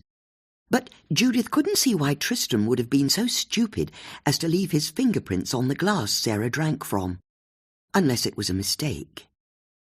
Judith heard the clatter of the letterbox. Putting all thoughts of the case to one side, she scurried back through her sitting room to the front door, and was excited to see a copy of that morning's Marlowe Free Press sitting on the parquet. Scooping it up, she went back to her card table and opened the paper at the puzzles page before she'd even sat down. Taking up one of her pencils, she attacked the clues that gave her the answers in each of the 4 corners of the grid. 1 across. A kiss plus 3 more could be unlucky. 8. The first clue seemed briefly impenetrable to Judith, although a kiss would often be the letter X, as people signed letters with an X when they wanted to leave a kiss. However, X plus 3 more made her wonder if the X was in fact the Roman numeral for 10, which was when she found the solution. After all, X, or 10, plus 3 more, equaled 13, which was indeed an unlucky number. Buoyed by her first answer, she looked at 3 across, and knew from the punctuation at the end of the clue that it was going to be a fun clue. just like that soldier who makes barrels? 5 and 6. The custom was that when a setter broke any of the crossword conventions, normally in the pursuit of a good joke, they ended the clue with a question or exclamation mark. Or both, as was the case here. Judith knew that any crossword setter worth their salt would know that the correct term for someone who makes barrels is a cooper, and a British soldier's nickname since the First World War had been Tommy, which brought a smile to her lips as she realized that the answer was Tommy Cooper. He was a comedian whose catchphrase, when he did magic tricks, was that he did them just like that. On to the third clue. Judith knew the answer as soon as she'd read it, even though she didn't immediately know how the clue worked. 17 down. Scarlet follows Bully without love to one of Stoke, Desborough or Burnham. 7. Any crossword setter, or indeed anyone from Marlow perhaps, would have known that Stoke, Desborough and Burnham were the constituents of the ancient administrative region known as the Chiltern Hundreds. So the phrase one of suggested that the answer was 100. Looking at the other half of the clue to see if she was right, Judith quickly realized that Scarlet wasn't a girl's name. It was the colour red, and that it followed, that is, came after, Bully without love. Well, Judith thought to herself, if you bully someone, you hound them. So, hound without love meant she was to take the letter O, as love in the tennis scoring system represented 0, out of the word hound, so that she was left with hund, and hund, when followed by red, gave 100. She was delighted with her answer. Now on to the final clue. 23 across. Leader of the oligarchs desires a yacht before tomorrow. 5. Leader of could be a simple instruction to take the first letters of the words that followed, and she quickly saw that if she took the leader of the phrase the oligarchs desire a yacht, she got the letters T, O, D, A and Y, and today was indeed before tomorrow. So, now she had her 4 answers, did they spell out a secret message? As before, Judith read the 4 answers in order, starting from the top left-hand corner.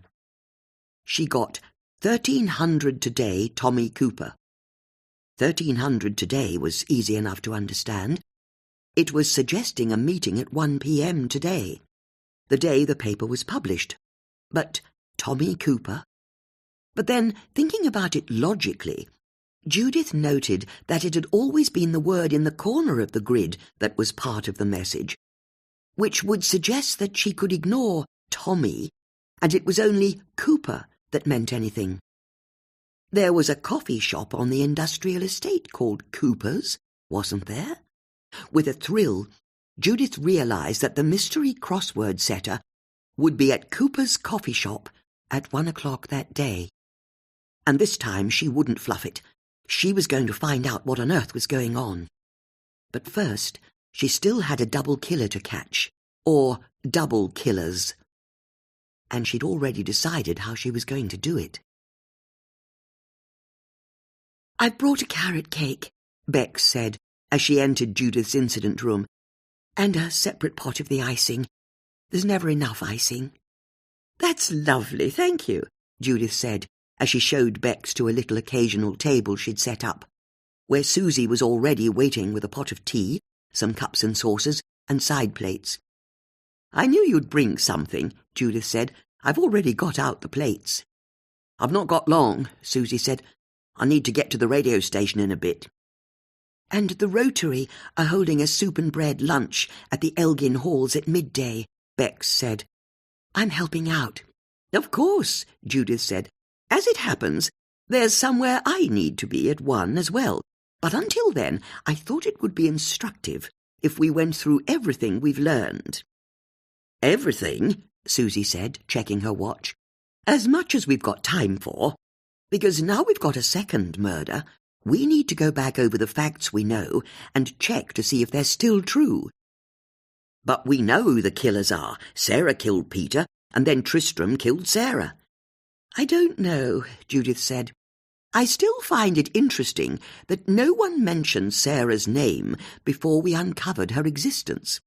Not Sir Peter when he rang me, and not anyone else afterwards."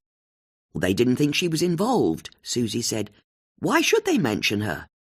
"Because we kept banging on about how Tristram must be the killer. And even Sir Peter's will named Tristram as his killer. So why was it, when Tristram was shown to have a perfect alibi, no one asked whether he'd inveigled his girlfriend into committing murder on his behalf?" "Oh, I see what you mean," Bex said. And she took her side plate of carrot cake to the board, where she indicated the photo of an olive oil can that Judith had downloaded from the internet. "There's something else I thought of as well. Someone who works in catering, like Sarah, might have thought of using olive oil on squeaky hinges to keep them quiet." "Good point," Susie agreed. "Look," Judith said, "why don't we take each suspect one by one and try to make a case for how they could be the killer?" Susie and Bex were happy to agree to their friend's plan, but each time they considered one of the names on the board, they quickly had to agree that the person had an unbreakable alibi. And at no time did the women even begin to work out how any of their potential killers could have vanished from the locked room afterwards. The bottom line was the only suspect who could have been in the study when Sir Peter died was Sarah Fitzherbert, seeing as no one at the Bounty pub could remember seeing her at the time that Sir Peter was killed. "Although we're still waiting to hear from the last member of staff," Judith said, as she picked up her phone and dialed a number. "Ah, Tanika," Judith said as the call connected. "Just wanting to find out if you've proven Sarah Fitzherbert's alibi yet." Judith listened to what Tanika had to say. "Oh," she said, "I see. Well, thank you for letting me know. Yes, we'll be in touch." "What did she say?" Susie asked as Judith hung up. "Tanika got her boss to send a police officer to the Bounty this morning. He was able to speak to the last remaining member of staff, and this staff member's given a statement saying that at the precise moment Sir Peter was being killed in his study, he was speaking to Sarah Fitzherbert in the pub." "What?" Susie said, appalled. "It's just like Sarah told us. She was in a pub asking if she could use the loo." "Was this member of staff sure of the time?" Bex asked. "Apparently so. He was a few years below Sarah at Great Marlow School. He recognised her, but couldn't remember her name. So he did a bit of Googling once he'd spoken to her, until he'd worked out who she'd been. He was able to show his browser history to the officer. He started his searches at 3:03 p.m. And there's no way Sarah could have been in the Bounty at 3 minutes after 3, having killed Sir Peter in his study a couple of minutes beforehand." "Well, that's no good," Susie said. "That means everyone's got alibis. Jenny was upstairs in her bedroom when Sir Peter was killed, and so was Rosanna. Lady Bailey was coming out of a bush in front of Major Lewis on the Thames path. Chris Shepherd was at Platt's getting his car fixed. Kate Husselby was getting a haircut at Divas and Dudes. And Sarah bloody Fitzherbert was about 2 miles away using the loo. All of them might have had motives for wanting Sir Peter dead, but none of them could have been in the study pushing the cabinet onto Sir Peter." "One of them was," Judith said. "We just have to work out who. Unless, of course, there's someone else out there who might have been in the study committing murder." "Like who?" "I really can't imagine who else benefited from Sir Peter's death." The women looked at each other, all 3 of them knowing the case was slipping away from them. After all, how could Sir Peter be killed by someone who wasn't even in the room at the time? "Let's go through the physical evidence," Judith said. "Maybe that'll help us work out who the killer is or how they did it." But this new approach was no better. Whether they discussed the olive oil can, or the boot prints in the flower bed, or the will that was missing until it was found torn up in the compost heap, the women didn't feel they were gaining any new insights or moving the case on in any way at all. Just to be thorough, Bex reminded them of the glass jar they'd found intact on the floor of the study. "Good point," Judith said. "There was maybe something fishy about that, wasn't there?" "Considering how I was able to prove how fragile it was," Susie said proudly. "Which you did by knocking it onto the floor," Bex said. "As I say, it was me who proved how fragile it was, but I'll tell you what I want to know," Susie said, wanting to move the conversation on. "What made you want to look for fingerprints on it, Judith?" "I don't know," Judith said. "It just seemed the right thing to do, to check for fingerprints on a piece of potential evidence. And I'm sure I wouldn't have bothered if there hadn't been such a strong sunbeam coming in through the window. It really lit up the glass. I could see pretty quickly that there weren't any smears on it at all. It sparkled in the sunlight." "Good grief," Judith said, plucking down a photo she'd printed out of a laboratory glass jar. "We checked that jar for fingerprints in the morning, didn't we?" "Yes," Susie said. "What time?" Judith asked, excitement burning in her eyes. "It was about 10:30, I'd say," Bex said, "or a bit before." "It couldn't have been much later," Susie agreed. "I was at Marlow FM by 11. Judith was stunned. "But that's impossible." "What is?" An alarm on Susie's phone started to chime, and she picked it up and silenced it. "Talking of which," she said, "I've got to run. I need to get to the radio station." "No, of course," Judith said. "Don't let me keep you." "But you've made a breakthrough." "I don't know that I have," Judith said, not entirely truthfully. She knew she'd made a stunning discovery. It was just that she didn't have the first idea what it meant. When Bex said she also needed to get away, Judith realized that she should do what she always did when she was stuck with a problem. "A good swim will help sort out my thoughts," she told her friends as they left. "Although, can you both meet me at White Lodge this afternoon, just before 3 p.m? "Why 3 p.m?" Bex asked. "Not 3 p.m, just before. Maybe 5:02. That should do it, because if I've got this right, I think this afternoon we might be able to identify the killer." Chapter 36. Judith's dip in the river reinvigorated her, and while she wasn't yet able to prove who the killer was, she knew there was now a critical aspect of the case that she saw with perfect clarity, assuming the results of her experiment at 3 p.m. were as expected. Until then, she had the perfect opportunity to go to Cooper's Cafe and finally get to the bottom of the secret messages she'd been decoding in the Marlow Free Press. And while she was there, she could continue to work on the case. It really was turning into a red-letter day, she thought to herself.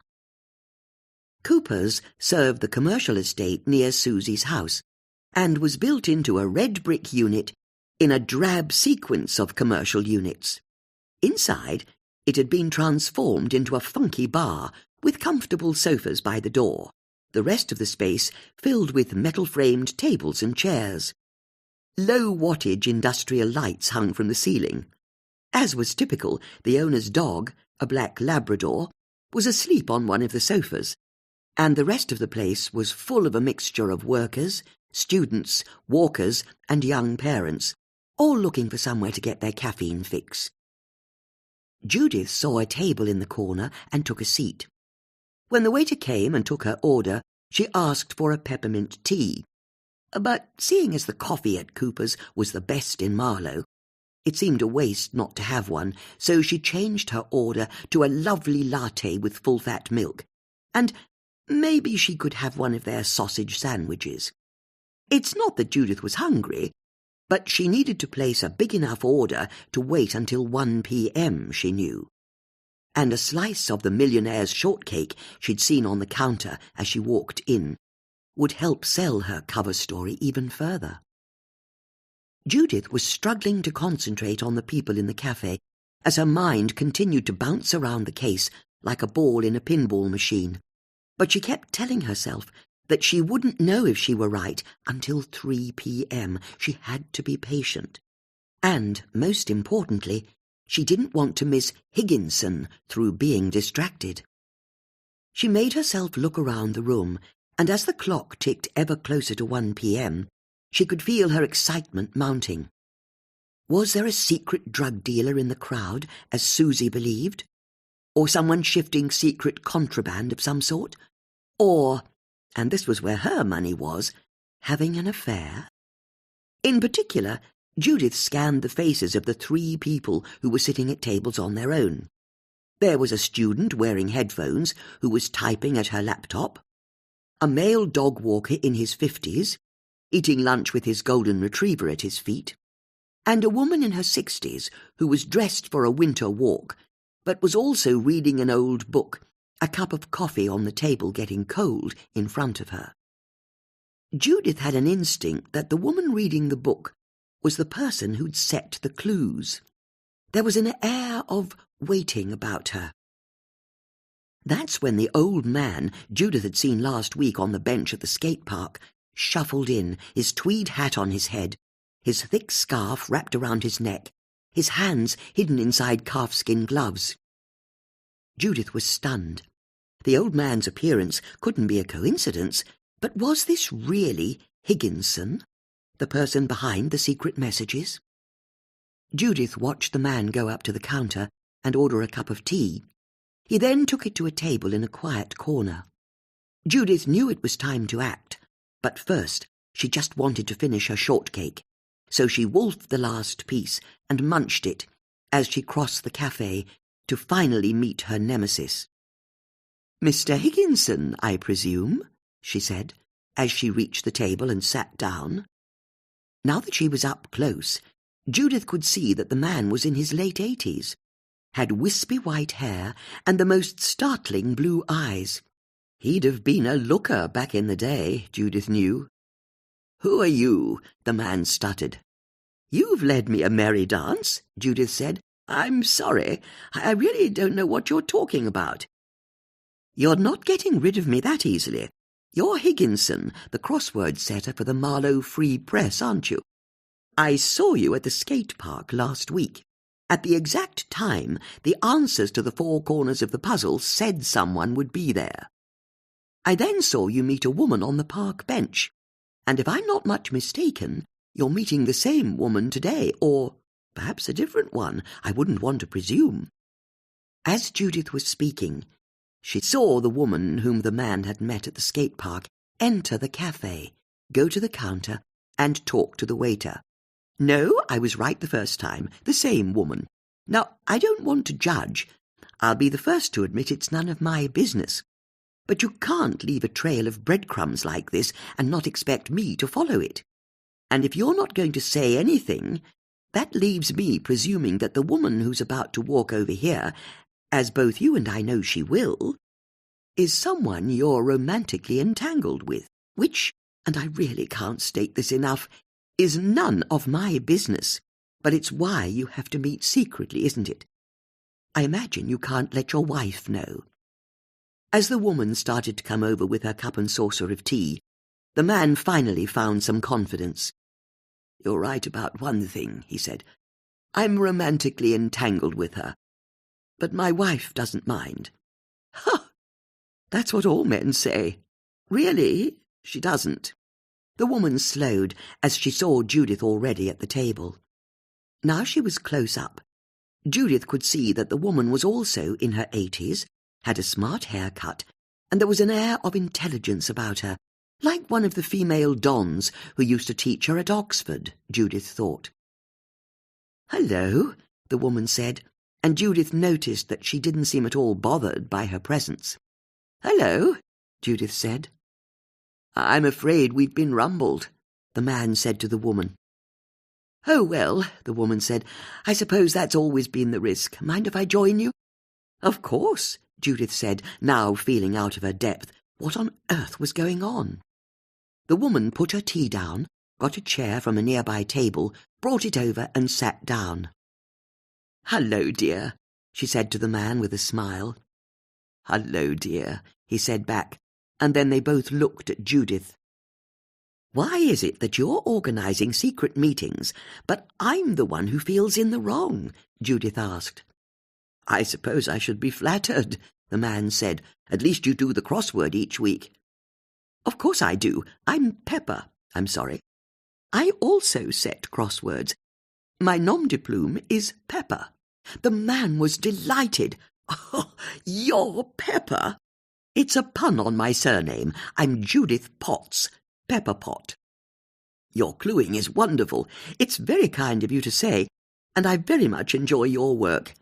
"You really worked it out?" the woman asked. "It wasn't hard, but please put me out of my misery.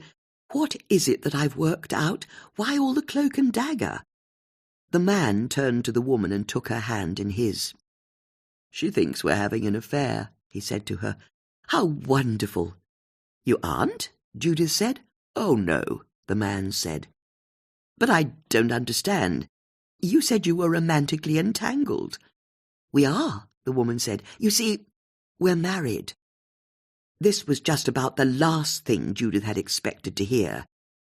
"You are? Then why the sneaking around?" "Because it's exciting," the man said, a gleam in his eye. "And something to look forward to," the woman said. "I go to Pilates every Thursday morning, and then I sit down with that week's Marlowe Free Press and do the crossword. Once I've finished it, I see the secret message that only I know to look for, and then we meet up as though we were having an affair. It adds a spark to the week." There was a sudden crash as one of the waiters stumbled and his tray of glasses smashed to the floor. The whole cafe was shocked into silence. The waiter apologized profusely to the nearby tables, and slowly the customers returned to their conversation, although there was a sense of unease in the air that took a short while to dispel. Judith returned her attention to the couple in front of her. "You pretend you don't know each other?" she asked. "Not entirely, but we met in our teens, and our courtship was very exciting, staying away from our parents and the teachers at school. It's a way of capturing that excitement, even though we're so ancient. What if a friend works it out, or comes to the wrong conclusion, like I did?" "Oh, that's all part of the fun," the woman said. "The danger. Not that it's real danger, of course. We're just having fun." Judith was delighted to hear the happy couple's story, but she realized there was something about the conversation, or the setting in Cooper's, that was striking a chord with her. It was something to do with the murder of Sir Peter, or perhaps Sarah. She wasn't sure which, but she had a sense that the tectonic plates of the case had just shifted. "I think that's the most delightful story I've ever heard," she said with a broad smile. "Thank you," the woman said. "And I really wouldn't want to impinge on such a romantic occasion. I promise I won't gate crash any more of your dates. But know that I'll be doing your crossword every week, and whenever I see where your trysts are going to be, I'll be smiling." "I think we'll probably stop now," the man said. "Now we've been caught red-handed." "Yes, I think that's right," the woman said. "It was only fun when it was a secret." "Then I can only apologize for being the party pooper," Judith said, although she could see that the couple didn't seem too bothered. "Oh, don't worry," the woman said, putting her hand over her husband's. "We'll find something else to do to pass the time, don't you worry." "I don't doubt it." Judith thanked the couple once again and left the cafe, but all she could think of was, what on earth was the connection she'd just made? Chapter 37. By the time Judith arrived at White Lodge, a little before 3 p.m., she was feeling deeply frustrated. She kept playing the conversation at Cooper's over in her mind, and also trying to recall every detail of being there, but she couldn't unlock her subconscious. Whatever it was that she'd half thought remained out of reach, and it was driving her crazy. She barely noticed Susie and Bex arriving in Susie's van. "You all right there, Judith?" Susie asked as they approached. "Oh, of course," Judith said, refocusing on her friends with a smile. "I was just thinking about the case." "All cases plural," Susie said. "Indeed." "I spoke to Jenny," Bex said. "She's got a doctor's appointment this afternoon, but she left the house keys under a flower pot in case we need to get into the house." "That's good to know," Judith said. "Come on, let's see what we can find." Judith led off to the garden at the side of the house, where Sir Peter's study was. The other two women shared a glance and followed. "What are we looking for?" Bex asked as she caught up. "We'll see it when we see it," Judith said, "or, to put it another way, we won't see it when we don't see it. Assuming I'm right, which I have to say I think I am." "You're not making much sense," Susie said. "Sorry, I'm excited. We've got to be there for 3 p.m. sharp." Judith didn't go to the study window, but instead crossed the lawn to the shrubbery by the laurel hedge, where Lady Bailey had said she'd been standing at the time of the murder. "What are we doing?" Bex asked, but it was too late. Judith was already striding into the bushes. Bex looked at Susie and realised they'd have to follow. Stepping through the dense foliage, they found Judith checking her watch. "OK, as we all know, Sir Peter was killed just after the church clock struck 3, which should be about now." "Why do we need to stand where Lady Bailey was standing?" Bex said. "Where she said she was standing," Judith corrected. They all heard the bell of All Saints' Church strike, followed soon after by 2 further strikes on the bell. "The cabinet went over about now, crash," Judith said, "and all of us in the garden started to stream towards the house." "But we know Lady Bailey can't be our killer," Bex said. "I spoke to Major Lewis. He wouldn't lie to me." "Now that's very interesting," Judith said, her eyes fixed on the house. "I was right. But what does it mean?" "What does what mean?" Susie asked. "What Lady Bailey told us wasn't true," Judith said. But it was obvious to her friends that she was saying the words out loud to try them out. "What did she tell us?" Susie asked. "Shh," Bex said. "Don't interrupt." "What she told us can't be true. Not when you consider the glass jar that you found in the study, Bex. Good grief, the glass jar. It was empty, wasn't it? Is that what Lady Bailey saw?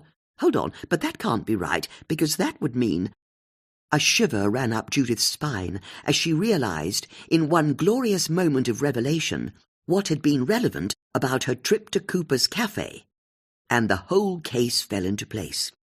"It can't be," she said, but, again, it was clear to her friends that she was trying out the idea and was discovering that it very much could be. "Oh, that is very clever." "You know who the killer is?" Susie asked, unable to keep quiet any longer. "Do you know what?" Judith said, still reeling from her breakthrough. "I think I do. And how they killed Sir Peter? Oh, yes, very much so. I know that now." "And how they got out of the locked room afterwards?" Bex asked. "And why he had to die, and then, of course, why Sarah had to die afterwards." "No, wait," Susie said. "You got all that from standing here and looking at the house?" "Not just looking at the house," Judith said. "Looking at the house at 3 p.m. "Can I guess?" Bex asked. "Because I've got a theory." "You do?" Judith said, delighted. "Maybe." "Then why didn't you say anything?" Susie asked, exasperated. "Because I've never really believed he was killed in the study. It always seemed so impossible. But are you now saying that that's actually where he was killed?" Bex asked Judith. "He was killed in the study," Judith agreed. "Then I think it was Rosanna who did it." "How interesting," Judith said, encouraging her friend. "Go on." "Because this case has always been about alibis, hasn't it? Every time we find someone who could have wanted Sir Peter dead, It turns out they've got an unbreakable alibi. But if one of them's the killer, then their alibi can't be quite as watertight as we think. And I'm not sure Rosanna's alibi holds up. She said she was in the wardrobe, but was she? She was able to tell us it was Jenny who came into the bedroom and went out onto the balcony, Susie said. Everyone at the party saw Jenny go onto the balcony. Anyone could have told her later on that Jenny was upstairs at the time. Then what about the coat button Judith found at the back of the wardrobe? But that's what I was thinking. What if she put it there on purpose, knowing we, or the police, would find it afterwards? That would allow her to pretend to be embarrassed at being caught out, and then pretend she was reluctantly being forced into admitting that she was in the wardrobe at the time of the murder, when she wasn't. She was downstairs in the study killing Sir Peter. Bex looked at Judith in triumph. "That's a wonderful story," Judith said. "But I'm sorry to say it's just that, a story.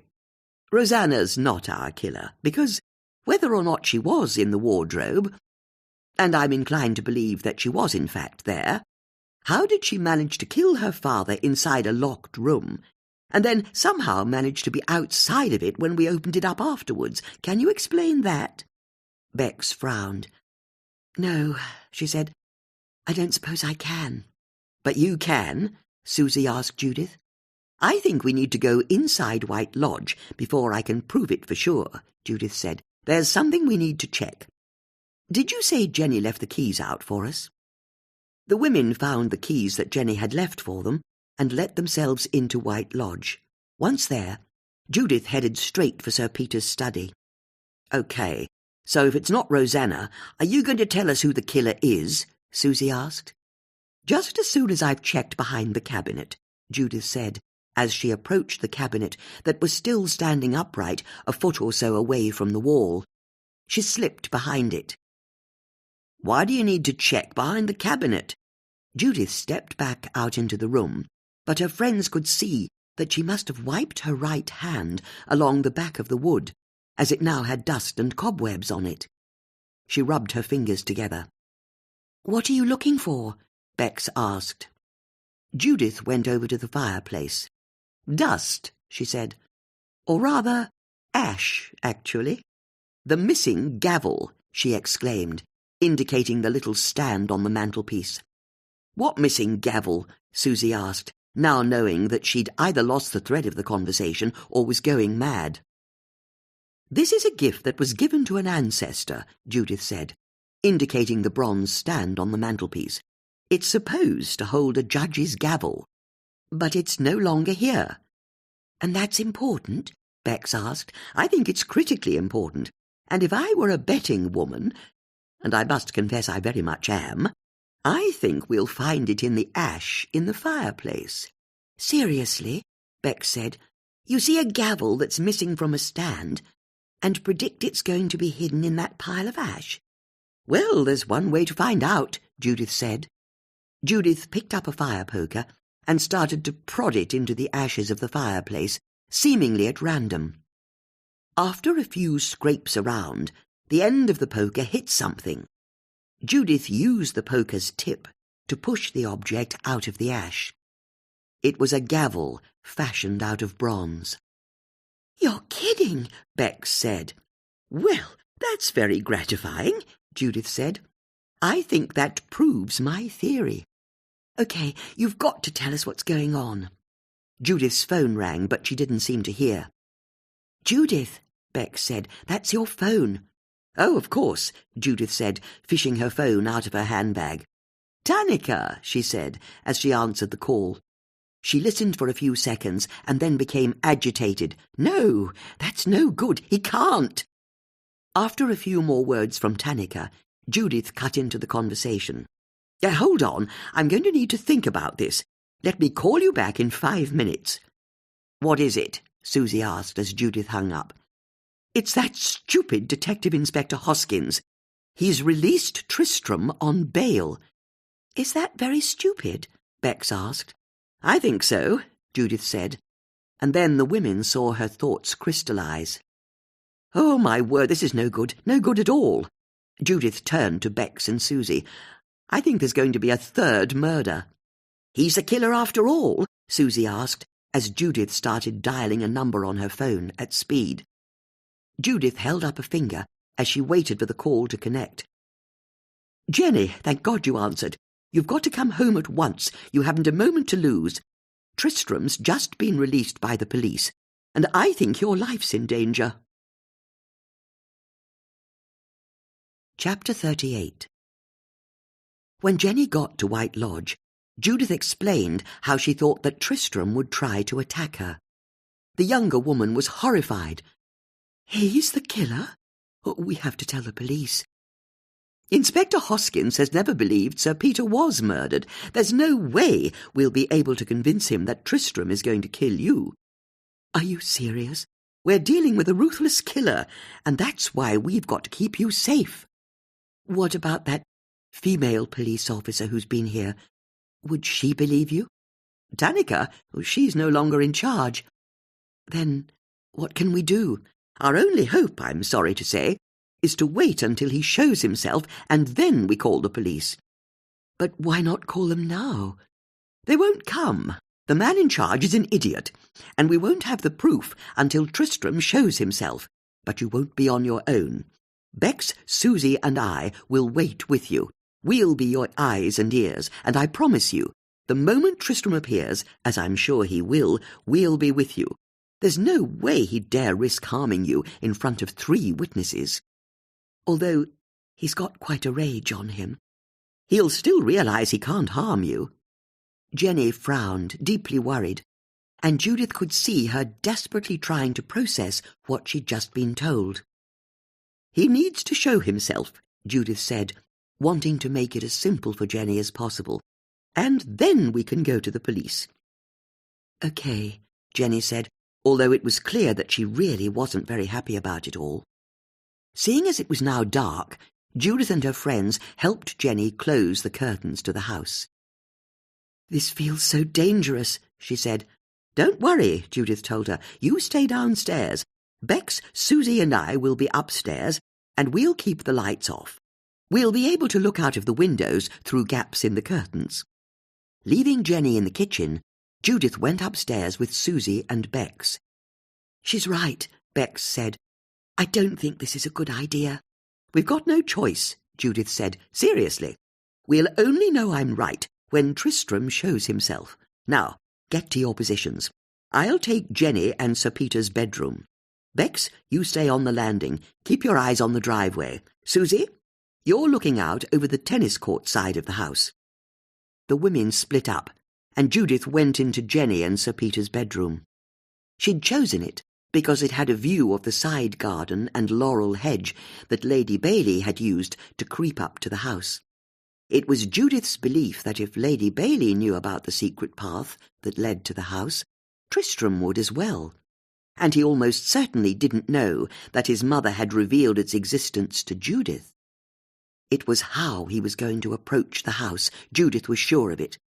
It's how she would have approached if she'd wanted to arrive, unseen by anyone, to commit murder. As she waited and watched, she let her mind wander over the details of the case. It was so improbable that she and her friends would be staking out the garden of White Lodge late at night like this. But what she'd not revealed to anyone was that she still couldn't quite believe the conclusion she'd come to. And yet, she knew from her years of setting crosswords, sometimes the solution, improbable though it at first appeared, was nonetheless correct. It was like the time she first learned that the phrase 11 plus 2 was also an anagram of 12 plus 1. It didn't matter how much every instinct in her body said these facts couldn't be true. They were nonetheless true. For the moment, though, there was a scintilla of doubt in her mind, a doubt she knew she'd be able to dispel if Tristram revealed himself. There was a flash of silvered moonlight on the laurel hedge down by the river. Had the leaves just moved? Judith tried to imagine how long it would take a person to push along the path beyond the hedge. And yes, wasn't that another rustle of leaves in the moonlight?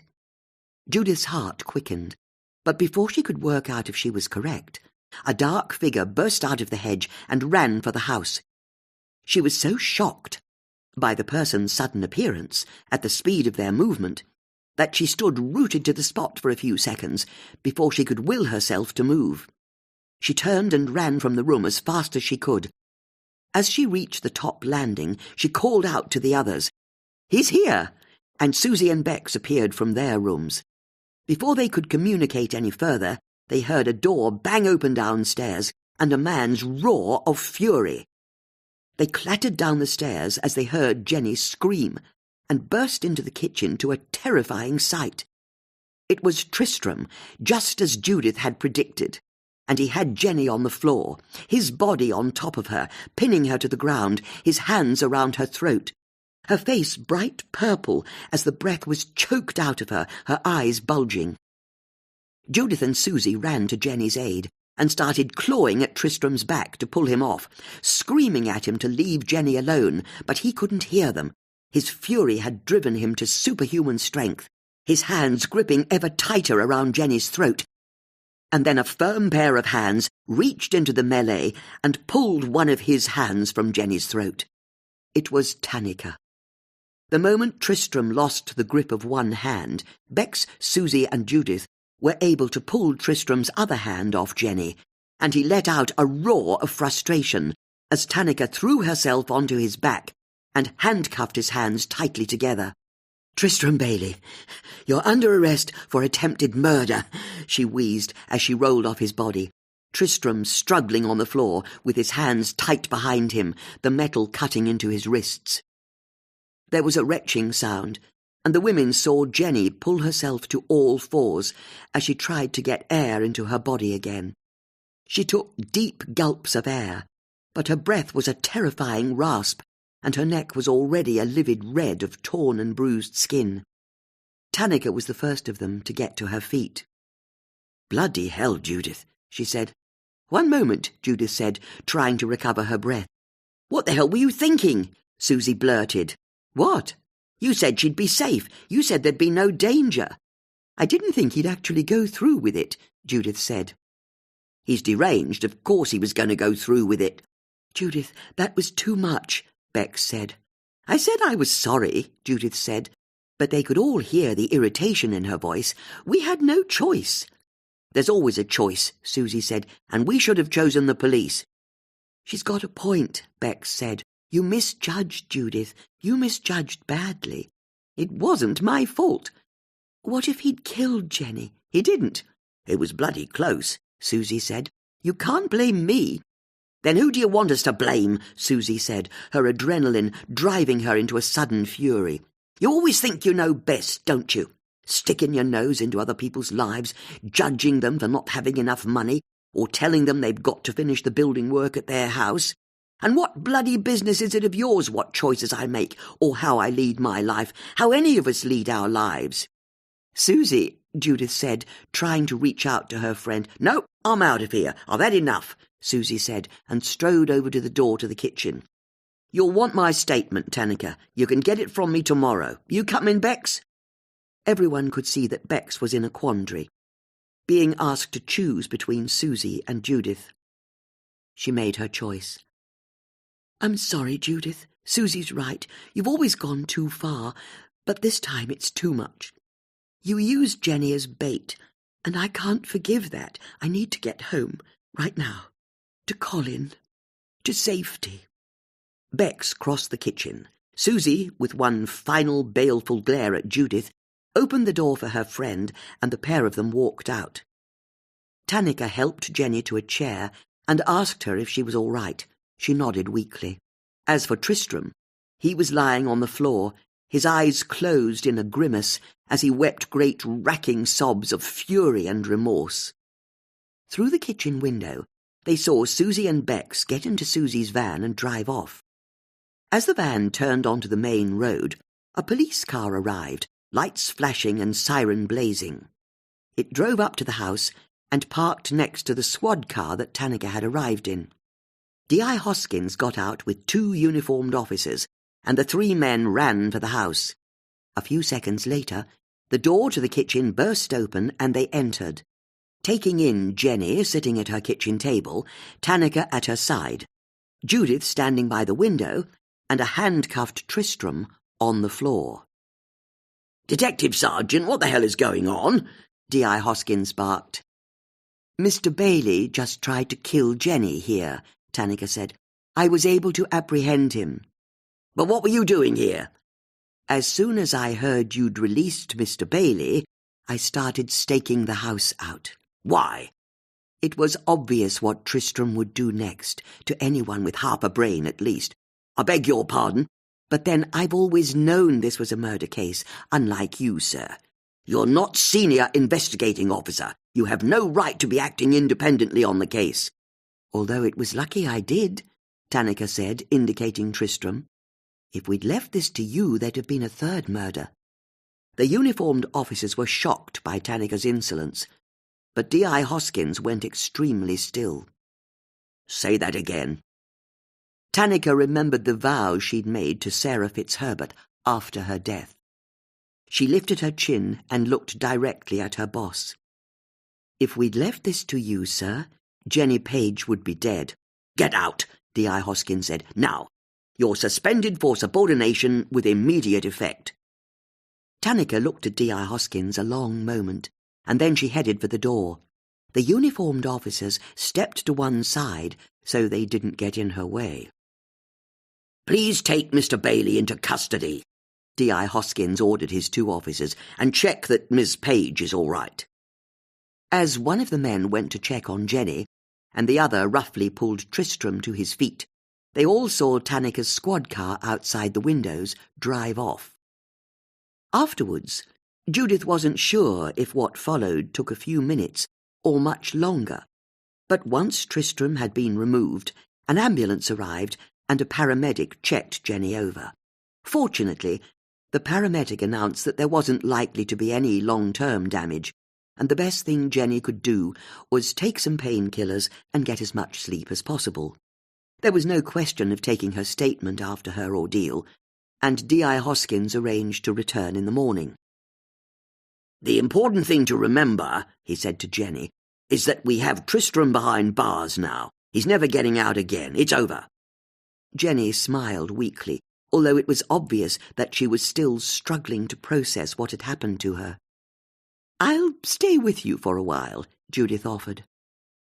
"I'll be okay," Jenny said. "It's the least I can do," Judith said, and it was obvious how much she was feeling responsible for Jenny's brush with death. "I can help you lock up. Make sure you're safe." D.I. Hoskins thanked Judith for her help and left with his officers. Tristram pushed roughly ahead of them. As soon as the police left, Jenny burst into tears. Judith pulled up a chair and hugged her, offering her support. "I'm sorry. I'm so sorry," Jenny kept saying over and over. "Can I get you a drink?" Judith offered. "A nice herbal tea? Something stronger?" "I didn't believe he'd come here, even though you said he would. I thought you were overreacting." "I'm afraid the gavel I found in the fireplace proved to me that I wasn't even close to overreacting." "What gavel?" "Actually, why don't you come with me to the study, and I'll be able to explain to you how Sir Peter was killed. You know, because that's one thing I don't get. How did Tristram do it? How did he kill Peter? He was outside in the garden." "It was all rather clever," Judith said as she led Jenny through the house. "And it's funny," she added as they entered the study, "how the solution was always in this room. Not so much hidden in plain sight as hidden in a pile of ash. Because this case has always revolved around the how of it. How did the killer push a heavy cabinet onto Sir Peter and then escape through a locked door? But when you think about it, the mystery of this murder goes deeper even than that. As Tanaka said to me, why go to all of this effort? Manoeuvring Sir Peter into his study the afternoon before his wedding, pushing a cabinet onto him, and then doing a fancy trick with the lock on the door. It's why I kept coming back to the idea that Tristram was the killer. After all, One of the reasons why you'd want to make the death of someone look accidental is if you'd be the prime suspect if the police thought it was murder. But the day before the wedding?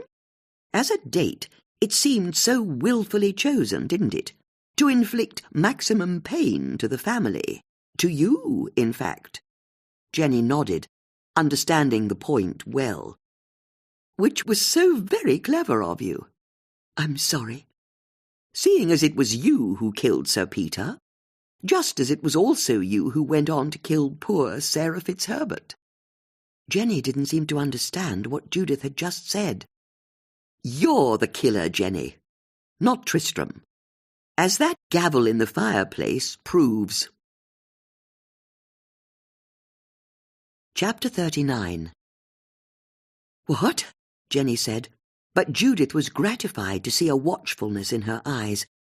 You saw what Tristram tried to do to me. I know, and I almost feel sorry for him.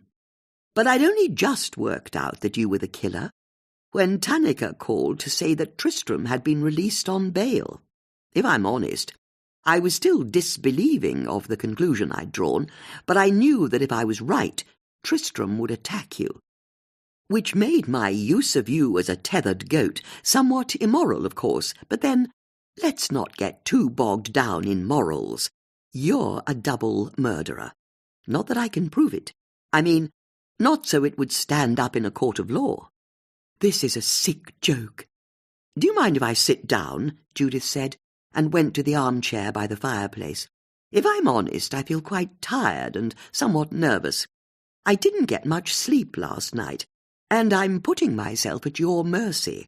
Although, I'd add, the police saw that I stayed with you when they left, and that you were the only other person in the house.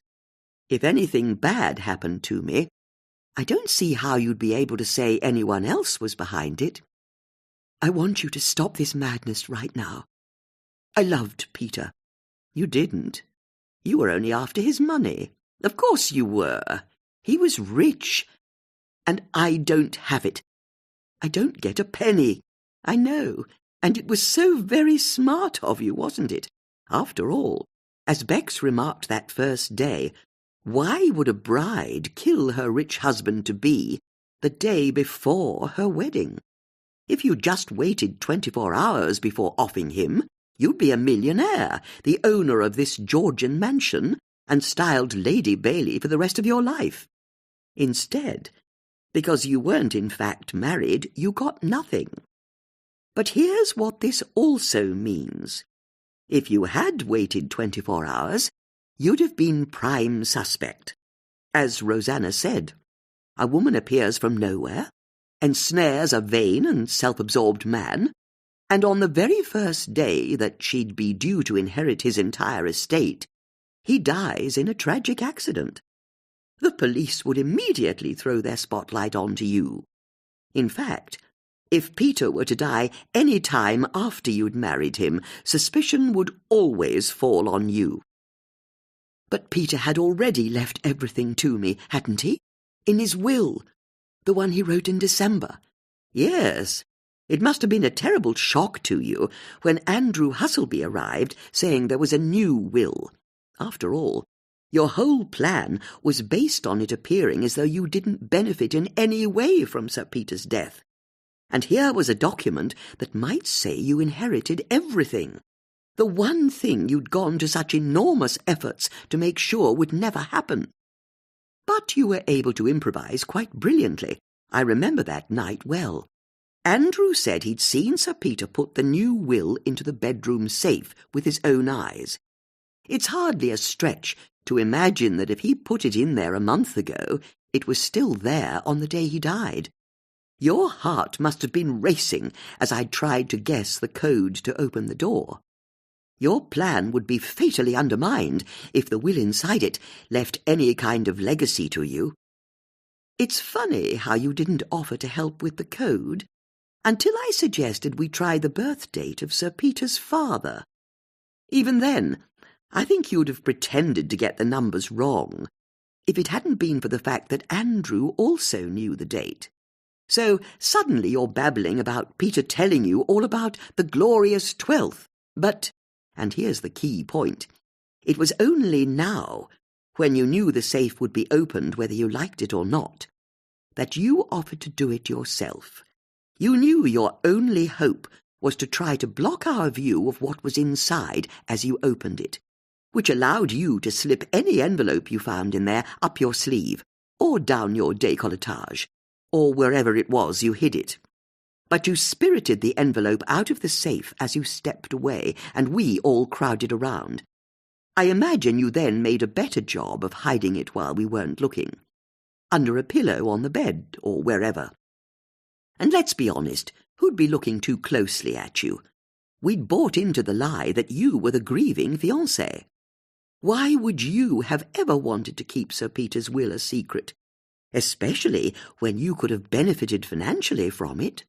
But, as I say, your whole plan was based on you not benefiting financially from Sir Peter's death. I can't imagine how shocked you must have been when you later opened the envelope and had your worst fears confirmed. Sir Peter, foolish, love-struck Sir Peter, had indeed left everything to you. This is all just crazy. It isn't, as both you and I know. Then how on earth do you think I managed to push over a cabinet on the ground floor, inside a room that was locked, when I was on a different floor at the time? I'd be delighted to explain. But first I should tell you that I know you weren't working alone.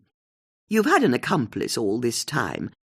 I don't think it would have occurred to me if I hadn't bumped into a lovely couple in Cooper's Cafe. They're married, but they sometimes pretend in public that they don't know each other. It set me thinking of people in this case who might have pretended they didn't know each other when in fact they were secretly involved with each other. Your accomplice was Tristram. Okay, now that's insane. No, it's far from insane, but then you and Tristram have worked so hard to make it look like you hated each other ever since you came into the family. Whereas in reality, yours and Tristram's was a deep and very definitely warped, but also terrifyingly intense love. The man just tried to kill me. And that's how I was finally able to prove that he was indeed your accomplice. Your plans had begun to spin out of control by then. But I'll come to that. First, let's go to Florence, when you first met Sir Peter in a bar. You told us he chatted you up, but let me tell you a slightly different story. You see, Tristram's got the poster for the theatre show he was doing in Florence on the wall of his bedroom. It only had 4 people in it, all of them men. And the other names on the poster were also men. It struck me as puzzling at the time. There was no reason why Tristram shouldn't have had his affair with a man, but no one else mentioned that he was interested in men. So I found myself wondering, where was the woman in the production who'd turned his head? There wasn't one. So next I thought, what if in reality he'd fallen in love with someone else? Someone who we know was in Florence at that time, looking after an elderly spinster as it happened. That person being you. Judith could see that Jenny was hanging on her every word. Good, she thought to herself, she should. Although, I wonder if falling in love is quite the right phrase. Tristram's mother said that Tristram's like a loyal Labrador, and Chris Shepherd said he was fundamentally weak, the sort of person who'd join a cult. I think that when you met Tristram in Florence, you saw him for what he was, a rather dim posh boy, who came from a super-rich family. So you set about grooming him. At first, I'm sure it was just about getting access to his credit card, but I'm equally sure that, during pillow talk, Tristram would have told you all about how wealthy he was going to be, how his wife would become Lady Bailey, and how she'd get to live in a mansion in Marlow. You knew you could keep Tristram slavishly in love with you, but it occurred to you, why should you have to wait until Sir Peter died before Tristram inherited his fortune? Maybe there was a way of accelerating his father towards death. I don't know exactly when you hatched your diabolical plan, but I imagine it was when you learned that Sir Peter had come to Florence to fetch Tristram back to the UK. And Tristram, poor, craven, impressionable Tristram, allowed himself to be persuaded by you. And although it would involve you seducing his father, let's not forget that Tristram was prepared to be party to the murder of his father, a man who he'd felt crushed by his whole life. No pun intended, seeing as we both know how he died. But I wonder if using his son's girlfriend to seduce the father just added to the deliciousness of the plan. I'm sure that's how you characterized it to Tristram. Tristram, of course, told you that Sir Peter had recently been diagnosed with diabetes. So you made sure you bumped into him in a bar and revealed that you were a nurse for hire, just as you told us. What else happened that night we can't possibly know for sure, as Sir Peter's no longer here to tell us. But I'm guessing you seduced him, made him fall in love with you, or in lust at least. And then, after Sir Peter returned to England with his errant son in tow, not realizing the mortal danger he was putting himself in, he hired you to be his live-in nurse. Poor man. He thought he was having his wicked way with a younger woman. Little did he know he'd let a black widow spider into his home. And when you and Tristram met up again, you pretended that you didn't know each other, and that you hated each other. I don't think that was too hard for you, seeing as I don't believe you love anyone very much. Ironically, it helped that Rosanna was also on to you from the first, believing that you were only after her father's money. If only she'd known the half of it. When no one was around, you and Tristram plotted how best to kill Sir Peter. As you know, Tristram wasn't quite as discreet as he should have been, meaning he was spotted making secretive phone calls by both his mother and Rosanna. The presumption they made was that he had a girlfriend on the side. When we then uncovered the existence of Sarah Fitzherbert, I have to admit I made a terrible mistake. Because I'd been looking for a secret girlfriend, and here was a secret girlfriend, I presumed that the two were one and the same person. But Tristram had more than one secret girlfriend, didn't he? But let's not get ahead of ourselves, because here, finally, was the genius of your plan. You would get Sir Peter to propose to you, and then dispatch him the day before the wedding. Who'd then suspect you of being the murderer? You'd quite literally be the last person who'd have wanted him dead, or so it would appear. But then if, after some time, you and Tristram started dating, people would, of course, gossip. But you wouldn't have been committing any kind of crime, and Lord knows, stranger things have happened than a girlfriend falling in love with her dead lover's son. It was such an elegant plan, really. All you had to do was come up with a way of killing Sir Peter as near as possible to the wedding day. And here you hit a bit of a snag. As D.S. Malik and I agreed the other day, it's not easy killing someone, or let me rephrase that. It's easy to kill someone you have absolutely no connection with. But you knew the police would investigate you the moment Sir Peter died in suspicious circumstances. So, what's a murderous girl to do? Tristram briefly thought of using poison, but Sir Peter caught him trying to remove it from his study, which didn't make your job any easier. But it did help you come to a realization. Sir Peter's death had to look like an accident. In fact, you decided that the best kind of accident he could suffer would be when it would be simply impossible to see how he could have been murdered, which is why he ended up dying inside a locked room that had only one key, which was found in his pocket. And, of course, you knew Tristram would be a lightning rod for any police investigation, so your plan had to make sure that he had a truly unbreakable alibi, which is why, I now realize, it was almost certainly Tristram who invited me to the party. It was quite a clever flourish, really. After all, I didn't know how Sir Peter spoke. It was quite easy for an actor like Tristram to impersonate his own father. I mean, imagine pulling off your coup de théâtre of the murder and having no one who the police trusted nearby to witness it. Having a police officer at the party would be too risky. But what about that old dear who solved those murders last year? I can well imagine how the pair of you thought I'd be the perfect person to confirm to the police that Tristram had indeed been outside at the party when Sir Peter died. It's why Tristram came over and talked to me and my friends while you were committing murder. In a funny sort of way, I'm flattered. You considered me a reliable witness. You do realise this is all conjecture, Jenny said. Oh, I quite agree, although there'll be elements that can now be proven. That you and Tristram became an item in Florence. Bank statements and witness testimonies will be able to prove that. And as you know, there'll be all sorts of evidence in this room of how you did it. Come on, it was so clever. There must be a bit of you that wants to hear me confirm how brilliant you were. In fact, you only made one mistake. You planned a winter wedding rather than a summer one. That was a mistake.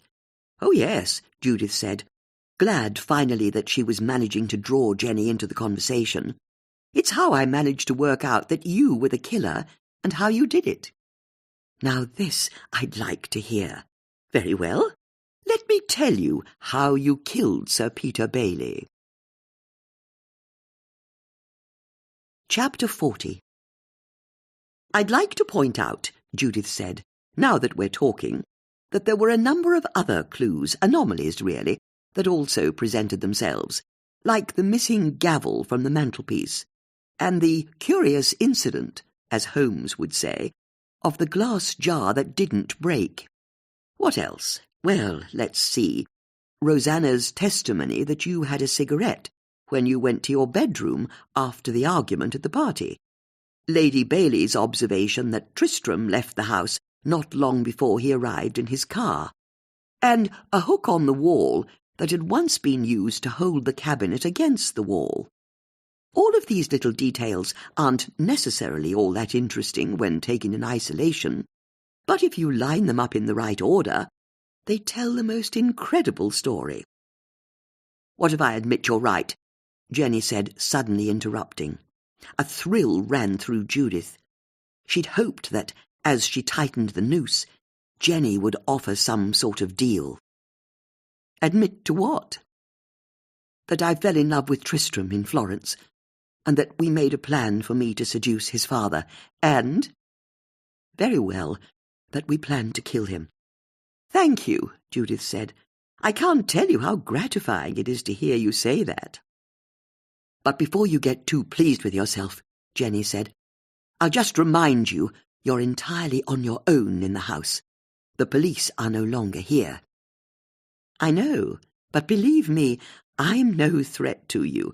All that matters to me is that I hear the truth. Then I can tell you the only truth you need to know. Your friendly detective sergeant was sent away with a flea in her ear, wasn't she? And as for your friends, they couldn't wait to ditch you. I'm aware of the danger I'm in, Judith said calmly, but this could be my only chance to talk to you properly. Not that I think you should be unduly worried. As we both know, I don't see how anything we say to each other in this room could be admissible in a court of law. But the thing is, I set crosswords for a living. I simply can't bear to leave a puzzle unsolved. And nothing has been more of a puzzle than Sir Peter's murder. My only hope of getting anywhere near the truth is if it's just me and you. All right. Then you should know. I might have made a plan with Tristram. But the one thing I didn't expect happened. I really did fall in love with Peter. Oh, Judith said, disappointed. Please don't start lying again. We were doing so well. Let me tell you what happened. That was the plan. That I'd seduce Peter, we'd kill him together, and then I'd marry Tristram. But I really did fall in love with Peter, and so didn't want to go ahead with my part of the plan. But Tristram wouldn't have any of it, and went ahead anyway.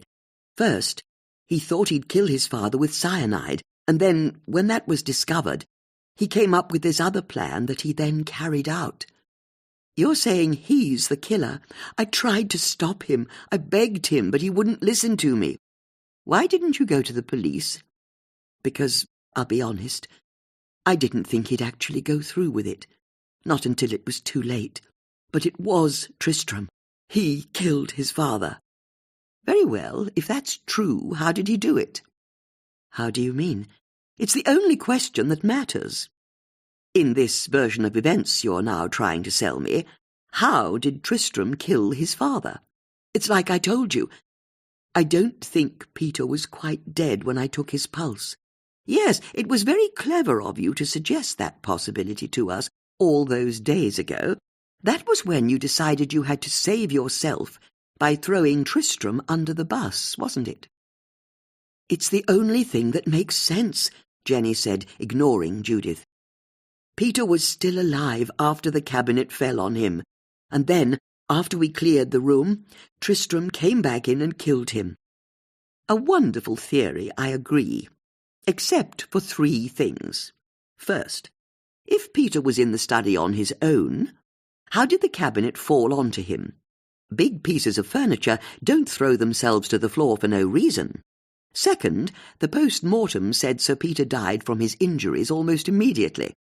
He wasn't lying there bleeding out for minutes while we tried to find him in the house, broke the door down, lifted the cabinet from him, and then cleared the room of people, only for Tristram to sneak in afterwards to finish him off. And we all saw him. His arm was bent under his body, his hand was quite mangled. He really wasn't alive. Judith was pleased with herself as she looked at Jenny. You said there were 3 things. Oh, of course, and your story doesn't explain the gavel in the ash. Stop going on about the gavel. I'm afraid I can't. But you raise an interesting point because you've been so very clever throughout the investigation, seemingly helping us at all times. But in reality, you were just trying to stay as close to us as you could, making sure you knew what was going on, trying to steer us away from certain conclusions and towards others. For example, having taken the will from the safe, it was you who tore it up and hid it in the compost heap. I should have noticed this at the time, but it was you who first suggested that we go outside to look for it. I'd already come to the same conclusion, so I couldn't wait to agree, but I should have been more suspicious. Was it entirely a coincidence that it was you who suggested we look outside, and then it was also you who led us to the compost heap where, once again, it was you who noticed that the mulch had recently been disturbed? And the missing envelope puzzled me at the time, but I didn't think through its absence to its logical conclusion. The fact that it wasn't torn up at the same time as the will suggested that it was incriminating. Of course it was. It had your fingerprints all over it. But I should have realized the fact that it wasn't there implied that the scene had been staged somehow. After all, how plausible was it that Tristram would be so angry that he'd tear up the will and stuff it in a compost heap, but also be so very careful that he'd remove the envelope and separately dispose of it? But your real stroke of genius was when you made us consider whether Sir Peter was killed after the time we'd considered, just like you're doing again now. It's such a plausible idea, so tempting as a theory. But it sowed the seeds of your downfall, I'm afraid, because I have a rather logical mind, and your talk of Sir Peter maybe being killed after we'd thought inevitably made me wonder if he'd perhaps been killed before we'd thought. After all, the cabinet falling over was such a loud and dramatic event. Who'd ever consider that that wasn't exactly when Sir Peter died? But you just said he died instantly from his injuries. Oh yes, and he did. But the word dramatic is very important to understanding what happened that day. The whole thing was a play put on by you and Tristram. And like all good plays, the stage first had to be set, which is why Lady Bailey saw Tristram leave the house shortly before the murder. You see, while we were all outside at the party, Tristram was in the study behind closed curtains, so no one could see. The door was also locked, but then, as Chris Shepherd told us, Sir Peter had been keeping his study locked ever since his argument with Tristram. Tristram also made sure that the squeaky doors to the study had been oiled, so that the various comings and goings in the study wouldn't be heard by anyone who might have been nearby. His choice was rather extravagant, olive oil, but it got the job done, and he was sure to wipe his fingerprints from the can before he put it back in the kitchen. While he was ensconced in the study, he took all of the lab equipment from the cabinet as swiftly as possible and very carefully laid it on the carpet in front of it, so that, later on, when the cabinet fell over, all the glass would smash very loudly.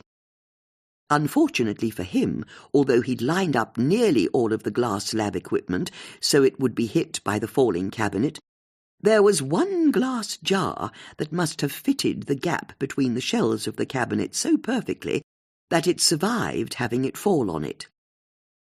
It was Bex who spotted how odd that was, that a glass jar would fall off a cabinet a good 6 feet or so and not smash, especially when Susie so very quickly proved how fragile the jar actually was when she knocked it onto the floor. But once Tristram was finished, the scene was set for murder. Following your very public, and also very staged, argument with Tristram at the party, you said you were going into the house to your bedroom. But you didn't go to your bedroom. You went into the study. I imagine Tristram left the key somewhere in the house for you, so you could let yourself in. Then, when Sir Peter followed you into the house, you called him into the study.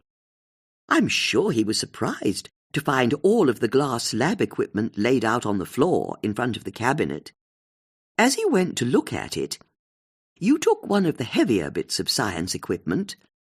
There was an old-fashioned metal oscilloscope, for example, and with all the rage you could muster, you smashed Sir Peter over the head with it.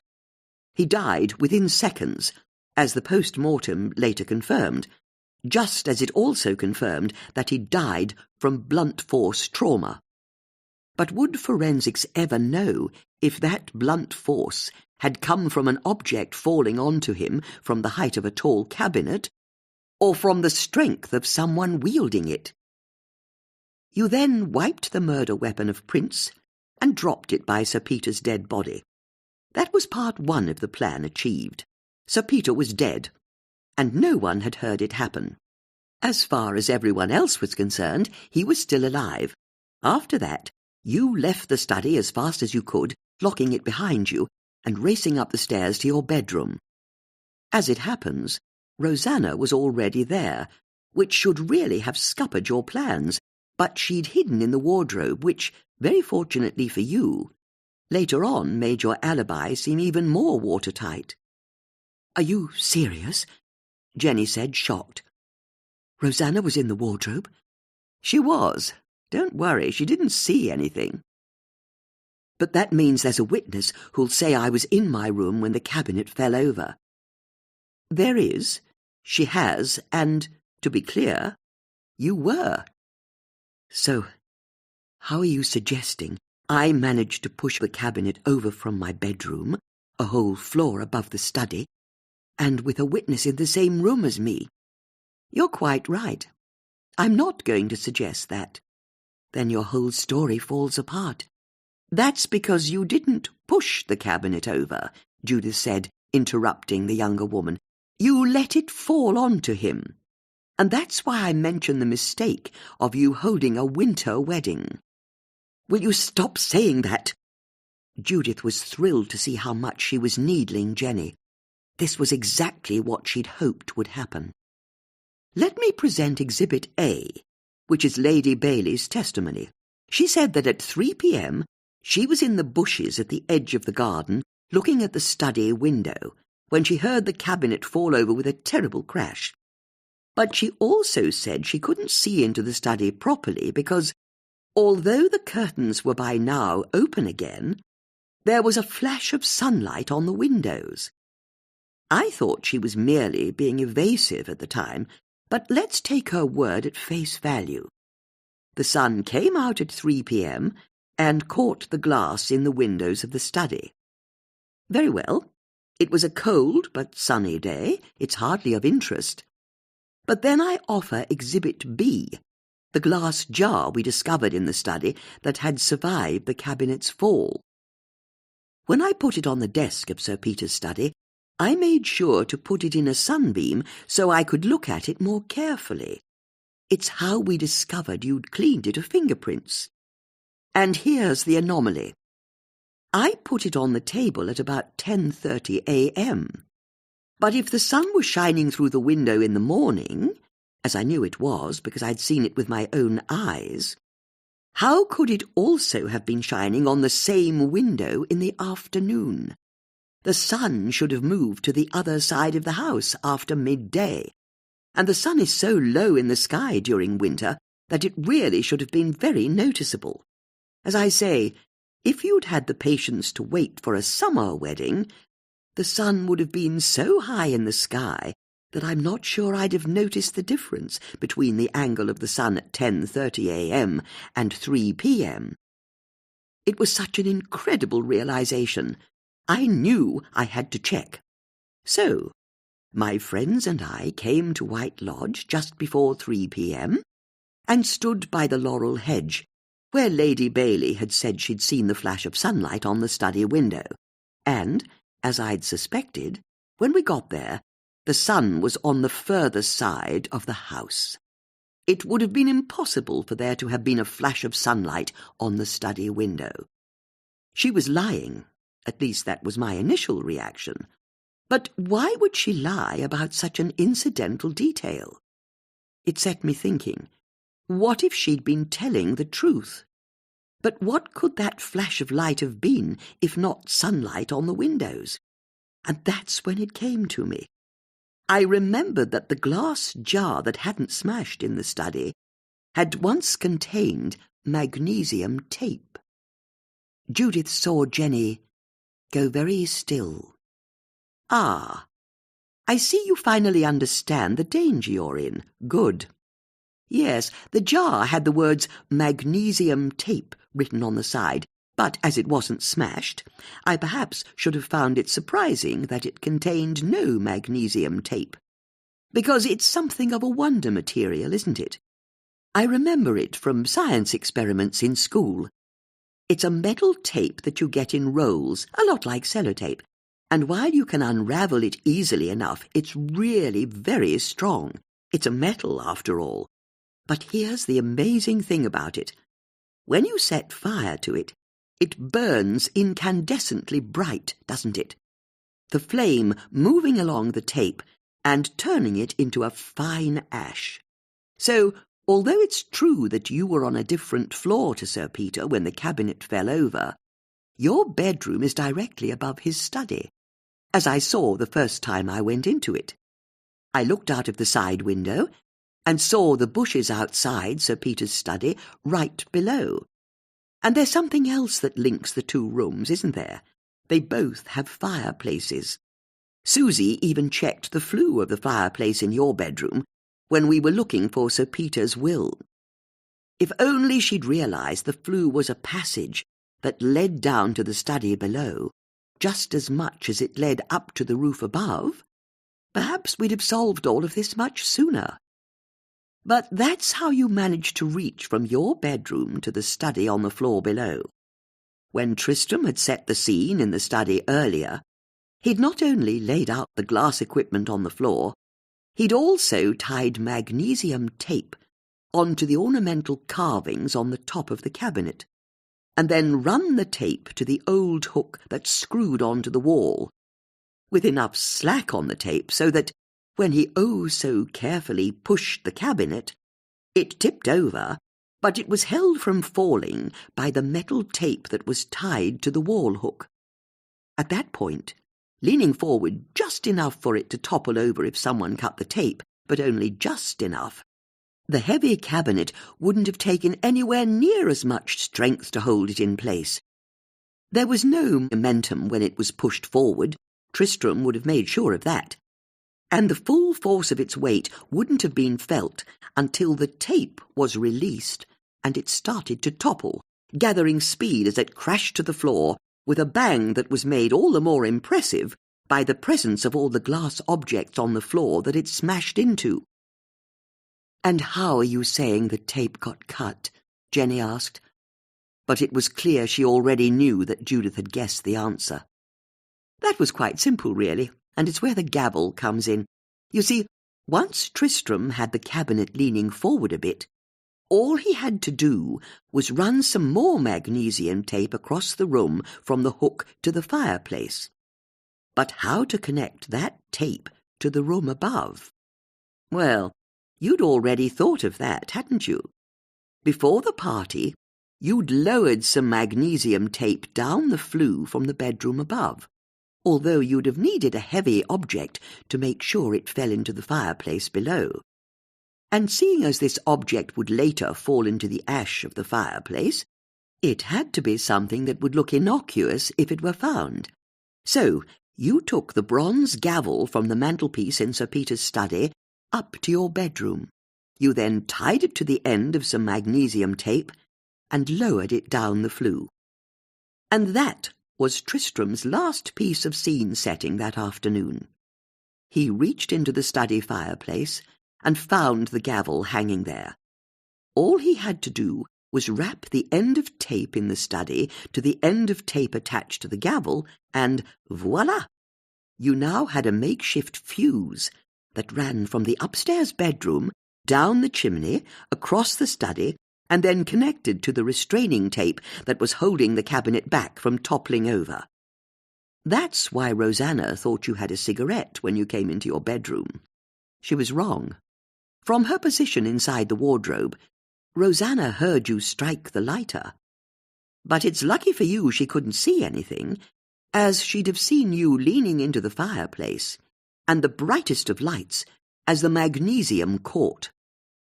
Once alight, the tape became a terrifying fuse, consuming itself as it burned down through the flue, the gavel being released into the ash of the fireplace below, as it then burned onto the next section of tape that crossed the room, which was the bright flash that Lady Bailey saw from the other side of the garden. Not sunlight on windows, but magnesium tape burning brightly inside the room. And as soon as the flame burned the tape holding the cabinet to the hook, you got the effect you'd been hoping for. The cabinet was finally free to fall onto the dead body of Sir Peter with an almighty crash of wood, metal, and glass. The remainder of the tape attached to the cabinet burning innocently to ash after the cabinet had landed. And in a room as dusty as Sir Peter's, and with a cabinet that old, who'd ever notice the thin residue of white ash the burnt tape left behind? So that's how you did it, Jenny, since you asked. And you were so clever, really, because the cabinet was so very heavy, its fall would set in everyone's mind a time of death that would be impossible to refute, even though Sir Peter was already dead when the cabinet fell onto him, which incidentally also fitted the post-mortem. Tanniker was adamant that Sir Peter was killed almost instantaneously. Well, we know that, because it was you who killed him almost instantaneously. And if you'd left too long between Sir Peter's murder and the cabinet falling onto him, I'm sure the post-mortem would have been able to see that the cabinet had fallen onto a body that was already cold. But Sir Peter had been dead a minute when that cabinet fell onto him, his flesh and blood still warm. All of his injuries from being crushed would have only presented during the post-mortem as being what they were: non-fatal injuries, non-fatal bruises, non-fatal broken bones. There was only one blow to the head that killed him. And it would be impossible for all the witnesses, the police and the coroner, to believe that the blow hadn't been administered at the exact same time as the enormous cabinet fell onto him. "You're so very sure of yourself," Jenny said, her voice acid. "I almost want to confess." "Then you should. Because now they know where to look. The police will be able to find magnesium ash going across this room to the cabinet and going up the flue." "You think you've been so clever, don't you?" "As it happens, I do." "Then what about the locked door?" "That's easy. As I said, when you left the room that first time, having killed Sir Peter, you locked the door behind yourself and pocketed the key. Then, after the crash brought us all into the house, and Tristram had broken through the door, it was only natural that you, a trained nurse and fiancée of Sir Peter, would go to the body first. In all the confusion, it would have been a simple matter for you to slip the key back into his pocket. In fact, the whole plan was quite simple, really. A preset room, a fuse that ran to the floor above, and a locked door that would make all suggestions of murder seem impossible. But it was how you put them all together that was so impressive, the sheer theatricality of it all. But then Tristram was part of the brain's trust. If anyone knew about creating theatrical effects, it would be him. You can't prove any of this. I won't need to, will I? Because it's your partner in crime who'll prove it. And you know it, don't you? What are you talking about? Because there was one thing you hadn't counted on. The fact that Tristram is impressionable cuts more than one way. Yes, you'd been able to groom him into helping you kill his father, but you weren't the only influence on him. It was only after you'd put your plan into action and come to Marlow that you discovered the existence of Sarah Fitzherbert, a woman with a historical hold over Tristram, a woman who'd waited all these years to marry him. As it happens, we know you eventually got Tristram back on side because Tristram told Sarah that it was over between them. Of course he did. He'd already risked so much with you. Why would he allow his head to be turned by an old flame? So, the pair of you carried out your murder, and everything played out as you'd hoped. You kept up your very public arguments with Tristram, even staging that splendid row when you rang me to come and help pull him off you. I fell for the trick, hook, line and sinker. But that was also when everything started to unravel, because Tristram got that mystery phone call that afternoon, when we were with you, which must have terrified you. Who was out there, other than you, who could get him wound up like that? I imagine you feared the worst.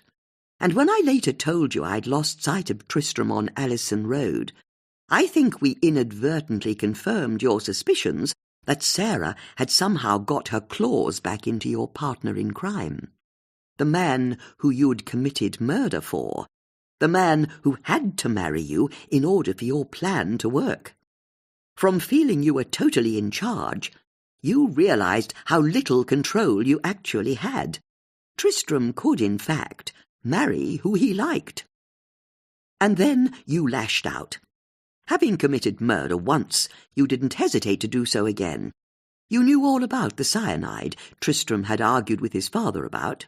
So you went to Sarah's house under some pretext, and made sure she drank a glass of water that had Tristram's fingerprints on and Tristram's cyanide in it. It wouldn't be enough to convict him for murder. Sarah was his girlfriend. Of course his fingerprints were on objects in his house. But it was a shot across the bows from you to him. He had to do as you said, or else there'd be consequences, fatal consequences. Of course Tristram attacked you when the police released him on bail. Killing Sarah, an old family friend and innocent victim in all this, had never been part of the plan.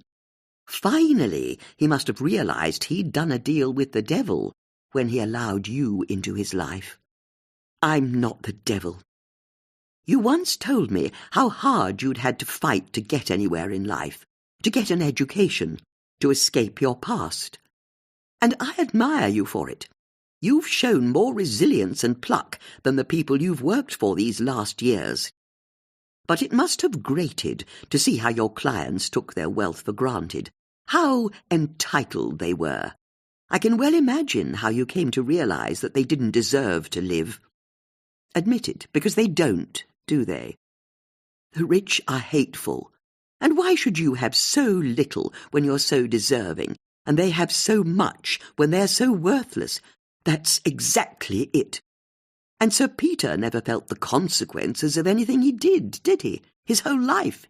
He could betray his daughter, or his gardener, or throw his son out of his house, or pay his ex-wife a pittance, and he just didn't care. Nothing could touch him. He was rich, he was titled, he was insulated. I bet you couldn't wait to burst his bubble. Jenny smirked, her eyes gleaming with private triumph. I bet there was a moment, Judith continued, not long before he died, when he realized you'd tricked him. You were going to end his life. How did he look in that moment? Scared, Jenny whispered, losing herself in the memory. It was like he was stripped of everything. His wealth, his status. He was finally like the rest of us. Mortal. Did he call out? He did. What did he say? It was a question. One word. Jenny? It was pathetic, almost funny. You found that funny? You didn't have to live with him or put up with his arrogance. Pretend to be the weaker sex. Pretend to love him. And nor did you. You brought all of this on yourself. I've brought nothing on myself. Oh, no, you're going to prison for a long time. Nothing I've said in here will stand up in court. It's like you said, it's just between you and me. But it's like I said, Tristram will confess to his part in all this. He won't. He will when he realizes you're now saying it was him who killed his father. And he'll know because I'll tell him. Then I'll have to make sure you don't leave this room.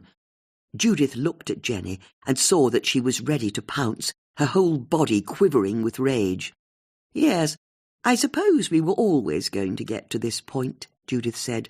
But before you try to dispatch me, I just wanted to say that your plan to kill Sir Peter at the party, in front of a reliable witness, that witness being me, gave me an idea. In fact, I decided to take a leaf out of your book. Didn't I, Tanika? Jenny was confused. Who was Judith speaking to? And then Tanika stepped out from behind the cabinet, her smartphone in her hand.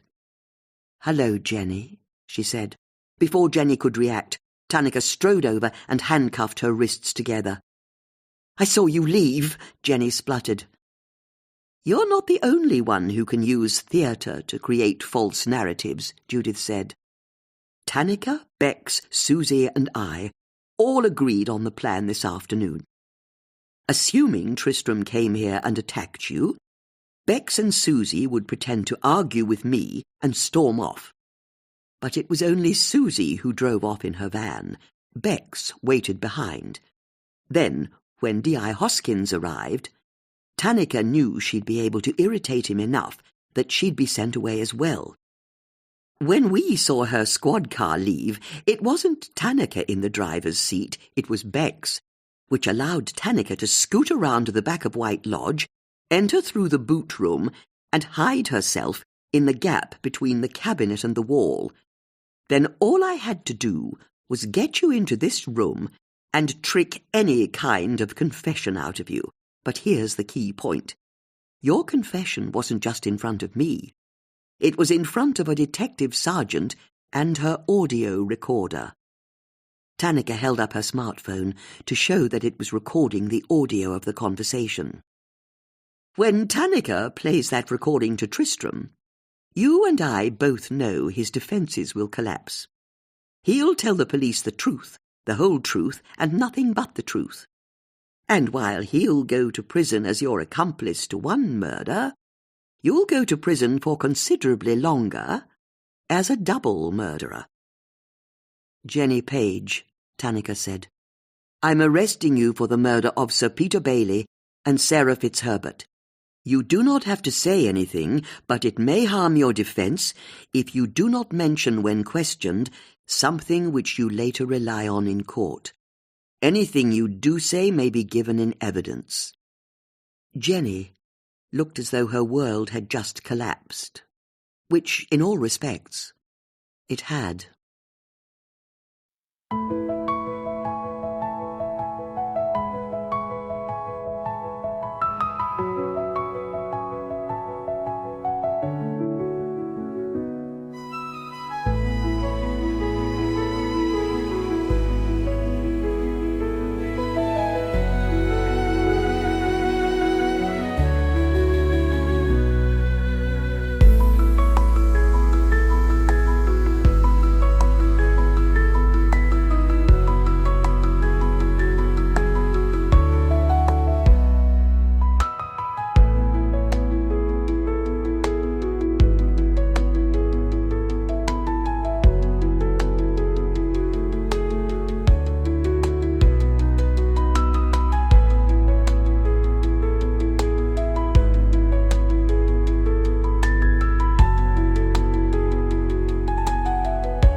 Chapter 41. Detective Inspector Hoskins could barely contain his irritation when he returned to White Lodge to process the arrest of Jenny Page. He snapped at his team, and he was particularly grumpy when Judith explained how she and Tanaka had trapped Jenny into talking about Sir Peter's last few moments alive before she killed him. "It won't be admissible," he'd said, once she'd finished telling her story. "I never imagined it would be, but Tristram's a very impressionable young man. I'm sure you'll be able to use Tanika's recording to get a confession out of him. That, plus the evidence you'll be able to collect now you know where to look, will be what convicts Jenny." D.I. Hoskins could see the logic of what Judith was saying, but it didn't make him any happier. When Tanika joined them, D.I. Hoskins' mood deteriorated further. He knew that Tanika would use her triumph to undermine his authority back at the station. "Congratulations, sir," she said. "You played your part to perfection." "What's that?" he said, confused. "The way you went along with my argument with you just before you left with Tristram.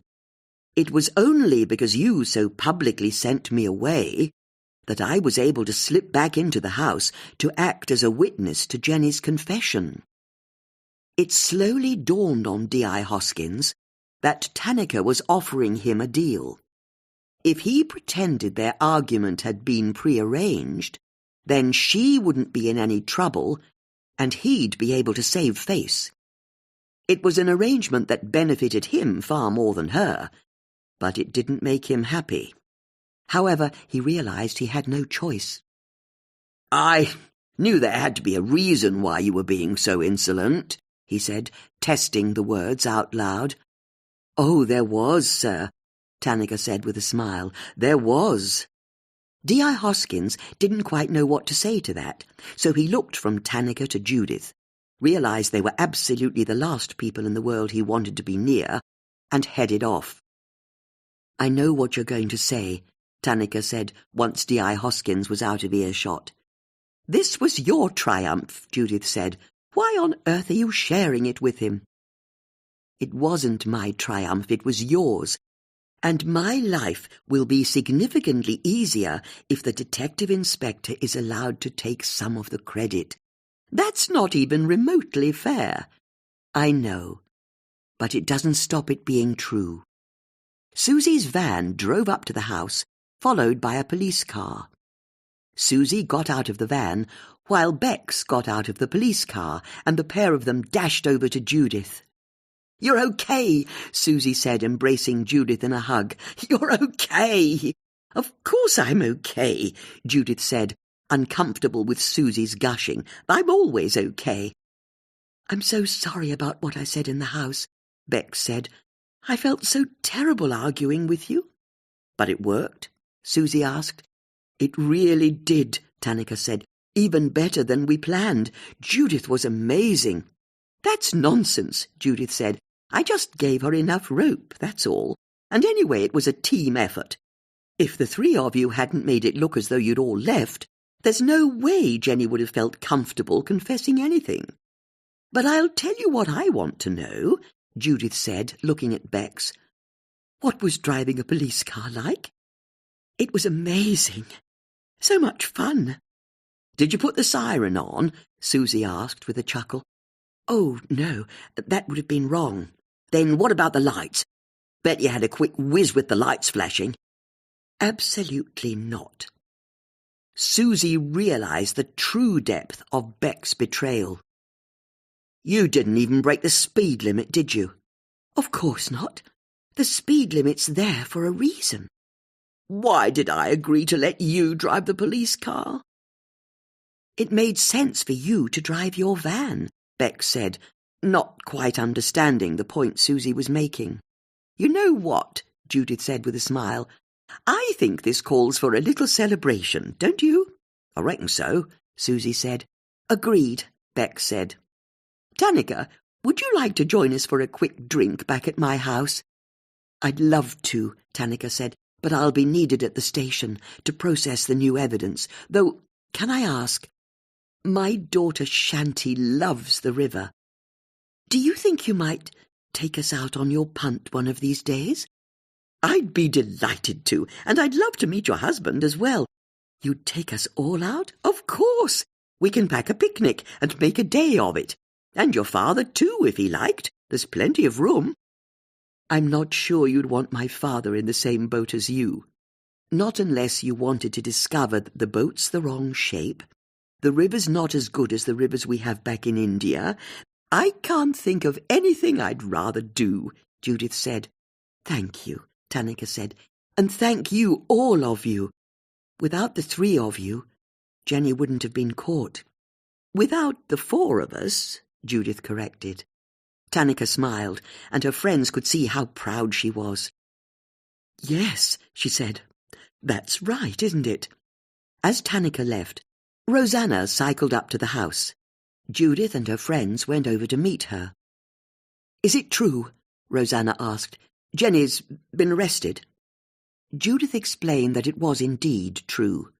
She also explained Tristram's part in the murder of her father, although she tried as much as possible to paint him as the victim of Jenny. I'm so sorry, Bex said, once Judith had finished her story. Rosanna looked utterly lost. He killed father. No, Judith said. He was a greedy and craven young man, but he was no killer. It's like you always said, he was weak. That was his flaw. And it was his great misfortune that he met someone as manipulative and nasty as Jenny. If he'd never met her, your father would still be alive. Sarah Fitzherbert would still be alive. I don't know what to say, Rosanna said, or think. I just... Go home to Kat, Bex said. She'll look after you. And there's something she'll be able to confirm for you, Judith said. You see, it's against English law to profit from a crime. So, seeing as Tristram was an accomplice in your father's death, he won't be allowed to inherit. No money, no business, no house. It will all go to your father's next nearest relative, which, I don't have to explain, is the person who should have inherited all along, his firstborn child, you. That can't be true. It is, which means the firstborn male won't be inheriting the family fortune for the first time in 400 years, Judith said with relish. And it gets better than that, because once you get hold of the family estate and money, you'll be able to change the tradition and leave it to whoever you like, male or female. There's no more living in a canal boat for you and Kat, Susie said, stepping back to admire White Lodge. You've just got yourself a Georgian mansion. Although, one piece of advice, Bex said. Sack Chris Shepherd. Gorgeous, Susie exclaimed. He blackmailed your father. He's not to be trusted. I mean, he's seriously not to be trusted. Are you sure? Rosanna asked. I inherit everything. Speak to Kat, Judith said. She'll confirm that Tristram can't inherit, and that means, de facto, that you have. Despite all of the shock of the day, the women saw a look that they'd not seen before in Rosanna's eyes. It was anticipation. Once she'd returned home with her friends, Judith poured a generous slug of whiskey into 3 cut-glass tumblers. Honestly, I'd rather have a cup of tea, Bex said. Nonsense, Judith said. We're celebrating. Susie held out her glass for a quick refill, having knocked her drink back in one. Don't mind if I do, she said. Once her glass was recharged, Susie went over and sat in Judith's favourite wingback armchair. Judith smiled, telling herself that she didn't mind at all. Well, you were right, Susie said. Sir Peter was killed inside a room that was locked from the inside, the only key to the room in his pocket. We were right, Judith corrected. I never really thought it was murder, Bex offered, wanting to be honest. What are you talking about? Judith said, holding up a glass in a toast for her friend. You kept saying that no one could have been in the study when Sir Peter was killed, and there wasn't anybody. You were more right than any of us. Bex blushed. Well, you'll have plenty to talk about on the radio show tomorrow, Judith said to Susie, going over to the padded seat that filled the bay window. Susie looked into her glass of whiskey. What is it? Bex asked. I'm sorry, she said. For what I said back at Jenny's house. Of course, Judith said, realising what Susie was referring to. Their plan had always been that Susie and Bex should pretend to lose their temper with Judith, but while Beck's fake row had been entirely generic, they'd all heard Susie make some very specific accusations. Don't worry, I deserve that. You're right. I do always think I know best, and I don't. I'm sorry. But the thing is, Susie said with a sigh, I agree with you. You are always right. I'm not doing my radio show tomorrow. Why ever not? It was getting in the way of my work, in the way of me earning money. I mean, what dog sitter would hire a dog sitter to cover their dog sitting? I've kind of got myself into a real mess. But you can't give up doing radio, Judith said. You're so good at it. Judith's right, Bex said. You think so? Susie said, delighted by the compliment. Very much so. Then you'll be pleased to hear I'm still going to do one show a week, but on Sunday evenings. It's going to be called Pet's Corner, for people to ring in with their news and advice about their pets. That way I can have any number of dogs with me in the studio, and it won't matter if they start barking. They'll be my crew. That sounds wonderful, Judith said, pleased that her friend had come to such a practical solution. It would also make Susie slightly less famous in Marlow if she only did a Sunday evening show, Judith knew. It was a triple win as far as she was concerned. Susie got to keep doing what she loved, she'd be able to earn money again, and the lower-profile show would mean that she wouldn't have her head turned by thoughts of becoming even more of a celebrity. There was one thing, Bex said. You know, when you were accusing Judith of all those things, you mentioned that the building work at your home still isn't finished. Huh, Susie said. That much is true. It isn't. Seriously? You know what it's like. You try to set aside enough money to get a new builder in, and then, when you get a chunk of cash, you blow it all on a nice holiday and then you're back to square one. I'd like to help, Bex said. This got her friend's attention. Because I took your advice, Judith. I spoke to Colin and told him everything, about how I'd earned all of this money, and guess what? You were right. He was happy for me. In fact, when I said I should give all the money away to charity, he got all cross and said I'd earned that money fair and square, it was mine, and I should keep it. In fact, he got really excited about the idea of me building a proper nest egg for our pension, seeing as the church pension is hardly worth much these days. How exciting, Judith said. You're going to be the family stockbroker. I think that's exactly what I'm going to be. Judith and Susie were thrilled for their friend. And no need to buy myself fancy clothes or sapphire rings, Bex said. I'm saving for our old age. Maybe I'll be able to help the kids with university fees or getting a deposit on their first house. But I had no idea you still hadn't finished your building works, Susie. I'd love to help pay for it. It would at least put some of my money to good use. Are you serious? Susie asked. Oh, yes. I'll be honest. It would make me feel better.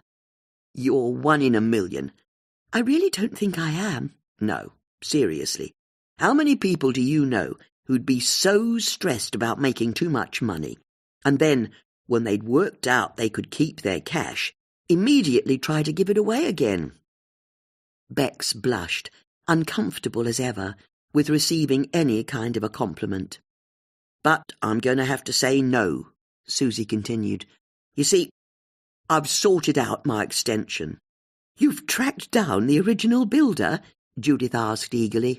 No, he's still not answering my calls. Oh, then you've got in another builder. Not exactly. Then how have you sorted it? You remember how I took the page from the Marlow Free Press that day we were all in the library? Of course, Bex said, realising she'd forgotten. Well, the page I ripped out was an advert. asking for applicants for a new reality TV show to do with people who've been let down by builders. The TV company tries to find the rogue builders, but while they're doing that, they also finish the building work for you. You're going to be on TV? I am, Susie said, with a level of excitement that significantly eclipsed the joy she'd shown when a listener had asked for her autograph. And the show has nearly 3 million viewers. Can you even imagine that? It's mind-blowing. I'm going to be seen by 3 million people. Judith took a moment to absorb what Susie had said and found herself smiling, just as she saw Bex was. Of course Susie had decided to solve her problems by going on TV. Despite Judith's hopes, Susie loved the limelight too much. She wasn't ever going to change her ways, was she? Any more than any of them was. They all heard a marimba chime. Susie got her phone out and turned it off. "Sorry," she said. "That's my alarm. I need to get home. I've got Amina coming to do my cut and colour. It's really important I look my best tomorrow.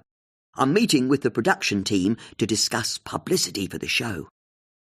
With Susie leaving, Bex said she should be off as well, as she was taking Colin out for dinner to the Hand and Flowers restaurant, which, as the only Michelin 2-starred restaurant in Marlow, was way out of Colin's budget, but well within Bex.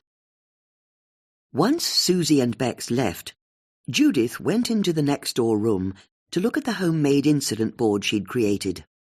As she saw the spider's web of red wool connecting all of the suspects to the clues and to locations on the map of Marlow, she found herself remembering how, if it hadn't been for an encounter with a dead duck on her morning swim, she wouldn't have got into a fight with a swan and then been back home in time to receive the phone call from Sir Peter that had started her off on the whole adventure. Not that the call had been from Sir Peter, of course. Judith found herself swelling with pride at what she and her friends had achieved. Buoyed by a surging feeling of self-confidence, she went to the far side of the room, where the doorway led into the next room that was still waiting to be cleared of all the oldest newspapers and other printed material she'd hoarded over the years. This was where the original reports of her husband's death were stored, the correspondence to her from the Greek and British police services, and from her local MP at the time, and the national newspapers, all of whom had wanted interviews with her. She knew it was time to get rid of the final remnants of her archive of paper and dust, but she paused before crossing the threshold. No, she found herself thinking, she shouldn't get ahead of herself. One thing at a time. She turned and headed back into her sitting room, stopping briefly by the sideboard to refresh her glass of whiskey. So, what was it to be? An evening swim? Or maybe she could settle down with some hot buttered crumpets, a copy of the Puzzler magazine, and perhaps a few glasses of the slow gin she'd been promising herself for so long. Judith smiled to herself as the rest of the day opened up with possibilities.